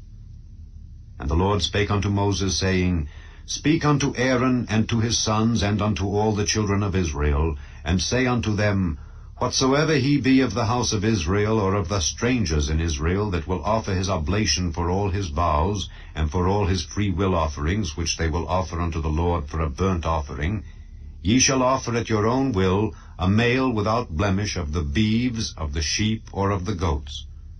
But whatsoever hath a blemish, that shall ye not offer, for it shall not be acceptable for you. And whosoever offereth a sacrifice of peace offerings unto the Lord to accomplish his vow, or a free will offering in beeves or sheep, it shall be perfect to be accepted. There shall be no blemish therein. Blind, or broken, or maimed, or having a wen, or scurvy, or scabbed, ye shall not offer these unto the Lord, nor make an offering by fire of them upon the altar unto the Lord. Either a bullock or a lamb that hath anything superfluous or lacking in his parts, that mayest thou offer for a free will offering, but for a vow it shall not be accepted. Ye shall not offer unto the Lord that which is bruised, or crushed, or broken, or cut, neither shall ye make any offering thereof in your land. Neither from a stranger's hand shall ye offer the bread of your God of any of these, because their corruption is in them, and blemishes be in them. They shall not be accepted for you. And the Lord spake unto Moses, saying, When a bullock or a sheep or a goat is brought forth, then it shall be 7 days under the dam, and from the 8th day and thenceforth it shall be accepted for an offering made by fire unto the Lord. And whether it be cow or ewe, ye shall not kill it, and her young, both in 1 day. And when ye will offer a sacrifice of thanksgiving unto the Lord, offer it at your own will. On the same day it shall be eaten up. Ye shall leave none of it until the morrow. I am the Lord. Therefore shall ye keep my commandments and do them. I am the Lord. Neither shall ye profane my holy name, but I will be hallowed among the children of Israel. I am the Lord which hallow you, that brought you out of the land of Egypt to be your God. I am the Lord. Chapter 23. And the Lord spake unto Moses, saying, Speak unto the children of Israel, and say unto them concerning the feasts of the Lord, which ye shall proclaim to be holy convocations, even these are my feasts. 6 days shall work be done, but the 7th day is the Sabbath of rest and holy convocation. Ye shall do no work therein. It is the Sabbath of the Lord in all your dwellings. These are the feasts of the Lord, even holy convocations, which ye shall proclaim in their seasons. In the 14th day of the 1st month at even is the Lord's Passover, And on the 15th day of the same month is the feast of unleavened bread unto the Lord. 7 days ye must eat unleavened bread. In the first day ye shall have an holy convocation. Ye shall do no servile work therein. But ye shall offer an offering made by fire unto the Lord 7 days. In the 7th day is an holy convocation. Ye shall do no servile work therein. And the Lord spake unto Moses, saying, Speak unto the children of Israel, and say unto them, When ye be come into the land which I give unto you, and shall reap the harvest thereof, then ye shall bring a sheaf of the firstfruits of your harvest unto the priest, and he shall wave the sheaf before the Lord to be accepted for you. On the morrow after the Sabbath the priest shall wave it. And ye shall offer that day when ye wave the sheaf, an he-lamb without blemish of the first year, for a burnt offering unto the Lord. And the meat offering thereof shall be 2/10 deals of fine flour mingled with oil, an offering made by fire unto the Lord for a sweet savour. And the drink offering thereof shall be of wine, the 4th part of an hin. And ye shall eat neither bread, nor parched corn, nor green ears, until the selfsame day that ye have brought an offering unto your God. It shall be a statute forever throughout your generations in all your dwellings. And ye shall count unto you from the morrow after the Sabbath, from the day that ye brought the sheaf of the wave offering. 7 Sabbaths shall be complete. Even unto the morrow after the 7th Sabbath shall ye number 50 days, and ye shall offer a new meat offering unto the Lord. Ye shall bring out of your habitations 2 wave loaves of 2/10 deals. They shall be of fine flour. They shall be baken with leaven. They are the firstfruits unto the Lord. And ye shall offer with the bread 7 lambs without blemish of the first year, and 1 young bullock, and 2 rams. They shall be for a burnt offering unto the Lord, with their meat offering and their drink offerings, even an offering made by fire of sweet savour unto the Lord. Then ye shall sacrifice 1 kid of the goats for a sin offering, and 2 lambs of the first year for a sacrifice of peace offerings. And the priest shall wave them with the bread of the firstfruits for a wave offering before the Lord with the 2 lambs. They shall be holy to the Lord for the priest. And ye shall proclaim on the selfsame day that it may be an holy convocation unto you. Ye shall do no servile work therein. It shall be a statute forever in all your dwellings throughout your generations. And when ye reap the harvest of your land, thou shalt not make clean riddance of the corners of thy field when thou reapest, neither shalt thou gather any gleaning of thy harvest. Thou shalt leave them unto the poor and to the stranger. I am the Lord your God. And the Lord spake unto Moses, saying, Speak unto the children of Israel, saying, In the 7th month, in the 1st day of the month, shall ye have a Sabbath, a memorial of blowing of trumpets, and holy convocation. Ye shall do no servile work therein, but ye shall offer an offering made by fire unto the Lord. And the Lord spake unto Moses, saying, Also on the 10th day of this 7th month there shall be a day of atonement. It shall be an holy convocation unto you, and ye shall afflict your souls, and offer an offering made by fire unto the Lord. And ye shall do no work in that same day, for it is a day of atonement, to make an atonement for you before the Lord your God. For whatsoever soul it be that shall not be afflicted in that same day, he shall be cut off from among his people. And whatsoever soul it be that doeth any work in that same day, the same soul will I destroy from among his people. Ye shall do no manner of work. It shall be a statute forever throughout your generations in all your dwellings. It shall be unto you a Sabbath of rest, and ye shall afflict your souls. In the 9th day of the month at even, from even unto even, shall ye celebrate your Sabbath. And the Lord spake unto Moses, saying, Speak unto the children of Israel, saying, The 15th day of this 7th month shall be the Feast of Tabernacles for 7 days unto the Lord. On the 1st day shall be an holy convocation. Ye shall do no servile work therein. 7 days ye shall offer an offering made by fire unto the Lord. On the 8th day shall be an holy convocation unto you, and ye shall offer an offering made by fire unto the Lord. It is a solemn assembly, and ye shall do no servile work therein.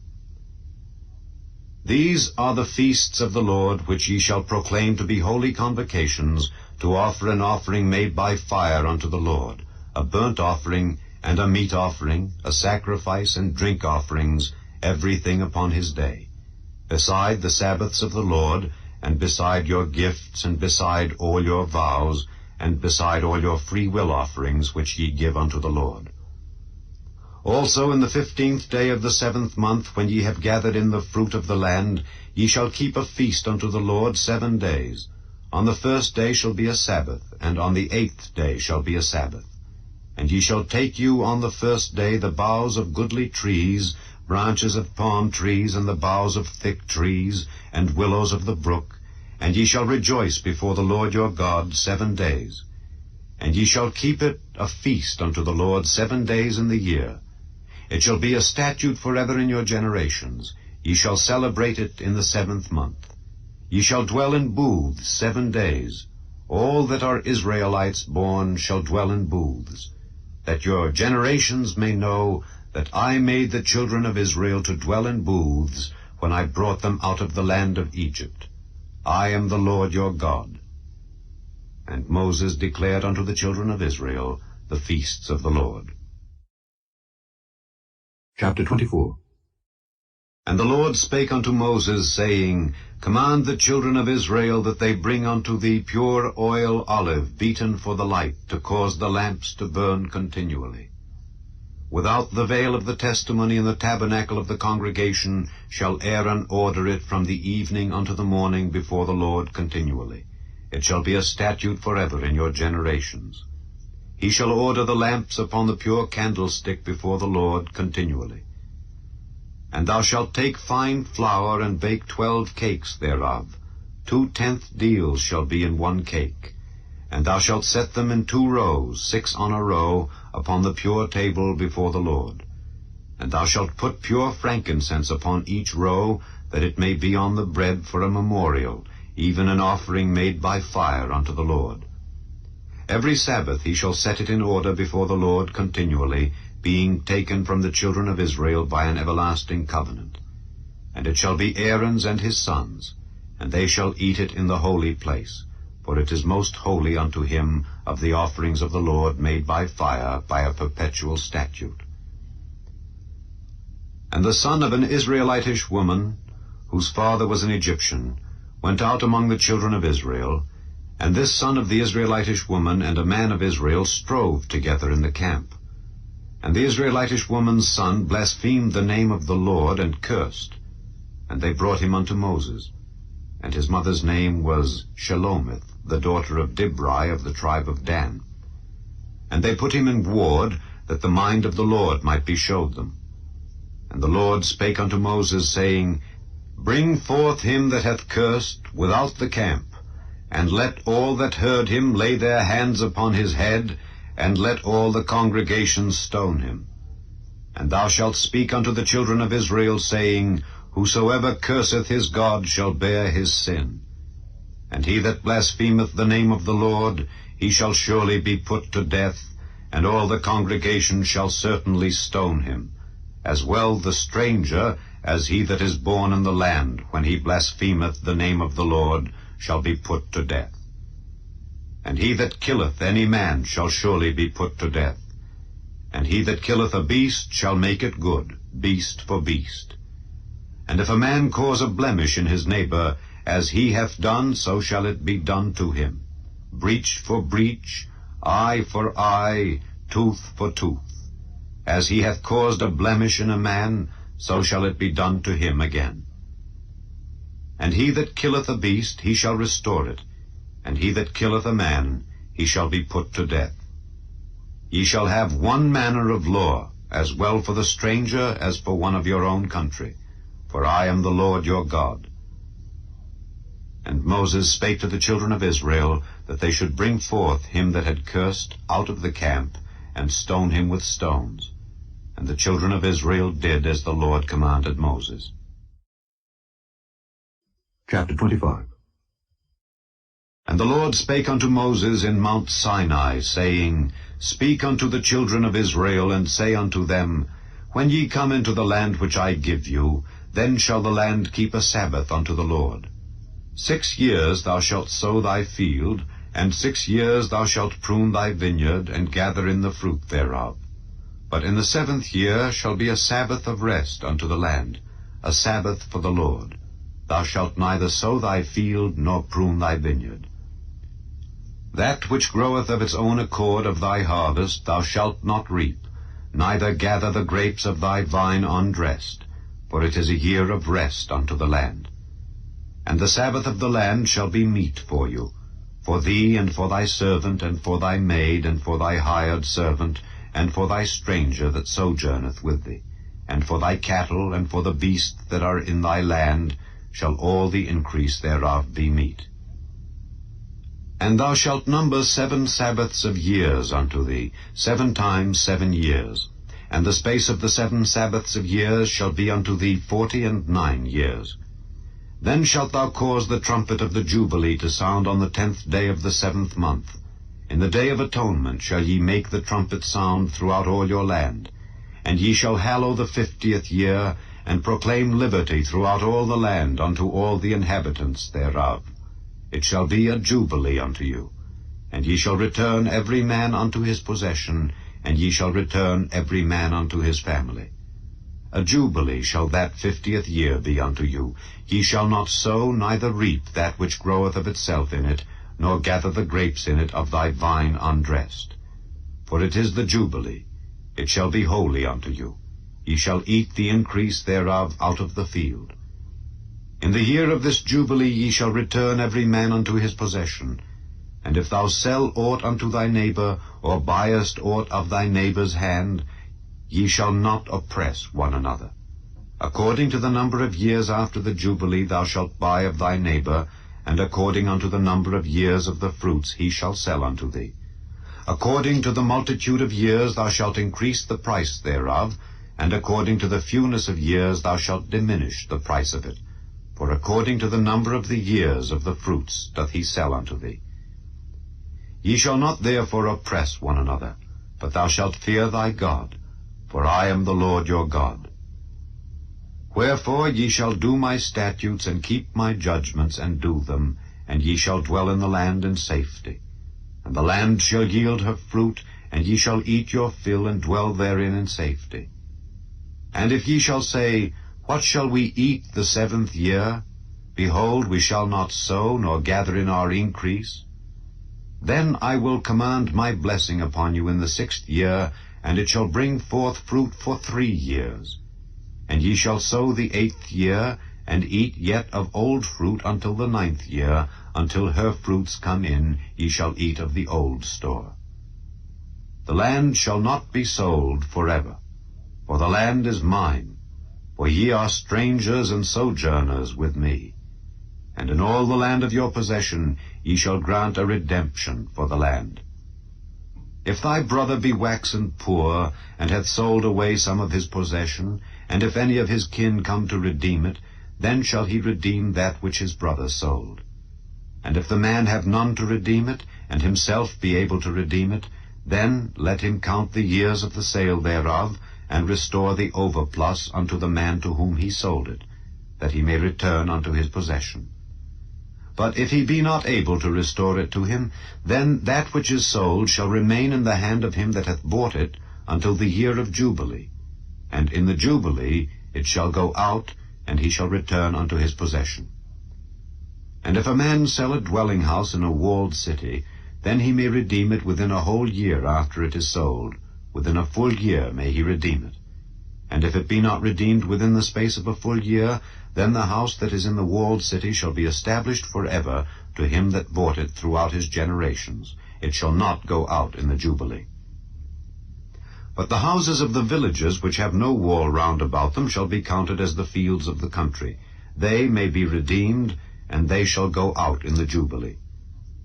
Notwithstanding, the cities of the Levites and the houses of the cities of their possession may the Levites redeem at any time.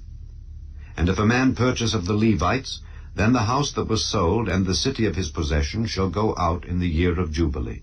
For the houses of the cities of the Levites are their possession among the children of Israel. But the field of the suburbs of their cities may not be sold, for it is their perpetual possession. And if thy brother be waxen poor, and fallen in decay with thee, then thou shalt relieve him, yea, though he be a stranger or a sojourner, that he may live with thee. Take thou no usury of him or increase, but fear thy God, that thy brother may live with thee. Thou shalt not give him thy money upon usury, nor lend him thy victuals for increase. I am the Lord your God, which brought you forth out of the land of Egypt, to give you the land of Canaan, and to be your God. And if thy brother that dwelleth by thee be waxen poor, and be sold unto thee, thou shalt not compel him to serve as a bondservant, but as an hired servant, and as a sojourner he shall be with thee, and shall serve thee unto the year of Jubilee. And then shall he depart from thee, both he and his children with him, and shall return unto his own family, and unto the possession of his fathers shall he return. For they are my servants, which I brought forth out of the land of Egypt. They shall not be sold as bondmen. Thou shalt not rule over him with rigor, but shalt fear thy God. Both thy bondmen and thy bondmaids which thou shalt have shall be of the heathen that are round about you. Of them shall ye buy bondmen and bondmaids. Moreover, of the children of the strangers that do sojourn among you, of them shall ye buy, and of their families that are with you, which they begat in your land, and they shall be your possession. And ye shall take them as an inheritance for your children after you, to inherit them for a possession. They shall be your bondmen forever. But over your brethren, the children of Israel, ye shall not rule one over another with rigor. And if a sojourner or stranger wax rich by thee, and thy brother that dwelleth by him wax poor, and sell himself unto the stranger or sojourner by thee, or to the stock of the stranger's family, after that he is sold, he may be redeemed again. One of his brethren may redeem him. Either his uncle or his uncle's son may redeem him, or any that is nigh of kin unto him of his family may redeem him. Or if he be able, he may redeem himself. And he shall reckon with him that bought him from the year that he was sold to him unto the year of Jubilee. And the price of his sale shall be according unto the number of years, according to the time of an hired servant shall it be with him. If there be yet many years behind, according unto them he shall give again the price of his redemption out of the money that he was bought for. And if there remain but few years unto the year of Jubilee, then he shall count with him, and according unto his years shall he give him again the price of his redemption. And as a yearly hired servant shall he be with him, and the other shall not rule with rigor over him in thy sight. And if he be not redeemed in these years, then he shall go out in the year of Jubilee, both he and his children with him. For unto me the children of Israel are servants. They are my servants, whom I brought forth out of the land of Egypt. I am the Lord your God. Chapter 26. Ye shall make you no idols, nor graven image, neither rear you up a standing image, neither shall ye set up any image of stone in your land, to bow down unto it. For I am the Lord your God. Ye shall keep my Sabbaths, and reverence my sanctuary. I am the Lord. If ye walk in my statutes, and keep my commandments, and do them, then I will give you rain in due season, and the land shall yield her increase, and the trees of the field shall yield their fruit. And your threshing shall reach unto the vintage, and the vintage shall reach unto the sowing time. And ye shall eat your bread to the full, and dwell in your land safely. And I will give peace in the land, and ye shall lie down, and none shall make you afraid. And I will rid evil beasts out of the land, neither shall the sword go through your land. And ye shall chase your enemies, and they shall fall before you by the sword. And 5 of you shall chase 100, and 100 of you shall put 10,000 to flight, and your enemies shall fall before you by the sword. For I will have respect unto you, and make you fruitful, and multiply you, and establish my covenant with you. And ye shall eat old store, and bring forth the old because of the new. And I will set my tabernacle among you, and my soul shall not abhor you. And I will walk among you, and will be your God, and ye shall be my people. I am the Lord your God, which brought you forth out of the land of Egypt, that ye should not be their bondmen. And I have broken the bands of your yoke, and made you go upright. But if ye will not hearken unto me, and will not do all these commandments, and if ye shall despise my statutes, or if your soul abhor my judgments, so that ye will not do all my commandments, but that ye break my covenant, I also will do this unto you. I will even appoint over you terror, consumption, and the burning ague, that shall consume the eyes and cause sorrow of heart. And ye shall sow your seed in vain, for your enemies shall eat it. And I will set my face against you, and ye shall be slain before your enemies. They that hate you shall reign over you, and ye shall flee when none pursueth you. And if ye will not yet for all this hearken unto me, then I will punish you 7 times more for your sins. And I will break the pride of your power, and I will make your heaven as iron, and your earth as brass. And your strength shall be spent in vain, for your land shall not yield her increase, neither shall the trees of the land yield their fruits. And if ye walk contrary unto me, and will not hearken unto me, I will bring 7 times more plagues upon you according to your sins. I will also send wild beasts among you, which shall rob you of your children, and destroy your cattle, and make you few in number, and your highways shall be desolate. And if ye will not be reformed by me by these things, but will walk contrary unto me, then will I also walk contrary unto you, and will punish you yet 7 times for your sins. And I will bring a sword upon you that shall avenge the quarrel of my covenant. And when ye are gathered together within your cities, I will send the pestilence among you, and ye shall be delivered into the hand of the enemy. And when I have broken the staff of your bread, 10 women shall bake your bread in 1 oven, and they shall deliver you your bread again by weight, and ye shall eat and not be satisfied. And if ye will not for all this hearken unto me, but walk contrary unto me, then I will walk contrary unto you also in fury, and I, even I, will chastise you 7 times for your sins. And ye shall eat the flesh of your sons, and the flesh of your daughters shall ye eat. And I will destroy your high places, and cut down your images, and cast your carcasses upon the carcasses of your idols, and my soul shall abhor you. And I will make your cities waste, and bring your sanctuaries unto desolation, and I will not smell the savor of your sweet odors. And I will bring the land into desolation, and your enemies which dwell therein shall be astonished at it. And I will scatter you among the heathen, and will draw out a sword after you, and your land shall be desolate, and your cities waste. Then shall the land enjoy her Sabbaths, as long as it lieth desolate, and ye be in your enemy's land. Even then shall the land rest and enjoy her Sabbaths. As long as it lieth desolate it shall rest, because it did not rest in your Sabbaths when ye dwelt upon it.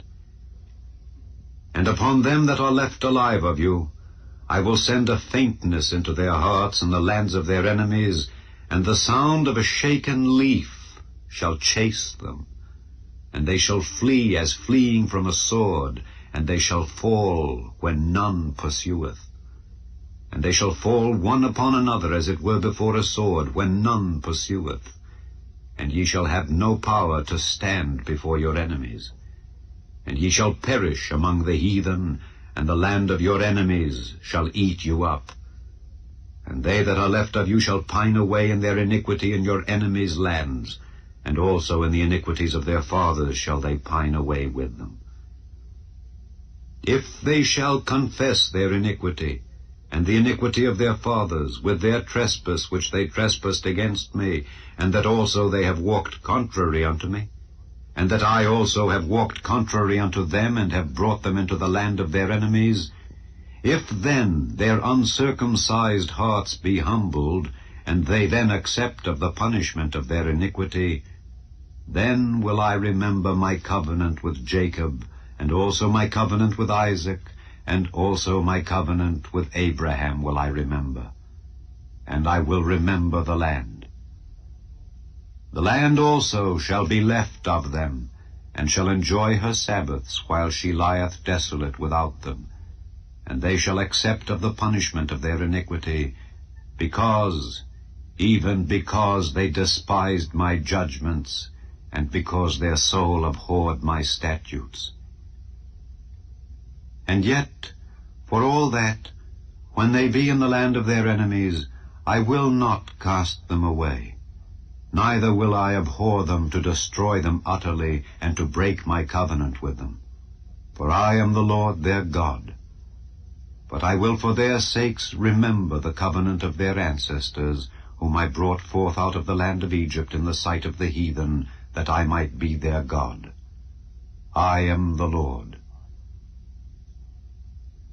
These are the statutes and judgments and laws which the Lord made between him and the children of Israel in Mount Sinai by the hand of Moses. Chapter 27. And the Lord spake unto Moses, saying, Speak unto the children of Israel, and say unto them, When a man shall make a singular vow, the persons shall be for the Lord by thy estimation. And thy estimation shall be of the male from 20 years old even unto 60 years old, even thy estimation shall be 50 shekels of silver after the shekel of the sanctuary. And if it be a female, then thy estimation shall be 30 shekels. And if it be from 5 years old even unto 20 years old, then thy estimation shall be of the male 20 shekels, and for the female 10 shekels. And if it be from a month old even unto 5 years old, then thy estimation shall be of the male 5 shekels of silver, and for the female thy estimation shall be 3 shekels of silver. And if it be from 60 years old and above, if it be a male, then thy estimation shall be 15 shekels, and for the female 10 shekels. But if he be poorer than thy estimation, then he shall present himself before the priest, and the priest shall value him. According to his ability that vowed shall the priest value him. And if it be a beast whereof men bring an offering unto the Lord, all that any man giveth of such unto the Lord shall be holy. He shall not alter it nor change it, a good for a bad, or a bad for a good.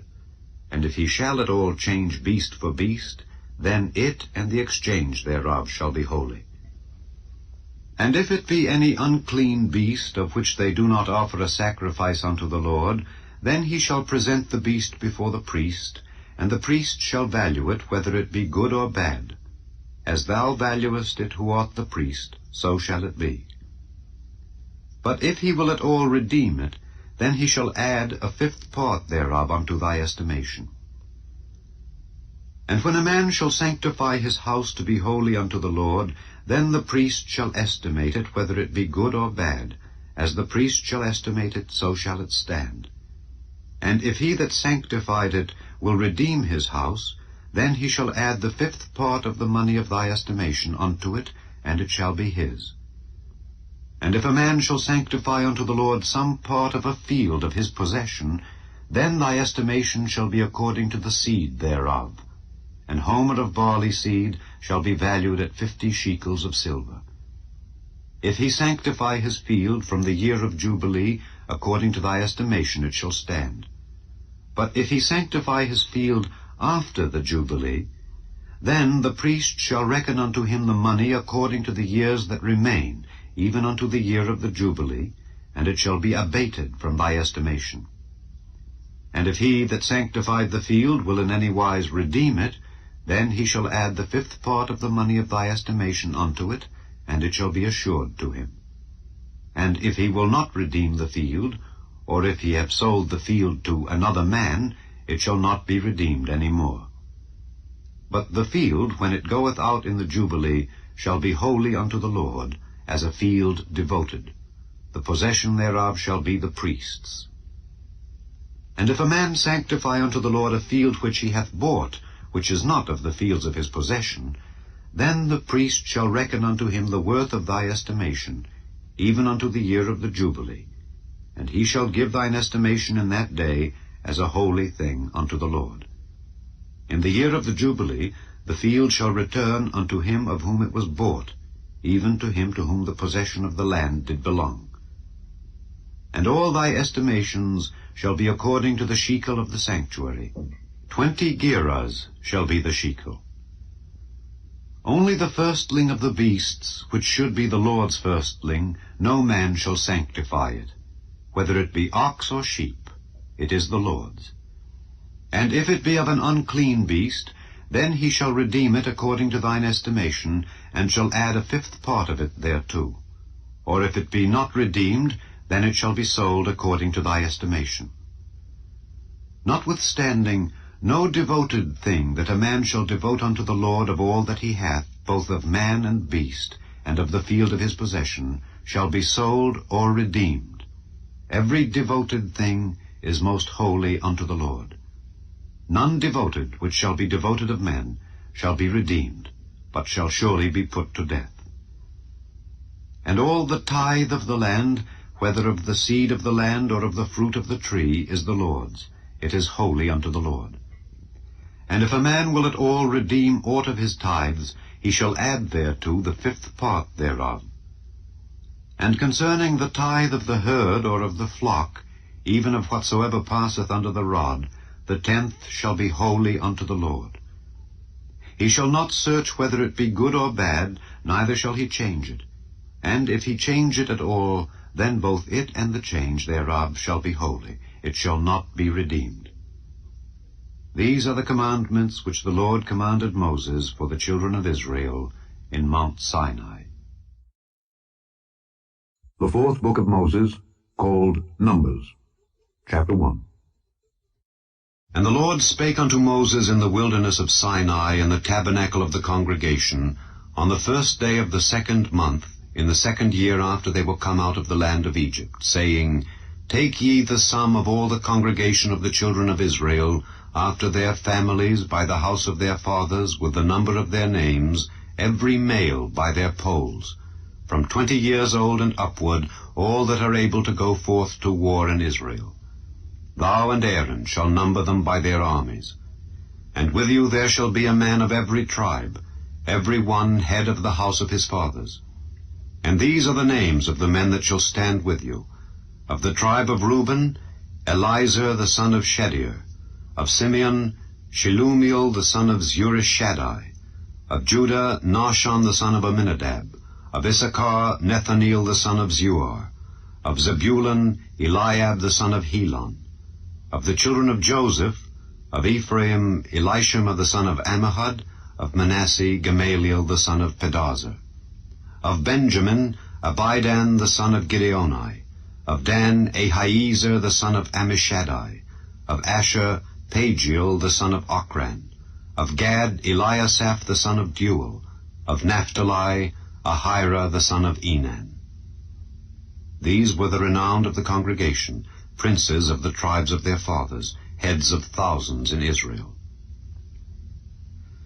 And Moses and Aaron took these men which are expressed by their names, and they assembled all the congregation together on the 1st day of the 2nd month, and they declared their pedigrees after their families by the house of their fathers, according to the number of the names, from 20 years old and upward, by their polls. As the Lord commanded Moses, so he numbered them in the wilderness of Sinai. And the children of Reuben, Israel's eldest son, by their generations after their families, by the house of their fathers, according to the number of the names, by their polls, every male from 20 years old and upward, all that were able to go forth to war, those that were numbered of them, even of the tribe of Reuben, were 46,500. Of the children of Simeon, by their generations after their families, by the house of their fathers, those that were numbered of them according to the number of the names, by their polls, every male from 20 years old and upward, all that were able to go forth to war, those that were numbered of them, even of the tribe of Simeon, were 59,300. Of the children of Gad, by their generations after their families, by the house of their fathers, according to the number of the names, from 20 years old and upward, all that were able to go forth to war, those that were numbered of them, even of the tribe of Gad, were 45,650. Of the children of Judah by their generations after their families by the house of their fathers, according to the number of the names, from 20 years old and upward, all that were able to go forth to war, those that were numbered of them, even of the tribe of Judah, were 314,600. Of the children of Issachar by their generations after their families by the house of their fathers, according to the number of the names, from 20 years old and upward, all that were able to go forth to war, those that were numbered of them, even of the tribe of Issachar, were 54,400. Of the children of Zebulun by their generations after their families by the house of their fathers, according to the number of the names, from 20 years old and upward, all that were able to go forth to war, those that were numbered of them, even of the tribe of Zebulun, were 57,400. Of the children of Joseph, namely of the children of Ephraim, by their generations after their families, by the house of their fathers, according to the number of the names, from 20 years old and upward, all that were able to go forth to war, those that were numbered of them, even of the tribe of Ephraim, were 40,500. Of the children of Manasseh, by their generations after their families, by the house of their fathers, according to the number of the names, from 20 years old and upward, all that were able to go forth to war, those that were numbered of them, even of the tribe of Manasseh, were 32,200. Of the children of Benjamin, by their generations after their families, by the house of their fathers, according to the number of the names, from 20 years old and upward, all that were able to go forth to war, those that were numbered of them, even of the tribe of Benjamin, were 35,400.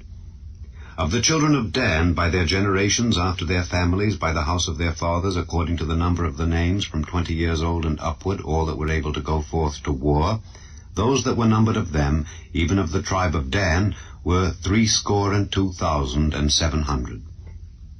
Of the children of Asher, by their generations after their families, by the house of their fathers, according to the number of the names, from 20 years old and upward, all that were able to go forth to war, those that were numbered of them, even of the tribe of Asher, were 41,500. Of the children of Naphtali, throughout their generations, after their families, by the house of their fathers, according to the number of the names, from 20 years old and upward, all that were able to go forth to war, those that were numbered of them, even of the tribe of Naphtali, were 53,400. These are those that were numbered, which Moses and Aaron numbered, and the princes of Israel, being 12 men. Each one was for the house of his fathers. So were all those that were numbered of the children of Israel by the house of their fathers, from 20 years old and upward, all that were able to go forth to war in Israel, even all they that were numbered, were 600,003,550. But the Levites after the tribe of their fathers were not numbered among them. For the Lord had spoken unto Moses, saying, Only thou shalt not number the tribe of Levi, neither take the sum of them among the children of Israel. But thou shalt appoint the Levites over the tabernacle of testimony, and over all the vessels thereof, and over all things that belong to it. They shall bear the tabernacle, and all the vessels thereof, and they shall minister unto it, and shall encamp round about the tabernacle. And when the tabernacle setteth forward, the Levites shall take it down, and when the tabernacle is to be pitched, the Levites shall set it up. And the stranger that cometh nigh shall be put to death. And the children of Israel shall pitch their tents every man by his own camp, and every man by his own standard, throughout their hosts. But the Levites shall pitch round about the tabernacle of testimony, that there be no wrath upon the congregation of the children of Israel. And the Levites shall keep the charge of the tabernacle of testimony. And the children of Israel did according to all that the Lord commanded Moses. So did they. Chapter 2. And the Lord spake unto Moses and unto Aaron, saying, Every man of the children of Israel shall pitch by his own standard with the ensign of their father's house. Far off about the tabernacle of the congregation shall they pitch. And on the east side, toward the rising of the sun, shall they of the standard of the camp of Judah pitch throughout their armies. And Nahshon the son of Amminadab shall be captain of the children of Judah. And his host, and those that were numbered of them, were 314,600, And those that do pitch next unto him shall be the tribe of Issachar, and Nethaneel the son of Zuar shall be captain of the children of Issachar. And his host and those that were numbered thereof were 54,400. Then the tribe of Zebulun, and Eliab the son of Helon shall be captain of the children of Zebulun. And his host and those that were numbered thereof were 57,400. All that were numbered in the camp of Judah were 100,000 and 80,000 and 6,400 throughout their armies. These shall first set forth. On the south side shall be the standard of the camp of Reuben according to their armies, and the captain of the children of Reuben shall be Elizur the son of Shedear. And his host and those that were numbered thereof were 46,500. And those which pitched by him shall be the tribe of Simeon, and the captain of the children of Simeon shall be Shelumiel the son of Zurishaddai. And his host and those that were numbered of them were 59,300. Then the tribe of Gad, and the captain of the sons of Gad shall be Eliasaph the son of Reuel. And his host and those that were numbered of them were 45,650. All that were numbered in the camp of Reuben were 100,000 and 50 and 1,000 and 450 throughout their armies. And they shall set forth in the second rank. Then the tabernacle of the congregation shall set forward with the camp of the Levites in the midst of the camp. As they encamp, so shall they set forward, every man in his place by their standards. On the west side shall be the standard of the camp of Ephraim, according to their armies. And the captain of the sons of Ephraim shall be Elishama the son of Ammihud. And his host and those that were numbered of them were 40,500. And by him shall be the tribe of Manasseh, and the captain of the children of Manasseh shall be Gamaliel the son of Pedahzur. And his host and those that were numbered of them were 32,200. Then the tribe of Benjamin, and the captain of the sons of Benjamin shall be Abidan the son of Gideoni. And his host and those that were numbered of them were 35,400. All that were numbered of the camp of Ephraim were 100,000 and 8,000 and 100 throughout their armies. And they shall go forward in the third rank. The standard of the camp of Dan shall be on the north side by their armies, and the captain of the children of Dan shall be Ahiezer the son of Ammishaddai. And his host and those that were numbered of them were 62,700. And those that encamp by him shall be the tribe of Asher, and the captain of the children of Asher shall be Pagiel the son of Ochran. And his host and those that were numbered of them were 41,500. Then the tribe of Naphtali, and the captain of the children of Naphtali shall be Ahira the son of Enan. And his host and those that were numbered of them were 53,400. All they that were numbered in the camp of Dan were 100,000 and 50 and 7,600. They shall go hindmost with their standards. These are those which were numbered of the children of Israel by the house of their fathers. All those that were numbered of the camps throughout their hosts were 600,000 and 3,550. But the Levites were not numbered among the children of Israel, as the Lord commanded Moses. And the children of Israel did according to all that the Lord commanded Moses. So they pitched by their standards, and so they set forward, every one after their families, according to the house of their fathers. Chapter 3. These also are the generations of Aaron and Moses in the day that the Lord spake with Moses in Mount Sinai. And these are the names of the sons of Aaron, Nadab the firstborn, and Abihu, Eleazar, and Ithamar. These are the names of the sons of Aaron, the priests which were anointed, whom he consecrated to minister in the priest's office. And Nadab and Abihu died before the Lord, when they offered strange fire before the Lord in the wilderness of Sinai, and they had no children. And Eleazar and Ithamar ministered in the priest's office in the sight of Aaron their father. And the Lord spake unto Moses, saying, Bring the tribe of Levi near, and present them before Aaron the priest, that they may minister unto him. And they shall keep his charge and the charge of the whole congregation before the tabernacle of the congregation to do the service of the tabernacle. And they shall keep all the instruments of the tabernacle of the congregation and the charge of the children of Israel to do the service of the tabernacle. And thou shalt give the Levites unto Aaron and to his sons. They are wholly given unto him out of the children of Israel. And thou shalt appoint Aaron and his sons, and they shall wait on their priest's office, and the stranger that cometh nigh shall be put to death. And the Lord spake unto Moses, saying, And I, behold, I have taken the Levites from among the children of Israel, instead of all the firstborn that openeth the matrix among the children of Israel. Therefore the Levites shall be mine, because all the firstborn are mine. For on the day that I smote all the firstborn in the land of Egypt, I hallowed unto me all the firstborn in Israel, both man and beast. Mine shall they be. I am the Lord.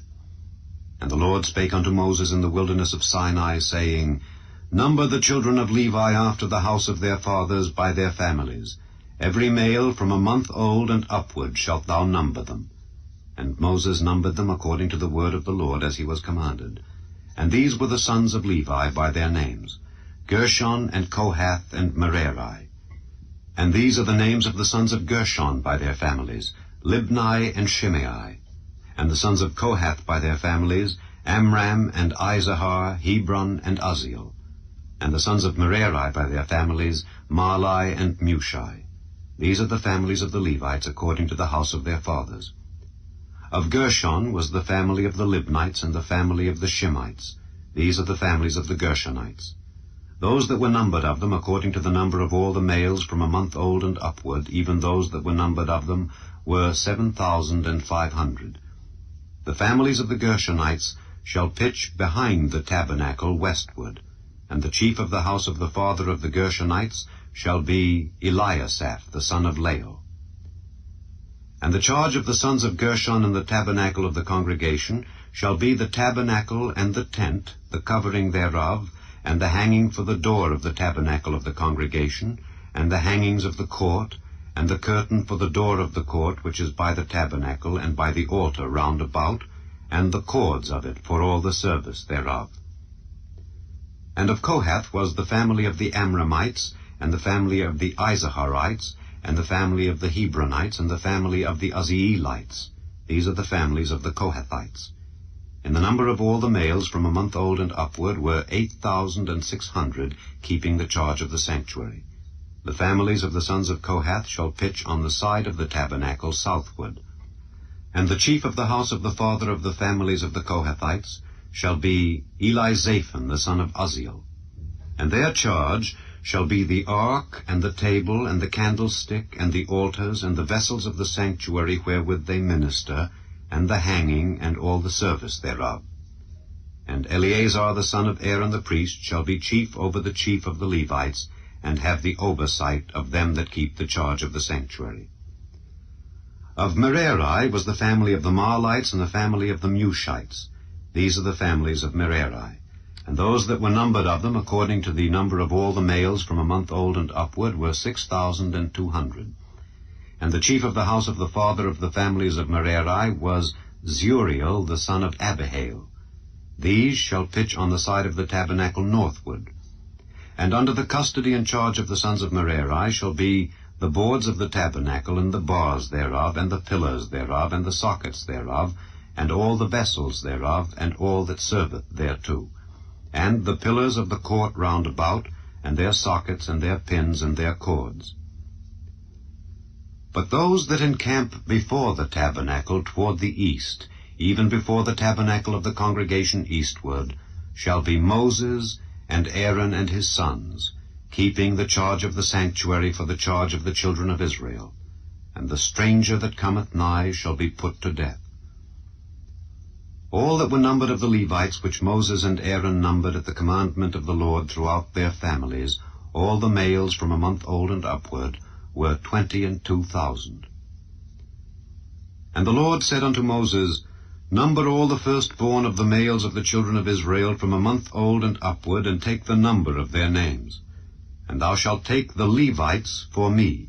I am the Lord. instead of all the firstborn among the children of Israel, and the cattle of the Levites, instead of all the firstlings among the cattle of the children of Israel. And Moses numbered, as the Lord commanded him, all the firstborn among the children of Israel. And all the firstborn males by the number of names from a month old and upward of those that were numbered of them were 22,213. And the Lord spake unto Moses, saying, Take the Levites instead of all the firstborn among the children of Israel, and the cattle of the Levites instead of their cattle, and the Levites shall be mine. I am the Lord. And for those that are to be redeemed of the 213 of the firstborn of the children of Israel, which are more than the Levites, thou shalt even take 5 shekels apiece by the poll. After the shekel of the sanctuary shalt thou take them. The shekel is 20 gerahs. And thou shalt give the money wherewith the odd number of them is to be redeemed unto Aaron and to his sons. And Moses took the redemption money of them that were over and above them that were redeemed by the Levites. Of the firstborn of the children of Israel took he the money, 1,365 shekels after the shekel of the sanctuary.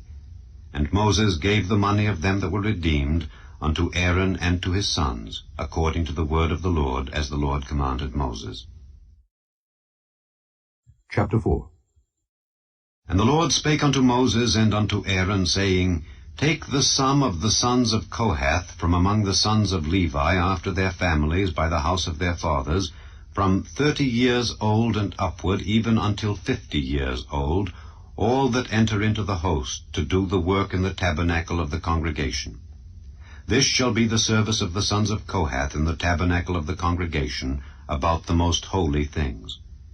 And when the camp setteth forward, Aaron shall come, and his sons, and they shall take down the covering veil, and cover the ark of testimony with it, and shall put thereon the covering of badgers' skins, and shall spread over it a cloth wholly of blue, and shall put in the staves thereof. And upon the table of showbread they shall spread a cloth of blue, and put thereon the dishes and the spoons and the bowls, and covers to cover withal, and the continual bread shall be thereon. And they shall spread upon them a cloth of scarlet, and cover the same with a covering of badgers' skins, and shall put in the staves thereof. And they shall take a cloth of blue, and cover the candlestick of the light, and his lamps, and his tongs, and his snuff dishes, and all the oil vessels thereof, wherewith they minister unto it. And they shall put it and all the vessels thereof within a covering of badgers' skins, and shall put it upon a bar. And upon the golden altar they shall spread a cloth of blue, and cover it with a covering of badgers' skins, and shall put to the staves thereof. And they shall take all the instruments of ministry, wherewith they minister in the sanctuary, and put them in a cloth of blue, and cover them with a covering of badgers' skins, and shall put them on a bar. And they shall take away the ashes from the altar, and spread a purple cloth thereon. And they shall put upon it all the vessels thereof, wherewith they minister about it, even the censers, the flesh hooks, and the shovels, and the basins, all the vessels of the altar. And they shall spread upon it a covering of badgers' skins, and put to the staves of it. And when Aaron and his sons have made an end of covering the sanctuary and all the vessels of the sanctuary, as the camp is to set forward, after that the sons of Kohath shall come to bear it. But they shall not touch any holy thing, lest they die. These things are the burden of the sons of Kohath in the tabernacle of the congregation. And to the office of Eleazar, the son of Aaron the priest, pertaineth the oil for the light, and the sweet incense, and the daily meat offering, and the anointing oil, and the oversight of all the tabernacle, and of all that therein is, in the sanctuary, and in the vessels thereof. And the Lord spake unto Moses and unto Aaron, saying, Cut ye not off the tribe of the families of the Kohathites from among the Levites, but thus do unto them, that they may live and not die when they approach unto the most holy things. Aaron and his sons shall go in, and appoint them every one to his service and to his burden. But they shall not go in to see when the holy things are covered, lest they die. And the Lord spake unto Moses, saying, Take also the sum of the sons of Gershon throughout the houses of their fathers by their families. From 30 years old and upward until 50 years old shalt thou number them, all that enter in to perform the service, to do the work in the tabernacle of the congregation. This is the service of the families of the Gershonites, to serve and for burdens. And they shall bear the curtains of the tabernacle and the tabernacle of the congregation, his covering, and the covering of the badger's skins that is above upon it, and the hanging for the door of the tabernacle of the congregation, and the hangings of the court, and the hanging for the door of the gate of the court, which is by the tabernacle and by the altar round about, and their cords, and all the instruments of their service, and all that is made for them. So shall they serve. At the appointment of Aaron and his sons shall be all the service of the sons of the Gershonites, in all their burdens and in all their service. And ye shall appoint unto them in charge all their burdens. This is the service of the families of the sons of Gershon in the tabernacle of the congregation. And their charge shall be under the hand of Ithamar the son of Aaron the priest. As for the sons of Merari, thou shalt number them after their families by the house of their fathers. From 30 years old and upward, even unto 50 years old, shalt thou number them, every one that entereth into the service, to do the work of the tabernacle of the congregation. And this is the charge of their burden, according to all their service in the tabernacle of the congregation. The boards of the tabernacle, and the bars thereof, and the pillars thereof, and sockets thereof, and the pillars of the court round about, and their sockets, and their pins, and their cords, with all their instruments, and with all their service. And by name ye shall reckon the instruments of the charge of their burden. This is the service of the families of the sons of Merari, according to all their service in the tabernacle of the congregation, under the hand of Ithamar the son of Aaron the priest. And Moses and Aaron and the chief of the congregation numbered the sons of the Kohathites after their families and after the house of their fathers, from 30 years old and upward, even unto 50 years old, every one that entereth into the service for the work in the tabernacle of the congregation. And those that were numbered of them by their families were 2,750. These were they that were numbered of the families of the Kohathites, all that might do service in the tabernacle of the congregation, which Moses and Aaron did number according to the commandment of the Lord by the hand of Moses. And those that were numbered of the sons of Gershon throughout their families and by the house of their fathers, from 30 years old and upward, even unto 50 years old, every one that entereth into the service for the work in the tabernacle of the congregation, even those that were numbered of them throughout their families by the house of their fathers, were 2,630. These are they that were numbered of the families of the sons of Gershon, of all that might do service in the tabernacle of the congregation, whom Moses and Aaron did number according to the commandment of the Lord. And those that were numbered of the families of the sons of Merari throughout their families by the house of their fathers, from 30 years old and upward, even unto 50 years old, every one that entereth into the service for the work in the tabernacle of the congregation, even those that were numbered of them after their families, were 3,200. These be those that were numbered of the families of the sons of Merari, whom Moses and Aaron numbered according to the word of the Lord by the hand of Moses.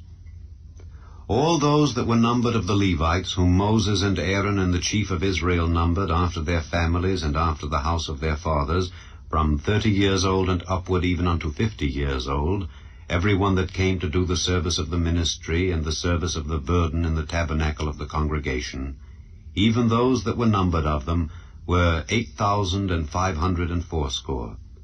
According to the commandment of the Lord they were numbered by the hand of Moses, every one according to his service and according to his burden. Thus were they numbered of him, as the Lord commanded Moses. Chapter 5. And the Lord spake unto Moses, saying, Command the children of Israel that they put out of the camp every leper, and every one that hath an issue, and whosoever is defiled by the dead. Both male and female shall ye put out, without the camp shall ye put them, that they defile not their camps in the midst whereof I dwell. And the children of Israel did so, and put them out without the camp. As the Lord spake unto Moses, so did the children of Israel. And the Lord spake unto Moses, saying, Speak unto the children of Israel, When a man or woman shall commit any sin that men commit, to do a trespass against the Lord, and that person be guilty, then they shall confess their sin which they have done, and he shall recompense his trespass with the principal thereof, and add unto it the 5th part thereof, and give it unto him against whom he hath trespassed. But if the man have no kinsman to recompense the trespass unto, let the trespass be recompensed unto the Lord, even to the priest, beside the ram of the atonement, whereby an atonement shall be made for him. And every offering of all the holy things of the children of Israel, which they bring unto the priest, shall be his. And every man's hallowed things shall be his. Whatsoever any man giveth the priest, it shall be his. And the Lord spake unto Moses, saying, Speak unto the children of Israel, and say unto them, If any man's wife go aside and commit a trespass against him, and a man lie with her carnally, and it be hid from the eyes of her husband, and be kept close, and she be defiled, and there be no witness against her, neither she be taken with the manner, and the spirit of jealousy come upon him, and he be jealous of his wife, and she be defiled, or if the spirit of jealousy come upon him, and he be jealous of his wife, and she be not defiled, then shall the man bring his wife unto the priest, and he shall bring her offering for her, the 10th part of an ephah of barley meal. He shall pour no oil upon it, nor put frankincense thereon, for it is an offering of jealousy, an offering of memorial, bringing iniquity to remembrance.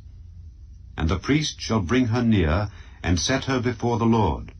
And the priest shall take holy water in an earthen vessel, and of the dust that is in the floor of the tabernacle the priest shall take, and put it into the water.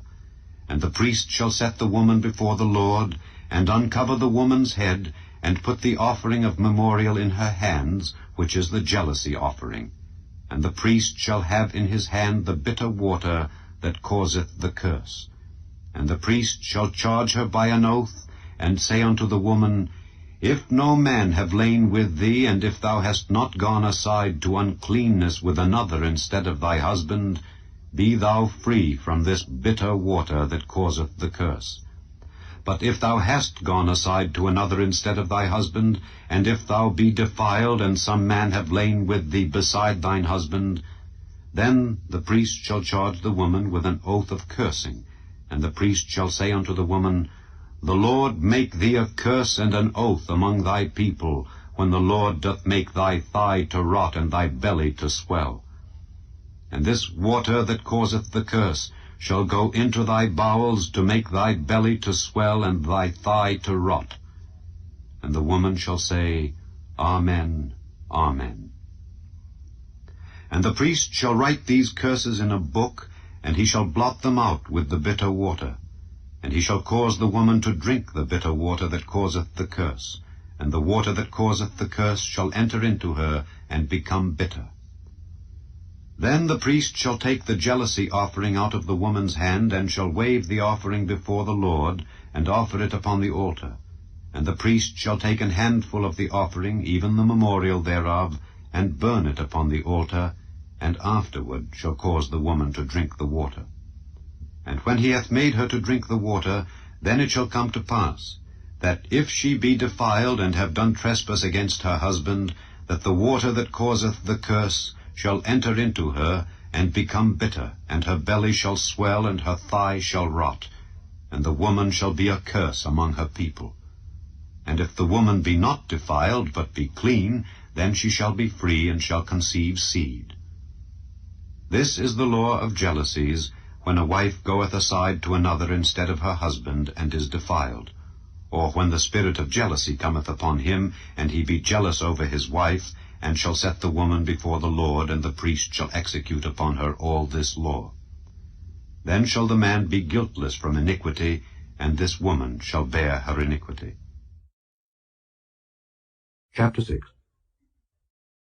And the Lord spake unto Moses, saying, Speak unto the children of Israel, and say unto them, When either man or woman shall separate themselves to vow a vow of a Nazarite, to separate themselves unto the Lord, he shall separate himself from wine and strong drink, and shall drink no vinegar of wine or vinegar of strong drink, neither shall he drink any liquor of grapes, nor eat moist grapes, or dried.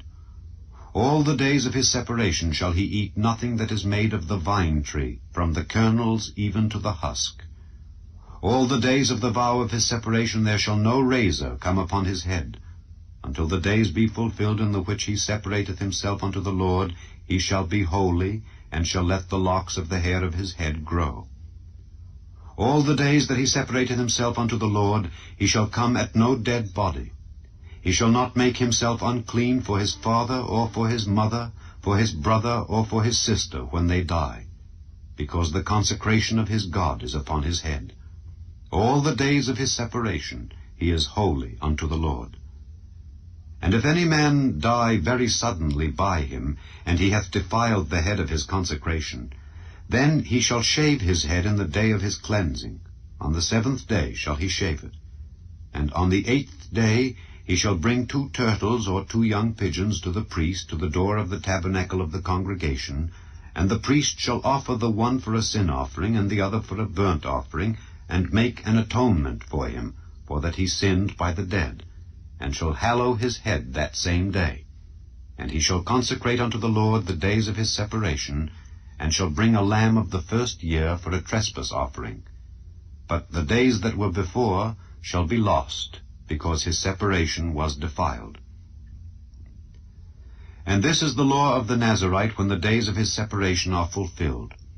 He shall be brought unto the door of the tabernacle of the congregation, and he shall offer his offering unto the Lord, 1 he-lamb of the 1st year without blemish for a burnt offering, and 1 ewe-lamb of the 1st year without blemish for a sin offering, and 1 ram without blemish for peace offerings. And a basket of unleavened bread, cakes of fine flour mingled with oil, and wafers of unleavened bread anointed with oil, and their meat offering and their drink offerings. And the priest shall bring them before the Lord, and shall offer his sin offering and his burnt offering. And he shall offer the ram for a sacrifice of peace offerings unto the Lord, with the basket of unleavened bread. The priest shall offer also his meat offering and his drink offering. And the Nazarite shall shave the head of his separation at the door of the tabernacle of the congregation, and shall take the hair of the head of his separation, and put it in the fire which is under the sacrifice of the peace offerings. And the priest shall take the sodden shoulder of the ram, and 1 unleavened cake out of the basket, and 1 unleavened wafer, and shall put them upon the hands of the Nazarite, after the hair of his separation is shaven. And the priest shall wave them for a wave offering before the Lord. This is holy for the priest, with the wave breast and heave shoulder. And after that the Nazarite may drink wine. This is the law of the Nazarite who hath vowed, and of his offering unto the Lord for his separation, beside that his hand shall get. According to the vow which he vowed, so he must do after the law of his separation.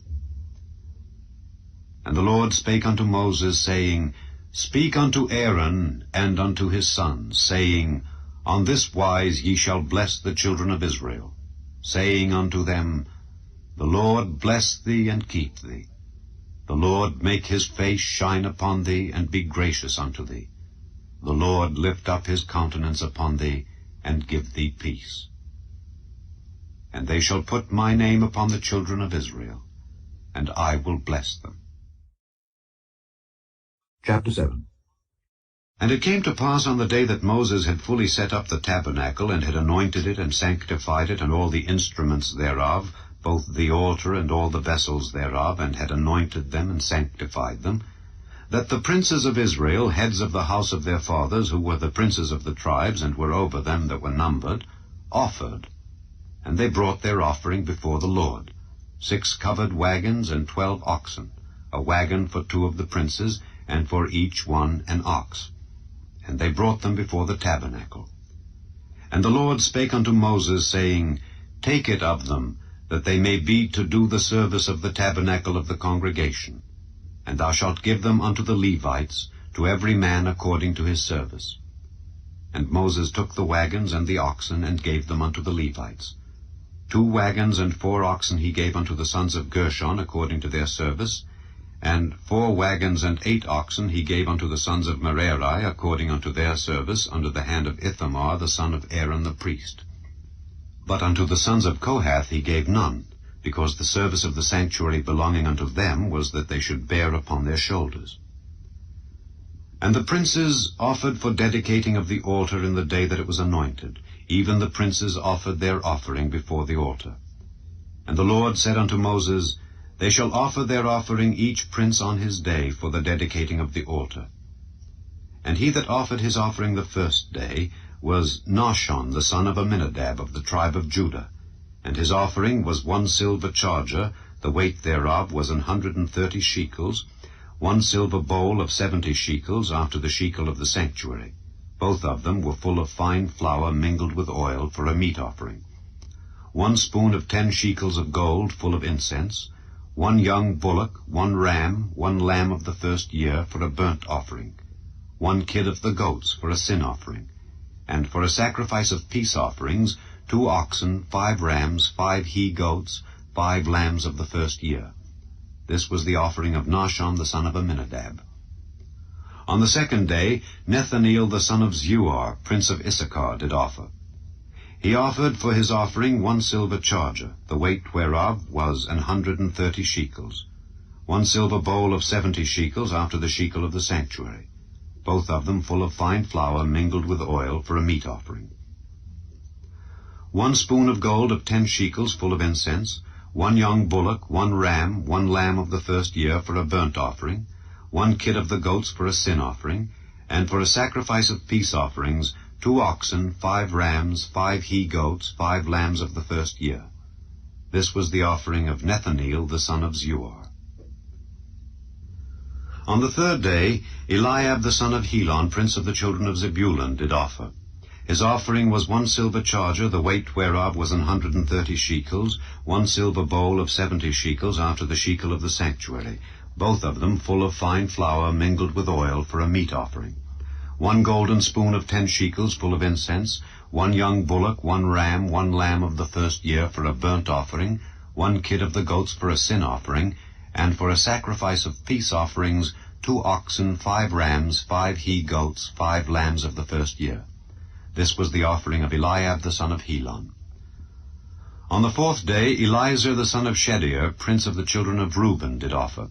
His offering was 1 silver charger of the weight of 130 shekels, 1 silver bowl of 70 shekels, after the shekel of the sanctuary, both of them full of fine flour mingled with oil for a meat offering, 1 golden spoon of 10 shekels full of incense, 1 young bullock, 1 ram, 1 lamb of the first year for a burnt offering, 1 kid of the goats for a sin offering, and for a sacrifice of peace offerings, 2 oxen, 5 rams, 5 he-goats, 5 lambs of the first year. This was the offering of Eliezer the son of Shedeur.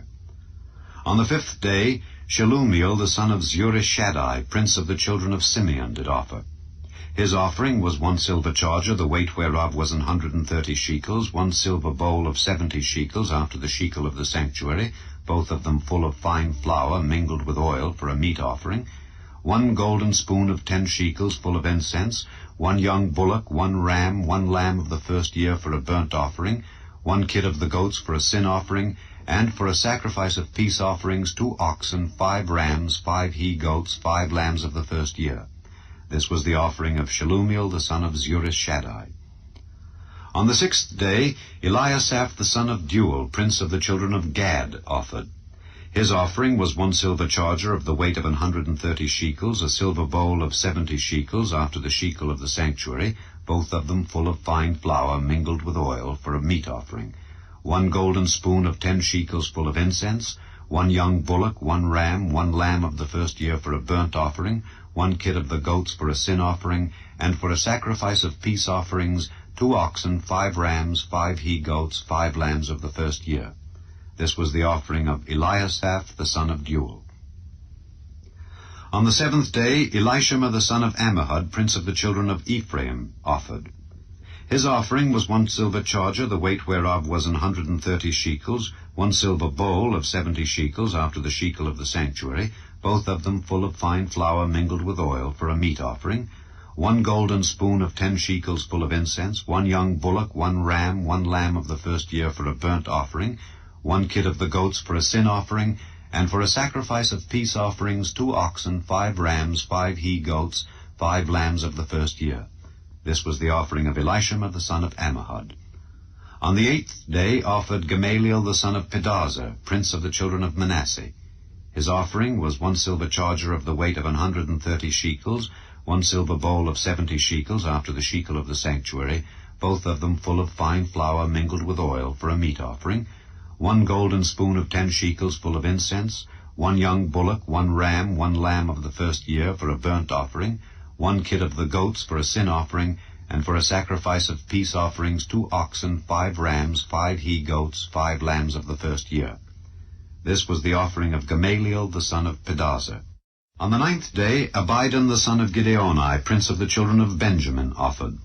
His offering was 1 silver charger, the weight whereof was 130 shekels, 1 silver bowl of 70 shekels after the shekel of the sanctuary, both of them full of fine flour mingled with oil for a meat offering, 1 golden spoon of 10 shekels full of incense, 1 young bullock, 1 ram, 1 lamb of the first year for a burnt offering, 1 kid of the goats for a sin offering, and for a sacrifice of peace offerings 2 oxen, 5 rams, 5 he-goats, 5 lambs of the first year. This was the offering of Abidan the son of Gideoni. On the 10th day Ahiezer the son of Ammishaddai, prince of the children of Dan, offered. His offering was 1 silver charger, the weight whereof was 130 shekels, 1 silver bowl of 70 shekels after the shekel of the sanctuary, both of them full of fine flour mingled with oil for a meat offering, 1 golden spoon of 10 shekels full of incense, 1 young bullock, 1 ram, 1 lamb of the first year for a burnt offering, 1 kid of the goats for a sin offering, and for a sacrifice of peace offerings 2 oxen, 5 rams, 5 he-goats, 5 lambs of the first year. This was the offering of Ahiezer the son of Ammishaddai. On the 11th day Pagiel the son of Ochran, prince of the children of Asher, offered.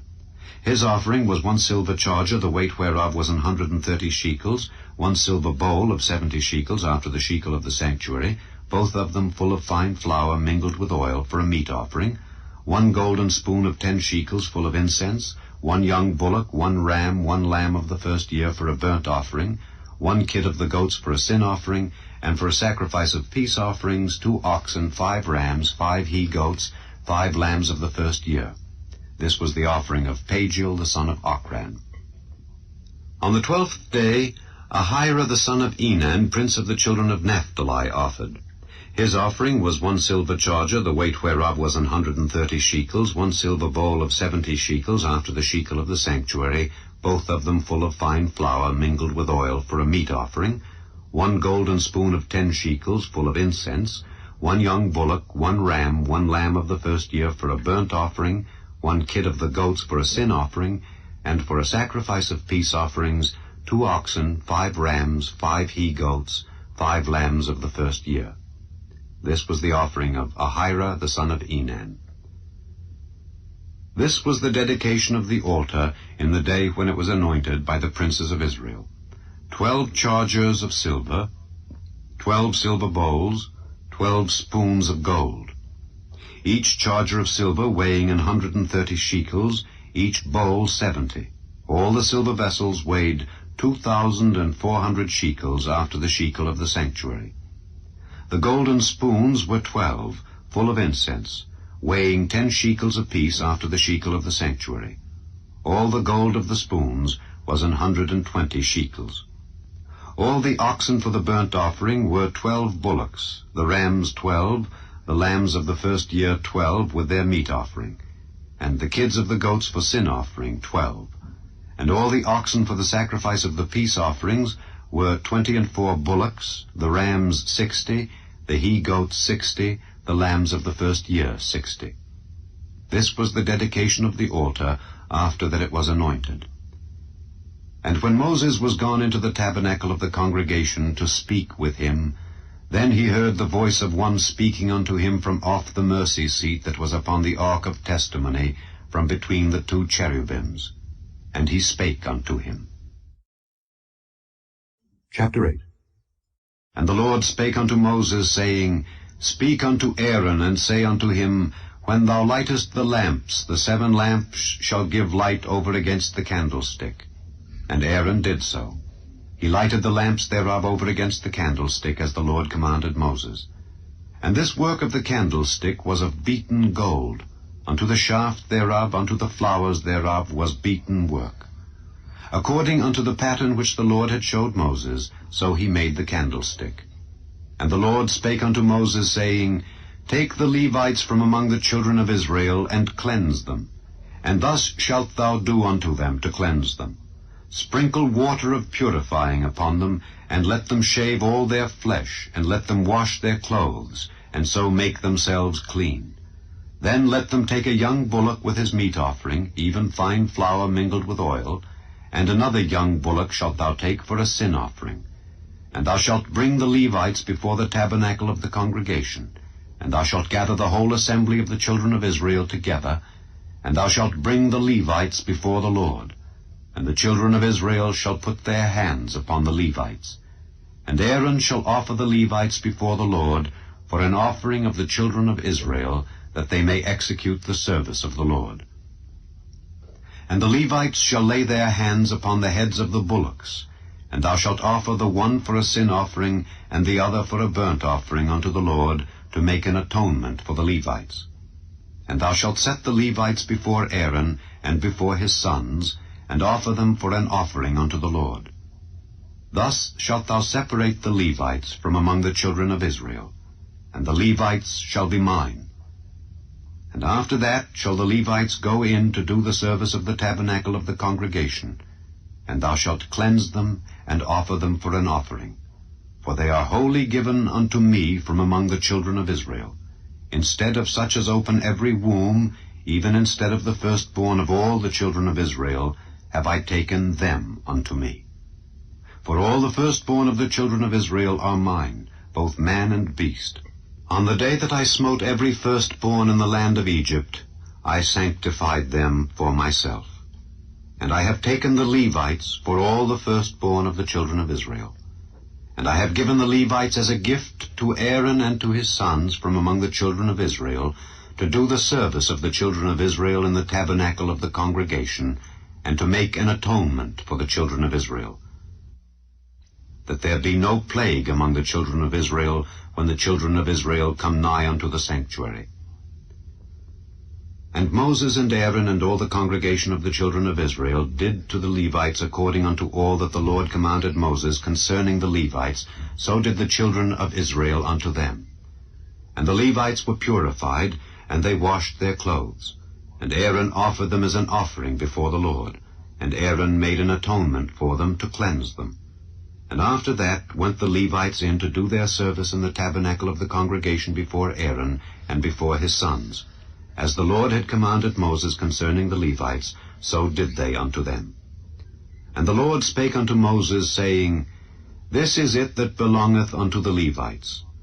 From 25 years old and upward they shall go in to wait upon the service of the tabernacle of the congregation. And from the age of 50 years they shall cease waiting upon the service thereof, and shall serve no more, but shall minister with their brethren in the tabernacle of the congregation, to keep the charge, and shall do no service. Thus shalt thou do unto the Levites touching their charge. Chapter 9. And the Lord spake unto Moses in the wilderness of Sinai in the 1st month of the 2nd year after they were come out of the land of Egypt, saying, Let the children of Israel also keep the Passover at his appointed season. In the 14th day of this month, at even, ye shall keep it in his appointed season. According to all the rites of it, and according to all the ceremonies thereof, shall ye keep it. And Moses spake unto the children of Israel, that they should keep the Passover. And they kept the Passover on the 14th day of the 1st month at even, in the wilderness of Sinai. According to all that the Lord commanded Moses, so did the children of Israel. And there were certain men who were defiled by the dead body of a man, that they could not keep the Passover on that day. And they came before Moses and before Aaron on that day, and those men said unto him, We are defiled by the dead body of a man. Wherefore are we kept back, that we may not offer an offering of the Lord in his appointed season among the children of Israel? And Moses said unto them, Stand still, and I will hear what the Lord will command concerning you. And the Lord spake unto Moses, saying, Speak unto the children of Israel, saying, If any man of you or of your posterity shall be unclean by reason of a dead body, or be in a journey afar off, yet he shall keep the Passover unto the Lord. The 14th day of the 2nd month at even they shall keep it, and eat it with unleavened bread and bitter herbs. They shall leave none of it unto the morning, nor break any bone of it. According to all the ordinances of the Passover they shall keep it. But the man that is clean, and is not in a journey, and forbeareth to keep the Passover, even the same soul shall be cut off from among his people, because he brought not the offering of the Lord in his appointed season. That man shall bear his sin. And if a stranger shall sojourn among you, and will keep the Passover unto the Lord, according to the ordinance of the Passover, and according to the manner thereof, so shall he do. Ye shall have one ordinance both for the stranger and for him that was born in the land. And on the day that the tabernacle was reared up, the cloud covered the tabernacle, namely the tent of the testimony. And at even there was upon the tabernacle as it were the appearance of fire until the morning. So it was alway. The cloud covered it by day, and the appearance of fire by night. And when the cloud was taken up from the tabernacle, then after that the children of Israel journeyed. And in the place where the cloud abode, there the children of Israel pitched their tents. At the commandment of the Lord the children of Israel journeyed, and at the commandment of the Lord they pitched. As long as the cloud abode upon the tabernacle, they rested in their tents. And when the cloud tarried long upon the tabernacle, many days, then the children of Israel kept the charge of the Lord, and journeyed not. And so it was when the cloud was a few days upon the tabernacle. According to the commandment of the Lord they abode in their tents, and according to the commandment of the Lord they journeyed. And so it was when the cloud abode from even unto the morning, and that the cloud was taken up in the morning, then they journeyed. Whether it was by day or by night that the cloud was taken up, they journeyed. Or whether it were 2 days, or a month, or a year, that the cloud tarried upon the tabernacle, remaining thereon, the children of Israel abode in their tents, and journeyed not. But when it was taken up, they journeyed. At the commandment of the Lord they rested in the tents, and at the commandment of the Lord they journeyed. They kept the charge of the Lord at the commandment of the Lord by the hand of Moses. Chapter 10. And the Lord spake unto Moses, saying, Make thee 2 trumpets of silver, of a whole piece shalt thou make them, that thou mayest use them for the calling of the assembly and for the journeying of the camps. And when they shall blow with them, all the assembly shall assemble themselves to thee at the door of the tabernacle of the congregation. And if they blow but with 1 trumpet, then the princes, which are heads of the thousands of Israel, shall gather themselves unto thee. When ye blow an alarm, then the camps that lie on the east parts shall go forward. When ye blow an alarm the 2nd time, then the camps that lie on the south side shall take their journey. They shall blow an alarm for their journeys. But when the congregation is to be gathered together, ye shall blow, but ye shall not sound an alarm. And the sons of Aaron the priests shall blow with the trumpets, and they shall be to you for an ordinance forever throughout your generations. And if ye go to war in your land against the enemy that oppresseth you, then ye shall blow an alarm with the trumpets, and ye shall be remembered before the Lord your God, and ye shall be saved from your enemies. Also in the day of your gladness, and in your solemn days, and in the beginnings of your months, ye shall blow with the trumpets over your burnt offerings and over the sacrifices of your peace offerings, that they may be to you for a memorial before your God. I am the Lord your God. And it came to pass on the 20th day of the 2nd month in the 2nd year, that the cloud was taken up from off the tabernacle of the testimony. And the children of Israel took their journeys out of the wilderness of Sinai, and the cloud rested in the wilderness of Paran. And they first took their journey according to the commandment of the Lord by the hand of Moses. In the first place went the standard of the camp of the children of Judah according to their armies. And over his host was Nahshon the son of Amminadab. And over the host of the tribe of the children of Issachar was Nethaneel the son of Zuar. And over the host of the tribe of the children of Zebulun was Eliab the son of Helon. And the tabernacle was taken down, and the sons of Gershon and the sons of Merari set forward, bearing the tabernacle. And the standard of the camp of Reuben set forward according to their armies, and over his host was Eliezer the son of Shedeur. And over the host of the tribe of the children of Simeon was Shelumiel the son of Zurishaddai. And over the host of the tribe of the children of Gad was Eliasaph the son of Deuel. And the Kohathites set forward, bearing the sanctuary, and the other did set up the tabernacle against they came. And the standard of the camp of the children of Ephraim set forward according to their armies, and over his host was Elishama the son of Ammihud. And over the host of the tribe of the children of Manasseh was Gamaliel the son of Pedahzur. And over the host of the tribe of the children of Benjamin was Abidan the son of Gideoni. And the standard of the camp of the children of Dan set forward, which was the rear ward of all the camps throughout their hosts.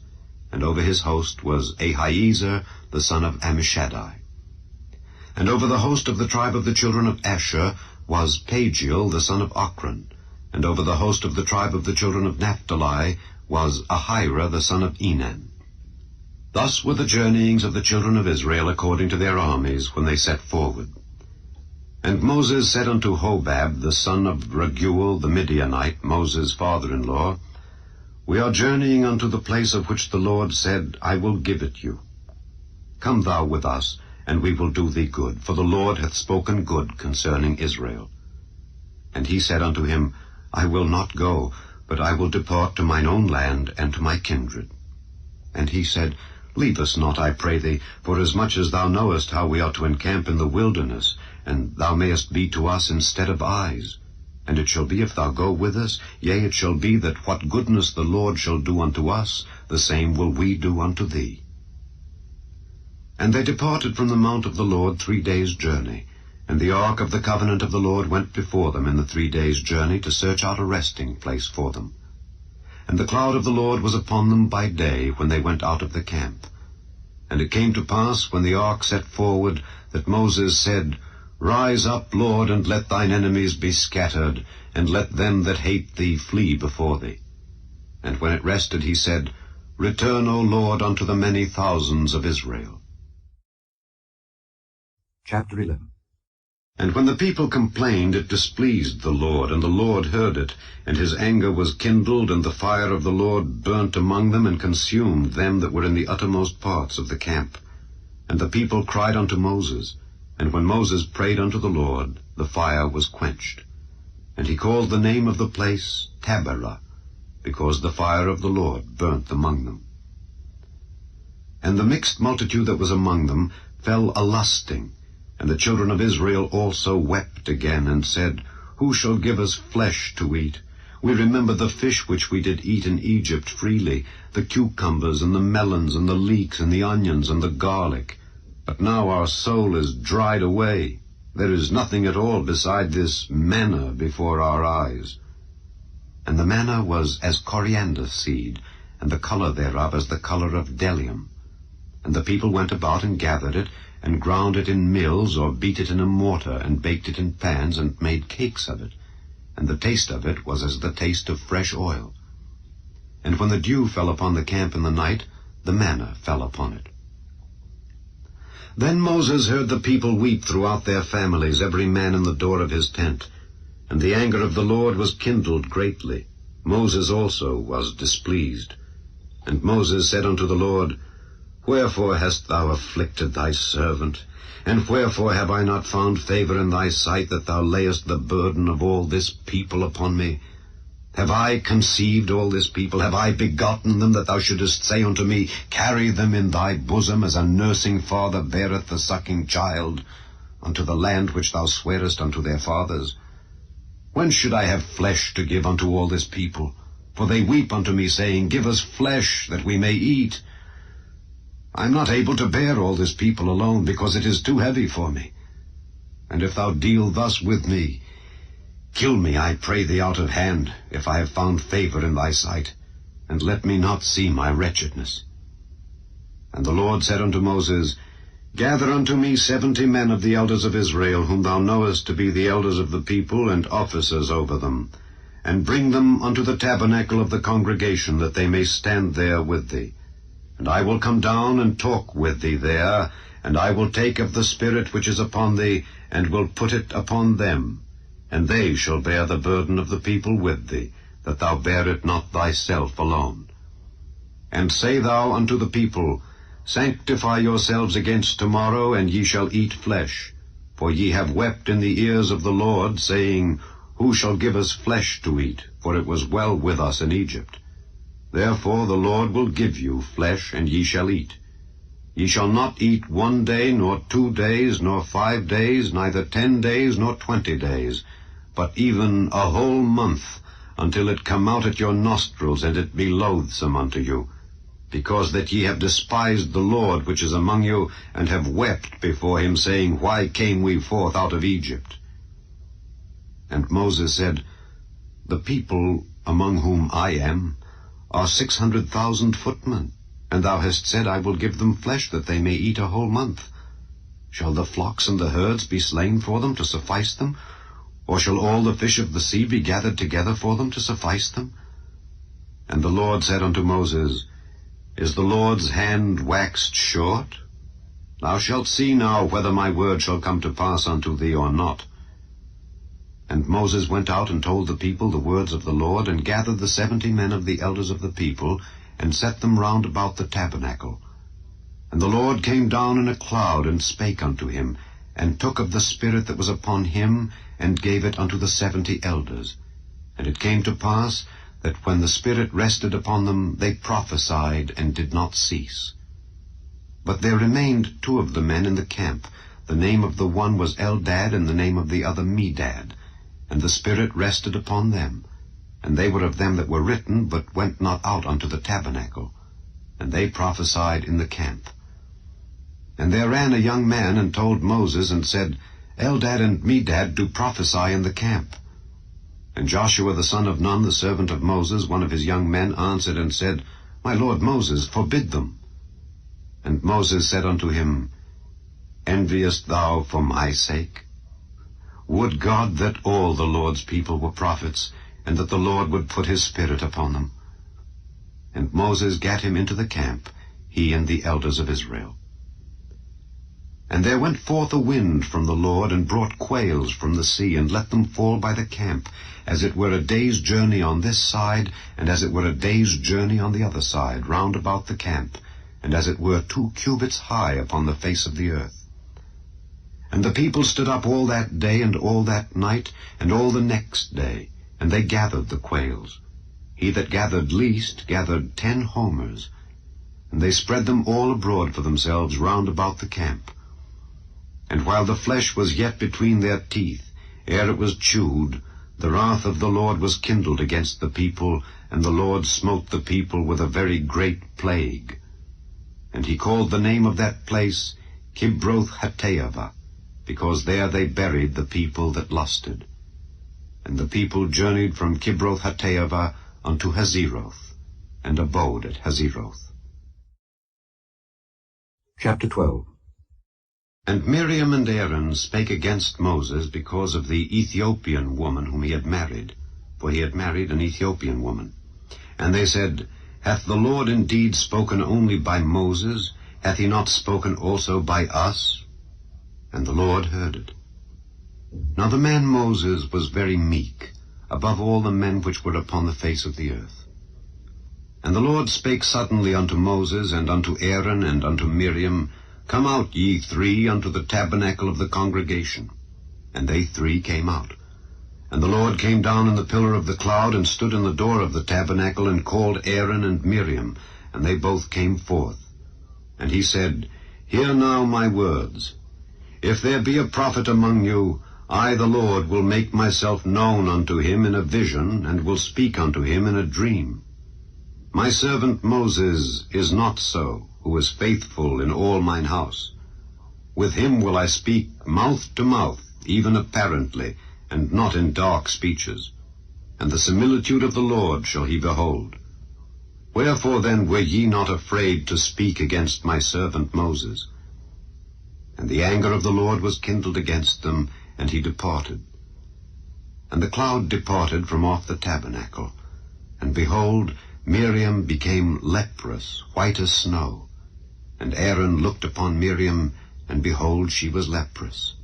And Aaron said unto Moses, Alas, my Lord, I beseech thee, lay not the sin upon us, wherein we have done foolishly, and wherein we have sinned. Let her not be as one dead, of whom the flesh is half consumed, when he cometh out of his mother's womb. And Moses cried unto the Lord, saying, Heal her now, O God, I beseech thee. And the Lord said unto Moses, If her father had but spit in her face, should she not be ashamed 7 days? Let her be shut out from the camp 7 days, and after that let her be received in again. And Miriam was shut out from the camp 7 days, and the people journeyed not till Miriam was brought in again. And afterward the people removed from Hazeroth, and pitched in the wilderness of Paran. Chapter 13.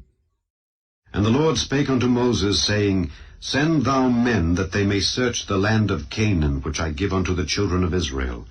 Of every tribe of their fathers shall ye send a man, every one a ruler among them. And Moses, by the commandment of the Lord, sent them from the wilderness of Paran. All those men were heads of the children of Israel. And these were their names. Of the tribe of Reuben, Shammua the son of Zaccur. Of the tribe of Simeon, Shaphat the son of Hori. Of the tribe of Judah, Caleb the son of Jephunneh. Of the tribe of Issachar, Igal the son of Joseph. Of the tribe of Ephraim, Oshea the son of Nun. Of the tribe of Benjamin, Paltai the son of Raphu. Of the tribe of Zebulun, Gadiel the son of Sodai. Of the tribe of Joseph, namely of the tribe of Manasseh, Gadai the son of Susai.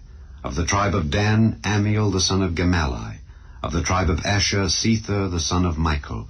Of the tribe of Naphtali, Nabai the son of Vophsi. Of the tribe of Gad, Guel the son of Machi. These are the names of the men which Moses sent to spy out the land. And Moses called Oshea the son of Nun, Jehoshua. And Moses sent them to spy out the land of Canaan, and said unto them, Get you up this way southward, and go up into the mountain, and see the land what it is, and the people that dwelleth therein, whether they be strong or weak, few or many, and what the land is that they dwell in, whether it be good or bad, and what cities they be that they dwell in, whether in tents or in strongholds, and what the land is, whether it be fat or lean, whether there be wood therein or not. And be ye of good courage, and bring of the fruit of the land. Now the time was the time of the first ripe grapes. So they went up and searched the land from the wilderness of Zin unto Rehob, as men come to Hamath. And they ascended by the south, and came unto Hebron, where Ahiman, Sheshai, and Talmai, the children of Anak, were. Now Hebron was built 7 years before Zoan in Egypt. And they came unto the brook of Eshcol, and cut down from thence a branch with 1 cluster of grapes, and they bare it between 2 upon a staff. And they brought of the pomegranates and of the figs. The place was called the brook Eshcol, because of the cluster of grapes which the children of Israel cut down from thence. And they returned from searching of the land after 40 days. And they went and came to Moses and to Aaron, and to all the congregation of the children of Israel, unto the wilderness of Paran, to Kadesh, and brought back word unto them, and unto all the congregation, and showed them the fruit of the land. And they told him, and said, We came unto the land whither thou sentest us, and surely it floweth with milk and honey, and this is the fruit of it. Nevertheless the people be strong that dwell in the land, and the cities are walled, and very great. And moreover we saw the children of Anak there. The Amalekites dwell in the land of the south, and the Hittites and the Jebusites and the Amorites dwell in the mountains, and the Canaanites dwell by the sea and by the coast of Jordan. And Caleb stilled the people before Moses, and said, Let us go up at once and possess it, for we are well able to overcome it. But the men that went up with him said, We be not able to go up against the people, for they are stronger than we. And they brought up an evil report of the land which they had searched unto the children of Israel, saying, The land through which we have gone to search it is a land that eateth up the inhabitants thereof. And all the people that we saw in it are men of a great stature. And there we saw the giants, the sons of Anak, which come of the giants. And we were in our own sight as grasshoppers, and so we were in their sight. Chapter 14. And all the congregation lifted up their voice and cried, and the people wept that night. And all the children of Israel murmured against Moses and against Aaron. And the whole congregation said unto them, Would God that we had died in the land of Egypt, or would God we had died in this wilderness? And wherefore hath the Lord brought us unto this land to fall by the sword, that our wives and our children should be a prey? Were it not better for us to return into Egypt? And they said one to another, Let us make a captain, and let us return into Egypt. Then Moses and Aaron fell on their faces before all the assembly of the congregation of the children of Israel. And Joshua the son of Nun, and Caleb the son of Jephunneh, which were of them that searched the land, rent their clothes. And they spake unto all the company of the children of Israel, saying, The land which we passed through to search it is an exceeding good land. If the Lord delight in us, then he will bring us into this land, and give it us, a land which floweth with milk and honey. Only rebel not ye against the Lord, neither fear ye the people of the land, for they are bread for us. Their defense is departed from them, and the Lord is with us. Fear them not. But all the congregation bade stone them with stones. And the glory of the Lord appeared in the tabernacle of the congregation before all the children of Israel. And the Lord said unto Moses, How long will this people provoke me? And how long will it be ere they believe me for all the signs which I have showed among them? I will smite them with the pestilence, and disinherit them, and will make of thee a greater nation, and mightier than they.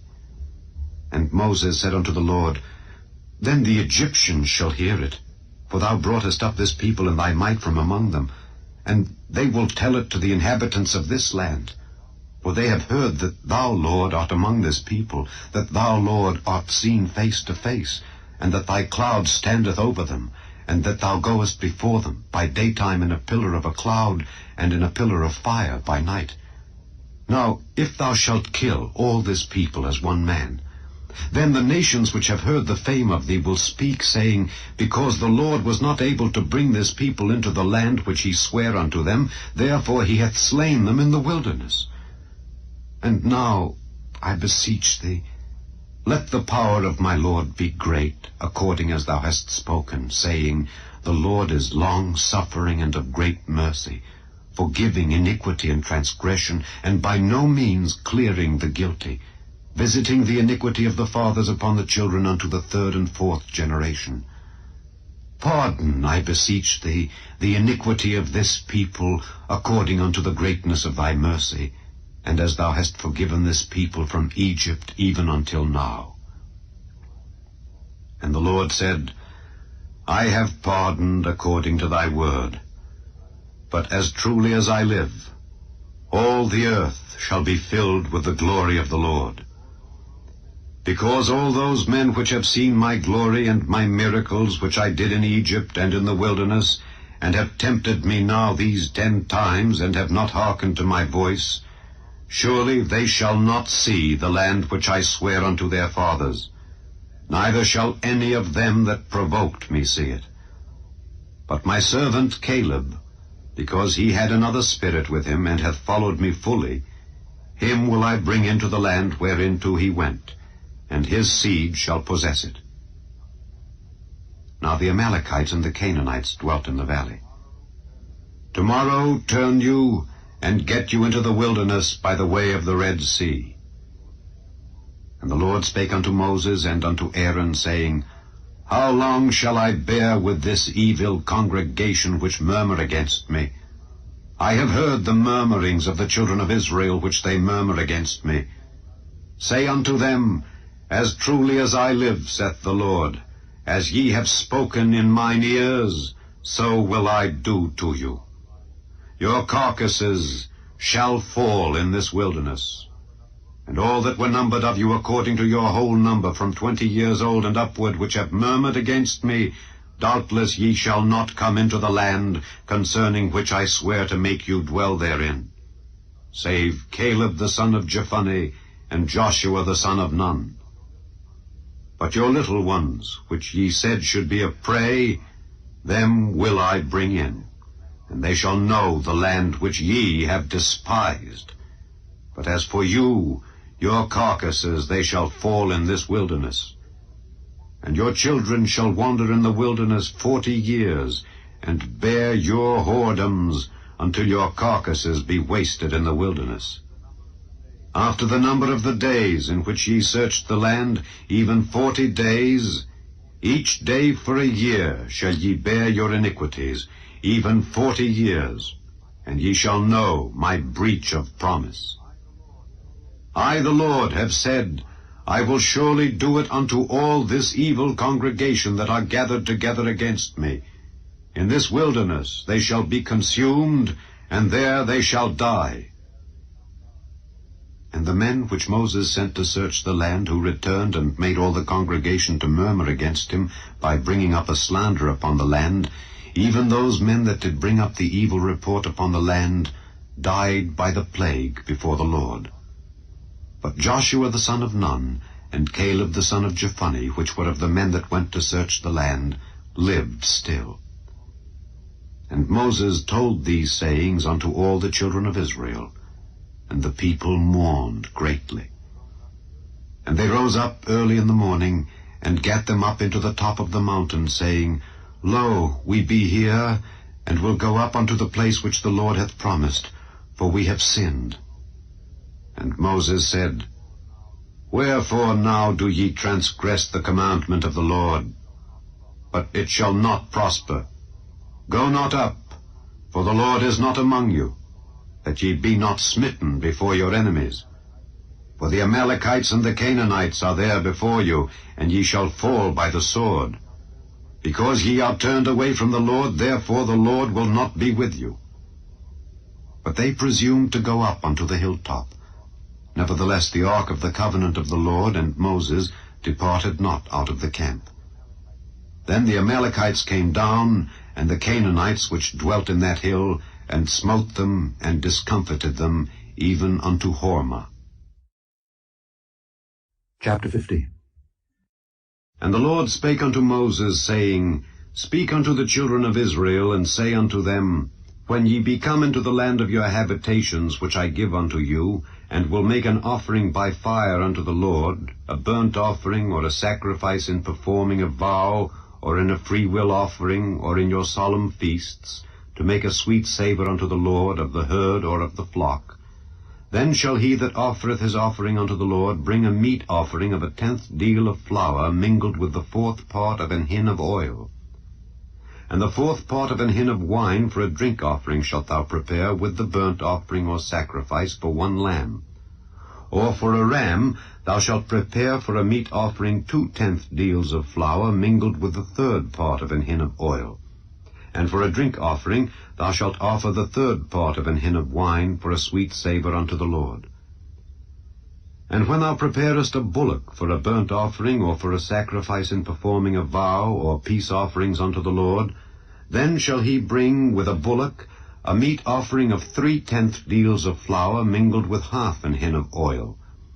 And thou shalt bring for a drink offering 1/2 an hin of wine, for an offering made by fire of a sweet savour unto the Lord. Thus shall it be done for 1 bullock, or for 1 ram, or for a lamb or a kid. According to the number that ye shall prepare, so shall ye do to every one according to their number. All that are born of the country shall do these things after this manner, in offering an offering made by fire of a sweet savour unto the Lord. And if a stranger sojourn with you, or whosoever be among you in your generations, and will offer an offering made by fire of a sweet savour unto the Lord, as ye do, so he shall do. 1 ordinance shall be both for you of the congregation, and also for the stranger that sojourneth with you, an ordinance forever in your generations. As ye are, so shall the stranger be before the Lord. 1 law and 1 manner shall be for you, and for the stranger that sojourneth with you. And the Lord spake unto Moses, saying, Speak unto the children of Israel, and say unto them, When ye come into the land whither I bring you, then it shall be that when ye eat of the bread of the land, ye shall offer up an heave offering unto the Lord. Ye shall offer up a cake of the first of your dough for an heave offering. As ye do the heave offering of the threshing floor, so shall ye heave it. Of the first of your dough ye shall give unto the Lord an heave offering in your generations. And if ye have erred, and not observed all these commandments which the Lord hath spoken unto Moses, even all that the Lord hath commanded you by the hand of Moses, from the day that the Lord commanded Moses, and henceforward among your generations, then it shall be, if aught be committed by ignorance, without the knowledge of the congregation, that all the congregation shall offer one young bullock for a burnt offering for a sweet savour unto the Lord, with his meat offering and his drink offering, according to the manner, and 1 kid of the goats for a sin offering. And the priest shall make an atonement for all the congregation of the children of Israel, and it shall be forgiven them, for it is ignorance. And they shall bring their offering, a sacrifice made by fire unto the Lord, and their sin offering before the Lord for their ignorance. And it shall be forgiven all the congregation of the children of Israel, and the stranger that sojourneth among them, seeing all the people were in ignorance. And if any soul sin through ignorance, then he shall bring a she-goat of the first year for a sin offering.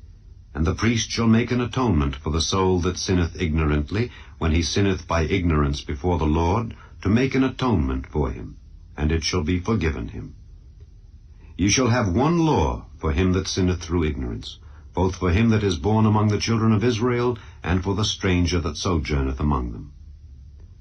But the soul that doeth aught presumptuously, whether he be born in the land or a stranger, the same reproacheth the Lord, and that soul shall be cut off from among his people.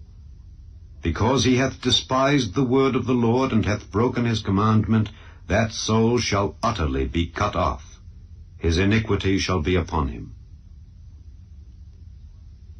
And while the children of Israel were in the wilderness, they found a man that gathered sticks upon the Sabbath day.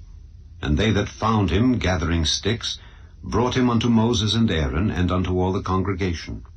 And they put him in ward, because it was not declared what should be done to him. And the Lord said unto Moses, The man shall be surely put to death. All the congregation shall stone him with stones without the camp. And all the congregation brought him without the camp, and stoned him with stones, and he died, as the Lord commanded Moses. And the Lord spake unto Moses, saying, Speak unto the children of Israel, and bid them that they make them fringes in the borders of their garments throughout their generations, and that they put upon the fringe of the borders a riband of blue. And it shall be unto you for a fringe, that ye may look upon it, and remember all the commandments of the Lord, and do them, and that ye seek not after your own heart and your own eyes, after which ye used to go a-whoring, that ye may remember and do all my commandments, and be holy unto your God. I am the Lord your God, which brought you out of the land of Egypt, to be your God. I am the Lord your God. Chapter 16.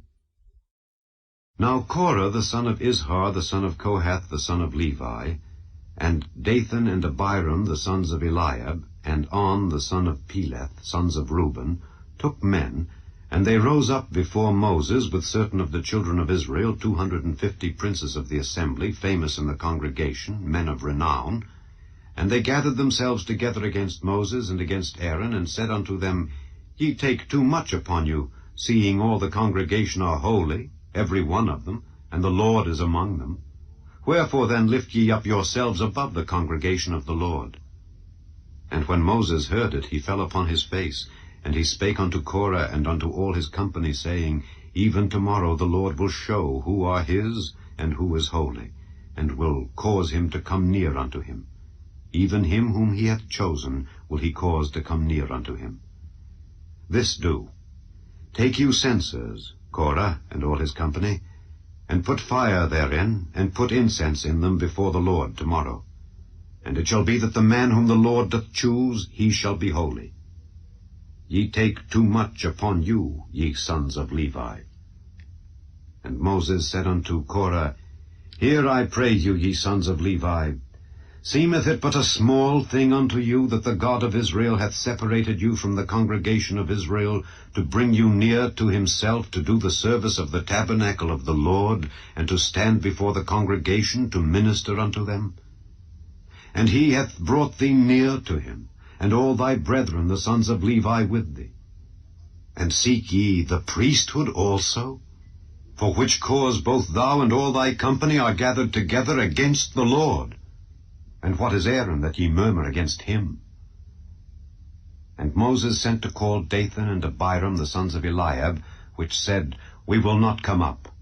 Is it a small thing that thou hast brought us up out of a land that floweth with milk and honey, to kill us in the wilderness, except thou make thyself altogether a prince over us? Moreover, thou hast not brought us into a land that floweth with milk and honey, or given us inheritance of fields and vineyards. Wilt thou put out the eyes of these men? We will not come up. And Moses was very wroth, and said unto the Lord, Respect not thou their offering. I have not taken one ass from them, neither have I hurt one of them. And Moses said unto Korah, Be thou and all thy company before the Lord, thou and they and Aaron, tomorrow. And take every man his censer, and put incense in them, and bring ye before the Lord every man his censer, 250 censers. Thou also and Aaron, each of you his censer. And they took every man his censer, and put fire in them, and laid incense thereon, and stood in the door of the tabernacle of the congregation with Moses and Aaron. And Korah gathered all the congregation against them unto the door of the tabernacle of the congregation. And the glory of the Lord appeared unto all the congregation. And the Lord spake unto Moses and unto Aaron, saying, Separate yourselves from among this congregation, that I may consume them in a moment. And they fell upon their faces, and said, O God, the God of the spirits of all flesh, shall one man sin, and wilt thou be wroth with all the congregation? And the Lord spake unto Moses, saying, Speak unto the congregation, saying, Get you up from about the tabernacle of Korah, Dathan, and Abiram. And Moses rose up and went unto Dathan and Abiram, and the elders of Israel followed him. And he spake unto the congregation, saying, Depart, I pray you, from the tents of these wicked men, and touch nothing of theirs, lest ye be consumed in all their sins. So they gat up from the tabernacle of Korah, Dathan, and Abiram on every side. And Dathan and Abiram came out, and stood in the door of their tents, and their wives, and their sons, and their little children. And Moses said, Hereby ye shall know that the Lord hath sent me to do all these works, for I have not done them of mine own mind.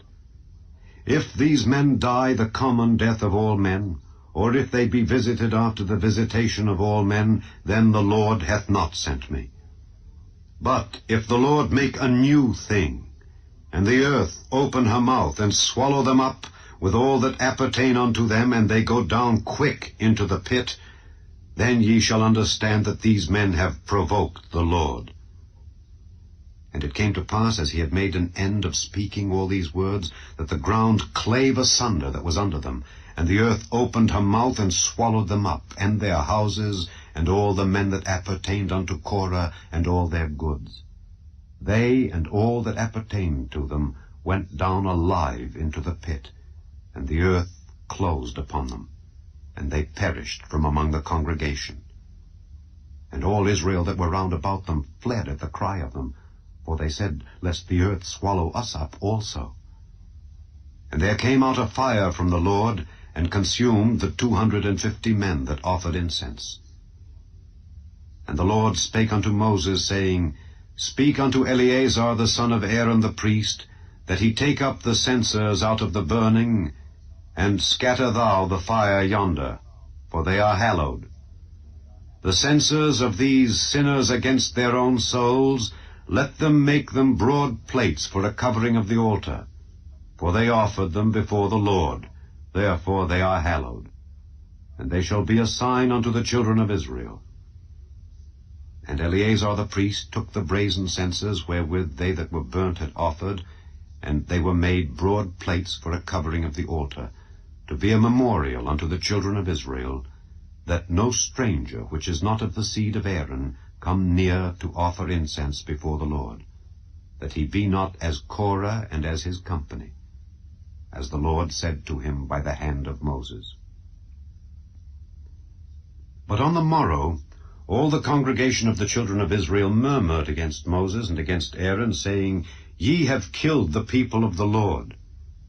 And it came to pass, when the congregation was gathered against Moses and against Aaron, that they looked toward the tabernacle of the congregation, and behold, the cloud covered it, and the glory of the Lord appeared.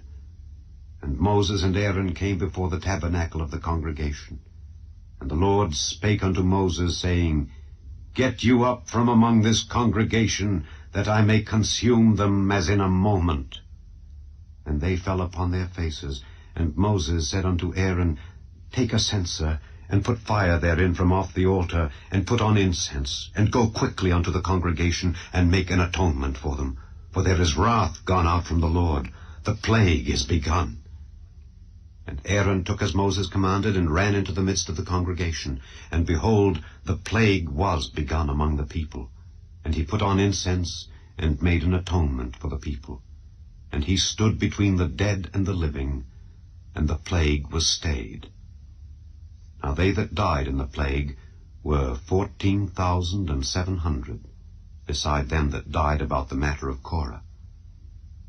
And Aaron returned unto Moses unto the door of the tabernacle of the congregation, and the plague was stayed. Chapter 17. And the Lord spake unto Moses, saying, Speak unto the children of Israel, and take of every one of them a rod according to the house of their fathers, of all their princes according to the house of their fathers 12 rods. Write thou every man's name upon his rod. And thou shalt write Aaron's name upon the rod of Levi, for 1 rod shall be for the head of the house of their fathers. And thou shalt lay them up in the tabernacle of the congregation before the testimony, where I will meet with you. And it shall come to pass that the man's rod whom I shall choose shall blossom, and I will make to cease from me the murmurings of the children of Israel, whereby they murmur against you. And Moses spake unto the children of Israel, and every one of their princes gave him a rod apiece, for each prince 1, according to their fathers' houses, even 12 rods. And the rod of Aaron was among their rods. And Moses laid up the rods before the Lord in the tabernacle of witness. And it came to pass that on the morrow Moses went into the tabernacle of witness, and behold, the rod of Aaron for the house of Levi was budded, and brought forth buds, and bloomed blossoms, and yielded almonds. And Moses brought out all the rods from before the Lord unto all the children of Israel, and they looked, and took every man his rod. And the Lord said unto Moses, Bring Aaron's rod again before the testimony, to be kept for a token against the rebels, and thou shalt quite take away their murmurings from me, that they die not. And Moses did so, as the Lord commanded him, so did he. And the children of Israel spake unto Moses, saying, Behold, we die, we perish, we all perish. Whosoever cometh anything near unto the tabernacle of the Lord shall die. Shall we be consumed with dying? Chapter 18. And the Lord said unto Aaron, Thou and thy sons and thy father's house with thee shall bear the iniquity of the sanctuary, and thou and thy sons with thee shall bear the iniquity of your priesthood. And thy brethren also of the tribe of Levi, the tribe of thy father, bring thou with thee, that they may be joined unto thee, and minister unto thee. But thou and thy sons with thee shall minister before the tabernacle of witness. And they shall keep thy charge and the charge of all the tabernacle. Only they shall not come nigh the vessels of the sanctuary and the altar, that neither they nor ye also die. And they shall be joined unto thee, and keep the charge of the tabernacle of the congregation for all the service of the tabernacle. And a stranger shall not come nigh unto you. And ye shall keep the charge of the sanctuary and the charge of the altar, that there be no wrath any more upon the children of Israel. And I, behold, I have taken your brethren the Levites from among the children of Israel. To you they are given as a gift for the Lord, to do the service of the tabernacle of the congregation. Therefore thou and thy sons with thee shall keep your priest's office for everything of the altar, and within the veil, and ye shall serve. I have given your priest's office unto you as a service of gift, and the stranger that cometh nigh shall be put to death. And the Lord spake unto Aaron, Behold, I also have given thee the charge of mine heave offerings of all the hallowed things of the children of Israel. Unto thee have I given them by reason of the anointing, and to thy sons by an ordinance forever. This shall be thine of the most holy things, reserved from the fire. Every oblation of theirs, every meat offering of theirs, and every sin offering of theirs, and every trespass offering of theirs, which they shall render unto me, shall be most holy, for thee and for thy sons. In the most holy place shalt thou eat it. Every male shall eat it. It shall be holy unto thee. And this is thine, the heave offering of their gift, with all the wave offerings of the children of Israel. I have given them unto thee, and to thy sons, and to thy daughters with thee, by a statute forever. Every one that is clean in thy house shall eat of it. All the best of the oil, and all the best of the wine, and of the wheat, the first fruits of them which they shall offer unto the Lord, them have I given thee. And whatsoever is first ripe in the land which they shall bring unto the Lord shall be thine. Every one that is clean in thine house shall eat of it. Everything devoted in Israel shall be thine. Everything that openeth the matrix in all flesh which they bring unto the Lord, whether it be of men or beasts, shall be thine. Nevertheless the firstborn of man shalt thou surely redeem, and the firstling of unclean beasts shalt thou redeem. And those that are to be redeemed from a month old shalt thou redeem, according to thine estimation, for the money of 5 shekels after the shekel of the sanctuary, which is 20 gerahs. But the firstling of a cow, or the firstling of a sheep, or the firstling of a goat, thou shalt not redeem. They are holy.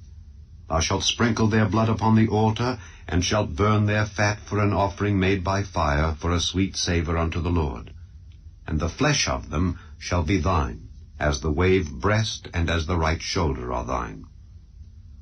All the heave offerings of the holy things which the children of Israel offer unto the Lord have I given thee, and thy sons and thy daughters with thee, by a statute forever. It is a covenant of salt forever before the Lord unto thee and to thy seed with thee. And the Lord spake unto Aaron, Thou shalt have no inheritance in their land, neither shalt thou have any part among them. I am thy part and thine inheritance among the children of Israel. And behold, I have given the children of Levi all the 10th in Israel for an inheritance, for their service which they serve, even the service of the tabernacle of the congregation. Neither must the children of Israel henceforth come nigh the tabernacle of the congregation, lest they bear sin and die. But the Levites shall do the service of the tabernacle of the congregation, and they shall bear their iniquity. It shall be a statute forever throughout your generations, that among the children of Israel they have no inheritance. But the tithes of the children of Israel, which they offer as an heave offering unto the Lord, I have given to the Levites to inherit. Therefore I have said unto them, Among the children of Israel they shall have no inheritance. And the Lord spake unto Moses, saying, Thus speak unto the Levites, and say unto them, When ye take of the children of Israel the tithes which I have given you from them for your inheritance, then ye shall offer up an heave offering of it for the Lord, even a 10th part of the tithe. And this your heave offering shall be reckoned unto you, as though it were the corn of the threshing floor, and as the fullness of the winepress. Thus ye also shall offer an heave offering unto the Lord of all your tithes, which ye receive of the children of Israel. And ye shall give thereof the Lord's heave offering to Aaron the priest.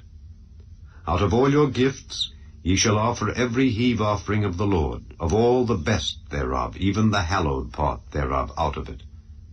Therefore thou shalt say unto them, When ye have heaved the best thereof from it, then it shall be counted unto the Levites as the increase of the threshing floor, and as the increase of the winepress.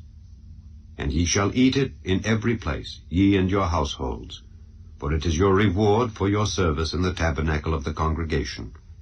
And ye shall bear no sin by reason of it, when ye have heaved from it the best of it. Neither shall ye pollute the holy things of the children of Israel, lest ye die. Chapter 19. And the Lord spake unto Moses and unto Aaron, saying, This is the ordinance of the law which the Lord hath commanded, saying, Speak unto the children of Israel, that they bring thee a red heifer without spot, wherein is no blemish, and upon which never came yoke. And ye shall give her unto Eleazar the priest, that he may bring her forth without the camp, and one shall slay her before his face.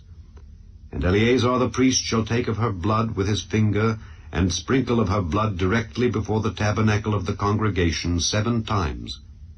And one shall burn the heifer in his sight. Her skin and her flesh and her blood with her dung shall he burn. And the priest shall take cedar wood and hyssop and scarlet, and cast it into the midst of the burning of the heifer. Then the priest shall wash his clothes, and he shall bathe his flesh in water, and afterward he shall come into the camp, and the priest shall be unclean until the even. And he that burneth her shall wash his clothes in water, and bathe his flesh in water, and shall be unclean until the even. And a man that is clean shall gather up the ashes of the heifer, and lay them up without the camp in a clean place, and it shall be kept for the congregation of the children of Israel for a water of separation. It is a purification for sin. And he that gathereth the ashes of the heifer shall wash his clothes, and be unclean until the even.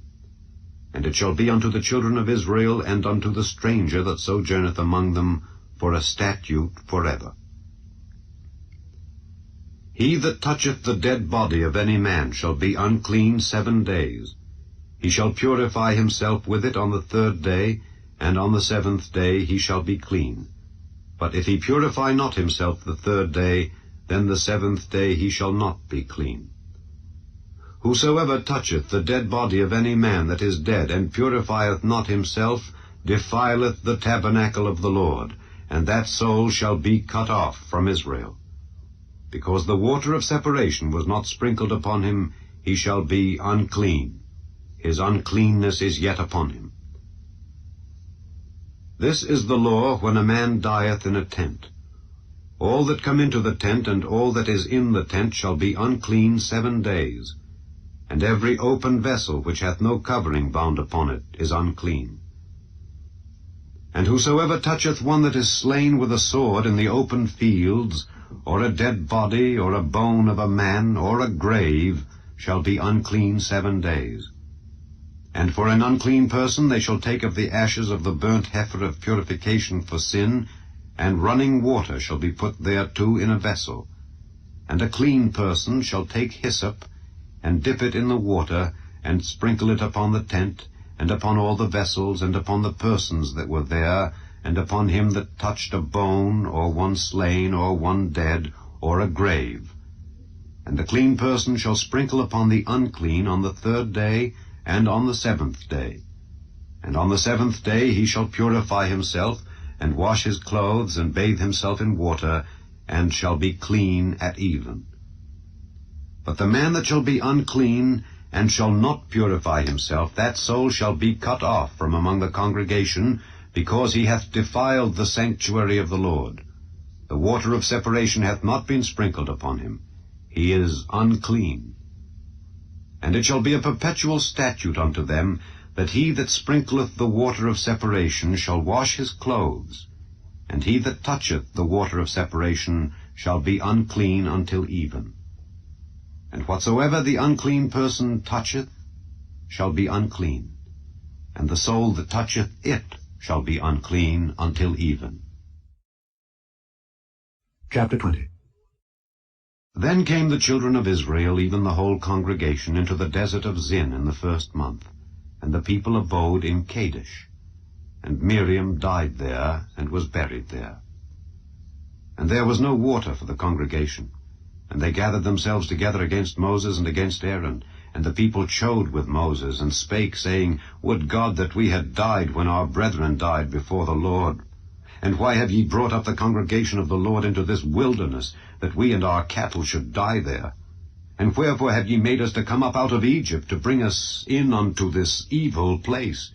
It is no place of seed, or of figs, or of vines, or of pomegranates, neither is there any water to drink.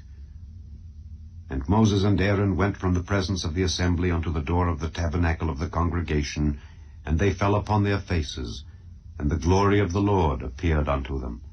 And the Lord spake unto Moses, saying, Take the rod, and gather thou the assembly together, thou and Aaron thy brother, and speak ye unto the rock before their eyes.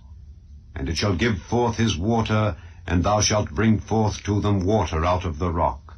So thou shalt give the congregation and their beasts drink. And Moses took the rod from before the Lord as he commanded him. And Moses and Aaron gathered the congregation together before the rock, and he said unto them, Hear now, ye rebels, must we fetch you water out of this rock? And Moses lifted up his hand, and with his rod he smote the rock twice, and the water came out abundantly, and the congregation drank, and their beasts also. And the Lord spake unto Moses and Aaron, Because ye believed me not to sanctify me in the eyes of the children of Israel, therefore ye shall not bring this congregation into the land which I have given them. This is the water of Meribah, because the children of Israel strove with the Lord, and he was sanctified in them. And Moses sent messengers from Kadesh unto the king of Edom. Thus saith thy brother Israel, Thou knowest all the travail that hath befallen us, how our fathers went down into Egypt, and we have dwelt in Egypt a long time, and the Egyptians vexed us and our fathers. And when we cried unto the Lord, he heard our voice, and sent an angel, and hath brought us forth out of Egypt. And behold, we are in Kadesh, a city in the uttermost of thy border. Let us pass, I pray thee, through thy country. We will not pass through the fields or through the vineyards, neither will we drink of the water of the wells. We will go by the king's highway. We will not turn to the right hand nor to the left, until we have passed thy borders. And Edom said unto him, Thou shalt not pass by me, lest I come out against thee with the sword. And the children of Israel said unto him, We will go by the highway, and if I and my cattle drink of thy water, then I will pay for it.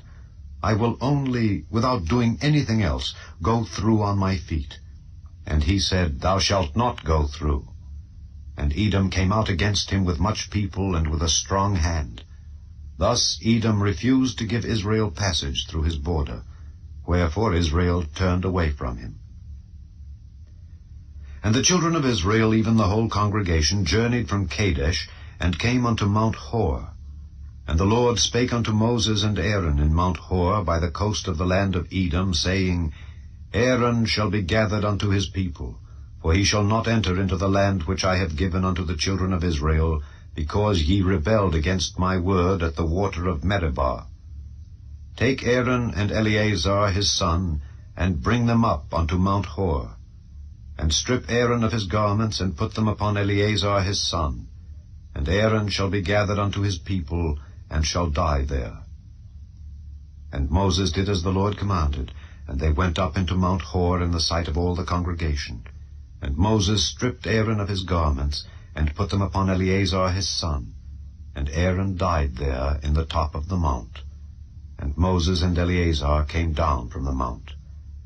And when all the congregation saw that Aaron was dead, they mourned for Aaron 30 days, even all the house of Israel. Chapter 21. And when King Arad the Canaanite, which dwelt in the south, heard tell that Israel came by the way of the spies, then he fought against Israel, and took some of them prisoners.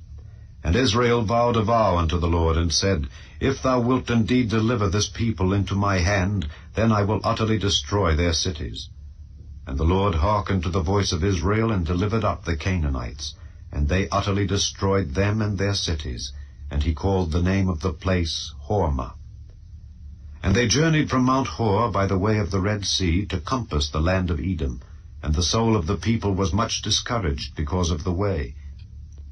And the people spake against God and against Moses, Wherefore have ye brought us up out of Egypt to die in the wilderness? For there is no bread, neither is there any water, and our soul loatheth this light bread. And the Lord sent fiery serpents among the people, and they bit the people, and much people of Israel died. Therefore the people came to Moses and said, We have sinned, for we have spoken against the Lord and against thee. Pray unto the Lord that he take away the serpents from us. And Moses prayed for the people. And the Lord said unto Moses, Make thee a fiery serpent, and set it upon a pole. And it shall come to pass that every one that is bitten, when he looketh upon it, shall live. And Moses made a serpent of brass, and put it upon a pole. And it came to pass that if a serpent had bitten any man, when he beheld the serpent of brass, he lived. And the children of Israel set forward, and pitched in Oboth. And they journeyed from Oboth, and pitched at Ijeabarim, in the wilderness which is before Moab, toward the sunrising. From thence they removed, and pitched in the valley of Zered.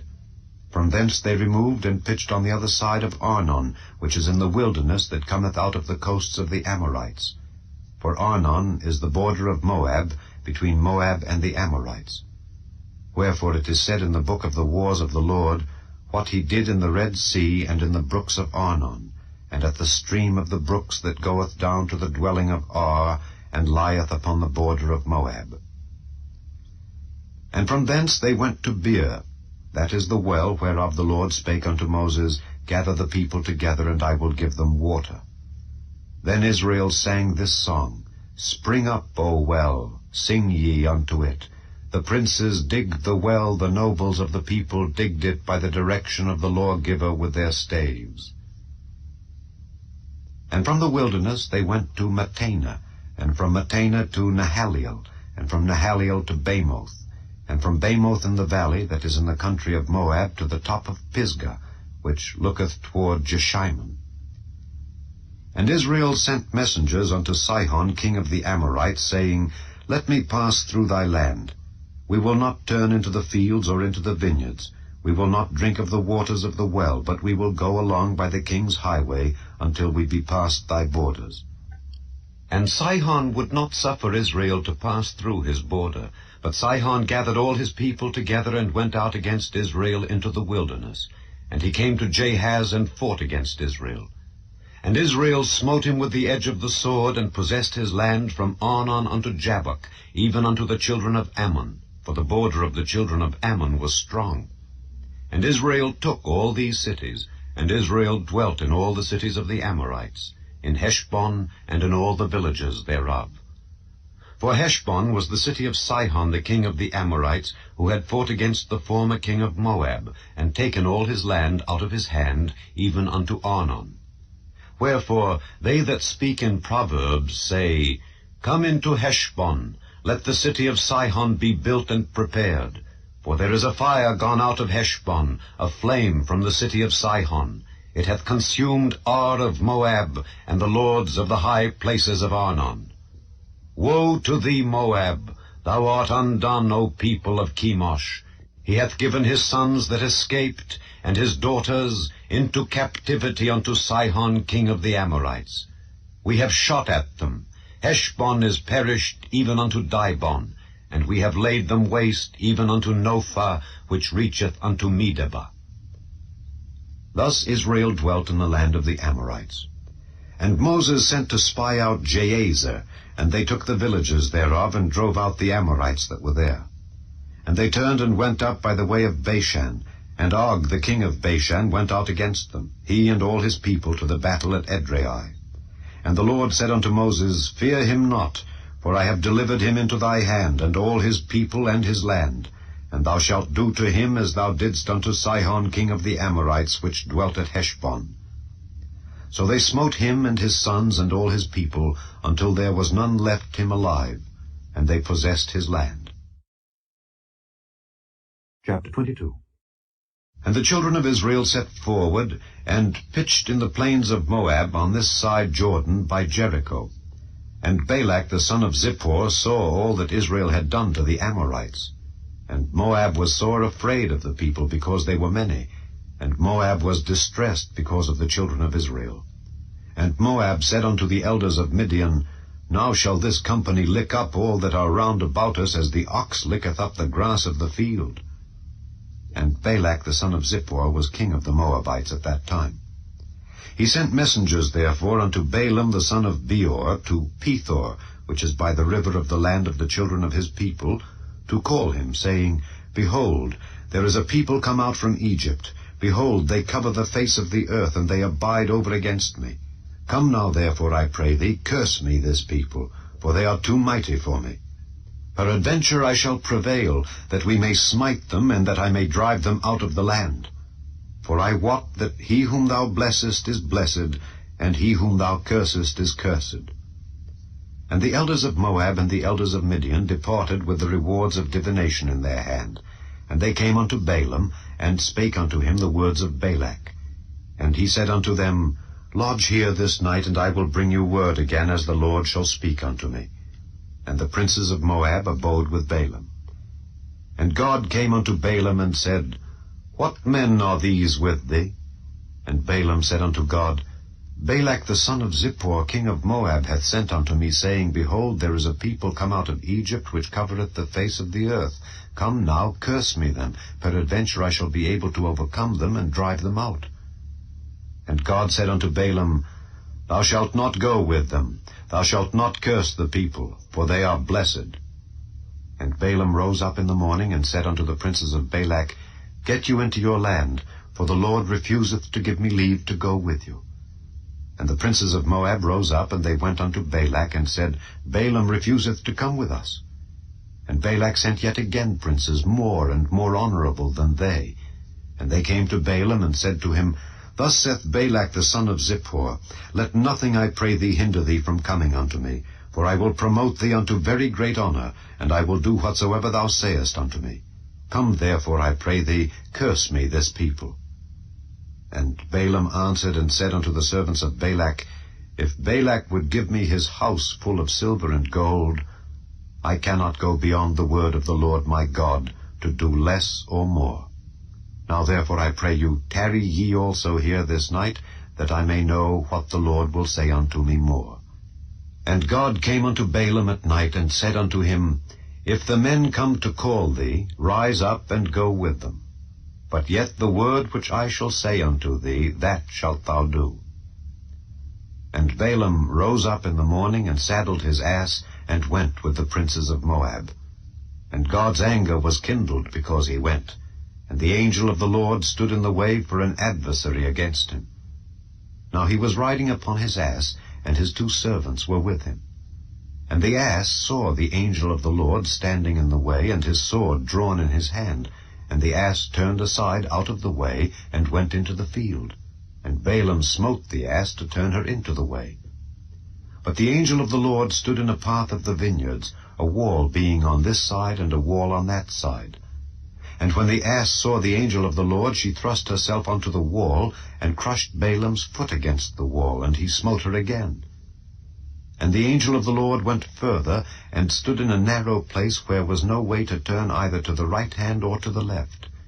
And when the ass saw the angel of the Lord, she fell down unto Balaam. And Balaam's anger was kindled, and he smote the ass with a staff. And the Lord opened the mouth of the ass, and she said unto Balaam, What have I done unto thee, that thou hast smitten me these 3 times? And Balaam said unto the ass, Because thou hast mocked me. I would there were a sword in mine hand, for now would I kill thee. And the ass said unto Balaam, Am not I thine ass, upon which thou hast ridden ever since I was thine unto this day? Was I ever wont to do so unto thee? And he said, Nay. Then the Lord opened the eyes of Balaam, and he saw the angel of the Lord standing in the way, and his sword drawn in his hand. And he bowed down his head, and fell flat on his face. And the angel of the Lord said unto him, Wherefore hast thou smitten thine ass these 3 times? Behold, I went out to withstand thee, because thy way is perverse before me. And the ass saw me, and turned from me these 3 times. Unless she had turned from me, surely now also I had slain thee, and saved her alive. And Balaam said unto the angel of the Lord, I have sinned, for I knew not that thou stoodest in the way against me. Now therefore, if it displease thee, I will get me back again. And the angel of the Lord said unto Balaam, Go with the men, but only the word that I shall speak unto thee, that thou shalt speak. So Balaam went with the princes of Balak. And when Balak heard that Balaam was come, he went out to meet him unto a city of Moab, which is in the border of Arnon, which is in the utmost coast. And Balak said unto Balaam, Did I not earnestly send unto thee to call thee? Wherefore camest thou not unto me? Am I not able indeed to promote thee to honor? And Balaam said unto Balak, Lo, I am come unto thee. Have I now any power at all to say anything? The word that God putteth in my mouth, that shall I speak. And Balaam went with Balak, and they came unto Kirjath-Huzoth. And Balak offered oxen and sheep, and sent to Balaam and to the princes that were with him. And it came to pass on the morrow that Balak took Balaam, and brought him up into the high places of Baal, that thence he might see the utmost part of the people. Chapter 23. And Balaam said unto Balak, Build me here 7 altars, and prepare me here 7 oxen and 7 rams. And Balak did as Balaam had spoken. And Balak and Balaam offered on every altar a bullock and a ram. And Balaam said unto Balak, Stand by thy burnt offering, and I will go. Peradventure the Lord will come to meet me, and whatsoever he showeth me I will tell thee. And he went to an high place. And God met Balaam. And he said unto him, I have prepared 7 altars, and I have offered upon every altar a bullock and a ram. And the Lord put a word in Balaam's mouth, and said, Return unto Balak, and thus thou shalt speak. And he returned unto him, and lo, he stood by his burnt sacrifice, he and all the princes of Moab. And he took up his parable, and said, Balak the king of Moab hath brought me from Aram out of the mountains of the east, saying, Come curse me, Jacob, and come defy Israel. How shall I curse whom God hath not cursed? Or how shall I defy whom the Lord hath not defied? For from the top of the rocks I see him, and from the hills I behold him. Lo, the people shall dwell alone, and shall not be reckoned among the nations. Who can count the dust of Jacob, and the number of the 4th part of Israel? Let me die the death of the righteous, and let my last end be like his. And Balak said unto Balaam, What hast thou done unto me? I took thee to curse mine enemies, and behold, thou hast blessed them altogether. And he answered and said, Must I not take heed to speak that which the Lord hath put in my mouth? And Balak said unto him, Come, I pray thee, with me unto another place, from whence thou mayest see them. Thou shalt see but the utmost part of them, and shalt not see them all, and curse me them from thence. And he brought him into the field of Zophim, to the top of Pisgah, and built 7 altars, and offered a bullock and a ram on every altar. And he said unto Balak, Stand here by thy burnt offering, while I meet the Lord yonder. And the Lord met Balaam, and put a word in his mouth, and said, Go again unto Balak, and say thus. And when he came to him, behold, he stood by his burnt offering, and the princes of Moab with him. And Balak said unto him, What hath the Lord spoken? And he took up his parable, and said, Rise up, Balak, and hear. Hearken unto me, thou son of Zippor. God is not a man that he should lie, neither the son of man that he should repent. Hath he said, and shall he not do it? Or hath he spoken, and shall he not make it good? Behold, I have received commandment to bless, and he hath blessed, and I cannot reverse it. He hath not beheld iniquity in Jacob, neither hath he seen perverseness in Israel. The Lord his God is with him, and the shout of a king is among them. God brought them out of Egypt. He hath as it were the strength of an unicorn. Surely there is no enchantment against Jacob, neither is there any divination against Israel. According to this time it shall be said of Jacob and of Israel, What hath God wrought? Behold, the people shall rise up as a great lion, and lift up himself as a young lion. He shall not lie down until he eat of the prey, and drink the blood of the slain.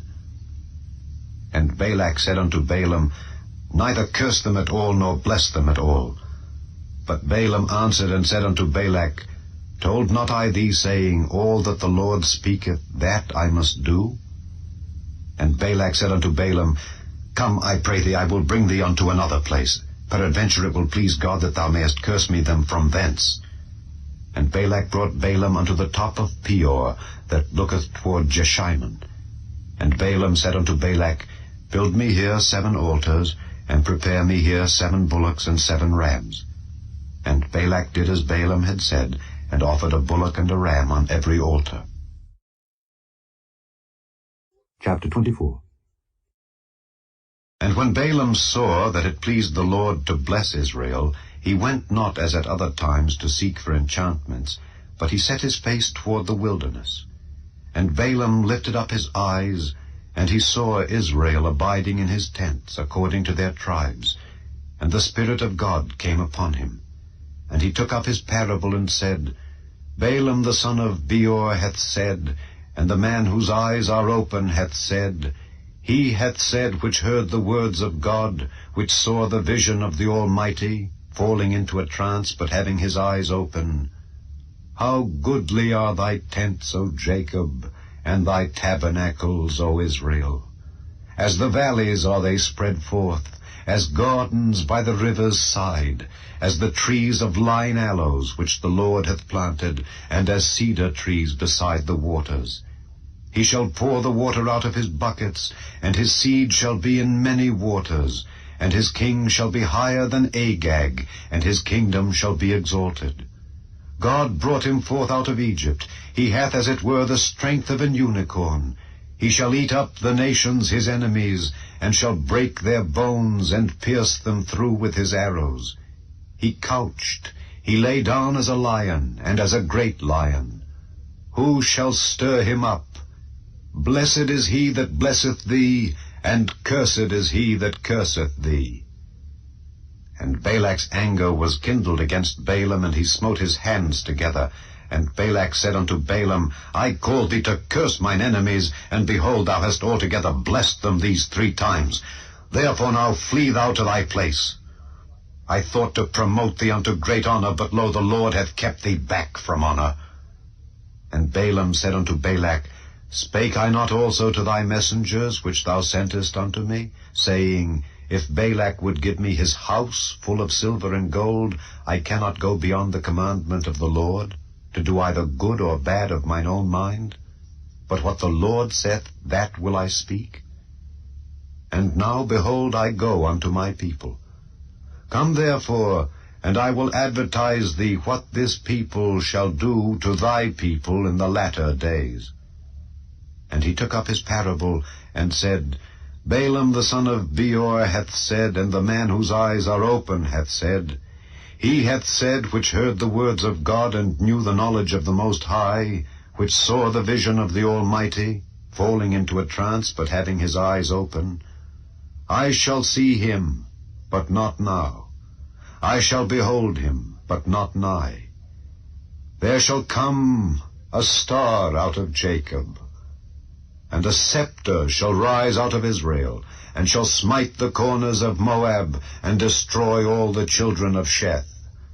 And Edom shall be a possession, Seir also shall be a possession for his enemies, and Israel shall do valiantly. Out of Jacob shall come he that shall have dominion, and shall destroy him that remaineth of the city. And when he looked on Amalek, he took up his parable, and said, Amalek was the first of the nations, but his latter end shall be that he perish forever. And he looked on the Kenites, and took up his parable, and said, Strong is thy dwelling place, and thou puttest thy nest in a rock. Nevertheless the Kenites shall be wasted, until Asshur shall carry thee away captive.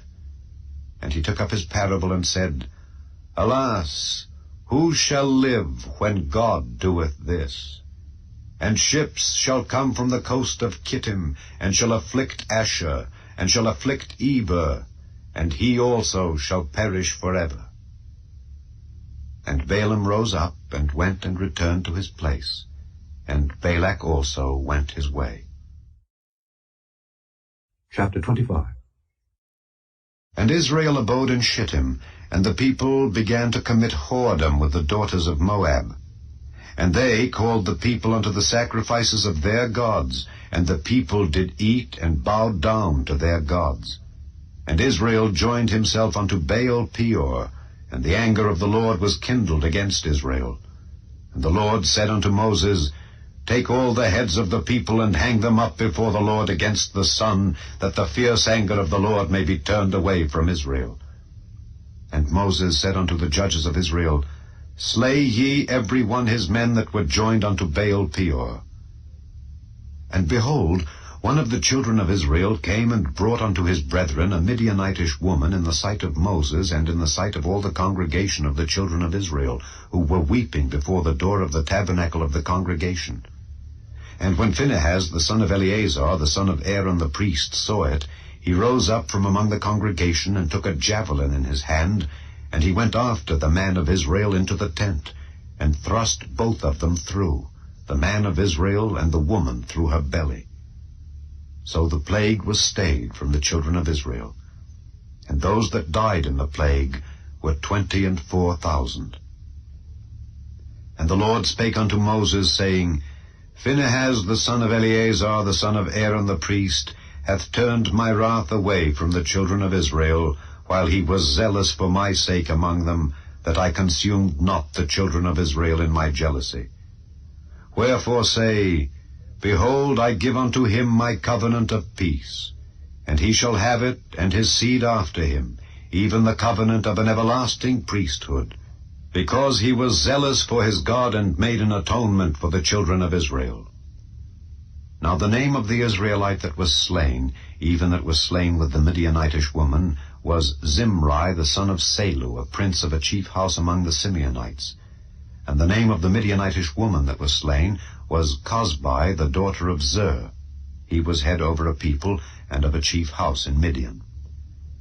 And the Lord spake unto Moses, saying, Vex the Midianites, and smite them, for they vex you with their wiles, wherewith they have beguiled you in the matter of Peor, and in the matter of Cosbi, the daughter of a prince of Midian, their sister, which was slain in the day of the plague for Peor's sake.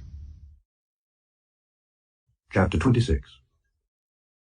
And it came to pass after the plague, that the Lord spake unto Moses and unto Eleazar the son of Aaron the priest, saying, Take the sum of all the congregation of the children of Israel from 20 years old and upward throughout their father's house, all that are able to go to war in Israel. And Moses and Eleazar the priest spake with them in the plains of Moab by Jordan near Jericho, saying, Take the sum of the people from 20 years old and upward, as the Lord commanded Moses and the children of Israel, which went forth out of the land of Egypt. Reuben, the eldest son of Israel, the children of Reuben, Hanok, of whom cometh the family of the Hanokites, of Palu the family of the Paluites, of Hezron the family of the Hezronites, of Carmi the family of the Carmites. These are the families of the Reubenites, and they that were numbered of them were 43,730. And the sons of Palu, Eliab. And the sons of Eliab, Nemuel, and Dathan, and Abiram. This is that Dathan and Abiram which were famous in the congregation, who strove against Moses and against Aaron in the company of Korah, when they strove against the Lord. And the earth opened her mouth and swallowed them up together with Korah, when that company died, what time the fire devoured 250 men, and they became a sign. Notwithstanding, the children of Korah died not. The sons of Simeon after their families, of Nemuel the family of the Nemuelites, of Jamin the family of the Jamanites, of Jachin the family of the Jachinites, of Zerah the family of the Zarhites, of Shaul the family of the Sheulites. These are the families of the Simeonites, 22,200. The children of Gad after their families, of Zephon the family of the Zephonites, of Haggai the family of the Haggites, of Shuni the family of the Shunites, of Ozni the family of the Oznites, of Eri the family of the Erites, of Arod the family of the Arodites, of Areli the family of the Arelites. These are the families of the children of Gad, according to those that were numbered of them, 40,500. The sons of Judah were and Onan, and and Onan died in the land of Canaan. And the sons of Judah after their families were of Shelah the family of the Shilanites, of Pharez the family of the Pharzites, of Zerah the family of the Zarhites. And the sons of Pharez were of Hezron, the family of the Hezronites, of Hamul, the family of the Hamulites. These are the families of Judah, according to those that were numbered of them, 616,500. Of the sons of Issachar after their families, of Tola the family of the Tolaites, of Pua the family of the Punites, of Jashub the family of the Jashubites, of Shimron the family of the Shimronites. These are the families of Issachar according to those that were numbered of them, 604,300. Of the sons of Zebulun after their families, of Sered the family of the Sardites, of Elon the family of the Elonites, of Jaleel the family of the Jaleelites. These are the families of the Zebulunites, according to those that were numbered of them, 600,500. The sons of Joseph after their families were Manasseh and Ephraim. Of the sons of Manasseh, of Machir the family of the Machirites, and Machir begat Gilead. Of Gilead come the family of the Gileadites. These are the sons of Gilead.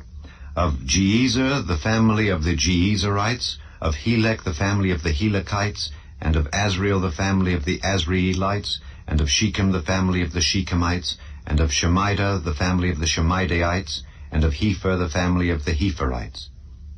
And Zelophehad the son of Hepher had no sons, but daughters. And the names of the daughters of Zelophehad were Mahlah and Noah, Hoglah, Milcah, and Tirzah. These are the families of Manasseh, and those that were numbered of them, 52,700. These are the sons of Ephraim after their families. Of Shuthelah the family of the Shuthalhites, of Becher the family of the Bachrites, of Tahan the family of the Tahanites. And these are the sons of Shuthelah, of Eran the family of the Eranites. These are the families of the sons of Ephraim, according to those that were numbered of them, 32,500. These are the sons of Joseph after their families. The sons of Benjamin after their families, of Bela the family of the Belaites, of Ashbel the family of the Ashbelites, of Ahiram the family of the Ahiramites, of Shupham the family of the Shuphamites, of Hupham the family of the Huphamites. And the sons of Bela were Ard and Naaman, of Ard the family of the Ardites, and of Naaman the family of the Naamites. These are the sons of Benjamin after their families, and they that were numbered of them were 45,600. These are the sons of Dan after their families, of Shuham the family of the Shuhamites. These are the families of Dan after their families. All the families of the Shuhamites, according to those that were numbered of them, were 304,400. Of the children of Asher after their families, of Jimnah the family of the Jimnites, of Jesui the family of the Jesuites, of Beriah the family of the Beraites, of the sons of Beriah, of Heber the family of the Heberites, of Malchiel the family of the Malchielites. And the name of the daughter of Asher was Sarah. These are the families of the sons of Asher according to those that were numbered of them, who were 53,400. Of the sons of Naphtali after their families, of Jaziel the family of the Jazelites, of Guni the family of the Gunites, of Jezer the family of the Jezerites, of Shillem the family of the Shillemites. These are the families of Naphtali according to their families, and they that were numbered of them were 45,400. These were the numbered of the children of Israel, 600,730. And the Lord spake unto Moses, saying, Unto these the land shall be divided for an inheritance according to the number of names. To many thou shalt give the more inheritance, and to few thou shalt give the less inheritance. To every one shall his inheritance be given according to those that were numbered of him. Notwithstanding, the land shall be divided by lot. According to the names of the tribes of their fathers they shall inherit. According to the lot shall the possession thereof be divided between many and few.